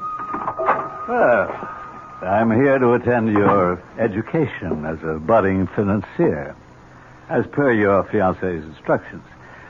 So, let's begin with something right up your alley. Let me tell you about watered stock. Oh, shut up. People have been talking about you. Mac in the stables, for one. He tells me that you intend to ride Spartacus. That's right. Why? Harry, at first I thought you were out to destroy my mind with an actress who was impersonating Emily on Spartacus. But that's impossible. Might have been fun at that. Now I know for sure that I am having hallucinations. I keep seeing Emily. Oh, that's bad. But as long as I'm aware of it, I can handle it. It's my own mind, and I can control it. Hooray for you. The key to this thing is Spartacus. If I can break that horse, I can break this whole psychological hang-up. Well, that's what you think it is, a psychological hang-up. Absolutely. Judy's also been talking about you. She's a little disturbed. I didn't notice. Yeah, key sign. Tell me, did she talk about her father yet? No. You sure? Well, she happened to mention him briefly. But his name did come up. Just in passing. Oh, bad news for you. Why don't you get out of here? I don't think she'll ever marry anybody. None of this is going to work, Harry. Her daddy was just too overwhelming a man. She's attracted to guys who resemble him. And then when she finds out the resemblance is only superficial, she's done it no fewer than 12 times. Oh, my goodness. You're number 13. Will you get out of here? I'm supposed to teach you how to be a stockbroker. Cut it out. Well, here you are, you two. Hard at work, I hope. How are the lessons coming? The lessons are coming to an end. You mean you've learned everything already? I don't intend to learn anything. I don't care about finance. I won't go into an office with that idiot Farrington. And when we're married, I intend to make the decisions. Well, of course. Now, what did you want to see me about? I just came up to find out if you were all right. Obviously, I'm fine. Oh, well, I'll see you at dinner. That's how you handle women, Uncle Harry. That's how you regain control of your mind. And now, I'm going for a walk. Oh, if you happen to see Emily riding Spartacus, say hello for me.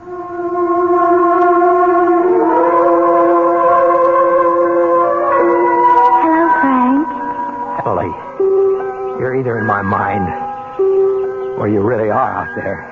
I'm out here, Frank. Either way, I can live with it. You won't destroy me. Oh, my darling. I'm not here to destroy you. I'm here to save you. Emily, I don't love you. Believe me, I used you. I used you to meet Judy. No, Frank, that's not true. You love me. Some stranger. Something. Someone who's alien to your very nature was attracted to Judy. Oh, Frank, she won't marry you. She doesn't love you. She will marry me. I've come for you, Frank. We'll be together, always. Go away from me. Speak to me of parting never. For those who love shall live forever. Emily, I don't want you. Yes, you do. Oh, how badly you want me. How you need me. I can live with this. I can keep seeing you and talking to you. It won't destroy me. I'll just get used to it. I will get used to it.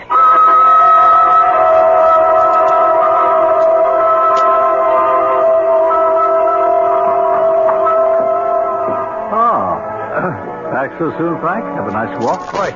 Thought Judy would be here. Wanted to find out what the plan was for dinner.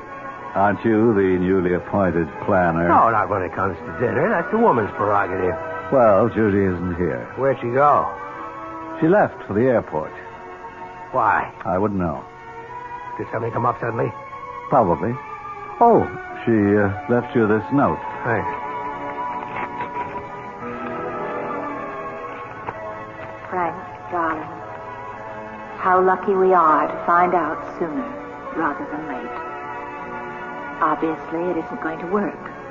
The one thing I must have in my life is someone solid, dependable, someone who has a clearly defined goal and purpose. You're wonderful, Frank, but so moody, so unpredictable. How ironic. You would have been just right for Emily. I realize that now. Had she lived, I'm sure you would have found each other. I hope we can meet again as friends. Judy. Well, Frank, I'm sorry. Let me pour you a drink. I'll ride that damn horse. I'll kill him.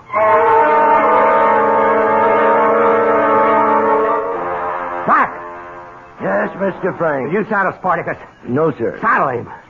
I have strict orders from Miss Judy that no one shall ride Spartacus at this time. Anyhow, sir, he's impossible. No. He's standing there very quiet. Well, that's just for the moment. Frank. Oh, Frank, darling. There's Miss Emily. She's getting ready to ride him. Miss Emily? There she is, right beside him. You see Miss Emily? Of course. Come with me, Frank, darling. We'll be together now. Yes, Emily. I was so foolish. Mr. Frank, please tell me, who are you talking to? Miss Emily? Come, Frank. Yes, Emily. You're all I have. Climb up behind me. We'll ride Spartacus together. Hey, Mr. Frank, where do you think you're going? You can't go in that corral. That horse will kill you. Spartacus, look at him. So still, so gentle. I can't let you go in there. It's all right. Emily and I will ride him together. Come, Frank. I'm waiting. Let go of me, Mac. Mr. Frank, Bert, quick, come on, give me a hand. I can't hold. I'm waiting, Frank. Let me go. I'm coming, Emily. Mr. Frank, get out of that corral. Climb on, Frank. Climb on. Get away from that horse. Get away. Don't be afraid of him, Frank. Climb on. Don't touch it, Mr. Frank. Back away. Here. Let me help you. Back away. Take my hand, Frank. Take my hand. Yes, Emily, yes. Don't touch that horse. Don't be afraid, Frank. Emily, give me your hand. Emily, where are you? Emily! Emily, help me! Help me! Mr. Frank! No!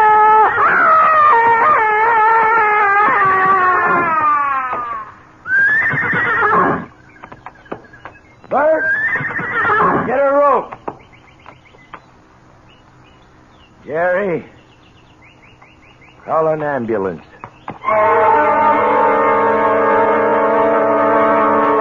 As you can already guess, the ambulance was too late. But, as the poem says, those who love shall live forever. If Frank truly loved Emily at the end, then both of them will be together, somewhere, forever. I'll be back shortly.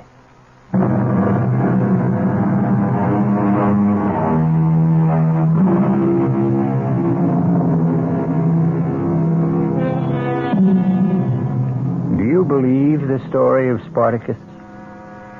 Well, maybe you should, because whenever we vouch for something, we say it's from the horse's mouth.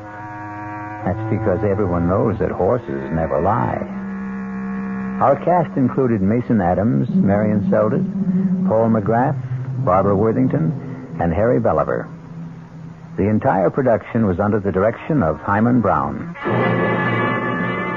This is E.G. Marshall inviting you to return to our Mystery Theater for another adventure in the macabre. Until next time, pleasant dreams.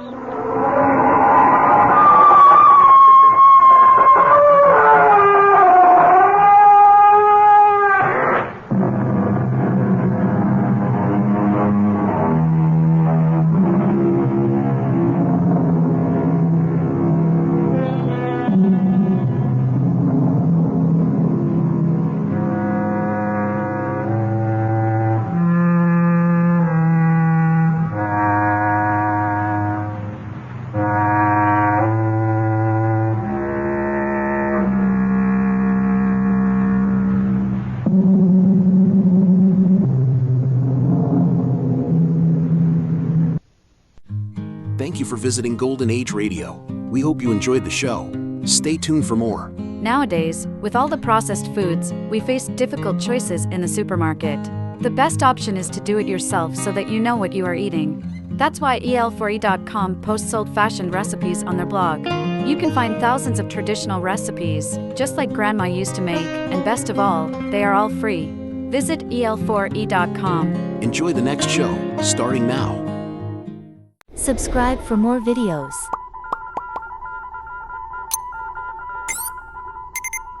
Secret Agent K7 returns.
America's #1 adventurer, K7, former United States secret agent, who operated in 22 countries, on land, on sea, and in the air, brings you a story of today.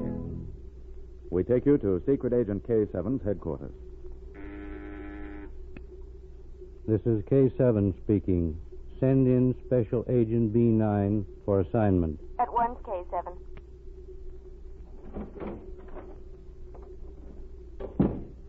Special Agent B9 reporting for assignment.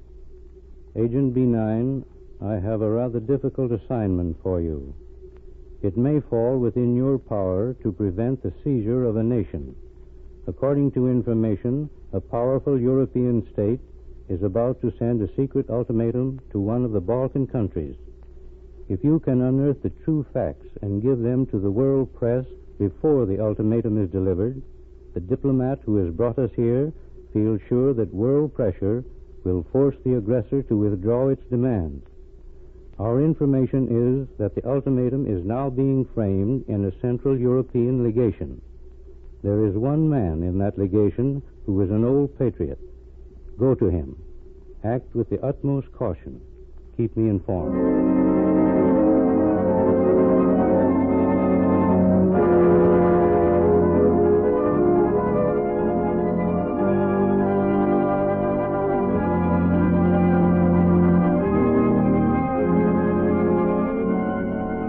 That night, Agent B9 and his assistant Rita Drake left Paris by plane. The next evening, B9 sat in the home of an old patriot who dared to speak his thoughts, even though such action constituted treason to the state.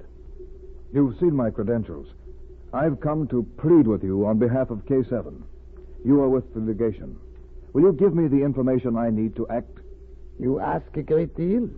Perhaps, but I ask it in the name of world peace. If the state that has seized your country succeeds again, the war makers will control the greatest oil fields in the Balkans. It will mean war. Yes. Yes, you're right. I don't know where K7 got his information, but he's right. A secret ultimatum is being framed here. Within 72 hours, it will be delivered. If it is delivered at this time, there is no doubt of the outcome. But if the world knew of this secret ultimatum, the democracies would pledge their aid. Your leader wouldn't dare move. I suppose I must agree that again you're right. Our leader has won all of his games through surprise moves. He has struck ruthlessly, suddenly before a startled world realized what was happening. Help me to prevent him from succeeding that way again. You must see that if he gains control of the great oil fields, he will have what he needs to start a world war. Think of the men who would be killed in such a war.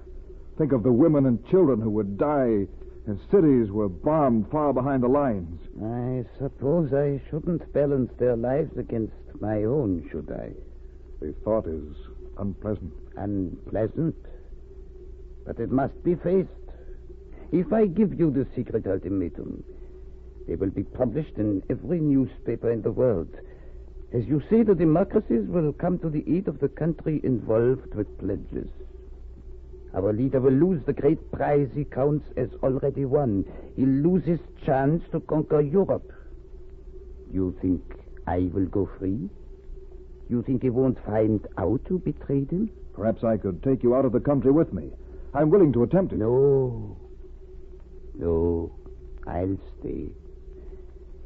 I'll give you the information you want. I'm an old man. If necessary, I'll sacrifice my life for those who would be forced to go to the trenches to die if war came. Come, we go to the legation offices.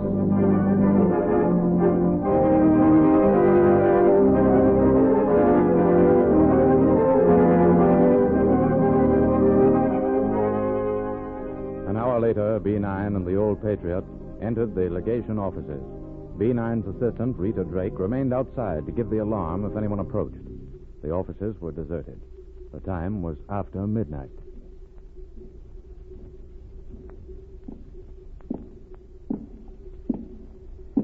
Here is the office.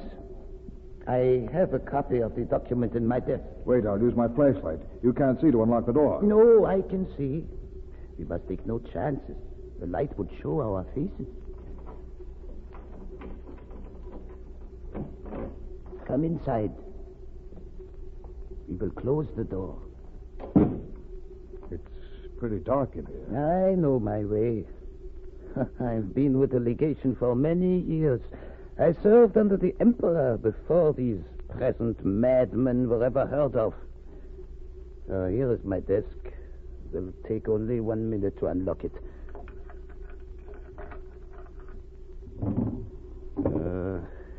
Here, my friend. Here is a copy of the ultimatum. I made it only today. No one knows I possess it. Thank you. Don't thank me. Just remember that you have less than 72 hours to act if you would save the peace of Europe. You've made preparations to leave the country? Both Miss Drake and I are traveling on diplomatic passports. K7 arranged them. We also have a fast plane waiting for us at the airport.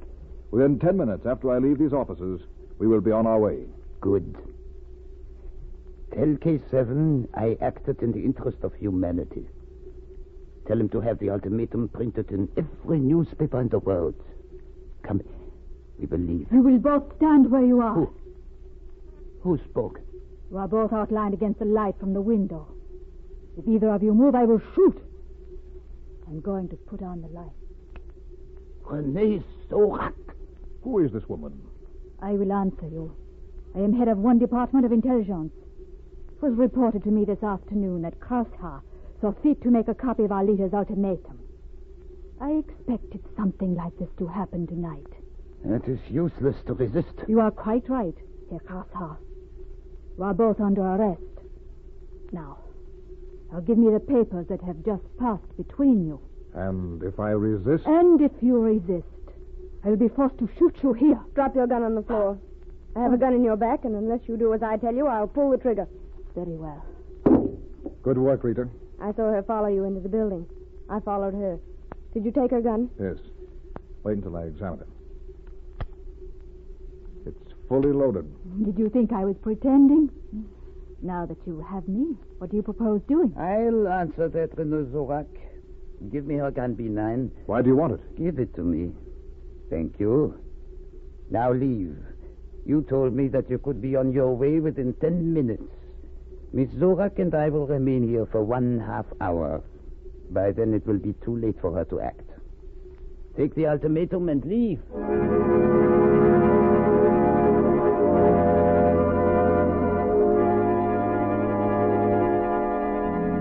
Within a quarter of an hour, Agent B9 and Rita Drake were in the air.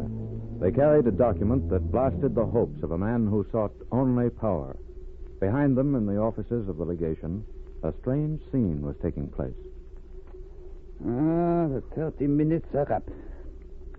I've had my moment of glory. In just a minute, I'm going to give you back your gun. But before I do, I have something to say to you. Herr Krauser, you have betrayed the state. The penalty is death. Nothing you can say will help you. Perhaps not. The document is gone. Our leader's secret ultimatum will be known around the world before this time tomorrow. I have prevented the state from seizing another country. I did it to prevent war. You are a woman. You must have some of a woman's instincts left, even after the years you have served as a spy. I ask only one favor. I don't intend to free you. No, I would not ask it. Here, take your gun. But Herr Take Krauser, it. Now, you are armed and I am at your mercy. I ask only you remove all but one bullet and return the gun to me. I admire your courage. I have acted in the name of humanity. Such an act requires little bravery. You will grant me my wish, your gun, and one bullet? I grant your request, Herr Krauser. 5 bullets I remove. 1 bullet I leave you. I will wait outside. Thank you. We must all live our lives as our conscience dictates. Goodbye, Herr Krauser.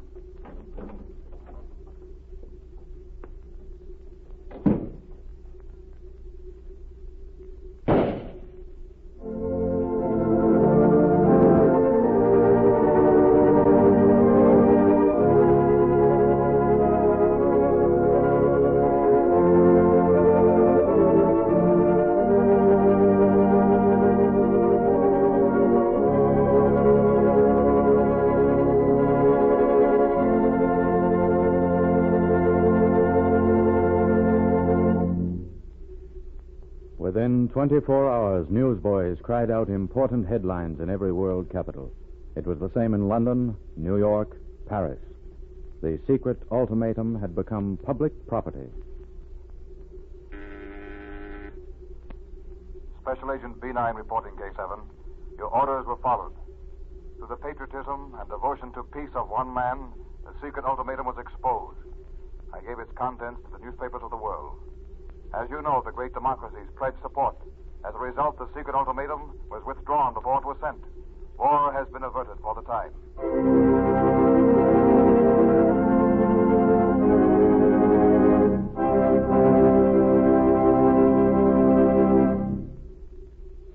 Thus did one man rise suddenly to become a great defender of Europe against barbarism.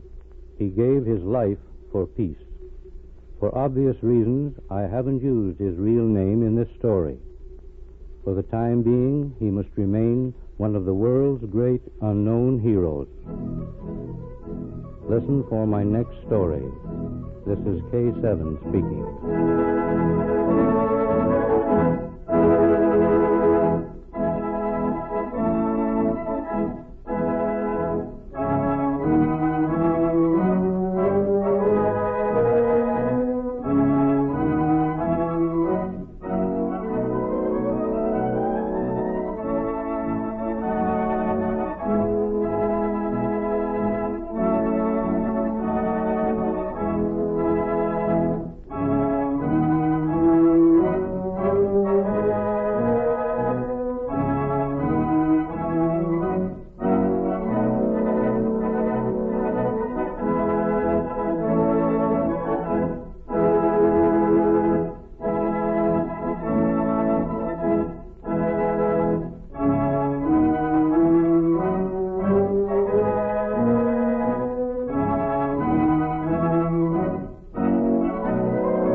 Around Dodge City and in the territory on West, there's just one way to handle the killers and the spoilers, and that's with a U.S. Marshal and the smell of gun smoke.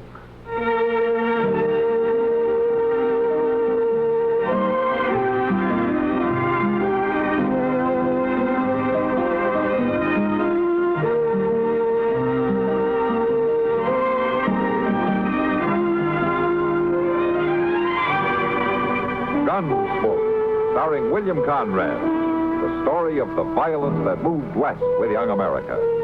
And the story of a man who moved with it. I'm that man. Matt Dillon, United States Marshal. The first man they look for and the last they want to meet. It's a chancy job, and it makes a man watchful. And a little lonely.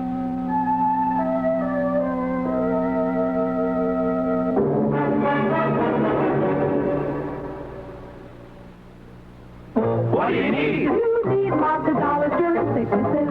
You need lots of dollars for an accident. You need the kind of protection that only Mutual of Omaha sells. What do you need? You need health insurance that offers you maximum benefits at minimum cost. Mutual of Omaha Income Protection Insurance with the unusual lifetime benefits feature. Add this long-term protection to your group coverage and save up to 54%, depending on your age and type of group coverage. Here's what you need.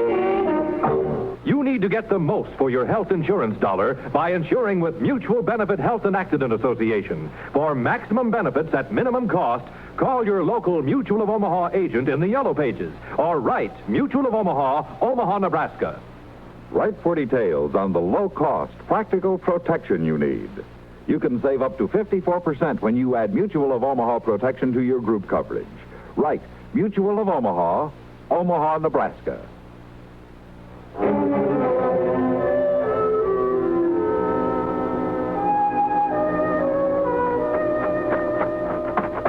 Mr. Dillon?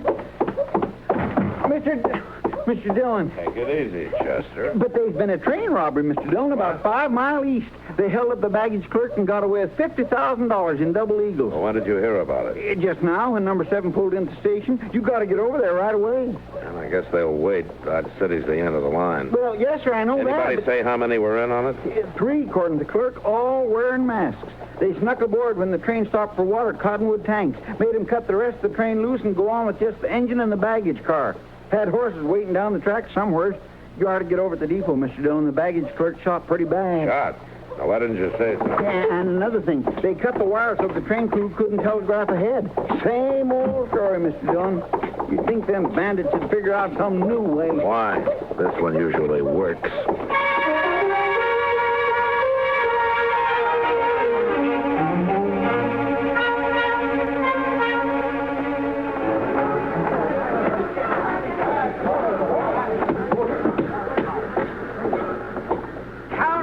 I said to keep that mob out of this baggage car. They're out, Doc. Huh? Well, who are you?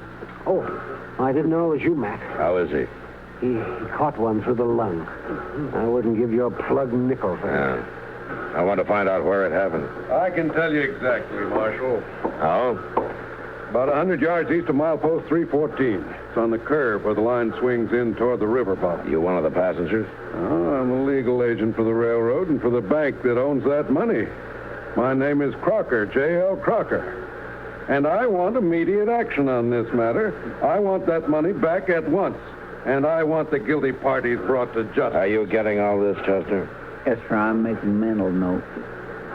Well, now, Marshal, I don't believe you quite understand who I am. Sure, you're the legal something or other for somebody, and you're bothering me. Now, will you stand back?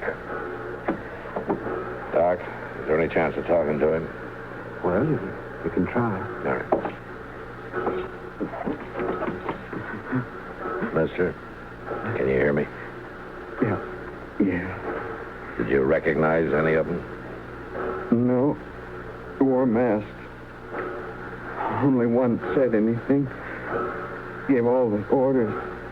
He's the one who shot me. Man, about 50. Is that all you can tell me? I don't feel so good, Marshal. I think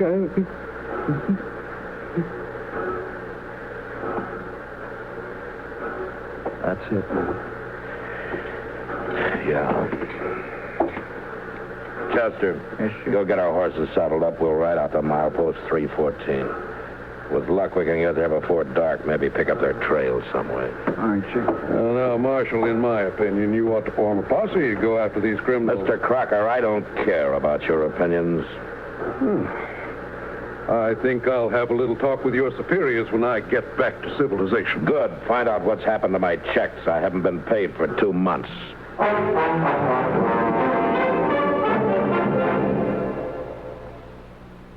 The following message is brought to you by the Savings and Loan Foundation.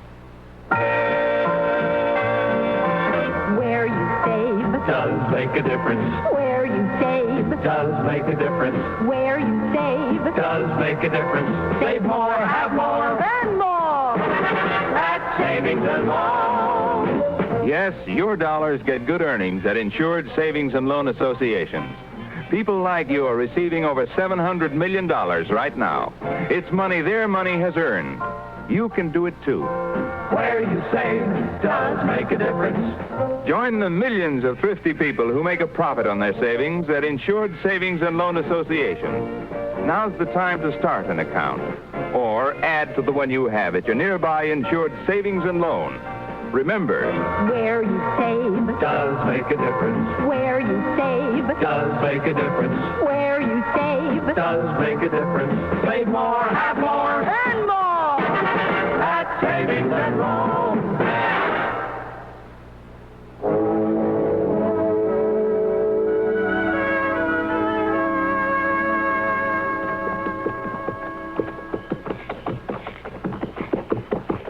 Chester, pull up a second. Yes, sir. Reckon they've heard us yet? And they don't show it. Both of them are still working around the campfire, paying no attention. Fixing supper, I guess. A man and a young boy. Must be homesteaders on the move. I've never heard of bandits hightailing it in a covered wagon. Besides, there's only 2 of them. 3 men held up the train. Yeah, I know. Now let's ride on down to the fire.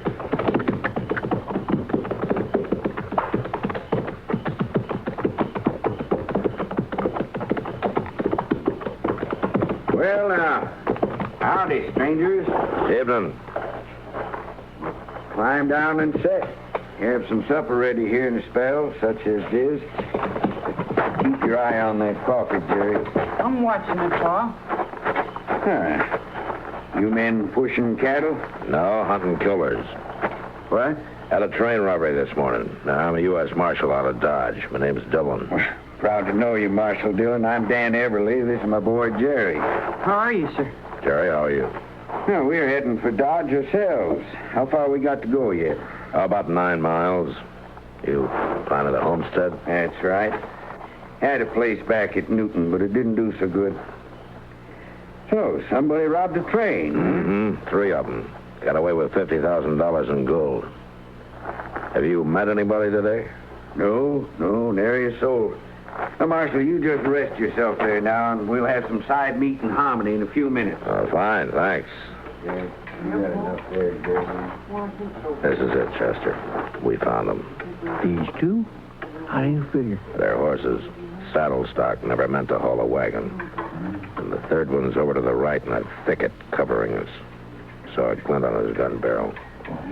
What will we do?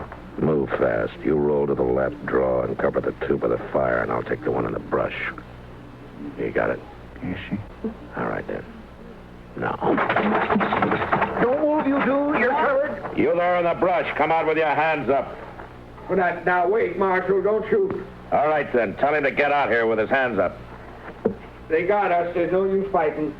Come out, like he says.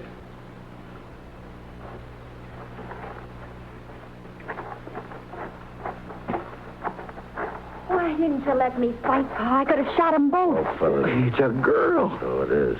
With my daughter, Janet, I told her to hide out there till we found out what she wanted. I wanted to keep her out of this. So you and your 2 kids were the bandits, huh? You're quite a father, Mr. Everly. You leave him alone. Pa knew what he was doing. He had a right to that money. I see. How old are you, Janet? 18. it's any of your business. The young'uns ain't to blame, Marshal. I brought 'em up to do like I told 'em. They didn't know. Somebody ought to have known. Now, where's the money? Don't tell him. Be quiet, Janet. Marshal, we buried that money, and I reckon I'm not going to tell you where it is. It's ours, and we got a right to it. Yeah, you said that before. I had a homestead outside of Newton. My wife died there. The young'uns and me fought the prairie for 4 years. Crop failures, hard times. Then last fall, I finally got a good stand of wheat ripe for the harvest. You know what happened? Now, what happened? Sparks from a train set fire to the grain field, burned us out, lost everything. I wrote letters to the railroad office in St. Louis. They said I'd have to come back there and prove my claim. Now, they knew I couldn't do that. Well, did anybody ever tell you things were easy out here in the West, Mr. Everly? Chester, you and the boy hitch up that wagon and start loading it. All right, sir. Come on, son. What are you aiming to do with it? Take you into Dodge City. To jail.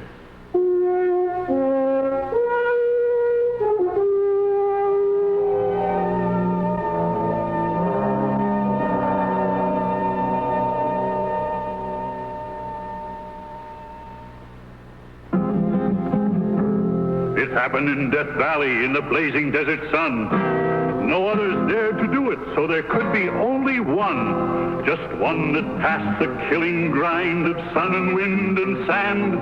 The test that proved this new car wax the finest in the land. Turtle wax, turtle wax, turtle wax.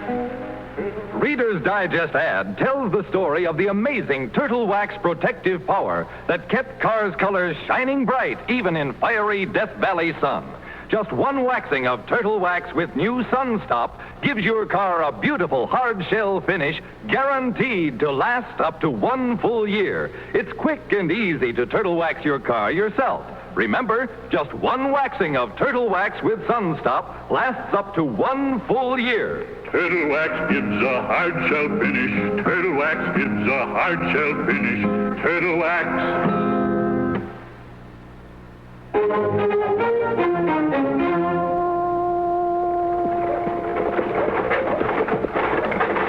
All right, pull up, Everly. Oh, boy. All of you get on.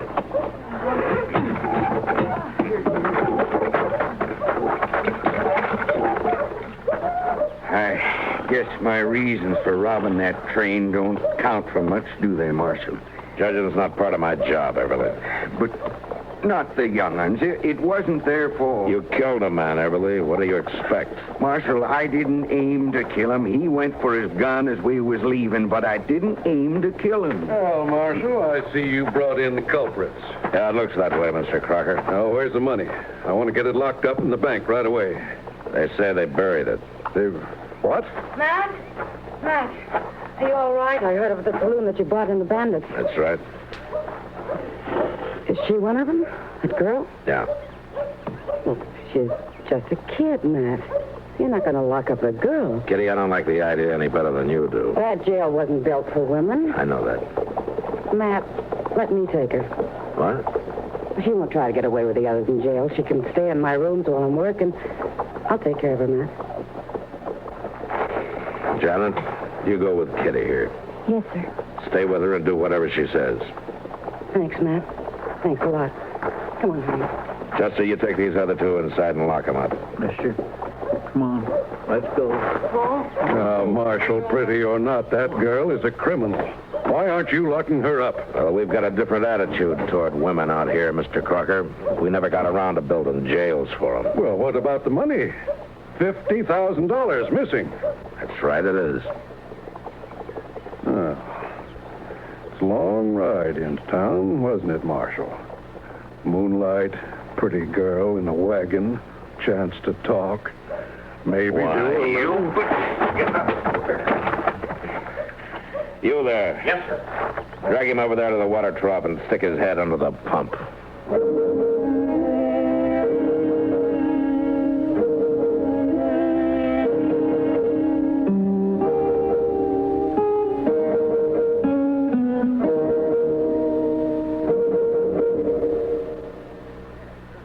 Now, here's a lilting little tune sung by a group that really knows how to keep you looking your best dressed best.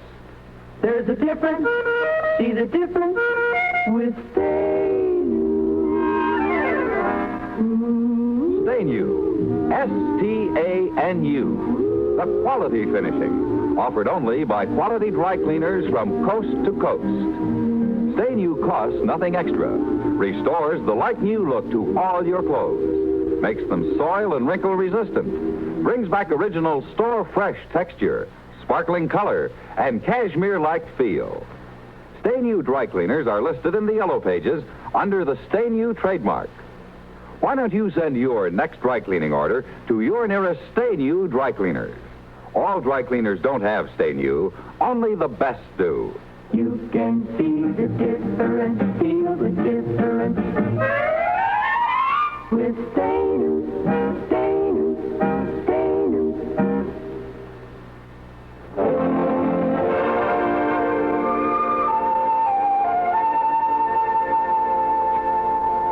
How are you and Kitty getting along, Janet?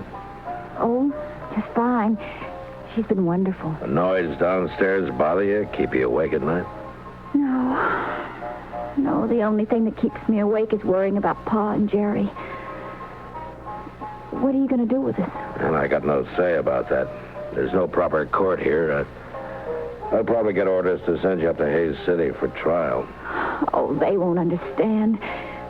Maybe Pa was wrong. I guess he was, but he thought he was doing right. Sure, we all think that. He was doing it for us, for Jerry and me. And he didn't mean to kill that man, Marshal. Really, he didn't. Well, I better be going now. Sure. Goodbye, Janet.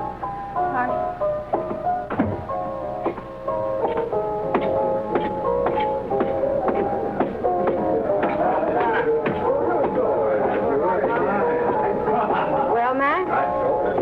She's quite taken with you, Kitty.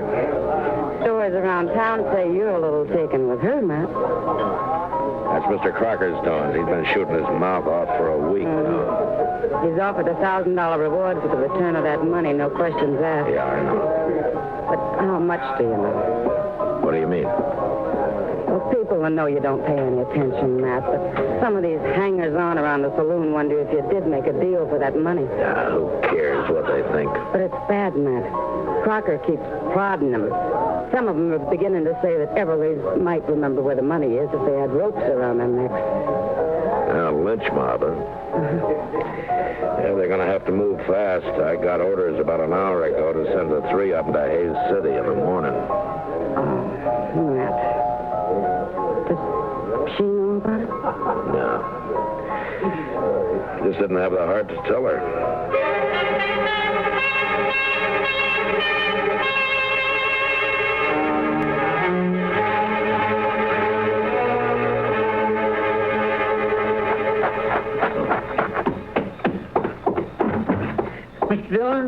Mr. Dillon. What's the matter, Chester? Miss Kitty sent me to get you. Oh? That fella Crocker's over at the Long Branch. He's got a bunch of the boys all liquored up. They're talking about crashing the jail. Well, usually the best way to stop that kind of trouble is to break it up before it starts. Well, that girl's just upstairs right over the head, Miss Dillon. Yeah, I know. They hadn't bothered her, had they, Chester? Well, they hadn't when I left. All right, you let me handle it. You stay clear and cover my back. Yes, sir, I will. All right, come on. To be run out of town. And you're just the boys to do it. Now, it's about time somebody took the star off of that tin-horn Marshal and shoved it down his throat. And as far as I'm concerned, Go on, Mr. Crocker. You're doing real fine.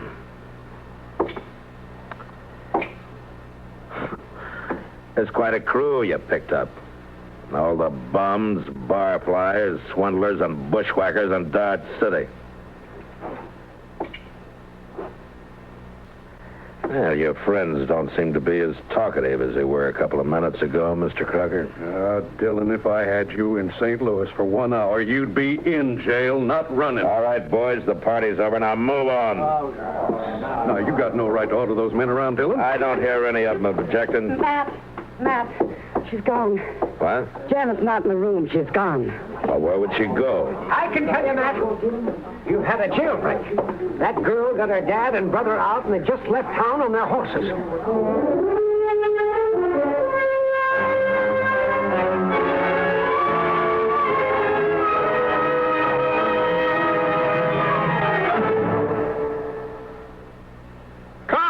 Have you ever heard of K-Site Smooth Seal? Why, no. Why, no. Is it new? What's it do? Well, this is off the record. Just between us boys, your automatic transmission, does it ever make a noise? You mean a little kind of grinding? Does that little chatter matter? I hear a very weird whir sometimes. It doesn't sound good, boys, but let's be sure. When you're sitting at the light and it goes to green, you put your foot down hard. Have you ever felt a sort of a jerk, a kind of a jar, or heaven help you, a real thud bump? Oh, I've felt it. Me too. I've had it, stranger. What do we do? Well, don't buy a horse and don't trade your car. Just get yourself some new K-Site Smooth Seal. New K-Site Smooth Seal? New K-Site Smooth Seal? New K-Site Smooth Seal? How will that help? Why, it's made to soften those shrunken seals, which are apt to leak when there's power on the wheels. It stops those thud bumps, jerks, and jars that are apt to creep into these modern cars. Well, this K-Site Smooth Seal in one application can pack them all off on a long vacation, and it's less than $2 at your service station. A little new K-Site Smooth Seal, boy? Come on. I'll go. And if it doesn't work? You get double your money back. We're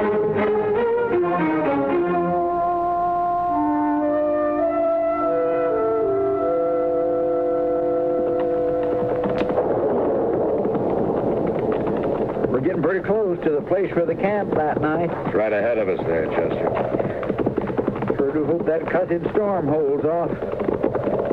First, you know, they may not have came back here at all. Well, then we'll backtrack to Cottonwood Tanks. They'll want that gold. It's got to be somewhere between here and the railroad. Yonder's where the wagon was standing. Yeah. All right, pull up, Chester. Let's take a look around.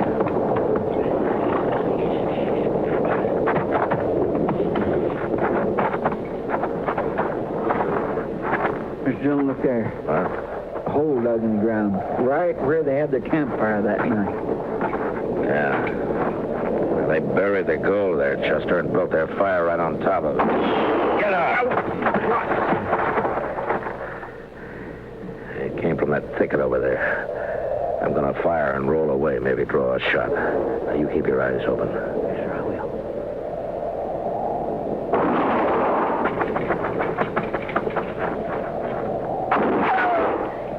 On the left of that big tree off there. Yeah, I saw it. You got him. Yeah. Come on, Chester.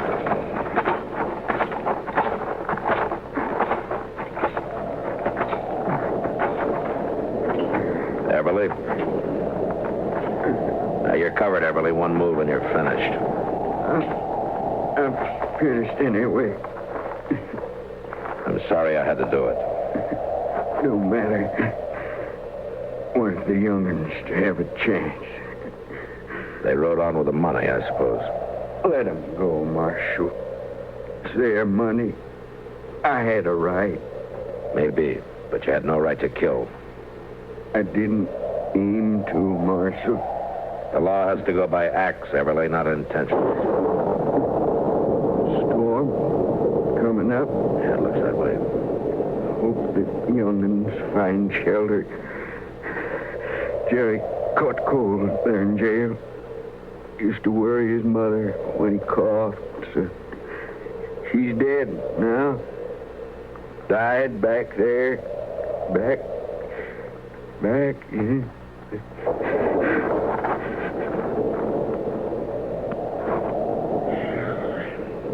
Guess he paid for it, Mr. Dillon. Yeah, he paid.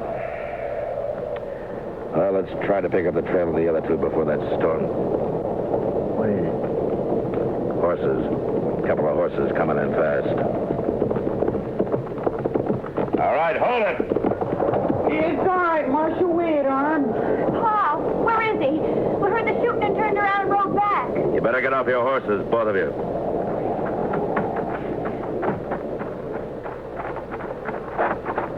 Tell me, what happened to... I'm sorry, Janet.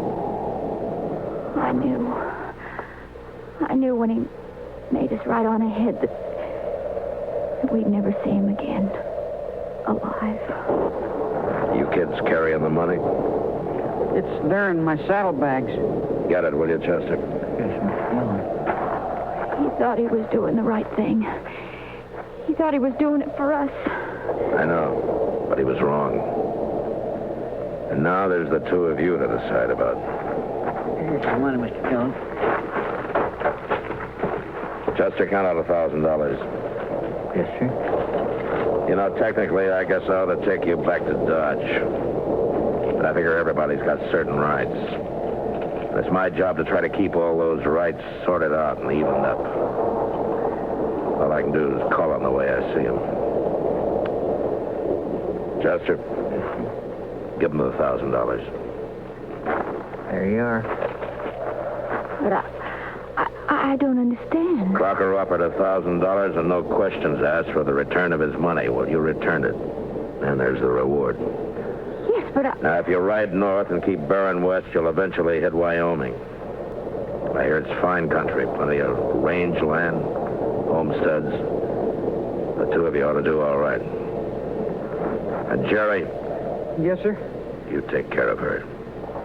Yes, sir, I will, Mr. Dillon. I understand what you're doing for us. And Now, go on, you two. Get out of here before I think it over and change my mind. Now, go on. Ride. Thank you, Marshal. Thanks. Go on. Goodbye, Mr. Dillon. And Go on. Get out of here. You better get a move on, Mr. Dillon. It's starting to rain. I hope they find shelter somewhere. Mr. Dillon, it's starting to rain, Mr. Dillon. You better get a move on.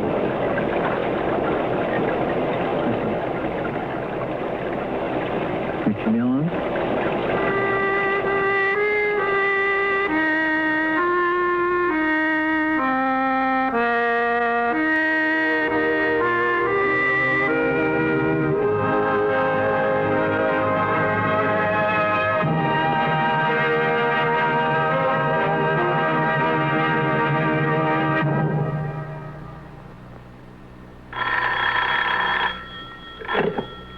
Service manager. Tell you about Guardian Maintenance? Well, sure, I'll be glad to. Guardian Maintenance is the kind of specialized service your General Motors car gets at a GM dealers like ours. Yeah. Now, it makes good sense, doesn't it, that our mechanics know your GM car best? You see, they specialize in one make of car. And what's more, they've got the right tools and factory-approved parts, too. Yes, sir. That holds true for every Chevy, Pontiac, Oldsmobile, Buick, Cadillac, and GMC truck. It's the best kind of service for the best kind of cars. And all GM dealers are offering performance service specials right now. Includes engine tune-up, tire rotation, a front-end adjustment, a wheel check, and a complete, and I mean complete, lubrication. Makes for a worry-free vacation, I'll tell you. Huh? Yeah, good. Good. We'll be looking for you. Bye.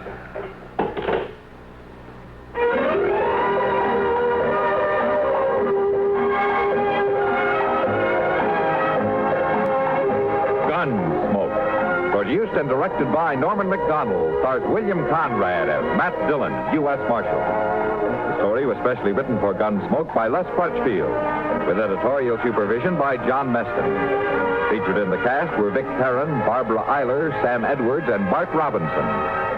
Parley Bear is Chester, Howard McNear is Doc, and Georgia Ellis is Kitty. This is George Walsh inviting you to join us again next week for another story on Gunsmoke. This is the CBS Radio Network. But, Mom, a shirt just makes my sunburn hurt. Thank you for watching Golden Age Radio. Make sure you visit us again tomorrow. We upload new episodes every day. That's right. Each day you'll get fresh new quality vintage radio programming to help you get through your day or night. Let us know what you think about the shows. Your feedback is important for us to provide the best quality entertainment to you. Visit G3PL.com if you need database support or training. Subscribe for more radio episodes like this. Click the notification and leave a like to help the channel. Here is another in NBC's great parade of new shows.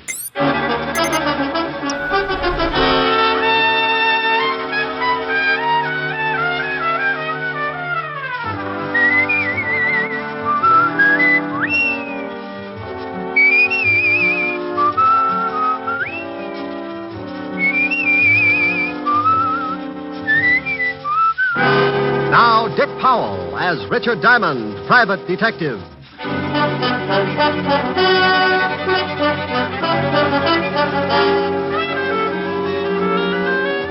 Hello there, this is Diamond. I'm a private detective. And as long as I've been in this business, I've found only 4 things that really make this racket worthwhile. Women, money, women, and more money. Don't misunderstand me. I've got other habits, too. I drink lots of milk, go to the fights, dance meanest rumba west of Ebbets Field, and write fan letters to June Allison. But no matter how you slice it up, it still boils down to the same ghastly facts. To drink the gallons of milk, you've got to have loot. To go to the fights, you've still got to have it. But you add a little something, or a big something, as the case may be. That's right, a woman. Then if you're going dancing, you like to go to a nice place. Nice place? That's an 8x10 dance floor supported by bodies of patrons who couldn't pay the $12 minimum. So now you get into more money, and there you are. Women, money, more women, and more money. About the fan letters to June Allison? Oh, who knows? She never writes back anyway. To show you how I make this money that gets me into so much trouble, let me tell you about a case I got mixed up in. It all started last week during a seance. Quiet, please, quiet. Now, if you will please place your hands on the table, Mrs. Van Dyke. Lightly, just the fingers touching. Dr. Langley, I'm so excited. Please, Mrs. Van Dyke.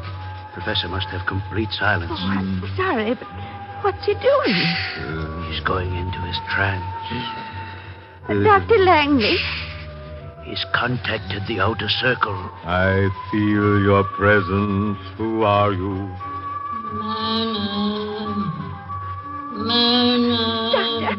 Doctor, that voice is calling me. Not too loud. You'll break the contact. But Myrna's my first name. Listen. Spirit, speak again. Who are you? I am Lillian Van Dyke. That's Mother. Mother! Mrs. Van Dyke, you must relax. If you continue to disturb the contact, your mother will leave. I'm sorry. Oh, Spirit, I feel that you have a message for someone in this room. Spirit, have you such a message? I have. Then speak. Myrna. Oh, yes, Mother? You are in grave danger. Guard yourself.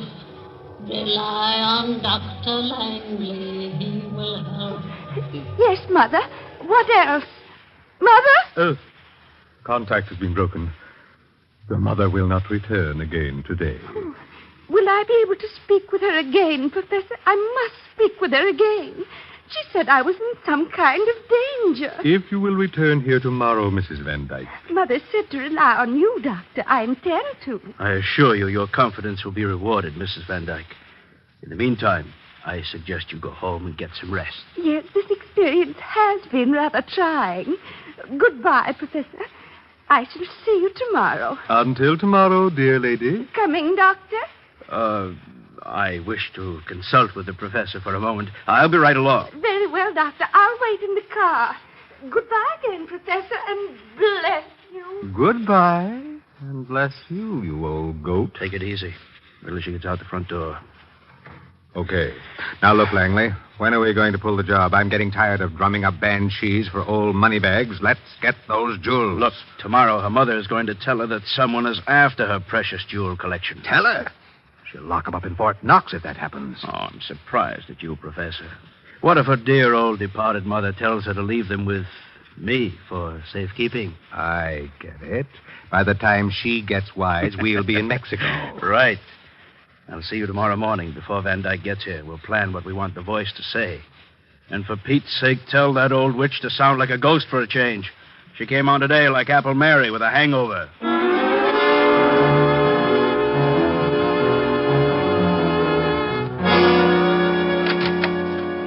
Mr. Diamond? That's right. Come on in, but watch the clothesline. Oh, you've been washing. Aren't these a little loud? You should stop around when I'm doing socks. My name is Van Dyke, Mr. Diamond. Nancy Van Dyke. Miss? Mm-hmm. Well, bully for our side. What can I do for you, Miss Van Dyke? I'm worried about my aunt, Mr. Diamond. Why? Is she playing shortstop for Brooklyn? I don't think I understand that. You're not alone, but I have to keep trying. Why are you worried about your aunt, Miss Van Dyke? Well, lately she's been seeing a man who calls himself Dr. Langley. Uh-huh. Are you of the Long Island Van Dykes? We used to live on Long Island. Why? Well, if you're the same family, you say piggy bank instead of U.S. Mint. We are quite wealthy. Uh-huh. That's like saying Scarface had a gun collection. You think this Dr. Langley is after your aunt's money, is that it? Yes. He's been taking her to see a clairvoyant, and she claims that he produced her dead mother and that she talked with her. Maybe she's been getting tips on the market. My aunt says that this apparition, or whatever it is, warned her of impending danger. What's the medium's name? He calls himself Professor Leonardo. Uh-huh. What else did the ghost have to say? Well, she said, or it said, to trust Dr. Langley, and that's exactly what my aunt started to do. She even consults him on matters of business. He's completely sold her on this phony Professor Leonardo, and unless I miss my guess, he's got a wandering eye for her jewelry collection. She had it out, and she was showing it to him last evening. What do you want me to do? I want you to prove that this Dr. Langley and the professor are charlatans. Well, in my business, charlatan is a nice word. These guys are either legit or phony. So if you want me to find out, the fee is $100 a day in expenses. Well, I'll give you a retainer. Is $200 all right? Have you ever seen 200 that wasn't? What's your aunt's name and address? Mrs. Myrna Van Dyke, 326 Park Avenue. There's your 200, Mr. Diamond. Thank you. If you prove these men are phonies, please report it to my aunt. Then stop by my place, and I'll pay you the rest of your fee. 741 Madison Avenue. Miss Van Dyke, did you ever model bathing suits? No, Mr. Diamond. But I have a very nice one. I got it in the south of France last season. I'll show it to you sometime. I hope it won't be on a hanger. Goodbye, Miss Van Dyke.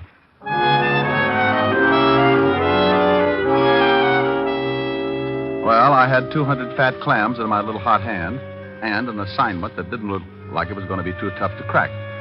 I needed some information on the professor and the doctor, so I headed for the 5th Precinct Police Station and Walt Levinson's office.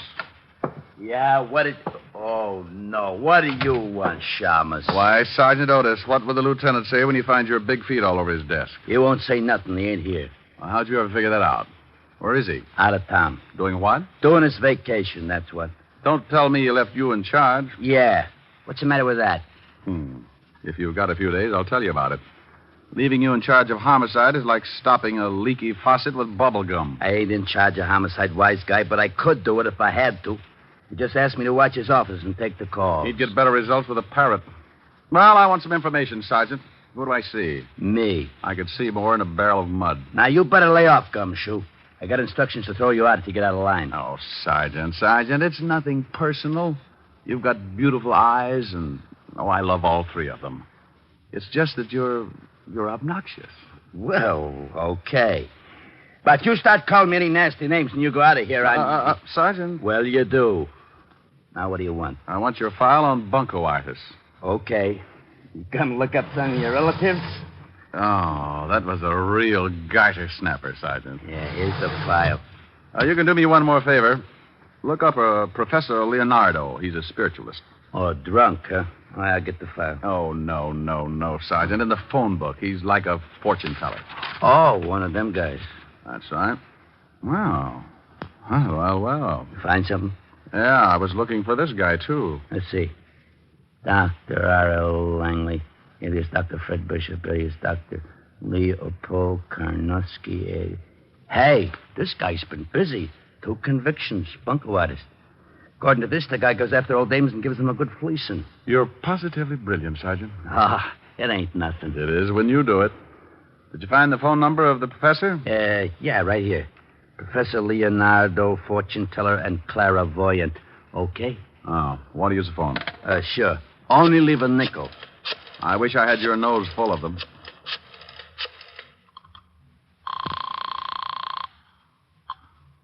Professor Leonardo's Psychic Sanctuary.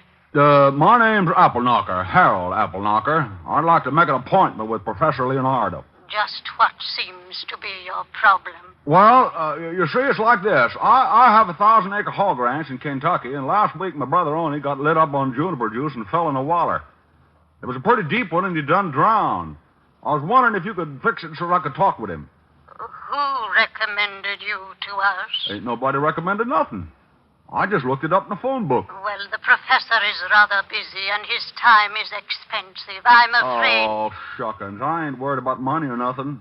I make $40,000 a year just off in the hogs, not to mention the still I got going back on the hills. Still? Yeah, got it camouflaged. Only time a revenuer ever got suspicious was when he saw the moon on the door. It was backwards. The price is $50 a reading, and $100 if the professor is able to contact your brother. Fine. I'm going to be busy at the stockyards this afternoon, and I'd like to drop around this evening if I could. How would 8 o'clock be? Just dandy. Goodbye, then, Mr. Appleknocker. Bye, you all. Hey, what's going on? I'm going to have my fortune told, Sergeant. If you want to come along, you can put your shoes if you want to, and come along, John, come you're along. Nuts. Oh, you're just lonesome. Bye, y'all.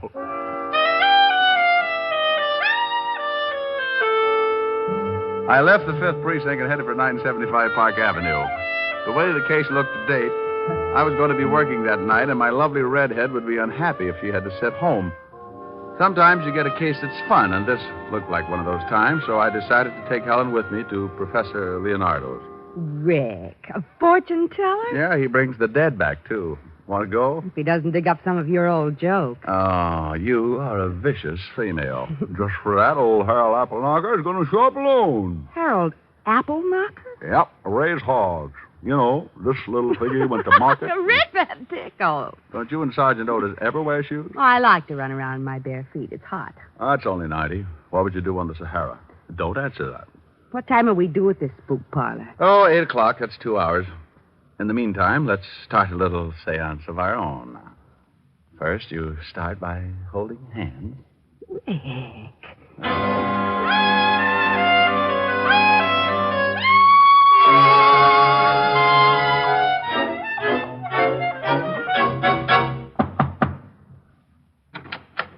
Yes. Oh, are you Mr. Appleknocker? Oh, yep, that's me, and this here's my girl, Lulabelle. Howdy. Yes. Well, won't you come in? Professor Leonardo isn't back yet, but if you'll just be seated in here, he should be in at any moment. Well, just look at this here room. What are all them figures all over the wall? Those are the signs of the zodiac. Hey, look at there, Harold. That's a goat. Well, so it is. Bless my little pointed head. Used to raise goats, too, along with the hogs. That's the professor now. Good evening, Professor. Good evening. Oh, this must be Mr. Applesucker. Appleknocker, Professor. And this here's my girl. Lulabelle. Yep, that's right. Howdy. Yes. Well, Mr. Appleknocker, I understand you want me to contact your dear departed brother. Well, he wasn't so dear, but he sure done departed. Fell in a pig waller. Of course. Now, if you just take these chairs around this table... Where do you want him to go? No. I mean, sit in them. You right here, Mr. Appleknocker, and you right next to him, Lulabelle. Yes, Lulabelle. Howdy. Yes, howdy. I mean, if you please, turn off the light. Yes, Professor. Hey, Lulabelle. Yeah? This is fun, ain't it? Yeah. Now, I must have complete silence, please. Did you laugh, Miss... Lulabelle. Yes, Lulabelle. Howdy. Never mind. Now, silence, please. I'm going into a trance. I call to the world beyond. I wish to speak to the spirit of Oni Applehanger. Appleknocker. Correction, the name is Appleknocker. Lulabelle. Howdy. I feel your presence. Who are you, spirit? Speak. I'm Oni Appleknocker. Well, Oni, how the deuce are you? Please, you break the contact. Well, ain't it okay if I ask him a few questions? It's not the usual procedure, but we seem to be establishing a precedent tonight. Go ahead. Hey, Oni, you remember Lulabelle, don't you? Yeah, howdy, Lulabelle. I'm very happy to make your acquaintance again, Oni. Mr. Appleknocker, you must not laugh at the spirits. Applehunker. Applehunker? And Lulabelle. Yes, I know. Howdy. Now, wait just a moment. What's going on here? Turn on the lights.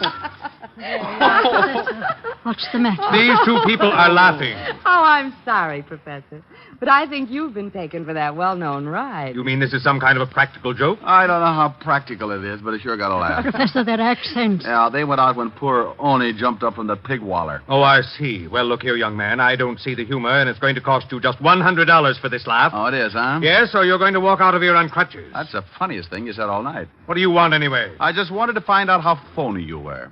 Now, you ought to be ashamed taking advantage of old ladies like Mrs. Van Dyke. Professor. Shut up. Who are you? The name's Diamond. Look me up sometime. I'm in the phone book under detectives. Come on, Helen. I've got to go see the old girl and wise her up to this louse.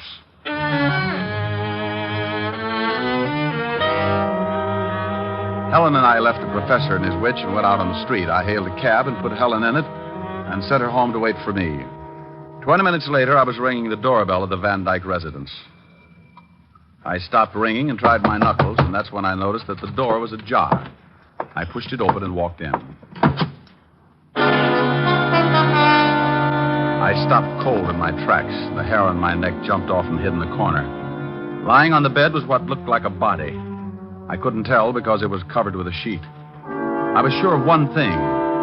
Whatever it was bleeding all over the place, and the first word that came to my mind was murder. I pulled the sheet back and took a look at what could only have been Mrs. Myrna Van Dyke. She was about 60, and she was wearing a quilted housecoat. She didn't have to worry about trying to button it, because it was pinned together at the neck with a long knife. Well, Diamond, you sure can dig 'em up, can't you? Huh? Oh, Otis, how did you get here? After you left the station, I called the lieutenant and told him you'd been in and you was acting screwy. He told me to tell you. Now, I'm glad I did. Oh, mess, isn't it? Yeah, stabbed in the throat. Looks like she was getting ready for bed. That's a towel around her head, ain't it? Could be her hair, but I doubt it. It says Adams Hotel on it. Let's take a look around. Oh, hey, get a load of this. What? Over here on the dressing table. Hey, ain't that a wig? It sure is. I want to look at the body again. You can't do that. You ain't supposed to touch anything. I'm just taking off this towel. Well. She's bald. Yep, nearly. Otis, check on Professor Leonardo and Dr. Langley. They the guys you picked out of the Rogues Gallery this morning? Yeah. I already did. The doc lives on Charles Street, apartment 209. You mean you did all that by your little lonesome? Well, when I talked to the lieutenant, he told me to, just in case. You continually amaze me, Sergeant. Yeah. Now call the wagon and get the coroner over here. Then get some of the boys to pick up the phony professor. Where you going? Over to the good doctor's house. The body's been dead about an hour. That would make it between 7 and 8. Now, you see if the professor's got an alibi, and I'll check back here. Hey, I don't know whether I'll let you go or not. Sergeant. Yeah? Bye. I went out and grabbed another cab for Charles Street. It was dark out, and the heavy fog was rolling in and staking a claim on the city. By the time I reached the doctor's, it was thick enough to be sliced up and sold in large economy cartons. The doc didn't answer my knock, so I went in anyway. I stumbled into a little two-room joint that looked like a chick sales architectural achievement.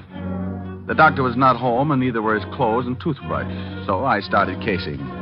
I tore the place apart and came up with a big fat zero, but that was before I looked in the wastepaper basket. Among the trash, I found a rental bill for a hangar and an airplane at the Flyaway Airport on Long Island. I grabbed the phone and called Sergeant Otis.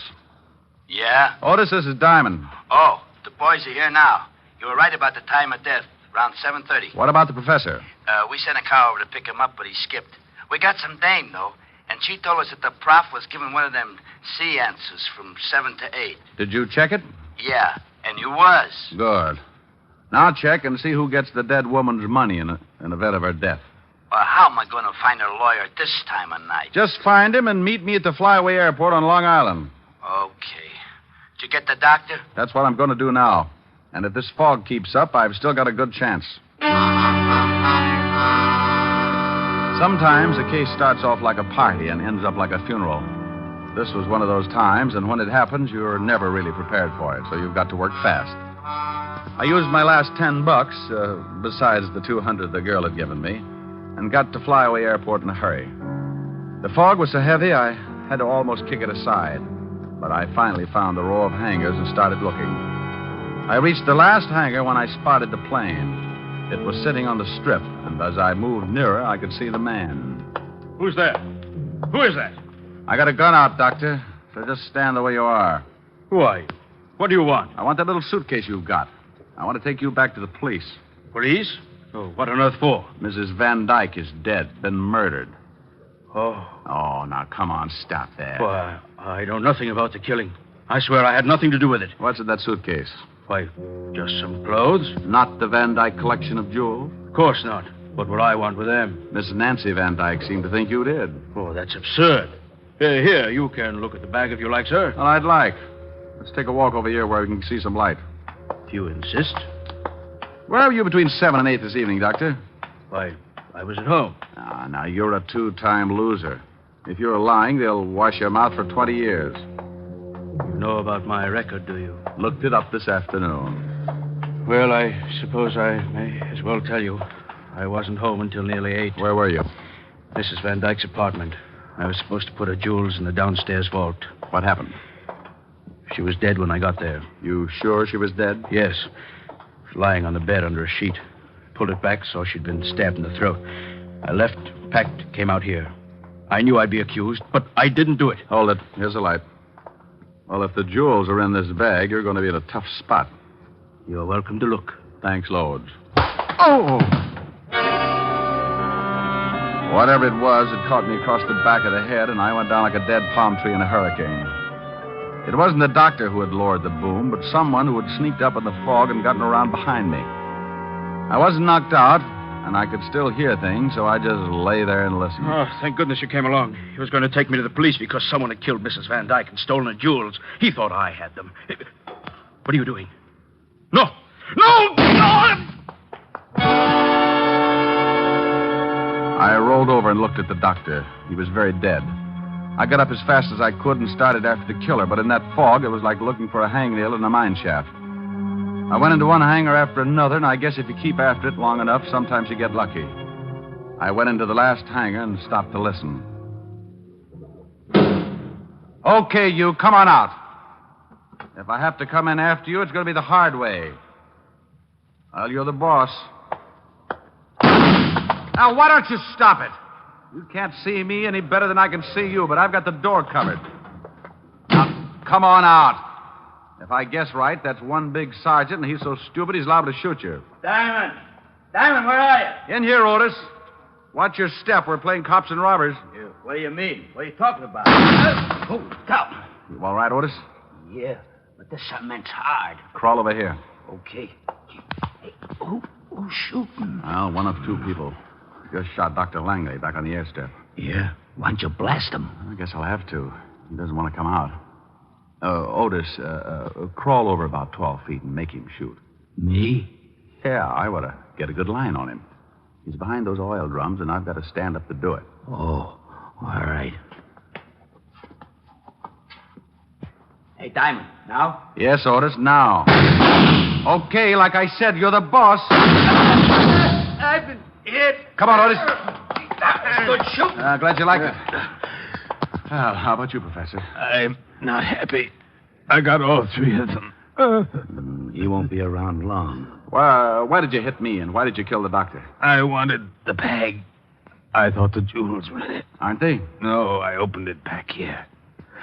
I thought the doctor was double-crossing me. Well, if you ain't got the jewels, why'd you try to kill the old lady? I didn't. Oh, come on. This ain't no time to lie. He isn't lying, Otis. You told me yourself his alibi was good. Hey, that's right. Then who did? The one who would benefit most by the death of the woman. The one who had a perfect setup because 2 con artists could be blamed for it. Let's go. Yeah, what about this guy? How do you feel, Professor? Oh. Like I said, Otis, you keep. Come on, let's go.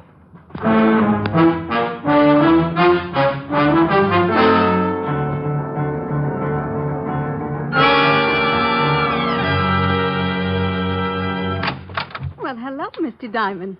You come to see the bathing suit? I hope it comes in stripes. What? This is Sergeant Otis, homicide. Has someone been killed? Your aunt. Oh, no. Isn't that touching, Sergeant? Yeah. But that horrible doctor. Oh, you've got to arrest him. Why would he want to do it? Why, for the jewels, of course. Now, put your hat on. You must have known that the doctor was going to get the jewels tonight, so you killed your aunt, knowing he'd get there and wouldn't have an alibi. Why, you're insane. The trouble was, he got so scared he ran off without him. So he had no motive. That it was a professor. Strike 2. He didn't have them either. You're crazy. You can't prove a thing. I didn't stab my aunt. Who said she was stabbed? Well, I just... Something else tipped me to you. The minute I took a good look at your aunt, I knew it couldn't have been a man who'd done the job. Why not? You're just presuming. Because there were no signs of a struggle. Your aunt must have known the killer pretty well. She knew the doctor very well. Well enough to meet him with a towel around her head and her wig in plain sight on the dresser? What? Yeah. And I got in touch with the lawyer, and he said you was the sole heir to the estate. Were, Sergeant. Oh, yeah. You were the sole heir, and I'm arresting you because I were there and saw the wig.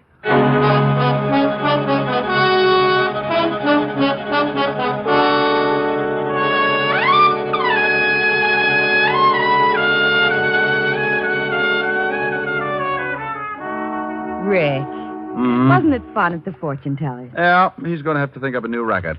Like contacting the living. What? No, forget it. What's to eat? I'll go look in the icebox. Bring some milk, will you, dear? Mm-hmm. If you'll play something. I'll try. Oh, no, not again! Oh, swell. Can't you get on the night shift or something? I can't get anything around here, especially sleep. Now, please, will you kindly shut your big fat face? What do you mean? I haven't sung anything yet. Oh, but you will. I just know you will. Well, if you insist. Oh, no, please, please. I'm a nervous man. Oh, it calms you right down. Don't blame me for falling in love with you. I'm under your spell, but how can I help it? Don't blame me. Can't you see when you do the things you do? If I can't conceal the thrill that I'm feeling, don't blame me. Oh, that's pretty. Don't stop. Oh, I must. Food looks too good. Did I hear you talking to someone? Mm-hmm. Listen. Don't blame me for falling in love with you. I don't hear anything. Oh, that's funny. He was there a minute ago. Don't blame me for falling in love with you. I still don't hear anything. Rick, who are you calling? Sergeant Otis. I'm afraid the guy next door has just cut his throat.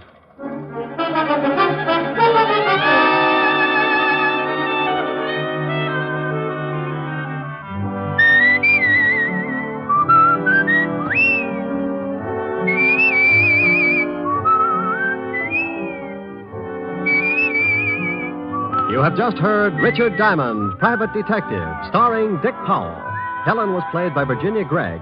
Also in our cast were Wilms Herbert, Ted Osborne, Peggy Weber, and Jack Crucian. Music was under the direction of Frank Worth. Richard Diamond is written by Blake Edwards and directed by Richard Sandville. And now, Dick Powell. Friends, I want to remind you of the wonderful group of programs NBC has on tap for tomorrow afternoon and evenings. Shows like Hollywood Calling, Guy Lombardo, Four-Star Playhouse, and the Ethel Merman Show. For the best in radio listening tomorrow and always, keep your dial turned to your favorite NBC station. Dick Powell soon will be seen in the screen version of the best-selling novel, Mrs. Mike. Now, this is Eddie King inviting you to be with us again at this same time next week when we will again bring you Dick Powell as Richard Diamond, Private Detective.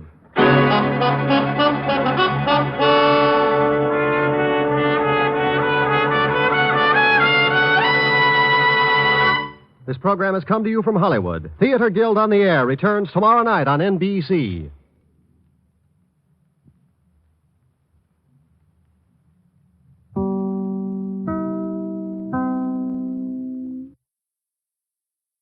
Looking to conquer the world of WordPress?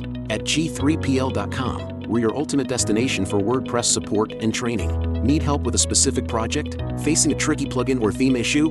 We've got your back. We will troubleshoot, customize, and fine-tune your site to perfection. So, why wait? Take the leap into WordPress greatness. Contact us today at WP@G3PL.com or give us a call at 615-420-2040. G3PL.com. Your WordPress success starts here.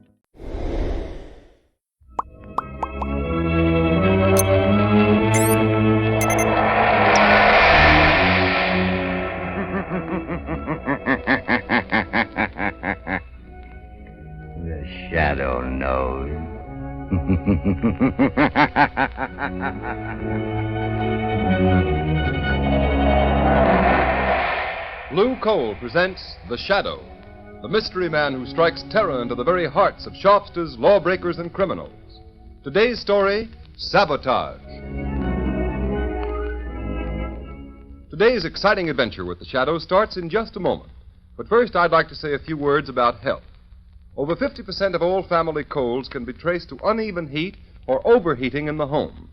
So protect your family's health by burning Blue Coal, America's finest anthracite. Then you'll be sure of steady, lasting, healthful heat at less cost. The next time you order fuel, ask for Blue Coal by name. You don't have to get a full supply. Your nearest Blue Coal dealer will be glad to send you a trial ton. Phone him tomorrow.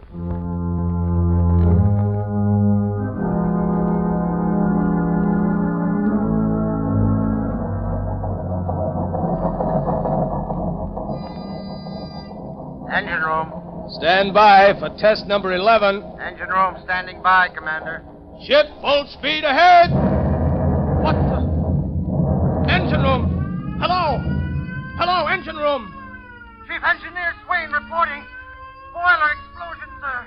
3 casualties, sir. Good Lord, what happened, Commander? Boiler explosion, Lieutenant. Hard luck, sir. Luck nothing. You mean another case of sabotage? Yes, sabotage.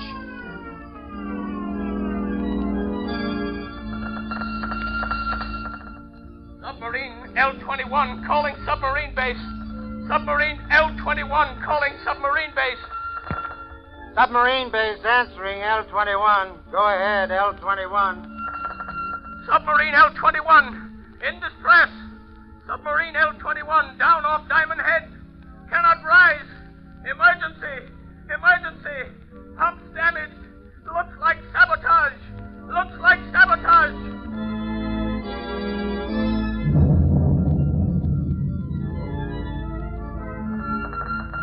Cruiser returning to base.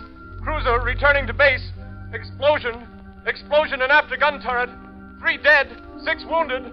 Suspect sabotage. Suspect sabotage.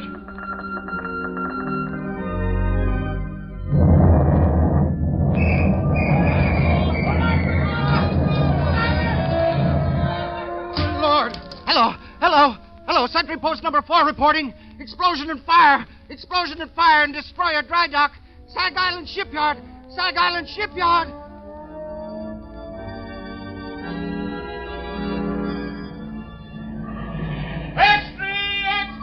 Sabotage ring strikes Sag Island Shipyard. Read all about it. Mysterious explosion and fire wrecks destroyer.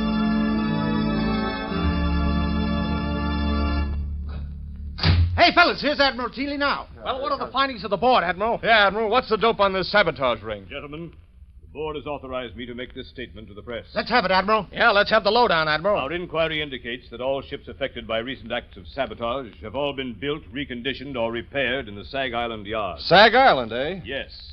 And every resource at the command of the government is being directed toward the apprehension of those responsible for the systematic blows at the naval defense strength of the United States.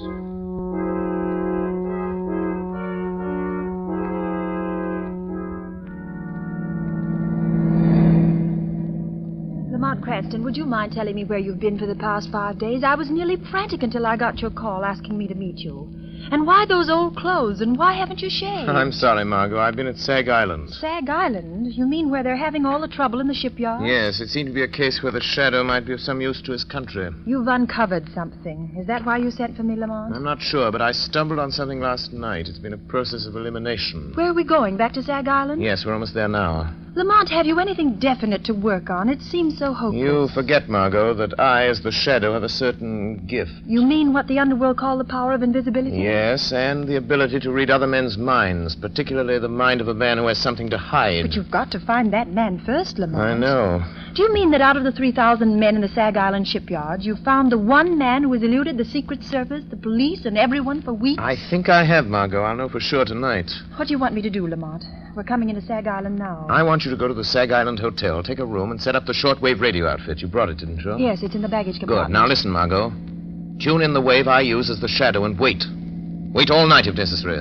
Stop the car here, Margot. Yes. Lamont, I know you don't believe in woman's intuition. At least you pretend not to. On the contrary, I have a healthy respect for intuition. I'll be careful. I have a premonition myself. Lamont, can't you tell me anything more? I can only tell you I'm going into that bar down the street. If this man is the one I think he is, we will have a very interesting visit in that bar.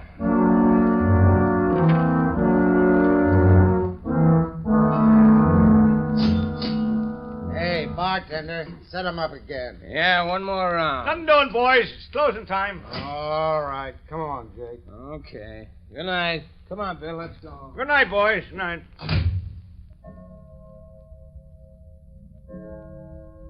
Holy mackerel. 2:00 already. An hour passes quickly when a man is talking about himself, Mr. Buckler. What? What have I been talking about?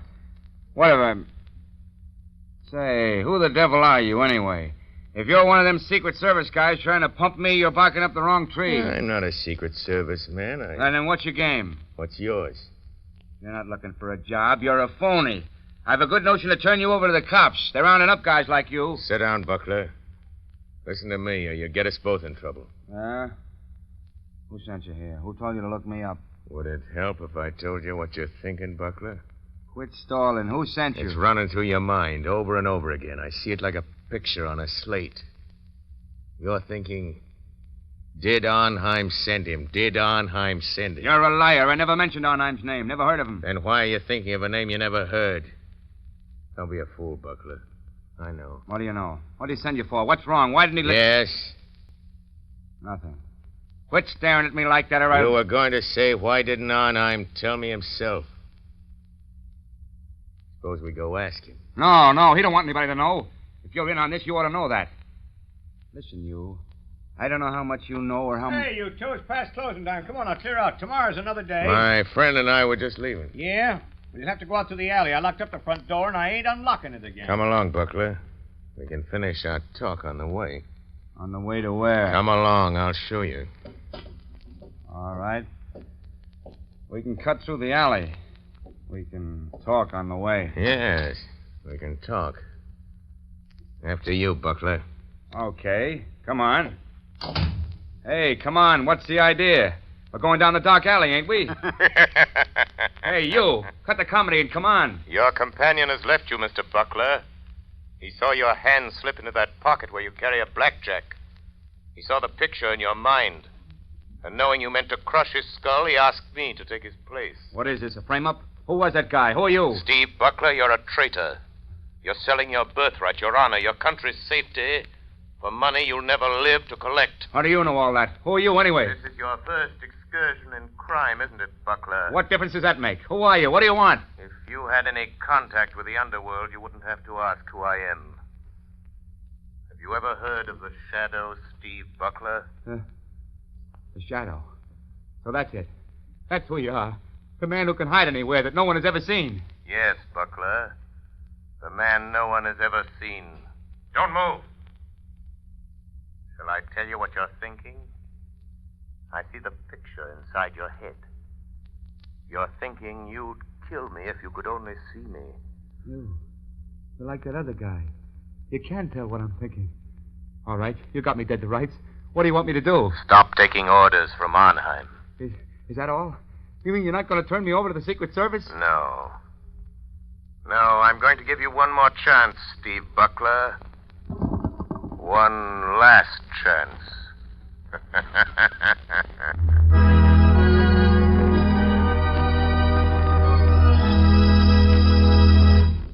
The Shadow's adventure will continue in just a moment.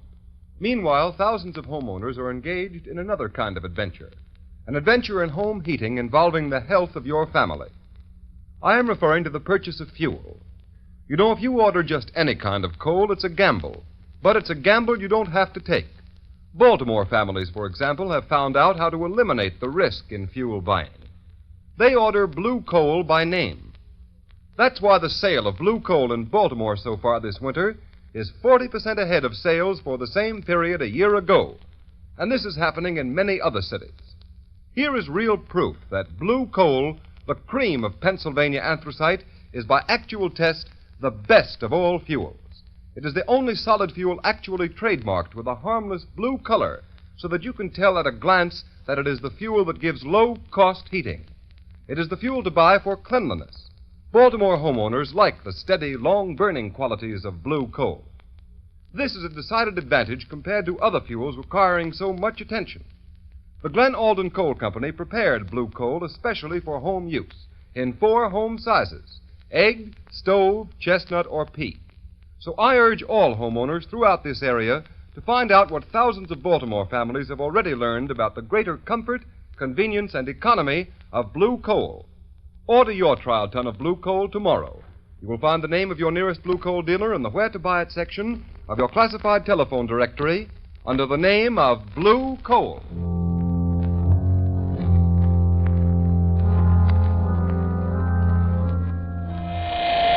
Margot Lane. Margot Lane. Stand by. Stand by. I have found our man. He is meeting someone. The shadow will be with them. Stand by.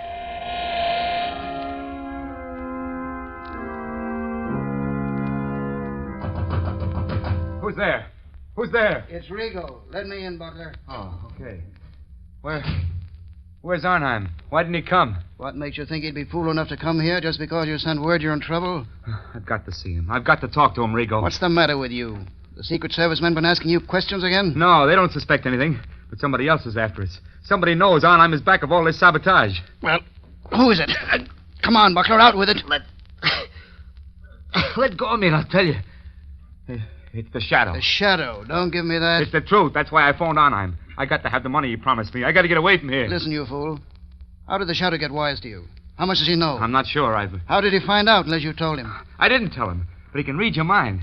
Listen, you got to take me to Arnheim. I got to get away. How did you get away from the Shadow? He let me go. Said he was giving me one last chance. You're lying, Buckler. People don't get away from the Shadow. He doesn't let them go unless they're working for him. Listen, if you're trying to pull a double cross on Arnheim, you'll never live to tell it. I'm telling you the truth, Rigo. You got to believe me. All right. Maybe you are. But it just happens we've got another job for you that'll prove whether you're on the level with Arnheim or not. I can't do anything more. The Shadow knows I'm responsible for all those accidents. He'll find me. You can't hide from anybody like that. He'll find you dead if you don't do as you're told. Besides, Buckler, you'd like to get that $50,000 Arnheim promised you, wouldn't you? I've done more than he asked already. I've earned that $50,000 a dozen times over. Maybe you have. But you don't get it unless you carry out Arnheim's orders. Well, this is the last. It'll be easy for you. And it won't take you long. I'll wait for you. Take you to Arnheim's place. He'll pay you off and you can be on your way. What about it, Buckler? What does he want this time? It's that battle cruiser that's going out on a trial run in the morning. It's too late to tamper with anything now, Rigo. So what? You're turbine inspector. You're scheduled to go along. We know that. But how? What can I do? It's too late, I tell you. I'll show you what you're going to do.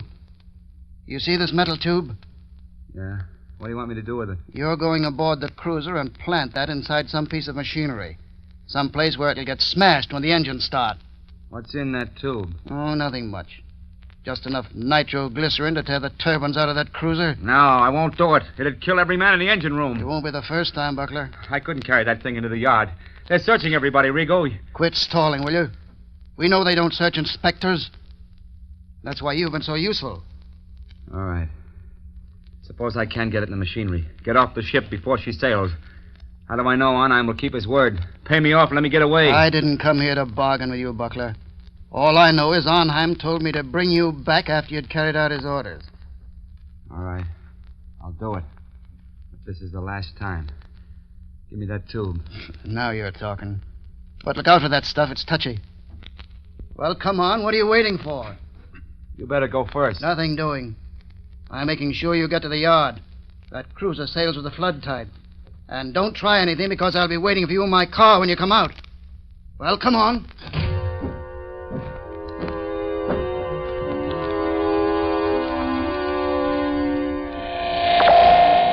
Margot Lane. Margot Lane. Drive to shipyard. Watch for black sedan parked in front of Red Brick Building. Our man is Steve Buckler, ship inspector. I am following him into shipyard to prevent another accident. Margot, don't lose sight of that black sedan. It will lead us to the real heads of the sabotage ring.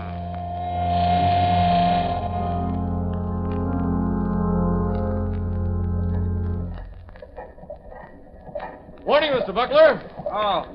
Morning, Lieutenant. Giving the turbines a bit of final inspection before we start on the trial run? Yeah. Yeah, I thought I'd have a look around. Go right ahead. I have to check the gauges. Let me know if you find anything that needs adjustment. I'll let you know, Lieutenant. I'll show Arnheim. I'll show him I'm not afraid to go through with this. There, now. Just wait till those turbines start spinning. Till they smash that metal tube of nitroglycerin. Just wait. Everything look all right, Mr. Buckler? Yeah. Yeah, everything's fine. Just fine, Lieutenant. Goodbye. Yes. Everything will be just fine. In just a moment.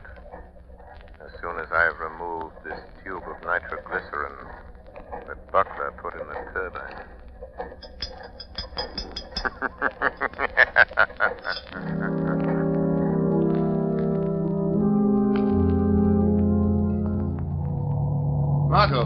Margot, wait a minute. Oh, Lamont, thank heavens you're here. There goes that black sedan. It's Buckler and a man named Rigo. Follow them and don't get too close. What happened in the shipyard? Buckler tried to carry out another sabotage job for a man named Arnheim. He's the man we want. Did you stop Buckler? Yes, but he doesn't know it. Don't have an accident, Margot. We'll be scattered all over the landscape. Careful, Margot. What do you mean? Just that this metal tube I'm carrying contains enough nitroglycerin to blow us to Kingdom Come if it's jolted hard enough. Where'd you get it, Lamont? From Buckler? Yes, he left it in a gearbox at the battle cruiser. Oh, so that's why you followed him into the shipyard. Slow down, Margot. You're getting too close to that car. Yes. I had to stop that murderous scheme, even if it meant losing track of Buckler and Rigo. But do you think they'll lead us to this man who seems to be behind all this? Arnheim? I'm sure of it. Look, Lamont. They're turning in that big estate. Quick, Margot. Pull off the road and stop. Yes. Lamont, look at the sign. Redland Sanitarium. This doesn't look like a place where Arnheim would have his headquarters. That's probably why he selected it. Well, Margot, this is it. Lamont, you're not going in there alone. Yes, the Shadow is going to return this little metal instrument of death to Dr. Arnheim in person. Doctor? Yes, just look at that sign, Margot. Redland Sanitarium, Dr. Felix Arnheim, resident physician. Oh, please don't go in there alone, Lamont. Let's notify the state police. We can. I have the radio transmitter in the car. Good, and I want you to call the state police on the regular wavelength 5 minutes after I've gone in the house. Well, why not call them now? Margot, we're not dealing with amateurs. They're undoubtedly prepared against police raids. If the police blunder in there, they'll only find an empty house. I've got to go in there alone. Don't take that nitroglycerin with you, Lamont. Well, Margot, I must. This tube of concentrated death is an important part of my plan to hold those men in that house until the police break in. Oh, don't, Lamont. You said you had a premonition, remember? Don't, Margot, worry. Call the police, and in 5 minutes, which is in the lap of the gods. And in the hands of the Shadow.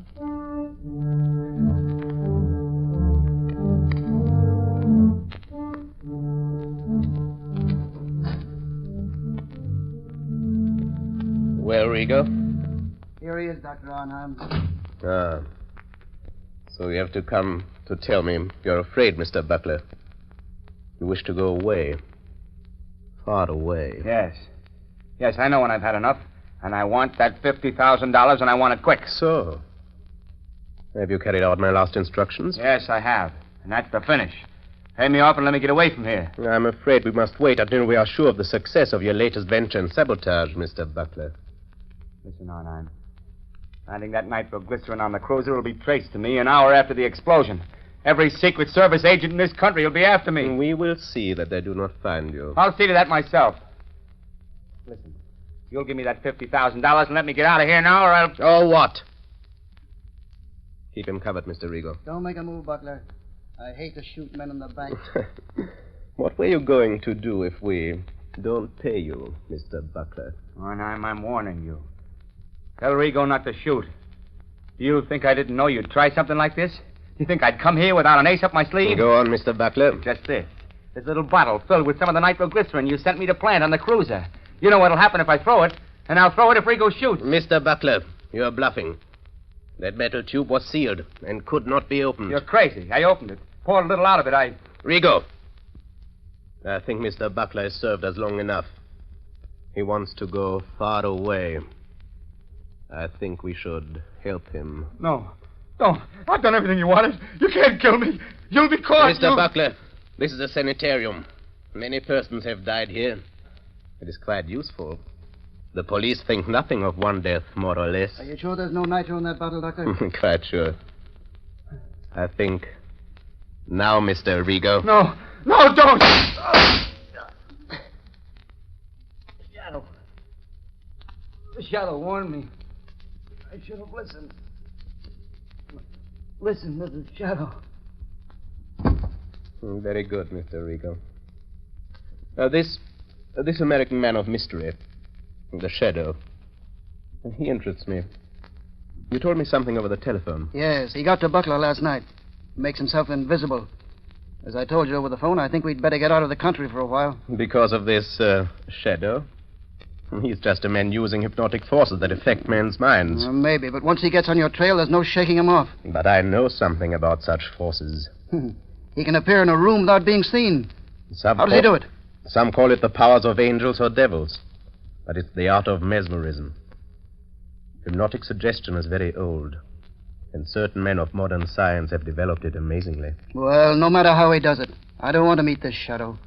In that case, Mr. Rigo, will you be so kind as to remove that body? I dislike the presence of the dead. All right, I'll take care of it. I'll be in the cellar if you need me. I shall not need you. Say, what's funny, Doc? What are you grinning about? I am looking forward to a conversation I'm going to have. Somebody coming here? Not exactly. Don't concern yourself, Mr. Rigo. This is something beyond your comprehension. Okay. I'll be on tap if you need me. What are you waiting for, Shadow? Why don't you speak? How long have you known I was in this room, Doctor? For quite some minutes, Shadow. While I'm not a master of your art of invisibility, my mind is sensitive to such a forceful concentration as you exert to cloak your presence. I see. Since you sent Rigo away, it is evident you are not afraid of me. Fear is a luxury I do not allow myself, Shadow. Your career of sabotage is over, Dr. Arnheim. I think not. I have never met a man who did not have a price, Shadow. I have only one price for your kind, Doctor. Prison. You could be very valuable to me, Shadow. Don't reach into that drawer, Doctor. A gun is of no use. A gun? That is a crude way of settling a difference of opinion. But, money, I can pay well. Money won't help you. Then you leave me no alternative. You see this little wheel set into this wall? Yes? I turn it, and... Gas. Yes, Shadow, gas. The room is airtight. Has served me well on other occasions, Shadow. You can't get out. The door is locked on the outside. What good will it do you to kill me if you also die? I'm not going to kill you or myself with this gas. What then? Just enough gas will be liberated to numb your powers of concentration. Enough to destroy your ability to remain invisible. You can't resist it, Shadow. And just the moment you will weaken, become visible, and the moment I see you, the moment I catch the faintest glimpse of a shadowy form, I'll shoot. The air's becoming quite heavy, Shadow. Yes, but...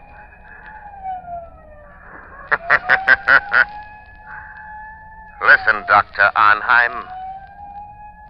The police are closing in, Doctor. So, you don't trust your own powers. You had to have the police to help you. In a few minutes, the place will be surrounded. That is all the time I need. You will become visible. I shall kill you. And then... And then? I take the police a little while to break into this room. When they do, they will find a dead Shadow. But I shall not be here. This door behind me leads to a passageway which leads to a bay. A speedboat awaits me there. I know about the speedboat, Dr. Arnheim.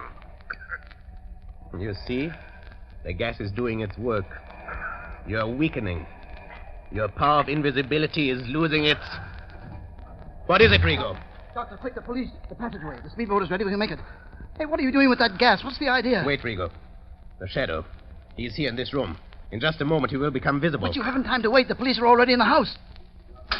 Don't try to escape in that speedboat. I have turned it into a death trap, Dr. Arnheim. Come, quick, or it'll be too late. Wait, Dr. Arnheim. Death is waiting for you in that speedboat. A violent death of your own making. No, you can't bluff me. Don't listen to him, Doctor. Hurry. All right. But remember, Shadow, we shall meet again. I'm afraid not, my friend. But first, let me turn off this gas. Search the place. Round up everybody you find. Wilson, Harvey, Davidson, you men take me upstairs. Rescue, follow me. Try that room, Sergeant. Okay. Captain, this room's full of gas. Sergeant, that iron door there. Try it. Looks like they skipped. What was that? Sounded like an explosion down near the water. Yes, it was an explosion, gentlemen. And there will be no more wrecking of warships. It was the tube of nitroglycerin intended for the new battle cruiser by Dr. Arnheim. And placed in the gears of the good doctor's own speedboat. With the compliments of the Shadow.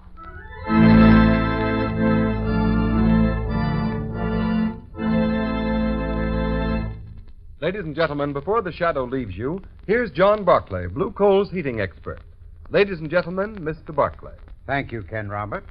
Good evening, friends. I'll venture to say plenty of you homeowners listening in have heating problems that you'd like to have straightened out right away. If that's the case, here's what you do. Phone your nearest Blue Coal dealer and ask him to send one of my John Barclay servicemen to your home. Thousands of people are enjoying new heating benefits by following the free advice of John Barclay servicemen. For example, here's what a man in Newark, New Jersey writes about getting better, more efficient results from the Blue Coal heating service. I quote, "Since doing just as we were advised by your young man, we're getting better, steadier heat than we've ever had before. At any time, I'm happy to recommend Blue Coal and your heating service. Friends, why don't you take advantage of this wonderful heating service? Remember, it's yours absolutely free. It is part of the service that goes with Blue Coal. Just phone your nearest Blue Coal dealer. He'll be glad to send a John Barclay serviceman to inspect your heating plant. And be sure to ask that serviceman about the Blue Coal heat regulator. That inexpensive, up-to-the-minute thermostat will give you more uniform, more economical heat than you can get with the most costly oil burner. I thank you. Thank you, Mr. Barclay. And friends, profit by Mr. Barclay's advice. Have a John Barclay serviceman stop at your home. Phone your nearest Blue Coal dealer tomorrow.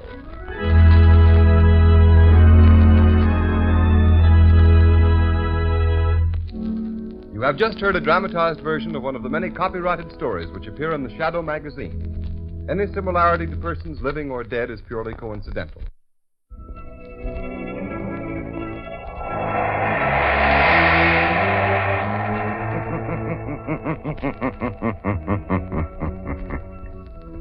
The weed of crime bears bitter fruit.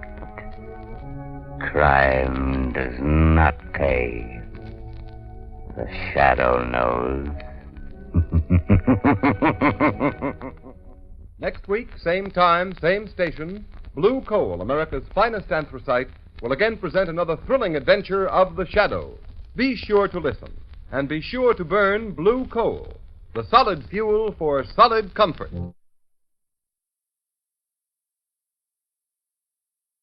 Thank you for listening to Golden Age Radio.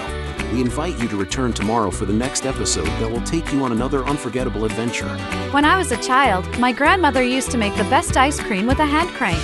Now you can find her recipe book online, el4e.com. Don't turn your dial because the next installment of timeless tales and captivating narratives is just around the corner. Stay tuned for another dose of vintage radio magic that will transport you to a bygone era of entertainment like never before. The Kraft Foods Company brings you The Adventures of the Falcon, starring Les Damon. Hello? Yes, this is the Falcon speaking. Oh, Eloise. Oh, I'd love to see you, but I'm afraid you'll have to deal me out tonight, Angel. I have a job to do for some characters who got involved in a stiff poker game. Started out nice and friendly, but before they got through, they found they were playing for blood.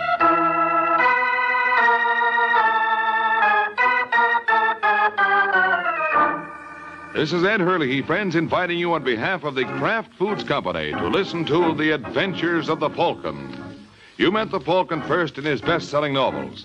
Then you saw him in his thrilling motion picture series. Now join him on the air when the Falcon solves The Case of the Raw Deal.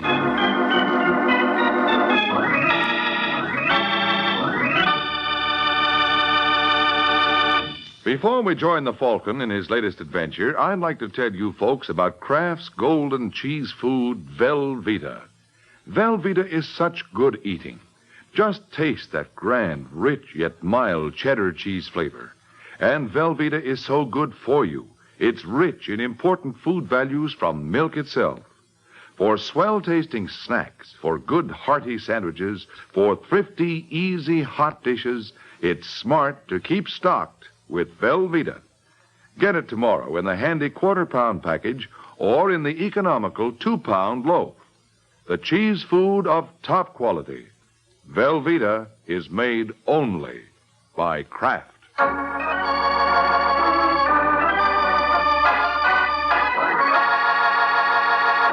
And now, the case of the raw deal.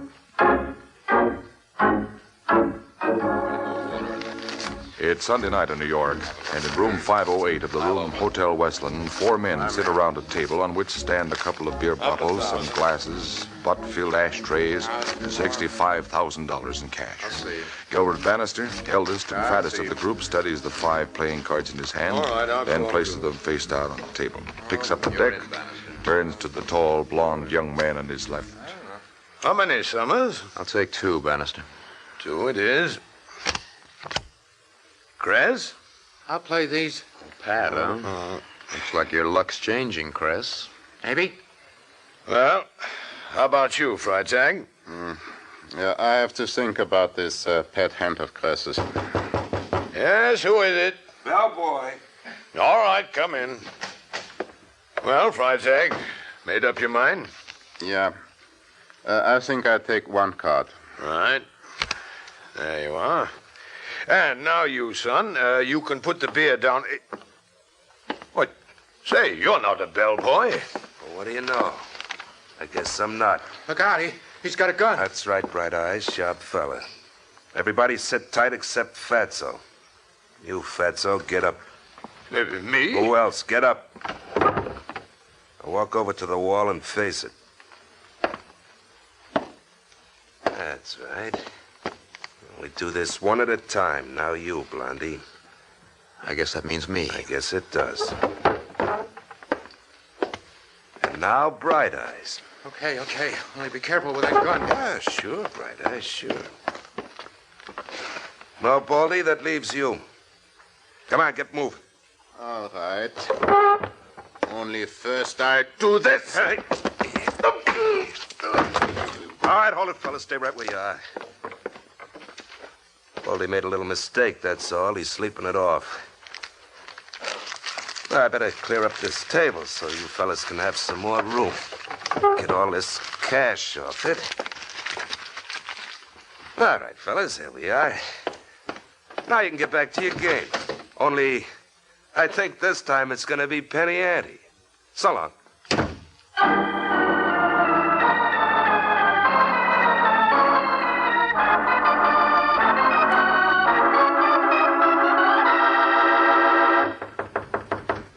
Who's there?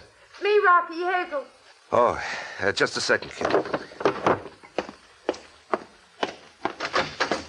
Hello, baby. Hello, Rocky. Hey, you're packing. We going someplace? I am. Alone? Look, I just made a big haul, kid. May have to keep on the move for a while. Can't carry extra weight. I carry my own weight, Rocky. You know that. Well, it complicates things. When I'm settled... You know something? This has all the earmarks of a brush. Now, believe me, kid. That'll be the day. I'm going to send for you. I can hardly wait. Fact is, I'm not going to wait. You're taking me with you, or it's goodbye now. And it's goodbye. Just like that. That's the way you want it. I can see you're all broken up about it. Well, you're not shedding any tears. I have already. I've seen this coming for a long time. Well, maybe it's a good thing we've got it settled. Maybe it is. Didn't work out, that's all. No reason to get sore at each other, huh, baby? Oh, I'm not sore at you, Rocky. Good. I'm sore at myself for being such a sucker. Letting you kid me along. I wasn't kidding. It's just not that I... much you weren't. No, I'm not going to argue about it. It's all over now. Nothing we can do. Oh, I wouldn't say that, Rocky. I might think of something. At least it's worth a try.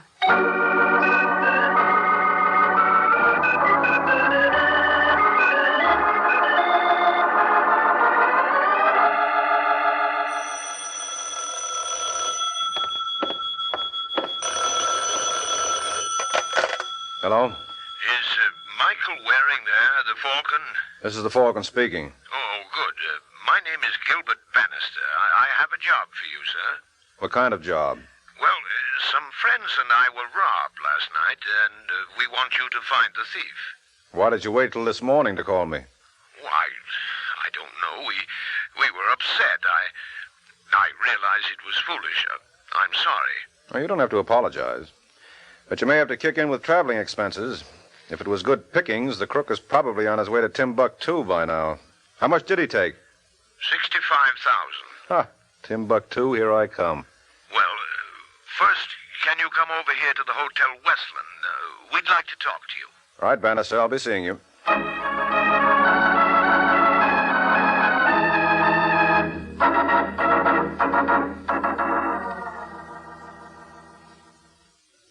So I can introduce you to the others, Mr. Waring. Gentlemen, here's the Falcon. This is Harry Summers and Otto Freitag. Waring, how do you do? Hello.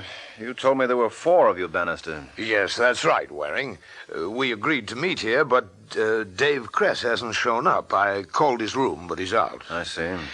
Well, gentlemen, I've given Waring a brief account of what happened as I remember it, but he wants to check certain points with you. Surely, Waring, anything we can do to help? Oh, thanks, Summers. But I'm afraid there's not much we can tell you. None of us ever saw this man before. I know, Freitag, but you'd be surprised at the sort of things that sometimes prove useful in a case like this. What sort of things?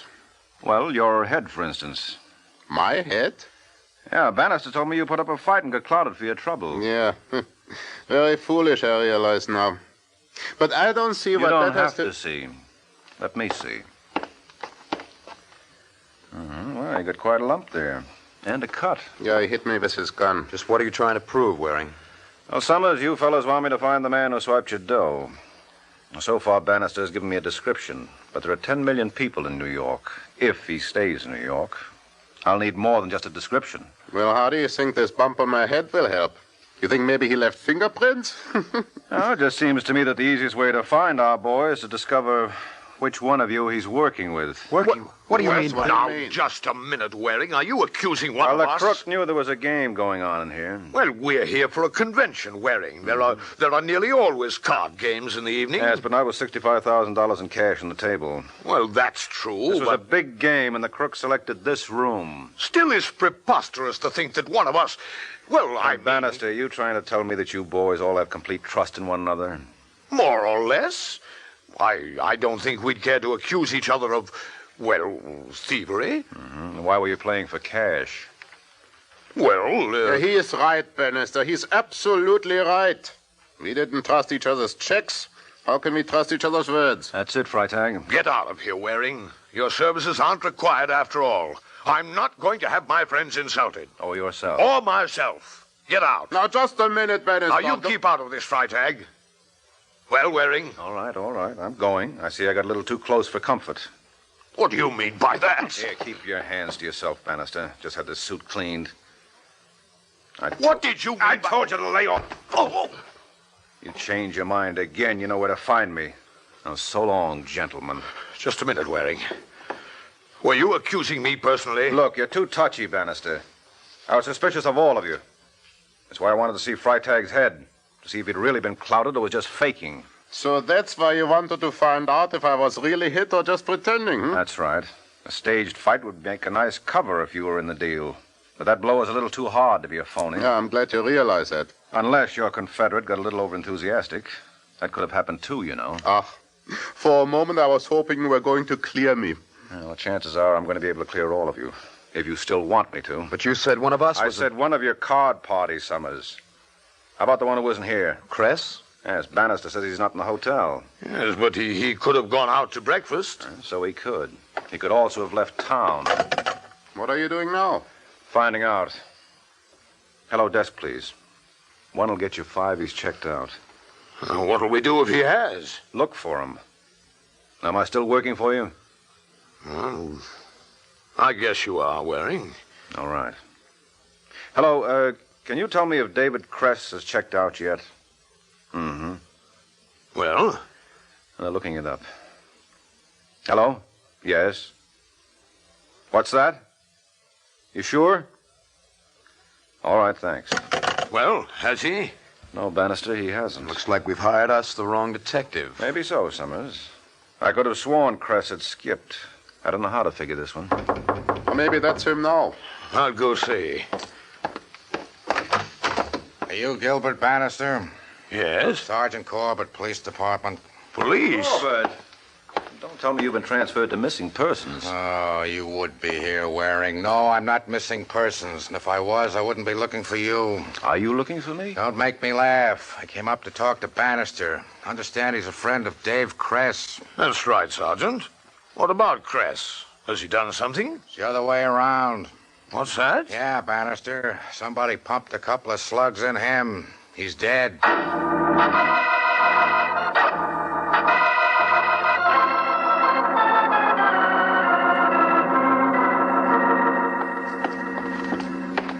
Waring, why don't you toddle along? There must be some mentally underdeveloped girl who just loved to hold hands with you. You know me, Corbett. Business before pleasure. I'll help you search Cress's room. If I find anything important, I'll let you know.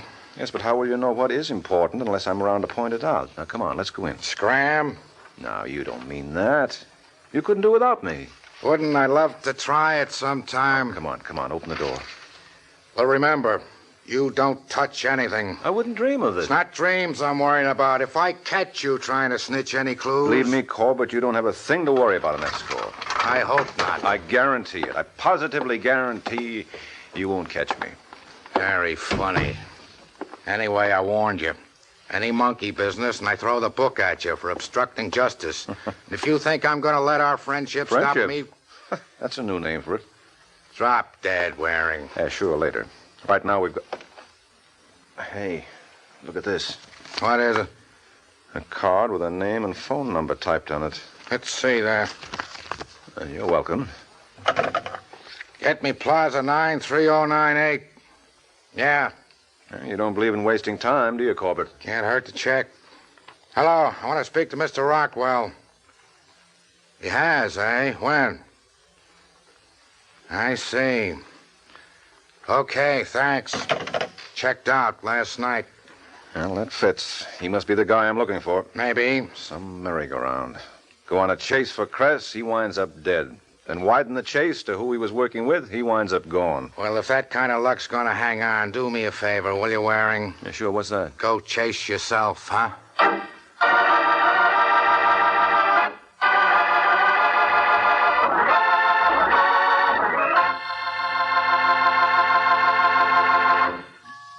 It's lighter-bodied.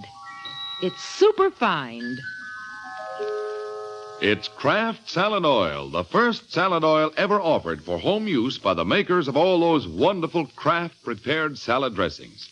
Yes, there is something new under the sun at your grocer's right now. A new salad oil, Kraft Salad Oil. The first salad oil ever offered for home use by the makers of all those wonderful Kraft prepared dressings. Wait till you try it in those wonderful salad dressings you make yourself. Those light-as-air chiffon cakes you're so proud of in all your special recipes that call for liquid shortening. For Kraft Salad Oil is more than just a new oil. It's a new kind of oil. Superfined for better blending by a special new Kraft process. Because it's lighter-bodied, it mixes perfectly with all ingredients, puts new magic into dressings, cooking, and baking. Don't wait. Put this new salad oil on your shopping list right now. Remember, It's lighter-bodied. It's superfine. Get Kraft salad oil tomorrow at your grocer's. Look for the bottles with the beautiful labels.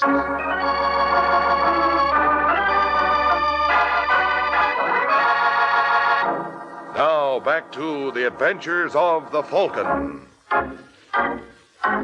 A day has passed since Mike discovered the probable name of the man he is hired to find.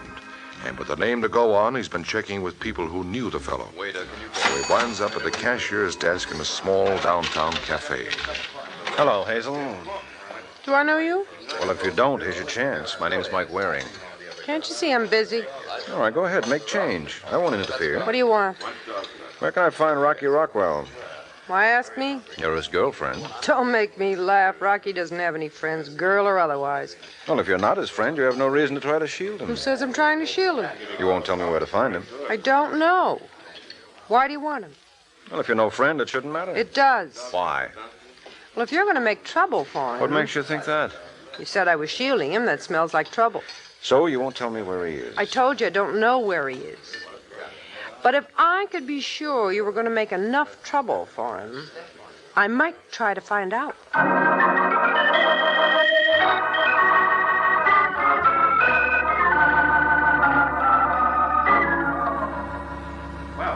Front, please. Front. Ah, Waring. Hello there. Oh, hello, Bannister. I'm just going up to your room. Well, I'm glad we caught you. Oh, Summers. Waring. Freitag. Hello. Well, shall we tell him what we decided? Yeah, I guess so.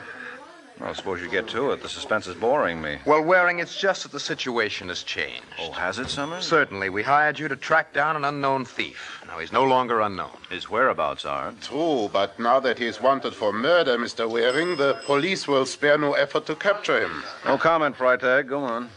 Well, retaining a private detective is rather expensive. $50 a day plus expenses, that's no small sum. Mm-hmm. So we settle up and call it a day, all right? Yeah, of course you understand, Waring. This in no way implies criticism. It's just No, that's all right, Bannister. Freitag made it clear. Just so we understand each other. We're happy to pay for all you've done. I see. Well, in that case, you deserve a report. You might be interested to know I've found out who Rockwell's girlfriend is. So? And I have a date with her tonight. I'm picking her up at her apartment at 8:15. Shall I keep it? Well, do you think you'll be able to learn anything from her? Well, Summers, she's taking me to meet Rockwell. To meet Rockwell? Yes, I kidded her into thinking I was on Rockwell's side. So, chums, do I keep my date, or do you want to leave it to the police? Well, Waring, we had no idea. I mean, if you're this close, keep on by all means, right, gentlemen? Why, of course. Naturally, No, well, thanks. I'm overwhelmed by your generosity.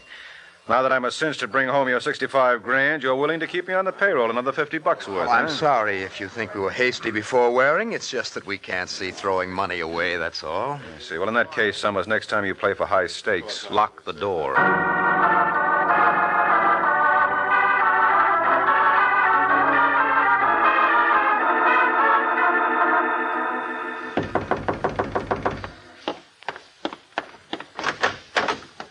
Hello, kid. Let me in.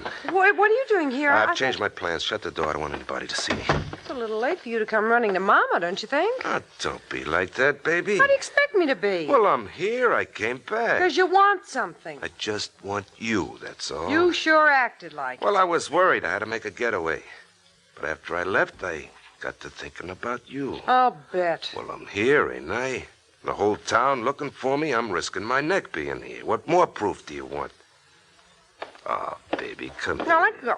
Let go. I can't be without you, baby. I just can't. You don't want me to let go. Here's what you want. That's more like it. But look, I can't hang around here. The law's sure to come looking. I got to blow again, baby. Only this time you're going with me. All right, Rocky. That's my girl. Now, I got to go see somebody. There's something I've got to settle. Then I'll be back and we'll make our plans. Yeah. So long, sweetheart. I'll be seeing you. Bye, Rocky.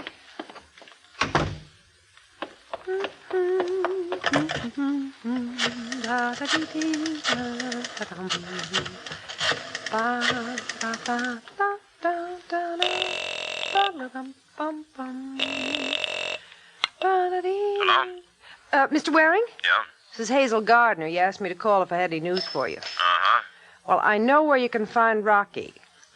At my apartment. He was here just a few minutes ago. He'll be coming back. What's so funny? I tried to bluff, and it turns out to be on the level. What do you mean? I mean, I didn't feel like quitting right when I was expecting a break. Only this isn't the break I expected. I still don't get it. Well, I'll be right over to wait for Rockwell to get back, and I can explain then. All right, I'll be waiting. All right, goodbye. Bye. Was that on the phone, baby? Rocky, I didn't hear you come back. You didn't answer my question. How long have you been here? Never mind. Who are you talking No, to? nobody. Nothing important. Why? Well, because, like I said, I have something to settle. But I'm beginning to wonder if I'm going to have to go out to settle it after all. No, Rocky, let go! Come back here. Rocky, please! Who are you talking to? Oh! Who was it? Rocky, you're hurting me! Baby, I'm just a gimp.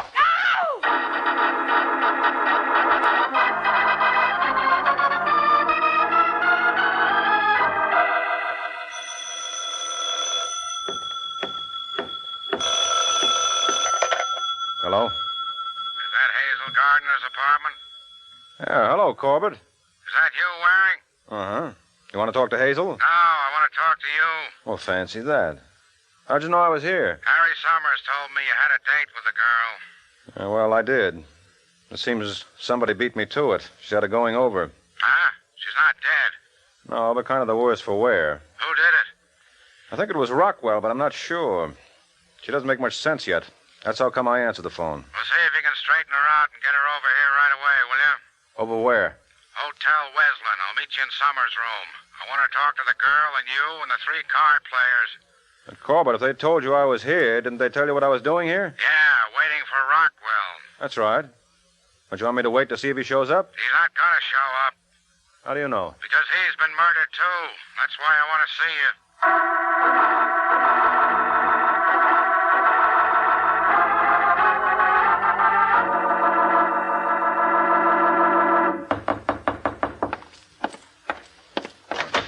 Oh, hello, Waring. Hello, Summers. Sergeant Corbett here. Yeah, Waring, I'm here. Come in. Come in. Yeah, sure. Come on, Hazel. Why?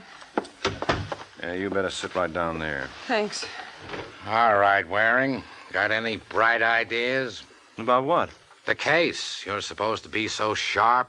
Why, Corbett, you're not asking for my help. Yeah, I'm asking. This case doesn't make sense, so it ought to be right down your alley. I love that man. Started out nice and simple. Kress and Rockwell pull a robbery, fight over the take. Rockwell knocks off Kress and scrams. But now somebody knocks off Rockwell. Well, that's not such a terrific switch, Corbett. Maybe not, but how about Bannister and Freitag? Yeah, what about them? I've been wondering why they're not here. He's been wondering. They were supposed to have dinner with Summers tonight and didn't show up. They're not in their rooms, and no one knows if they'll be back. Wait a minute, Corbett. Are you trying to tell me... Yeah, Waring, Bannister, and Freitag have disappeared. That's what I'm trying to tell you. Disappeared.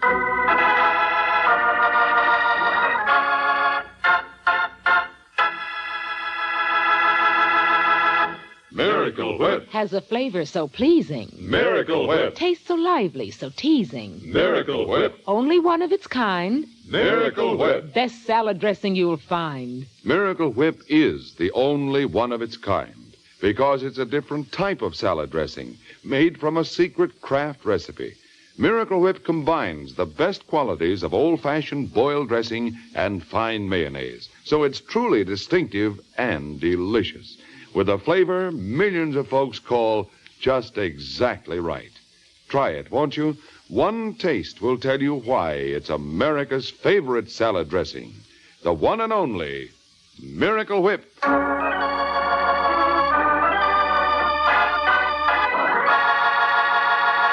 Now, back to the adventures of the Falcon. A few minutes have passed since Sergeant Corbett announced that Bannister and Freitag had disappeared. Now, in Summers' hotel room, Corbett paces the floor while Mike, Summers, and Hazel watch him. Suddenly, he wheels and faces the group. You, Miss Gardner. Yes? Summers tells me you're Rockwell's girlfriend. That's what Waring said. Didn't you know about Hazel, Corbett? Stop gloating, Waring. I had routine to take care of. I'd have got around to the girl. Oh, sure. Miss Gardner, Yes? why did Rockwell slug you? Which time? Huh? He's done it before. Oh, I mean today. He was angry. Naturally, but why? What did you say to him? When? Today, When today? We said lots of things. when he got angry. Nothing. You must have said something. When he gets angry, he does all the talking. I mean, before he got angry. Oh, you said... Never mind what I said. Let's take it from the beginning. When Rockwell first came into your apartment today... Which time? Oh, no. Forget it. Look, about the murder. Which murder? Rocky's or Cress's? Rockwell's murder. Waring, stop grinning. I'm sorry, Corbett. What about Rocky's murder? I don't know, skip it. You, Summers. Yes? You know if... Oh, what? Waring, see who it is? Yes, sir. Oh, hello, Bannister. Bannister, where in blazes have you been? Where's Freitag? Freitag? I don't know. Probably on the same kind of goose chase I've been on if he isn't here. What kind of goose chase? Well, Rockwell called me. What? When? This afternoon. Asked me to meet him at a downtown hotel and said he'd return our money. Why didn't you tell somebody? I didn't dare take the chance. He insisted nobody must know. I didn't want to spoil my chance. So you went alone? Yes. Kept waiting till I heard on the radio that Rockwell had been murdered. Then I rushed back here. Mr. Bannister, you really expect anybody in his right mind to swallow a yarn like that? Why not, Corbett? Makes sense to me. I said in his right mind, Waring. Well, after all, there must be some reason why Bannister dropped out of sight. This could explain it. So could his killing Rockwell and hiding the money explain it? Yeah, sure, except he didn't do that. How do you know? Because Summers did. Huh? Are you sure? Well, don't ask me. Try Summers himself. How about it, Summers? Watch him, Corbett. I've got him. No, you don't. Waring. Yeah, my turn. Hold it, Summers. You're not going anywhere. Good going, Waring. Thanks, Corbett. I suppose a flying tackle is illegal, but then so's murder.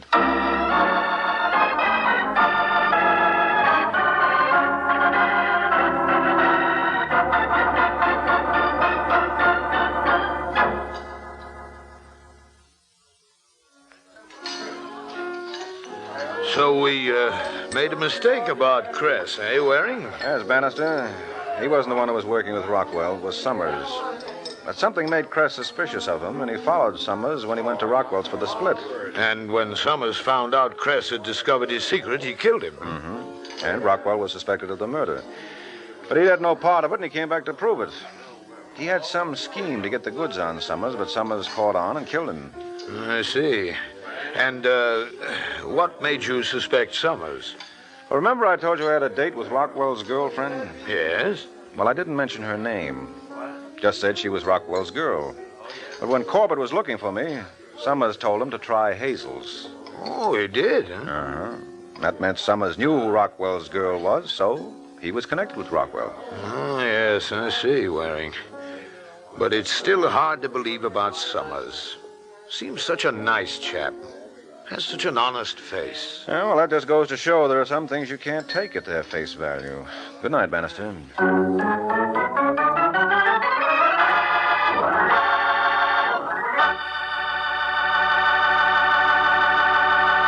Do you like rich, delicious chocolate-flavored malteds?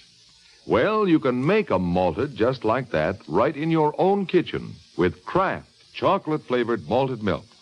Just make a tasty paste of Kraft chocolate-flavored malted milk and a little milk in the bottom of a big glass. Fill the glass with chilled milk, stir it once more, and there.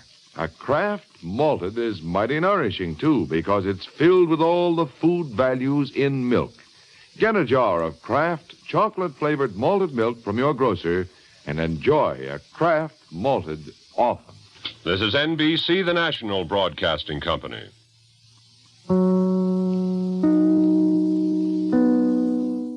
Looking to conquer the world of WordPress? At G3PL.com, we're your ultimate destination for WordPress support and training. Need help with a specific project? Facing a tricky plugin or theme issue? We've got your back. We will troubleshoot, customize, and fine-tune your site to perfection. So, why wait? Take the leap into WordPress greatness. Contact us today at WP@G3PL.com or give us a call at 615-420-2040. G3PL.com. Your WordPress success starts here. Ladies and gentlemen, the secret word tonight is tree. T-R-E-E. Really? You bet your life.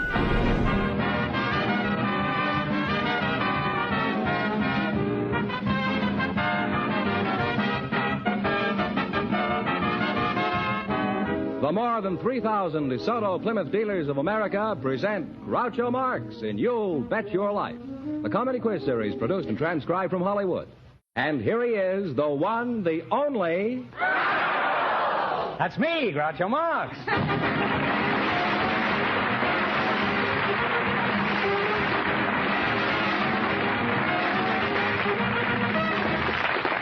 Well, here I am again with $1,000 for one of our couples tonight. Fenneman, who's first to try for it? Well, just before we went on the air, our studio audience selected a couple about to be married, Groucho. And here they come now. I'd like you to meet Beverly Eccles and Robert Renault.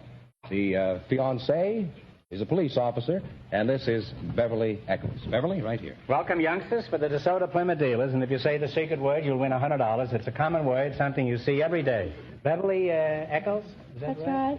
You're a remarkably beautiful girl, Beverly. Huh? Thank you. You're not surprised at that compliment, are you? Not exactly. Isn't Pretty that what they confident. pay you for? Huh? I beg your pardon. I'm sorry, I just said, isn't that what they pay you for? They pay me for you to be beautiful? That I don't follow at all, huh? It's a good thing your old man is a cop, huh? Robert Renault? What do you do on the police force, Bob? I work at PIC. And what does that mean? Pedestrian and intersection control. I have traffic downtown. I see. You're a police officer. Well, I'm pleased to meet you. You could put me in jail for that, you know. You know, pleased to meet you. What kind of work do you do, Beverly? I'm a textbook clerk at Virgil Junior High School. A textbook clerk? That's right. What does that consist of? Well, I issue textbooks to the students. And he issues summonses, huh? Do you have any little issues? No. So you two are going to be married, is that right, Bob? That's right. I don't know what fruit stand you swiped her from, but you certainly got a peach. How old are you, Bob? 23. 23, and you? I'll be 19 next week. You're getting mixed up with the law at a pretty early age, aren't you? Now, let's talk about your marriage. For example, Bob, how many children are you going to have? Oh, I think 4 would be about right. You want to walk the beat all day and all night, too, huh? How do you feel about 4 children, Beverly? Oh, 2 would suit me fine. Well, we'll try to get 2 to suit you and 4 to suit him. Now, Beverly, after you're married, suppose after you're married you're alone in the house at 3 o'clock in the morning and you hear somebody at the front door. Now, what would you do? Would you shoot him with Bob's revolver? Oh, I'd look and see if it was Bob first. And if it was Bob coming home at 3 in the morning, then you'd shoot him? Bob, what should Beverly do if she hears a noise in the middle of the night? Call the police. And what are you doing, hiding under the bed? Fine policeman, huh? Suppose she called the cops and they caught me. What would happen? Would I get the rubber hose? No, we don't use those old-fashioned third-degree methods anymore. We use a little psychology. Oh, you use psychology on me? Let's see you try it. Now, what would you do? Well, sir, with a few simple questions, we can iron this out without any trouble. Mm-hmm. Such as what? Well, I would like to know what you were doing in the vicinity of my home at 3 a.m. in the morning. Why don't you go back to the chief's office and play canasta? If I tell you what I was doing in your place at 3 o'clock in the morning, you'll shoot me. Well, you make a very nice couple, and I'm sure a policeman's lot will be a very happy one for both of you, Beverly. Now, you're going to play You Bet Your Life for a chance at $1,000, but before we start, I want you to listen to Fenneman. He has something particularly interesting to say.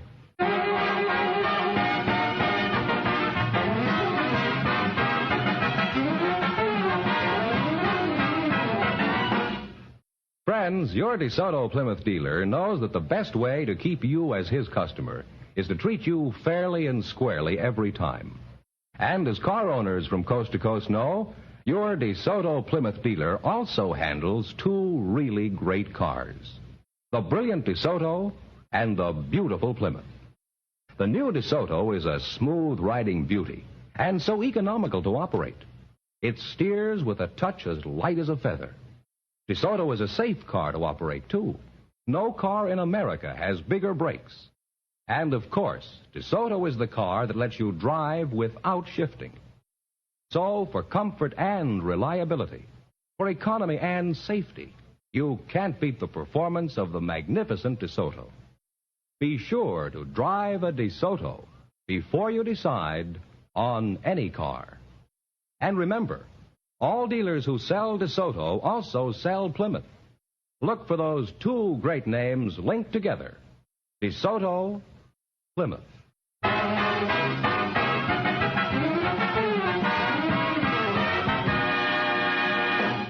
Now, let's see if you two will get a chance at the $1,000. Fenneman, explain the rules. Each of our three couples has $20. They bet as much of that 20 as they want on each of 4 questions. The couple that earns the most money gets a chance at the $1,000 DeSoto Plymouth question at the end of the show. Our other 2 couples are in a waiting room off stage, so they don't know what's happening out here. That clear? Okay. Here we go. Let's see how I can build you $20. You selected comic strip artists. Now, here's your first question. How much of the 20 will you try? 10. 10? What comic strip about an Irish couple does George McManus draw? Jiggs. Maggie and Jiggs is right. And you're on your way. You have $30. All right, remember, you're going for $1,000 tonight. Now, you've got $30. How much of the 30 will you try? 20. 20. What comic strip about a young family does Chick Young draw? Dagwood. Blondie. Blondie, that's right. Blondie is right. They're climbing now. They have $50. I always thought Dagwood was a sandwich. Now you got $50. Here's your third question. How much of the 50? 40. 40. All right. What cartoon does Ham Fisher draw? Grumps? Gumps? No. Decide on an answer between them. Ham Fisher. The couple. Huh? Oh, I'm sorry. It's Joe Palooka. You should have known that. It's been on for a long time. And they've dropped to $10. Well, you're down to $10. Now, here's your last chance to beat the other couples. How much of the 10 will you try? 10. I'll go try it. Shoot it all? Okay. What strip about a detective does Chester Gould draw? Dick Tracy? Dick Tracy is right. And they wind up with a grand total of $20.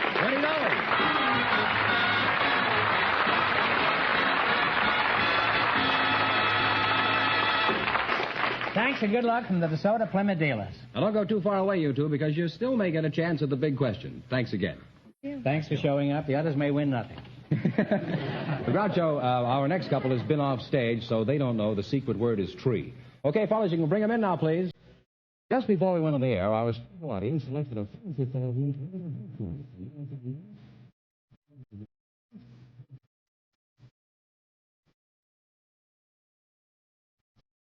Welcome to You Bet Your Life, and if you say the secret word, you'll split $100 between you. It's a common word, something you see every day. Marie Adams, is that right?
Now, let's see how well you two make out in the race with $1,000. You've got to work together as a team and run your $20 into more than our other couple. I can't tell you how much our first couple won, but Fenneman's going to remind our listeners. The engaged couple won $20. Here we go. Now, let's see how high I can build you $20. Now, talk loud right into the microphone. You selected tools of the trade as your category. Is that right? Yes, that's right. Okay. Now, here's your first question. How much of the 20 will you risk? $10. $10. Shout it right out, Marie. Huh? $10. You have a stentor. That's 20 already. Just keep it 10, huh? Now, who uses a stethoscope? Well, that would be a doctor. A doctor is right. And they're on the way. They have $30. You've got $30. Remember, you're going for $1,000 tonight. Now, how much of the 30 will you try? 25. He said 25. Who are you talking to over there?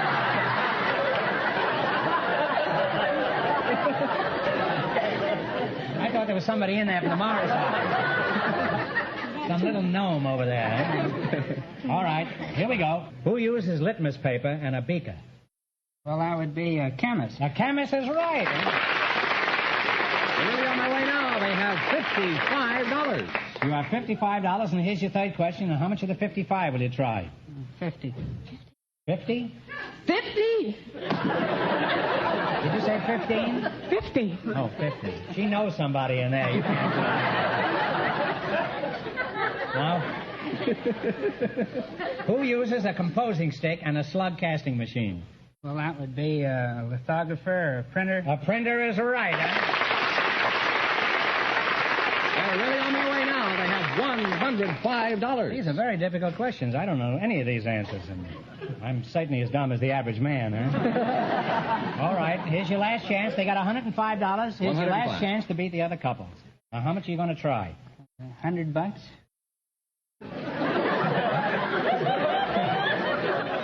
100. She's cute, isn't she?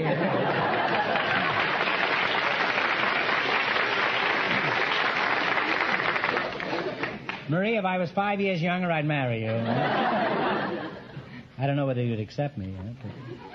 I'm old enough to be your mother already. That has never stopped me, Marie.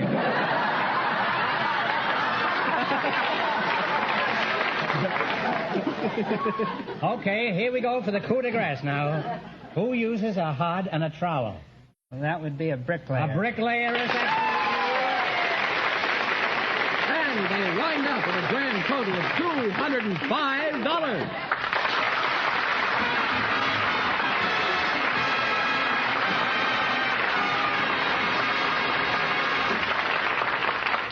What a day, kid. You're wonderful, both of you, huh? Thanks and good luck from the DeSoto Plymouth dealers. Now we'll soon know who's going to get the chance at the $1,000 question, because at this point, the furniture salesman and the housewife who were just here are leading with $205. And, of course, the secret word is still tree. Okay, fellas, bring in the next contestants, please. We invited tonight some Boy Scouts and some doctors. And just before we went on the air, our studio audience selected Richard Van Winkle, the Boy Scout, and the doctor, Morgan Lindbergh. And here they come now. Folks, meet Groucho Marx.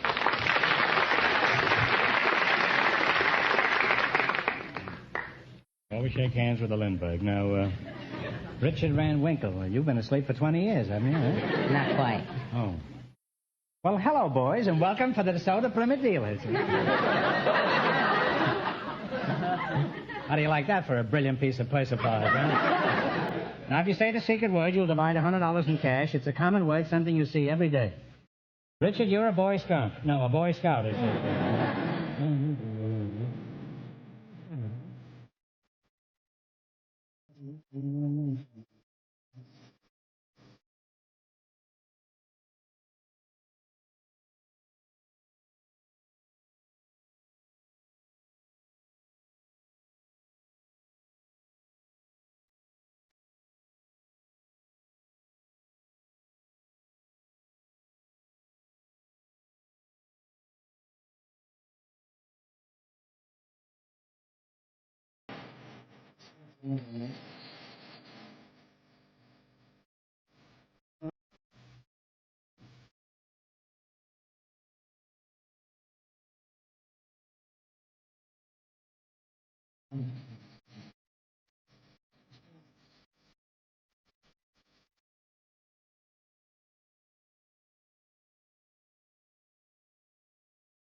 How was it facing? Right.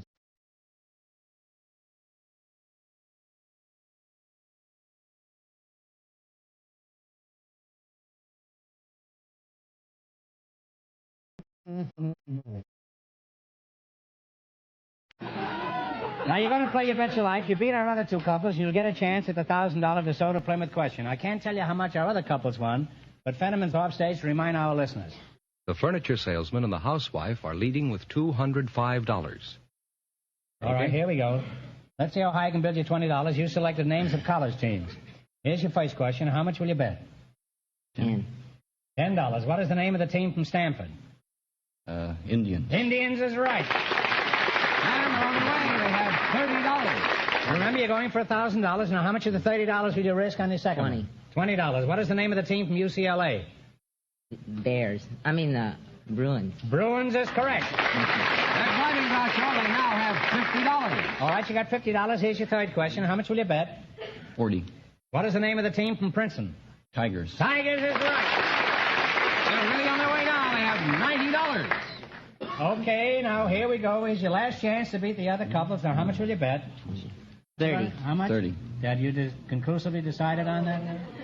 All right, here we go. What is the team from Michigan called? The Wolverines. Wolverines is correct. Very good. Nice work, Doc. And they wind up with a grand total of $120 And that means the furniture salesman and the housewife with $205 get the chance at the DeSoto Plymouth $1,000 question.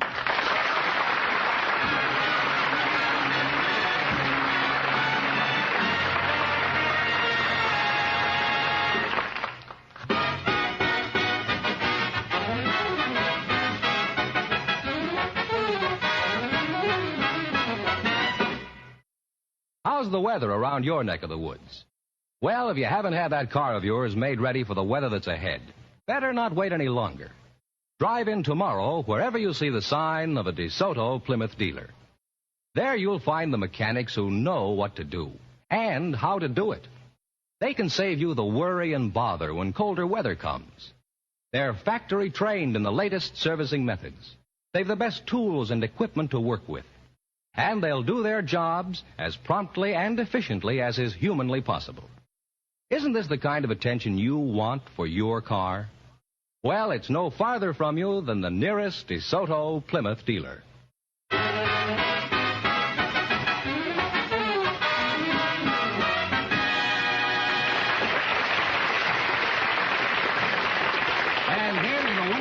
The furniture salesman and the housewife all set for the big $1,000 DeSoto Plymouth question. Okay, now if you win this swag, you can make another trip to Honolulu and get a brand new husband, huh?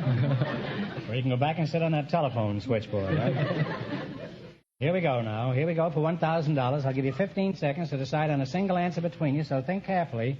And no help in the audience. Here it is. Who was the only president ever to be buried in the city of Washington?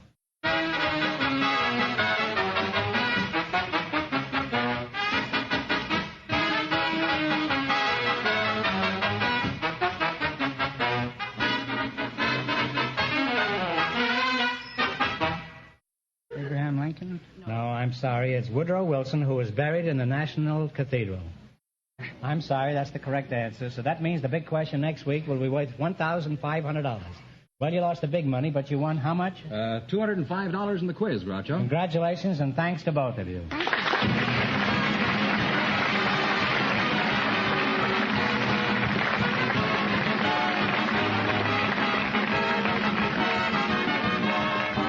Be sure to tune in again next Wednesday night at this time for the Groucho Marx Show, when the big question will be worth $1,500. And don't miss Groucho's television show, also presented by the DeSoto Plymouth Dealers of America. And remember, all dealers who sell DeSoto also sell Plymouth. Two great cars, both products of the Chrysler Corporation. And when you drive in, tell them Groucho sent you. Good night, folks, and remember, just be sure to see your DeSoto Plymouth dealer.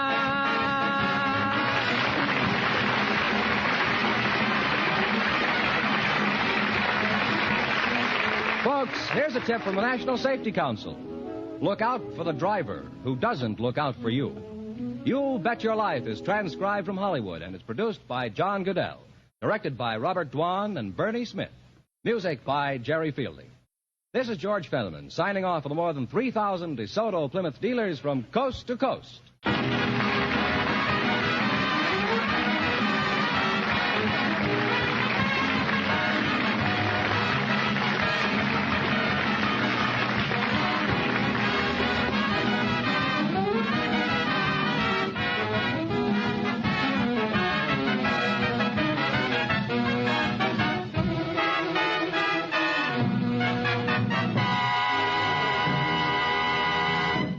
I would like to extend my sincere gratitude to Old Time Radio Research Group for their remarkable efforts in preserving and archiving the captivating world of old-time radio programs.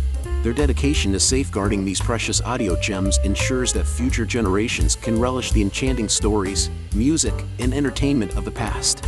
Their invaluable contribution allows us to step back in time and experience the magic of radio history firsthand. Their link is in the description below.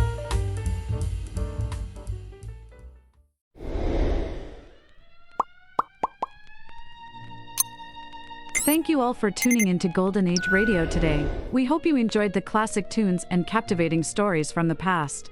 Absolutely. It's been a delightful journey through time, and we truly appreciate each and every one of you for joining us. We have a fantastic lineup prepared for tomorrow's broadcast, filled with even more nostalgic melodies and thrilling dramas from the golden era of radio. So mark your calendars and set your alarms because you won't want to miss it. Join us again tomorrow at the same time for another unforgettable session of Golden Age Radio.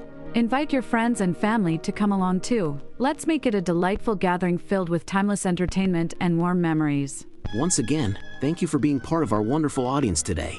We look forward to having you with us again tomorrow as we dive into the enchanting world of the past. Until then, take care and have a fantastic day ahead. See you tomorrow. See you tomorrow.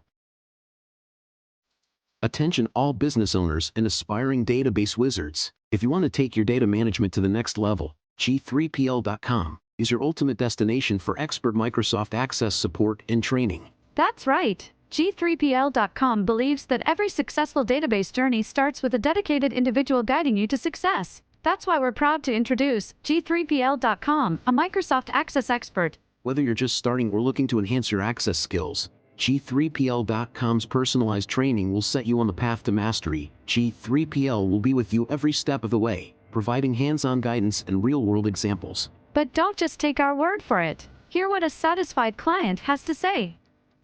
Thanks to G3PL.com, I've become a Microsoft Access Pro. The personalized training was exactly what I needed.